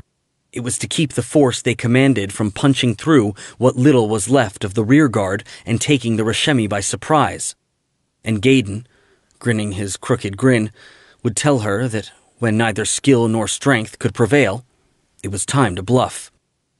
Yeshri did her best to arrange her mouth into a convincing sneer, like a cruel goddess in mortal disguise who'd tired of toying with her puny opponents and was ready to demonstrate the full measure of her power. She made her corona of flame burn brighter, cast fire before her in a continuous roaring flare, and marched forward. Advancing into the teeth of the enemy's curses made it even harder to blunt and deflect their force. Her limbs throbbed and cramped as more and more of the embodied malice slipped past her guard. But she didn't allow the pain to show in her face, make her break stride, or interrupt the steady outpouring of fire from the head of her staff. Instead, she shaped portions of the blaze into the semblance of furious griffins made of flame. As she and her flare drew steadily closer, the Telthors clustered around the witches.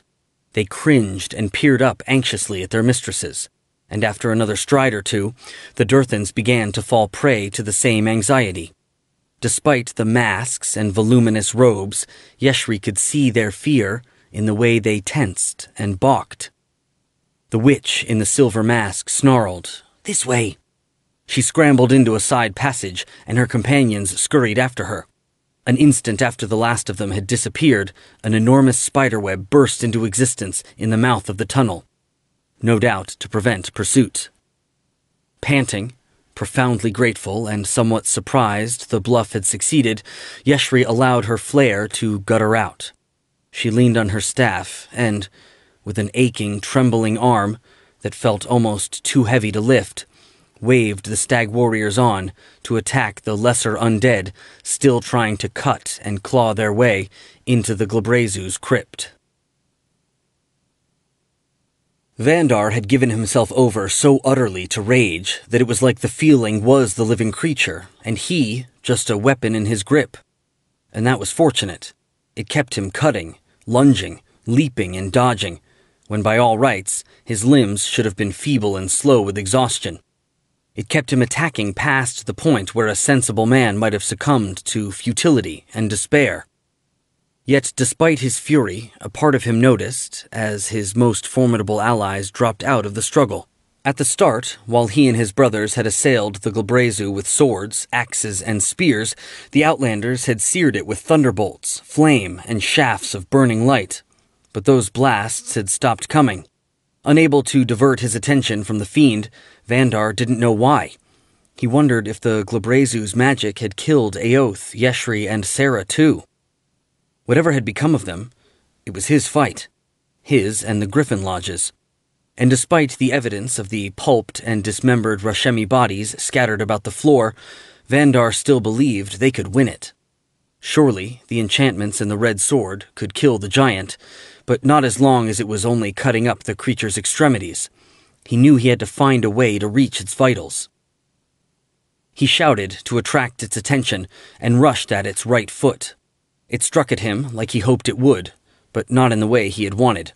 Instead, it bellowed a word of power. The magic stabbed pain through the core of him and made blood stream from his nose. He snarled the pain away and lunged again. Then, as he'd hoped, a pair of huge pincers plunged down from on high to catch him and snip him to pieces. He jerked himself out of the way, and when the demon started to pull its extremity back, he sprang and wrapped his arms around the nearer of the claws. The sharp edges cut him, and if the demon simply snapped its pincers shut, it would shear his arms off. But he'd taken it by surprise, and instead it completed the action it had initially intended. It lifted its claws back into the air, and him along with them. The Glabrezu started to close its pincers, but, riding the rage, Vandar was a hair too quick for it. He heaved and swung himself onto the top of the claw, where he was still only an instant away from death. The fiend needed only to flip its arm to toss him up and catch him in its pincers, or to hurl him across the vault to smash against the wall. But before it could do either, the berserker stood up and leaped at its chest. The red sword drove into the Glabrezu's burned, blackened flesh almost up to the hilt. For an instant, Vandar hung from the weapon like a mountaineer hanging from a piton. Then his weight pulled it sliding out of the wound. He snatched frantically with his offhand and caught hold of a tuft of long, coarse hair that his spellcaster allies hadn't burned away. Dangling from that, he managed another thrust, then sensed, or maybe it was the red sword perceiving it, immense pincers reaching from behind him to pick him off his perch like a nit. But the claws never closed on him. Instead, with a seeming slowness that reminded him of the start of an avalanche, the demon crumpled to its knees. Screeching, his lodge brothers scrambled to stab and cut at the lower part of its torso. Trying to control his breathing, Aoth knew he was tiring and his undead opponent wasn't. He needed to end the confrontation. He let his targe drop a little to invite a cut in the high line. The blaspheme obliged, or at least it seemed to. But as Aoth shifted to avoid the blow, he saw it was only a feint. The true attack had looped low to slice his leg out from underneath him. Because his shield was on the wrong side of his body, he had to parry the attack with his spear. Shouting a word of defense, he stopped the life-drinking weapon a finger-length short of his flesh, although the clanging impact jolted his arm all the way up to the shoulder. He set his spear ablaze with chaotic force and thrust at the blaspheme's flank. The point split the creature's mail shirt and pierced the gray, ridged skin inside. But at the same moment, the blaspheme cut and caught the side of Aoth's head. His helmet clanked, and, stunned, staggering, he reeled off balance. Frantically, he struggled to prepare for what was coming next. Swaying, he was actually recovering his equilibrium and shifting his targe and sword into a proper guard, but oh so sluggishly, compared to the speed with which the blaspheme was presenting its blade. But as the undead warrior made a horizontal cut, one of the ice trolls it had led into the vault lunged between it and Aoth. Intent on closing with some Rashemi or Stagman, it apparently didn't notice it was rushing right into the middle of somebody else's fight. The greatsword bit deep, and the troll collapsed, its flesh shriveling. The blaspheme yanked on the hilt of its weapon to free it from the corpse.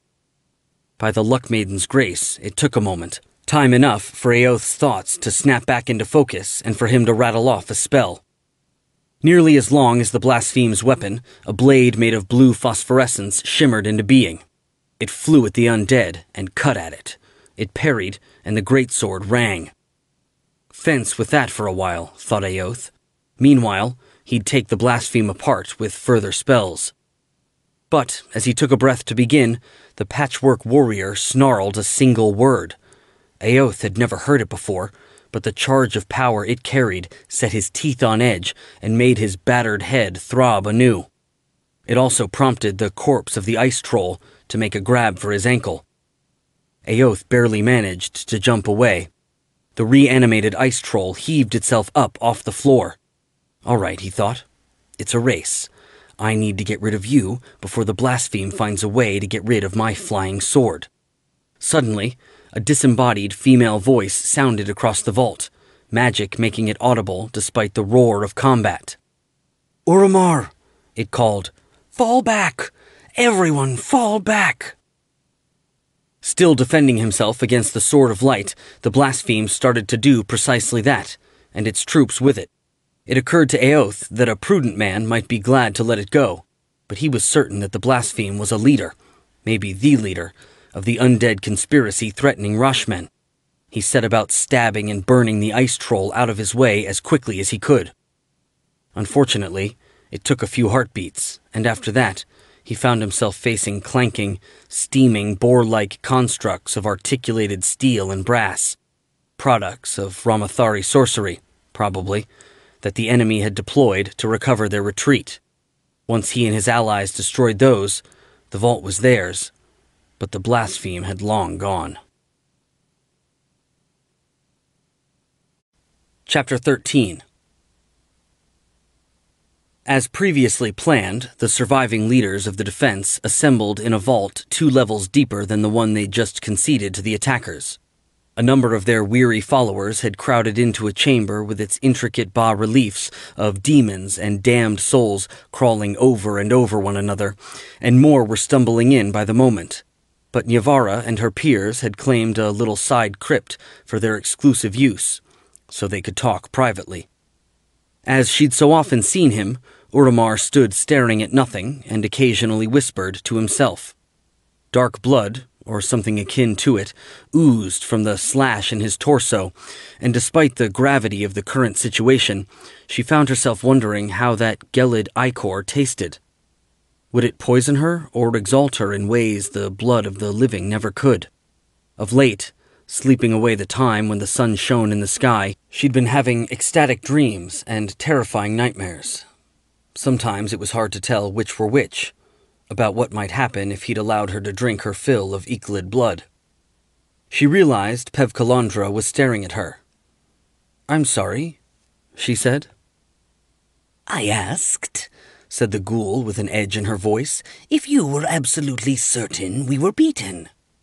The pearl in her eye socket glimmered in a manner suggestive of a tick, and the tiny silver scorpions crawling in the folds of her robe made a tiny rustling. No living person would have been able to hear them, but a vampire could. The Romviren's question, and the implication of cowardice it carried, drove thoughts of exotic blood from Nyavara's mind. "Of course," she snapped.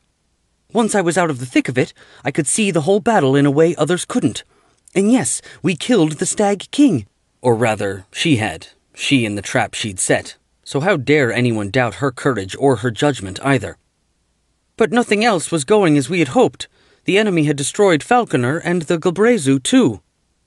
And the blonde witch had seemed on the verge of burning her and her sister Durthans to ash, although in retrospect, Nyavara realized there was reason to question whether the bitch truly had possessed the power. Maybe Nyavara had given up on that particular part of the struggle too quickly, but she would rather have jammed a hawthorn stake into her own heart than admit it. Pevkalandra spat charcoal-colored sludge. "If I had thought the battle hinged on filthy Nars and their pets," she said, "I wouldn't have agreed to help fight it in the first place." Nyavara sneered and felt her fangs lengthening. "If I were you, I'd keep my voice down," she said. "There are Nars just outside, many more than there are Romvirens." "I don't fear them or barbarian witches either," the ghoul said. Nyavara took a firmer grip on her new antler weapon, but before it could come to a fight, Oromar roused with a jerk, and his mismatched eyes widened at the display of burgeoning hostility. "Enough," he said. Pevkalandra scowled to the extent that her shriveled, flaking face was capable of expression. "I don't care if your Nars and Durthans outnumber me 1,000 to 1, she said. "I will have respect." Oromar hesitated before replying, almost as if someone was whispering the proper response in his ear. "You do have it," he said. "If it seemed otherwise, it's simply because we undead have a fierceness in us. And when things aren't going well, it can even make us lash out at one another." "Well, it's too bad your laymen here aren't feeling a little more fierce upstairs," the ghoul said. "Then perhaps things would be going better." "I was in the midst of the fighting," Yavara said. "Where were you? Directing your constructs from a safe distance, I believe?" "Because that's an effective way to kill the enemy," Prevkalandra replied, "as opposed to giving the order to run away." "Please," Uramar said through gritted teeth, "no more bickering. Lady Pevkalandra, I understand your frustration. I thought we were going to win too. We should have.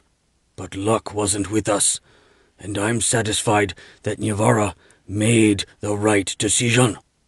I promise you that when the time is right, we'll take revenge for this defeat." Pevkalandra spat again. "But for now, we set our puppets dancing and disappear," she said. "Yes," the blaspheme said. "So let's get to it, and deploy those who are staying behind in such a way that the enemy will pay a price for the privilege of hunting us." For if their counterfeits went down too easily, it could give the game away. Aoth turned back to Sarah just in time to see blood flow from under the stained linen bandages wrapped around her brow. Cursing, she pressed her hand against the dressing. "Do you need help?" he asked. She snorted.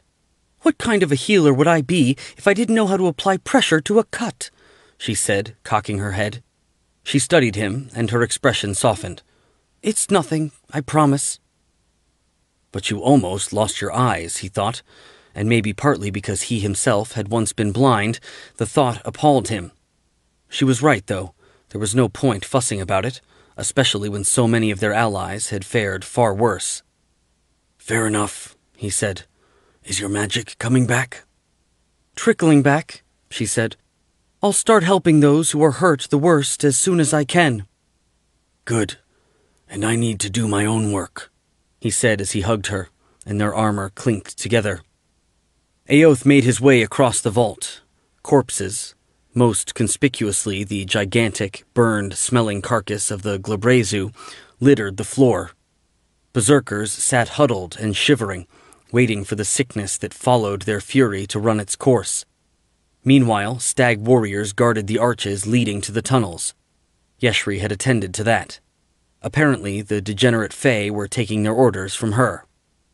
Aoth wondered what they thought they recognized in her, and what the Durthans she'd put to flight imagined they'd perceived. He told himself they were merely overreacting to the fire flowing inside her. With his spell-scarred eyes, he could see it, too, but it didn't mean anything beyond the obvious. Although, of course, the obvious was strange enough. When she saw him coming, Yeshri gave him a nod. "Is your magic coming back?" she asked. "The question of the moment," he said, smiling. "Yes. And what about yours?" "Yes," she said, returning his question with a quick smile. "I take it we're going to need it." "I hope you are," Vandar said. Aoth turned to face the man who'd come up behind him. Though he looked as spent and as shaky as any of his lodge brothers, he was leaning on the red spear like an old man leaning on a staff. Vandar's eyes glared, and his lips were twisted in a sneer. "What does that mean?" asked Aoth.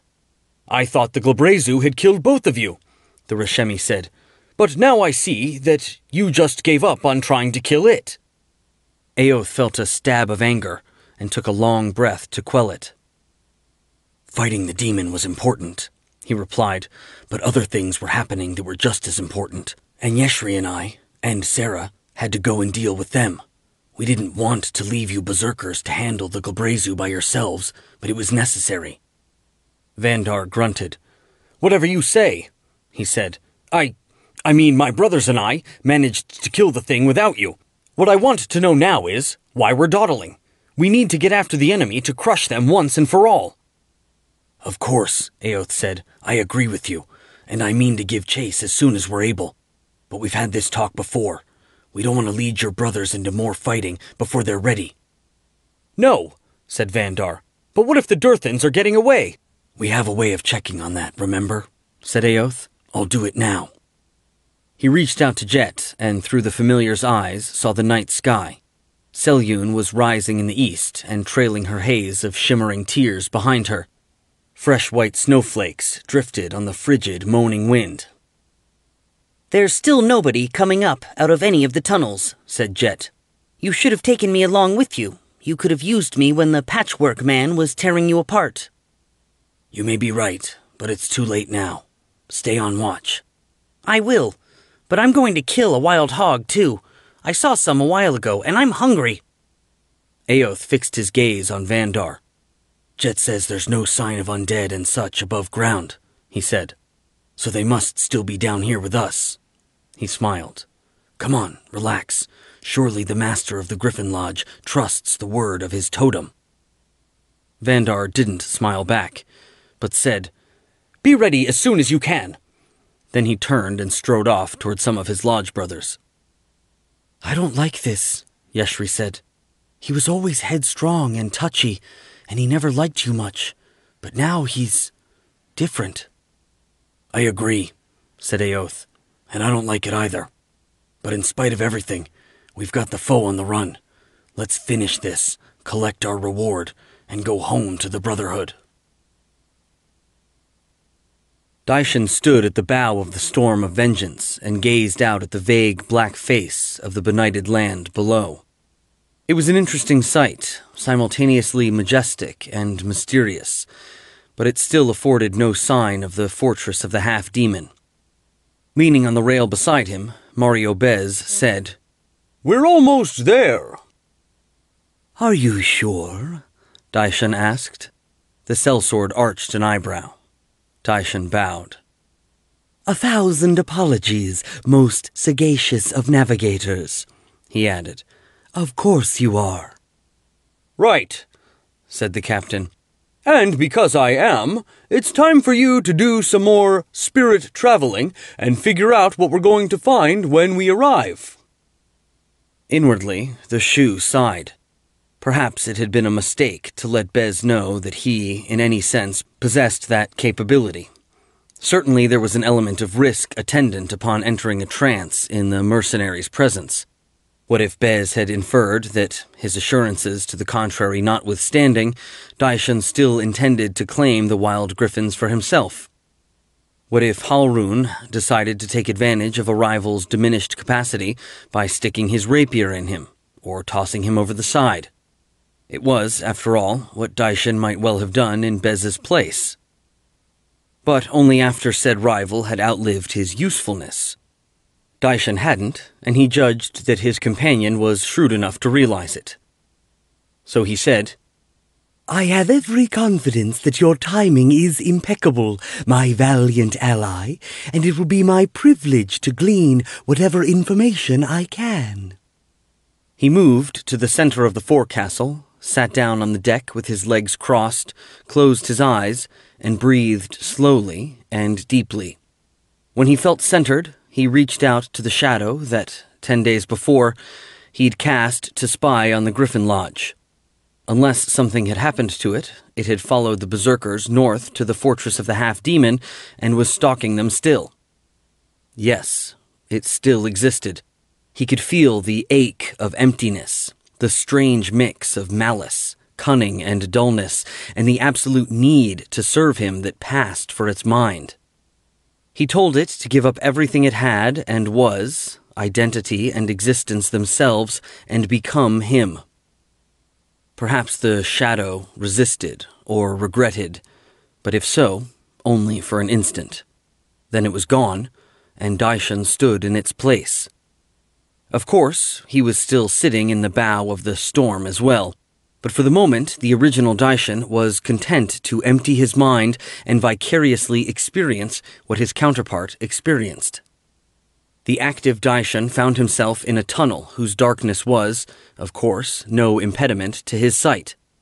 Peering about to make certain no one was in his immediate vicinity, he inferred that he was in the notorious tangle of dungeons beneath the fortress of the half-demon. Off in the distance, the wavering yellow lights of torches moved to and fro. Men called out to one another, and, to his surprise, sleigh bells, or something like them, chimed. He surmised that Eoth Vizim, Vandar Cherlinka, and their allies must have won an initial battle with Falconer, his fellow undead, and their servants. That seemed to be the only way the living humans could have gained access to the vaults. But what else was happening? There was one way to find out, and Daishan supposed he needed to get on with it before the impermanent incantation of himself ran out of life. He whispered a charm, and a cool tingle ran over his skin as he became invisible. Then he skulked toward the nearest source of torchlight.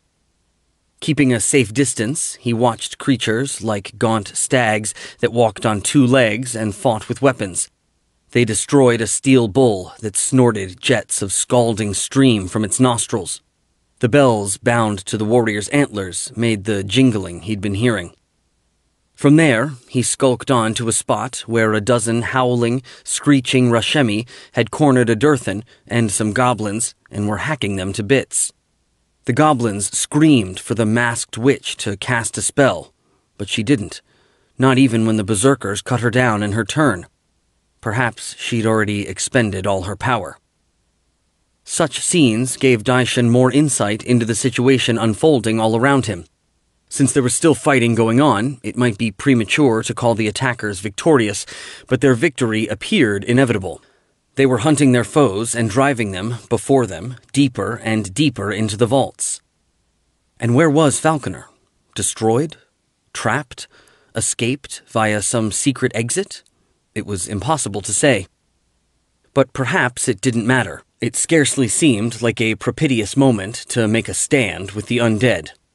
No, if Daishan revealed himself at all, it had better be as the honest merchant who'd promised to help save Rashmen. Yet there didn't seem to be much point in announcing himself in that guise either. The attackers didn't need his help, and were unlikely to welcome a competitor trying to attach itself to them at the moment of their triumph. So he simply renewed his shroud of invisibility and prowled onward. He might as well learn everything he could. He headed for the echoing shouts and clamor of what sounded like a nearby skirmish. But before he reached it, he spotted an archway capped with 3 relatively inconspicuous vertical notches like the ones he himself had chiseled beneath the Iron Lord's castle. But something about those grooves looked different. Well, no, actually not. They looked identical, but they felt different. Daishan was at a loss to account for it until he remembered he wasn't his normal self. Rather, he was a shadow reshaped into human form, and some such phantoms possessed modes of perception mortals didn't. Tropisms and instincts that enabled them to fix on the energies of life and undeath. He was still trying to guess what it all meant when he heard hushed but urgent voices whispering down the passageway. Averse to trusting magic alone to hide him at close quarters, he retreated into the mouth of a branching tunnel. Radiating an unnatural chill and a sickening feeling of wrongness, the blurry, wavering, and all but faceless form of a ghost came into view. Daishan couldn't quite tell if it was striding, flying, or moving in some even stranger way. The thought of looking closely enough to figure it out made his stomach churn.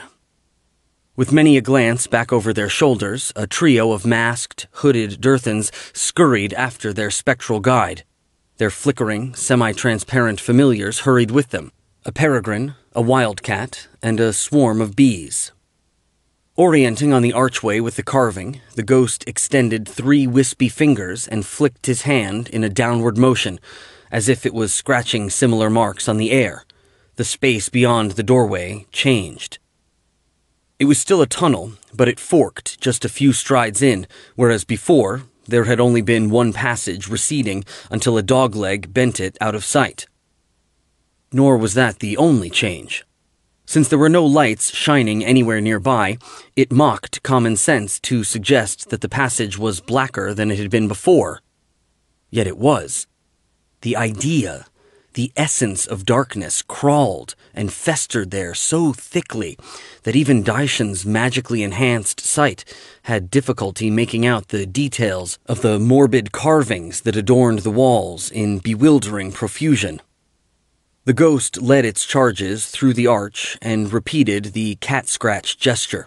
As quickly as it had changed before, the passage reverted to its original condition, and those who had entered it disappeared. Daishan gave his head a tiny shake. When he'd wondered if Falconer and his peers might have a secret means of escape, he'd been wiser than he knew. And such being the case, perhaps he could accomplish something more, much more, than mere reconnaissance, if only he didn't run out of time. He waited another moment, making sure that the ghost and the witches weren't coming back. Then he approached the arch and tried the scratching motion for himself. Across the myriad nightmare worlds that made up the abyss, manes were the lowest form of demon. They were slaves or prey to all the others, waddling, bloated, child-sized things with maggots squirming in their open sores. Aoth never beheld one without recalling how Zaztam had disposed of Nevron by turning him into a mane, a supremely ignominious end for Thay's preeminent master of fiends. Maybe it was that flicker of memory that slowed his reactions, for by the time he had aimed his spear, Yeshri was already hurling bright yellow flame from her staff. Wreathed in fire like the wizard herself, the several Tonarai fell down, screaming and writhing. Aoth supposed that left him to account for the Nar demon-binder who'd summoned the creatures. Taking care not to trip over a burning mane, or let one roll and flounder into him, he rushed the undead figure with the staff in its flaking, tattooed hands and the big, round iron amulet dangling from its withered neck. Sarah and a couple of the stag warriors raced after him. Somewhat to Aoth's surprise, the Nar didn't try to call up a new fiend. It simply swung its staff in a sweeping blow instead. Aoth simultaneously blocked with his targe, charged his spear with lightning, and thrust it into the walking corpse's chest. The resulting flash and bang tore its torso apart, and it fell backward. The stag warriors hacked at it anyway. They'd learned that undead and trolls sometimes needed a lot of killing. Still, that one was rather clearly finished. Sarah, the front of her bandages stained rusty brown, peered down at the remains. Breathing hard, she said, "That was pretty easy." Aoth frowned. "It was, wasn't it?" he said. And after all the hard fighting they'd done to get so far, he supposed he should be grateful.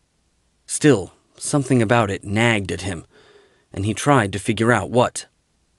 A sudden baritone voice, speaking with a cultured Shu accent, distracted him from his pondering. "Captain Fizim," it said. Surprised, Aoth pivoted to see Daishan advancing into the golden glow of Sarah's conjured sunlight.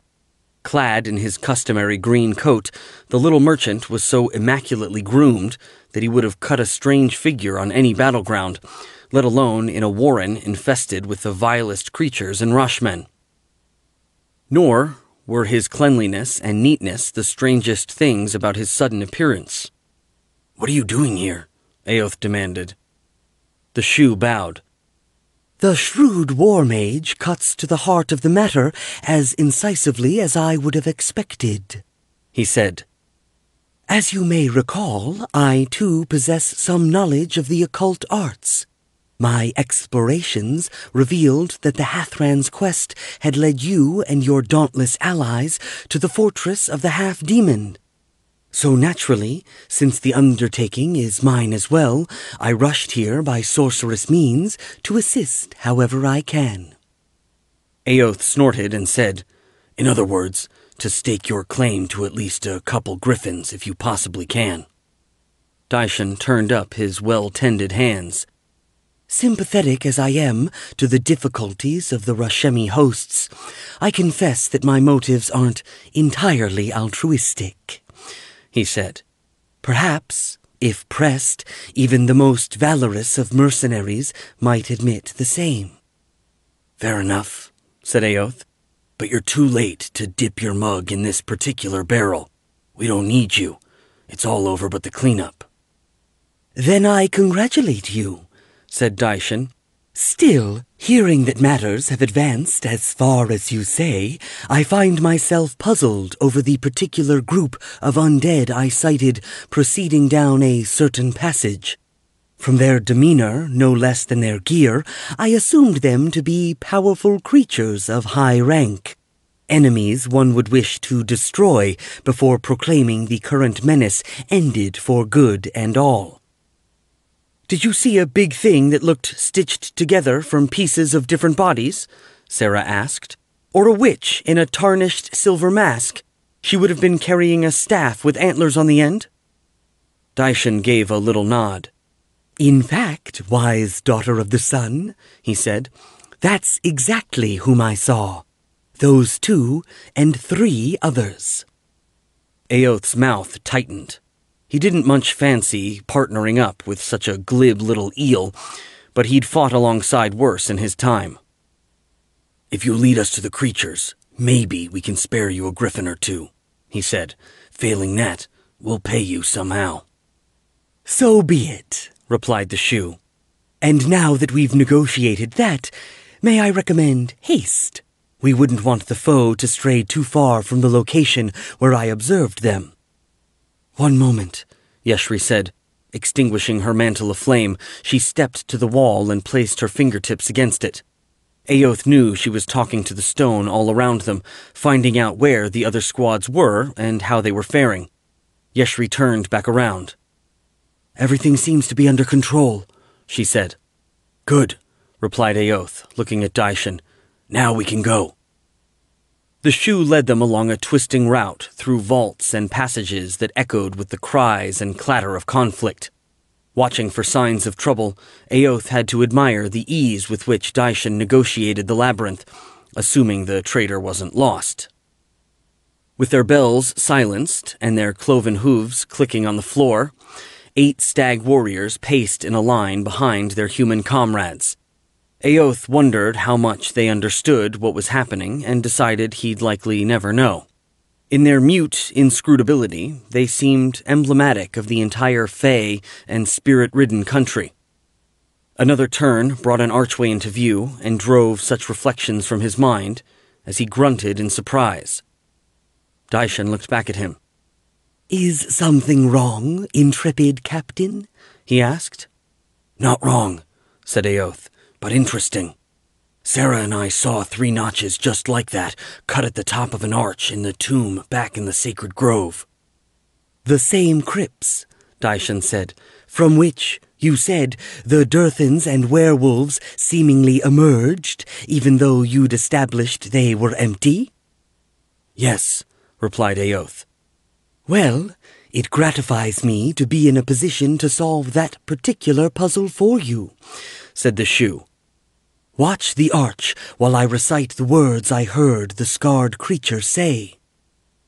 In the name of the vaunted, the staff-bearer, the lord of the forsaken crypt, open. The space beyond the opening changed. What had been one passage until it dog-legged out of sight divided into 2. What had been featureless walls suddenly sported intricate carvings, like fungus grown in an instant, a bewildering hodgepodge of skulls, skeletons, weeping mourners, flowers, wreaths, sunsets, and souls standing before their gods for judgment. Moreover, a nasty-looking darkness resisted the illumination of Sarah's conjured sunlight. It reminded Aoth of Gaiden and Yeshri's description of the Shadowfell, and he suspected that was exactly what he was looking at. Or, if not shadow itself, a demiplane derived from it. The stag men shied at the transformation, and Yeshri turned to calm them. Sarah grinned at Aoth. So you see everything, do you? She said. Once in a while, he replied, trying to sound vexed so she'd enjoy her teasing more. There truly isn't anything that any pair of eyes could see. This was one of those occasions. If you say so, my love, she said. If you say so. If my fearless companions are ready, Daishin said, I don't imagine the gate will stay open forever. Probably not, Aoth said. Spear at the ready, he prowled forward, while Daishin stepped aside and relinquished the lead. Aoth supposed that was fair enough. The merchant had done his job, and it was time for the soldiers to do theirs. As soon as he stepped over the threshold, he felt an absence. He'd lost contact with Jet just as he had upon entering the Feywild. It was proof that he and his comrades truly were intruding on another level of reality. Nor was that the only indication. It was colder than it had been outside the arch. Sarah murmured a prayer that infused the light that followed her like a faithful hound with warmth. But the surrounding gloom immediately started leaching both the heat and the radiance away. She was going to have to keep investing power in the enchantment if she wanted it to last. It was one more good reason to find and destroy the enemy leaders quickly. Aoth started forward, then heard a jangle of bells. He turned to see what had agitated the stag warriors. As Daishin had predicted, the arch behind them had changed again. Instead of connecting to the tunnel they'd just left, it framed a straight length of passageway, also shrouded in murk and decorated with funerary carvings. Fortunately, though, their side of the arch had its own 3 notches to mark it as a doorway back to the mortal world. Aoth and his comrades shouldn't have any trouble identifying it once their business was through. Yeshri calmed the stagmen once again. They all stalked onward through echoing spaces that proved to be at least as labyrinthine as the ones that truly lay under the fortress. Sarcophagi rested on daises or stood on end in niches. Urns reposed on shelves. The jumbles of mournful carvings on the walls sometimes yielded to more ordered spaces resembling the facade of tombs. Occasionally, the way widened out to accommodate rows of headstones, a freestanding mausoleum, or even an entire graveyard under a vaulted ceiling. The place was like a fever dream of interment. And its vastness was a problem. Eventually, Sarah stated what everyone had surely started to realize. "There are too many alleys running off in all directions," she said. "The undead could have gone anywhere." "Can you track them?" Aoth asked of her and Yeshri too. "Maybe," Sarah said. "I can ask the keeper where they went." "And I can talk to the stone and the air," Yeshri said. Aoth left them to it. Meanwhile, he prowled about, peering and listening, trying to catch any sign of their quarry or of any lurking threat native to the halls. Presumably, doing the same, the stagmen likewise paced the twilight perimeter where Sarah's radiance began to fail. Daishin, however, ventured farther. Aoth remembered the means by which the Shu had made a fool of Fulcor Dulcer, and decided he was the sort of mage who felt at home in the dark. Yet it wouldn't necessarily help him if a wraith or demon pounced out at him from cover. But nothing did. Daishin turned and came trotting back. For once, his imperturbable face betrayed a hint of excitement. "Brave captain," he said, "come and see." Aoth glanced back at Sarah and Yeshri, each still intent on her labors, making sure they were all right. He followed Daishin into the gloom. The Shu led him around a corner to an arch flanked by black marble statues of sphinxes sitting on their haunches. Incised on the pointed capstone were 3 grooves. "Do you see?" Daishin asked.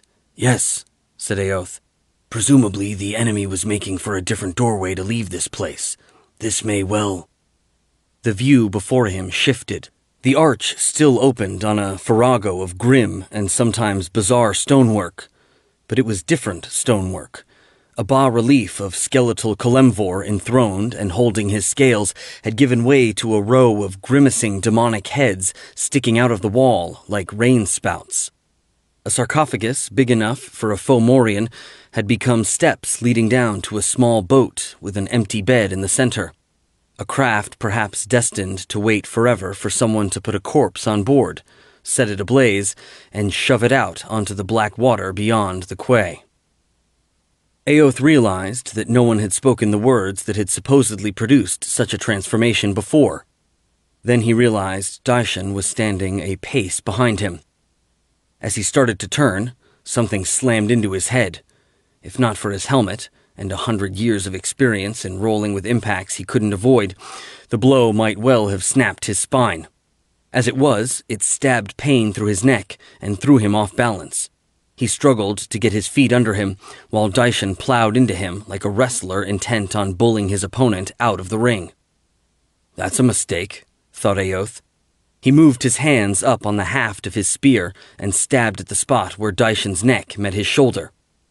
Somehow, Daishan sensed the attack coming. He let Aoth go and jerked backward. It saved his life, but he failed to avoid the stroke entirely. The spearhead raked across the front of his torso and gashed him. "Give up," Aoth said. "You're unarmed and wounded. You can't win." Daishan made a shallow bow. "Reluctant as I am to contradict such a perspicacious leader of men," he said, "it appears to me that I've already won. You may find it instructive to examine our surroundings." Aoth risked a glance and discovered that when the Shu had tackled him, he shoved him to the other side of the arch.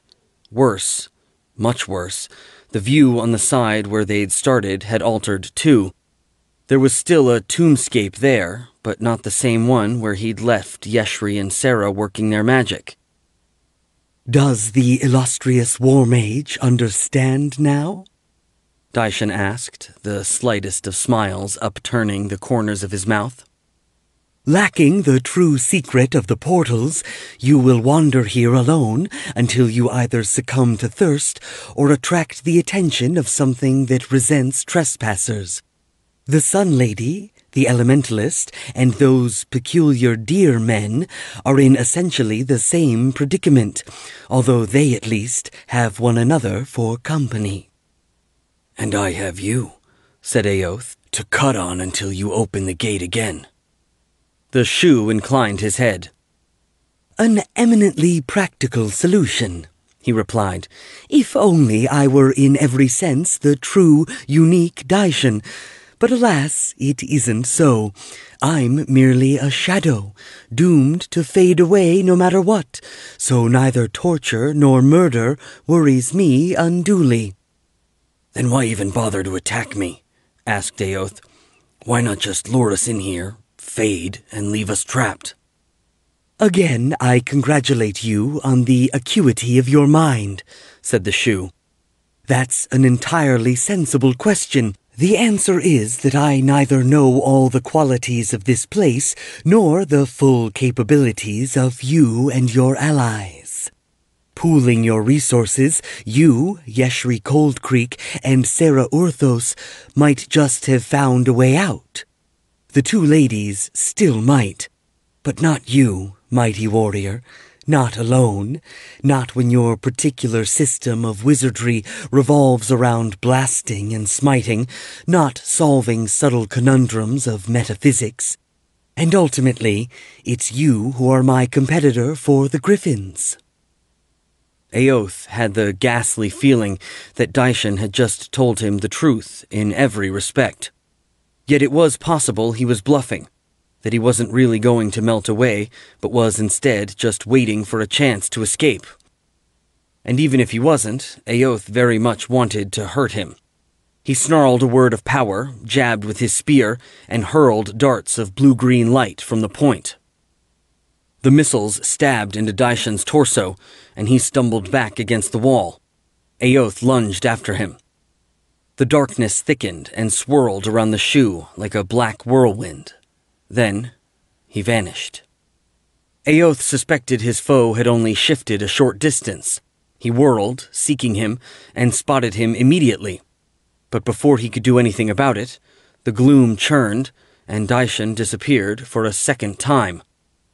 Aoth's battle instincts told him the merchant had jumped back to his original position. He pivoted just in time to catch a clanging snap kick on his targe. Spinning and leaping, Daishan instantly tried to kick over the top of the shield. Aoth simultaneously shifted the targe to protect his face and thrust around the side of it. The stroke caught Daishin in midair and drove into his belly. The shoe landed on his back. He tried to heave himself up off the floor, but the effort proved to be too much for him. He gave Aoth a little nod. "It was a singular honor," Daishin whispered, "to watch such an illustrious man-at-arms ply his trade. Thank." The shoe disappeared, but it was different than before. The darkness hadn't stirred to help him whisk himself across space. Rather, he'd simply faded away, as he'd said he would. With him vanished any trace of vengeful satisfaction that Aoth might otherwise have felt. Because it didn't matter that he'd destroyed that particular manifestation of his rival's power. Daishin had outwitted and outmaneuvered him, and as a result, not only he, but also Yeshri and Sarah were in trouble. Aoth comprehended all too well that he didn't know how to control the portals. Daishin had concealed the actual procedure. But just to make absolutely sure, he faced the arch and said, "In the name of the vaunted, the staff-bearer, the Lord of the Hidden Crypt, open." It didn't. Feeling every bit as energized, as angry, as he had when he first descended into the tunnels, Vandar trotted in search of more enemies. The berserkers he'd chosen for his personal hunting party trotted after him. Just ahead on the left, an arch opened on a passage running off the main corridor at an oblique angle. It was an architectural feature the ancient Nars had evidently favored, at least for their dungeons, tombs, and conjuring chambers. Something about the arch snagged Vandar's attention, although he had no idea what or why. Except for the 3 grooves carved at the top, it didn't look any different than the many other openings he'd passed. Puzzled, he stopped and examined the arch. He still couldn't see anything special about it, and was about to move on when he realized that while he himself hadn't noticed anything, the red spear in his left hand and the crimson broadsword in his right one had. Making themselves felt in a manner all but indistinguishable from his own native intuition, the perceptions of the Fey weapons had bled into his thoughts. Frowning and struggling to understand them, he concentrated on the alien feelings. After a few moments, he decided that the weapons themselves were unable to interpret what they were sensing. But because he was paying attention, just for an instant, he heard Sarah calling. Or had he? Her voice sounded faint and far away, and more than that, there was a not quite real quality to it, like it had only called in his memory or imagination. Still, he answered. He shouted her name, but she didn't shout back. Whatever he'd heard, or thought he'd heard, there was nothing left of it. He waved one of his mystified torchbearers up to the archway. The wavering yellow glow of the brand didn't illuminate all that much of the branching passage, but the way was empty as far down as Vandar could see. He shook his head. If he tarried here long enough, would the Fey weapons make sense of the mystery? If so, was that what he should do? If Sarah was in danger? A sickly green glow appeared in the gloom ahead. Down the passage he'd been traversing before the arch attracted his attention. It was the telltale glimmer of some enchantment surrounding shadowy figures negotiating the intersection where Vandar's tunnel crossed another. The creature in the lead was big. It strode with a limp and was carrying a greatsword. Vandar caught his breath. He was all but certain he'd just seen the Patchwork Man, or Blaspheme, the hulking thing his Outlander allies thought might well be the leader of all the undead Durthans and Nars. Vandar and his lodge brothers had already killed the giant demon upstairs, thereby winning that battle, no matter what Aoth Fazim might claim. If they destroyed the Patchwork Man too, then surely no one could deny they were the true saviors of Roshmen and deserved to claim the wild griffins for their own. But Sarah... With a scowl, Vandar put the Sun Lady out of his mind. He didn't know if she was really in trouble or somewhere down the seemingly deserted corridor beyond the archway at all. And even had he known, She was one of Eoth Fazim's allies, and Eoth was a Thayan and a mercenary. He was dishonorable enough to flout the will of the spirits themselves to steal the wild griffins, just as he'd tried to snatch Vandar's spear. Dishonorable enough to abandon the brothers of the Griffin Lodge to fight the Glabrezu by themselves, either out of cowardice or hope that the fiend would kill a rival. And, given that the ploy had failed, he was dishonorable enough to try to murder Vandar from the air, or so the guardian of the Fey Mound had warned. Because Vandar was honorable, he would never have raised his hand against Eoth and his friends until they demonstrated beyond any possible doubt that they meant to play him false. But that didn't mean he was going to stand idly and uselessly in front of an empty passage while his destiny fled in another direction. He broke into a run, and his fellow berserkers charged behind him. In a moment, they'd left the archway behind. Sarah called Eoth's name again, and the sound echoed away into the darkness. Yeshri felt a pang of irritation and strained to keep it from showing on her face because Sarah wasn't the veteran soldier. If anyone was to blame for Eoth's disappearance, it was Yeshri herself, if she'd kept him in sight or reacted more quickly to the sounds of a struggle. She sighed. If was no more help than Sarah's shouting. "Stop yelling," she said. "But if Eoth were going to answer, he would have done it already," she said. Sarah shook her head. "This is all my fault," she replied. "I told Daishin whom we were hunting. Then he fed it right back to us to lure us into this place." "Probably," said Yeshri, "but lamenting the fact won't help us. We have to figure out what will." Sarah took a deep breath. "You're right," she replied. "When the two of them disappeared, you and I were trying to pick up the Blaspheme's trail. I couldn't do it. Did you?" "No." "That's not surprising if he never really came in here in the first place. Let's try again, only this time, search for Eoth." "All right." With the stag warriors looking on, she and the Sun Lady moved back to the spots in which they had each chosen to work their magic. Yeshri's jaw tightened as she rested her hand on the wall and reached for the consciousness inside. She loved communing with the elemental spirits of the mortal world.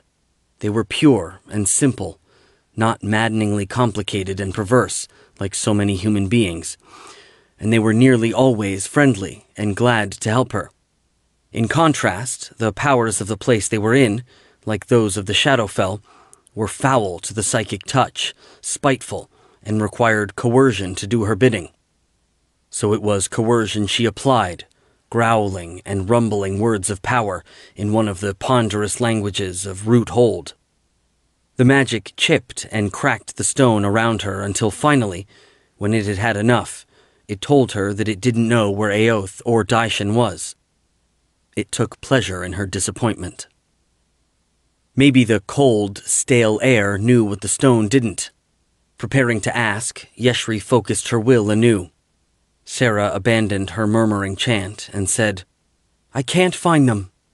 "Of course you can't," said a deep, silky voice that seemed to come from everywhere and nowhere all at once.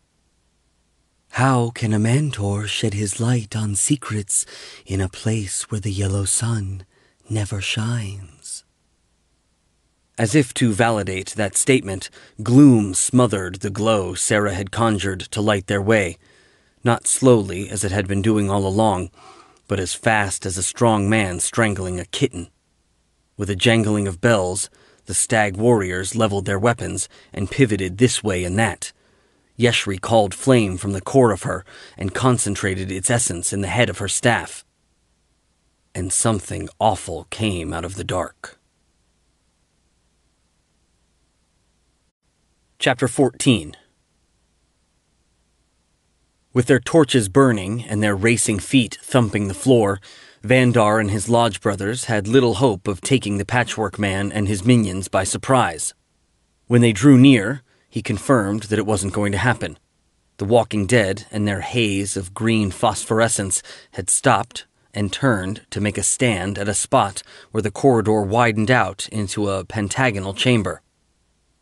Despite running flat out, Vandar managed a screech, and some of his comrades did too. As he sprinted to close the remaining distance, he watched for one of the slumped, decaying figures before him to aim a wand and hurl a burst of frost or blighting shadow. But none of them did. Maybe the witches and such had already exhausted their powers, he thought. Vandar threw the red spear, and it plunged through the patchwork man's mail and into his chest. Without a twitch or the slightest change of expression, the hulking undead grabbed the shaft of the weapon, jerked it free, and dropped it clanging onto the floor. By that time, Vandar was close enough to see the mismatched eyes Aoth had mentioned, one glimmering yellow, the other dull, weeping slime, and possibly blind. The scars crisscrossing the blaspheme's skin were oozing too, as if the joins had never closed properly. As Vandar continued to race toward the undead, the blaspheme's greatsword whirled in a low cut. Vandar threw himself on the floor and rolled to avoid the stroke. The patchwork man pivoted, trying for a second slash, but Vandar was too quick for him. He simultaneously scrambled up and cut at the undead creature's wrist. The crimson blade bit deep, and the greatsword wobbled in the patchwork man's grip. Maybe he could shrug off a spear thrust to the torso, but he shouldn't be able to manage his heavy two-handed weapon as well with ripped muscles and severed tendons. Vandar suddenly sensed danger at his back, or maybe the red sword sensed it for him. He whirled to find a masked, hooded Durthan lunging at him with her clawed gray hands outstretched. She was already too close for a sword cut, so he punched instead. The blow hurled her back into the zombie rushing up behind her.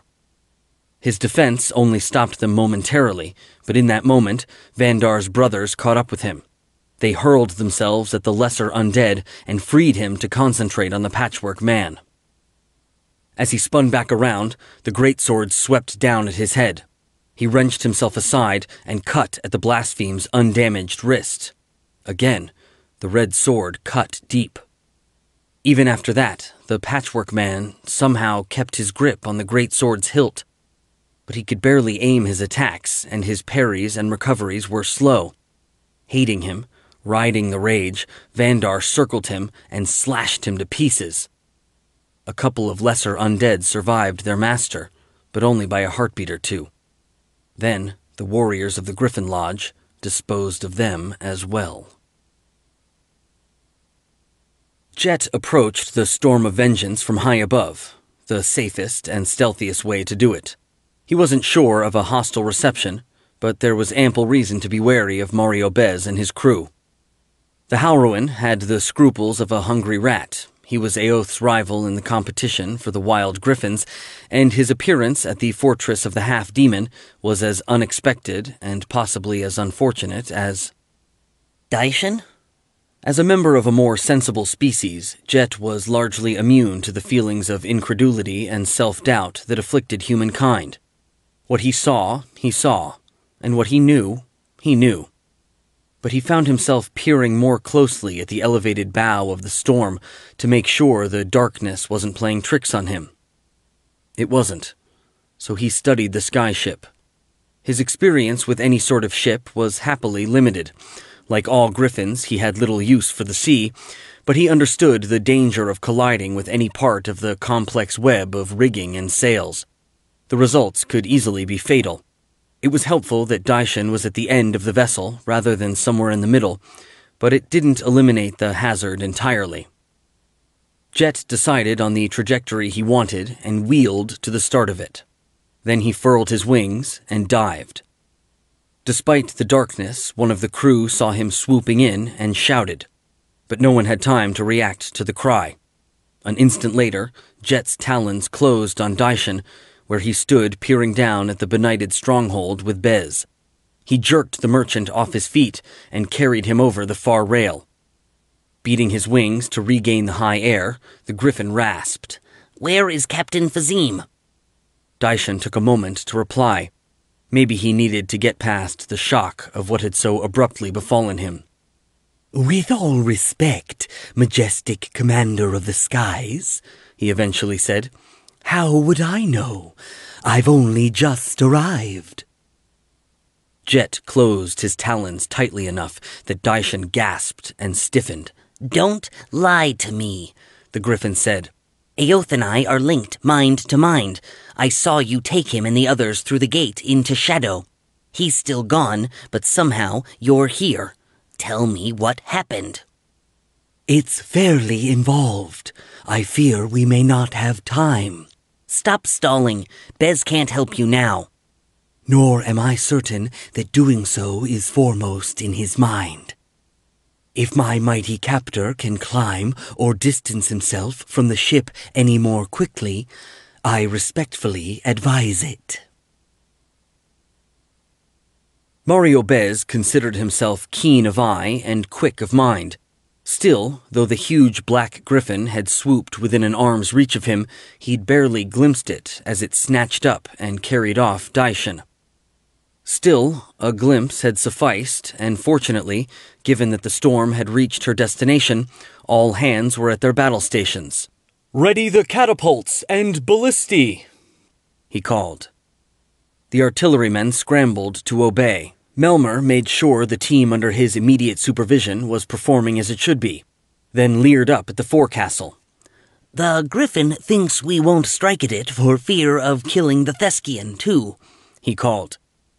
Bez smiled back at the little tiefling. "And it would be ungrateful of us. Daishan guided us here. He scouted the situation so we'd know what to do when we arrived. He claims to have rid us of Aoth Fazim, although he's hazy on the details.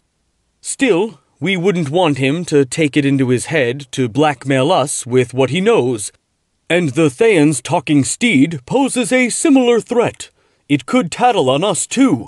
So, all things considered, I believe we should take advantage of a happy opportunity to solve two problems at once." "Ready, Captain," a ballista man called. Down the length of the vessel, other sellswords shouted the same. "Lights!" called Bez. Crossbows shot in all directions. The quarrels exploded into orbs of light that only drifted earthward slowly, like thistledown. For the moment, their silvery glow did a fair job of illuminating the sky around the storm. "Off the port bow!" shouted a crewman. "And 3 hands above the deck!" Those teams who had a shot scurried to pivot their weapons and adjust the elevations. "Not an easy shot," Melmer said. "We'll make it," Ulth growled. The battle guards stepped up to the tiefling's catapult, rested her hand on the throwing arm, and chanted a prayer to Tempest. Smirking, Melmer whispered a spell of his own, and points of red light glimmered over the surface of the weapon. "Kill the Griffin!" shouted Bez. The catapults and ballistae loosed a clanking, snapping volley, and the missiles turned into blazing thunderbolts and orbs of fire in mid-flight. Most fell well short, flew far wide, or both. But the ball of flame from Melmer's catapult hurtled at the mark.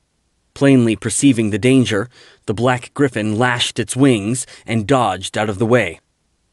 Ulth brandished her axe and shouted, "Tempest!" Melmer smacked the palms of his hands onto his stubby horns, displayed the resulting bloody little punctures to the heavens, and snarled 2 rhyming words in some abyssal tongue. Gripping the hilt of the rapier hanging at his side, Bez rattled off an incantation of his own, but more for form's sake than because he expected any of the magic to accomplish anything. The griffin had simply evaded too deftly. But the orb of fire veered in what was nearly a hairpin turn, a magical course correction so pronounced that, despite decades spent practicing battle wizardry, Bez had never seen the like. There was always an element of chaos and uncertainty in magic, the more so when multiple spells worked in concert, and it appeared that the arcane and divine forces at play on the storm had achieved an amazingly potent synergy. Perhaps its power caught the griffin by surprise, too. The beast tried to dive and dodge again, but the luminous sphere hit it anyway. The missile exploded into a ragged, booming burst of yellow fire, and a burning mass tumbled out of the heart of the blast and plummeted toward the ground. Momentarily, forgetting she didn't like him, Olth gave Melmer a clap on the shoulder. The buffet nearly knocked him off his feet. Vandar roamed through the corpse-littered courtyard and the chambers adjacent to it, checking on his brothers. Despite the magic of his crimson weapons, which evidently had some power to delay the onset of fatigue, he felt the same grinding exhaustion as the others. But as Lodge Master, it was his duty to offer praise, guidance, encouragement, jokes, or consolation as needed. Too often, it was the last. The entire Griffon Lodge was a tight-knit fellowship, and nearly everyone had lost at least one close comrade. The society as a whole had lost half its initiates, and all its more notable allies as well. Eoth, Yeshri, Jet, and the Stag King had all either perished or disappeared. Vandar felt a pang of his own grief, or perhaps even guilt. His brothers had died because he had led them to the fortress. And for all he knew, Sarah and the other Outlanders might conceivably have survived if he hadn't turned away when he heard her calling. The red metal shaft of his spear warmed in his hand, and he realized such self-reproach was pointless. His fallen brothers had been warriors, and they'd died as they would have chosen, fighting to destroy a threat to Rashmen. They'd succeeded, too, and as a result, the lodge they'd loved would henceforth stand as high, or higher, than any in the land. Recruits would pour in to replenish its depleted ranks. And as for the Outlanders, the Mound Guardian's prophecy said that, had they lived, they and Vandar were fated to be enemies. That being the case, wouldn't it be foolish to regret the manner of their passing? Wasn't it better that they'd died before they had the chance to betray a comrade and so disgrace their names? Remember the dead, but move on, he thought. Focus on getting his weary, wounded brothers home, claiming and taming the Griffins, and building the lodge into a warrior fraternity whose fame would live forever. Smiling, he stepped back out into the morning sunlight to organize the trek south.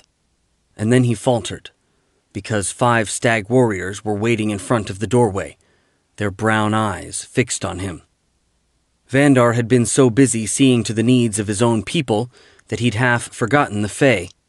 It occurred to him that they might well feel demoralized and confused. They'd suffered heavy casualties, just like the Berserkers, and on top of that, they'd lost the Lord and Progenitor who had, until yesterday, given purpose and order to their lives. Hello, he said. My brothers and I are grateful to you for fighting alongside us, and we mourn for your fallen comrades. And, well, plainly our work is done now. The fight is over, so I suppose you should take whatever you want in the way of plunder and go back home. And know that we will always be your friends. The stag warriors kept staring at him. They didn't understand a word he'd just blathered, and with no one left who spoke Elvish, there was nobody to translate. Vandar gestured to the open gate and the wide world outside. The stag men followed the sweep of his arm, but then just looked back at him. He shook his head in perplexity. It occurred to him to wonder why they were interested in him in particular. What differentiated him from all the other humans? It might be that he was the one striding around giving instructions, but he suspected it was the Fey weapons.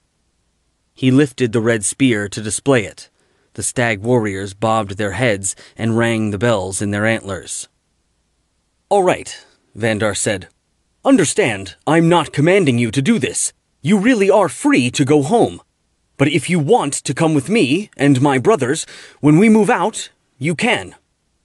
And that was what the stag men did. As everyone trudged southward through the snow, a cold wind blew at their backs. Vandar reflected that surely Yelbrunya would be able to communicate with the stag warriors. She could send them home. Unless, of course, they truly didn't want to go. What if there was something in their natures that made them need a chieftain different than themselves, and they'd selected Vandar for the role?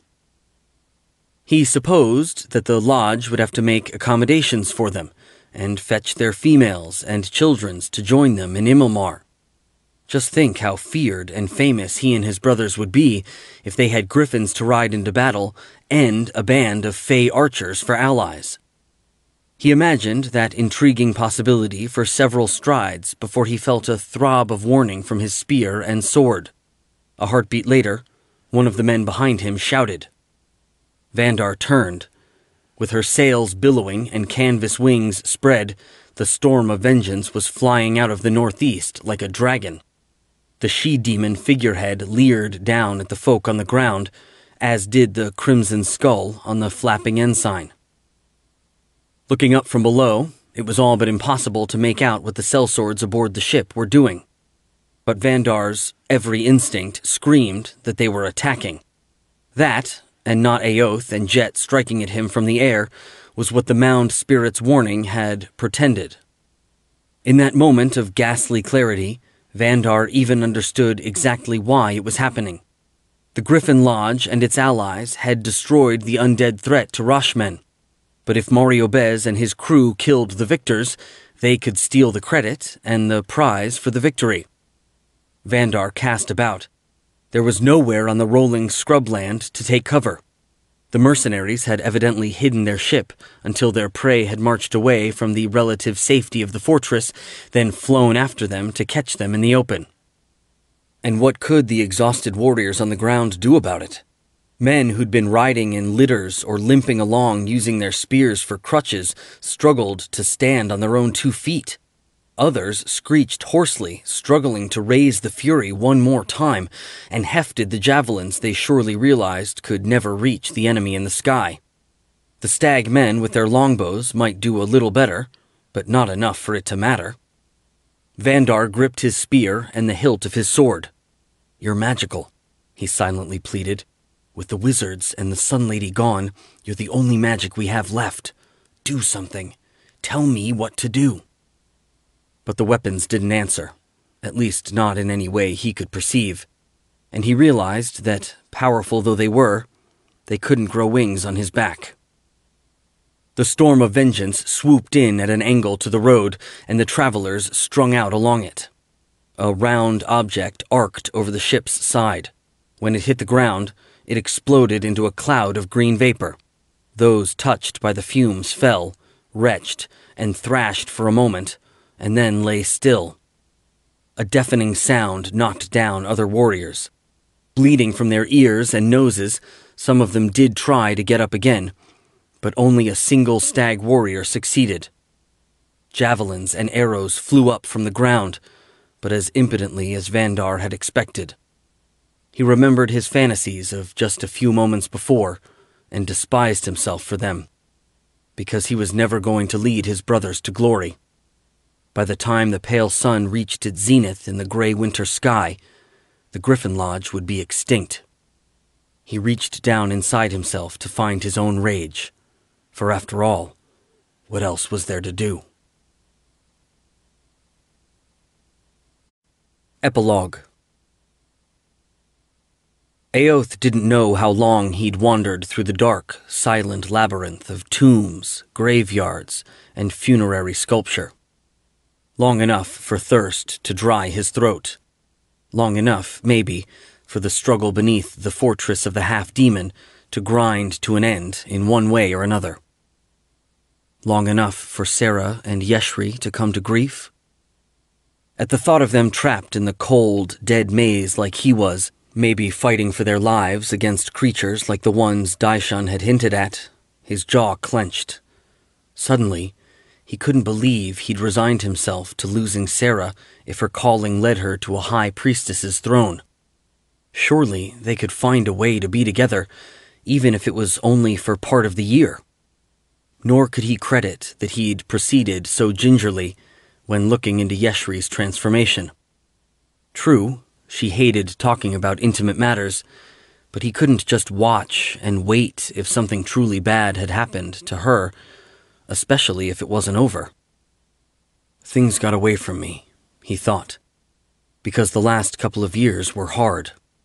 They'd been the mad schemes of necromancers and dragons to thwart, and the Brotherhood to haul back from the edge of ruin. But it was a poor excuse, and he promised himself he'd do better when the three of them were free of this wretched place. First of all, he needed to free himself. As Daishin had observed, he lacked the specialized sort of esoteric knowledge that might have told him how, so all he could do was to explore and examine his surroundings with his fire-kissed eyes. They hadn't observed anything helpful yet, but he had to believe that eventually they would. Whenever he happened upon an arch crowned with 3 notches, he looked long and hard before moving on, and in time he came to one that opened on an ossuary, an octagonal chamber with a vaulted ceiling. Intricate floral patterns, each made of a particular human bone, decorated the walls. He studied the entry for a time, then sighed and started to turn away. But before he could, the view beyond the threshold flickered.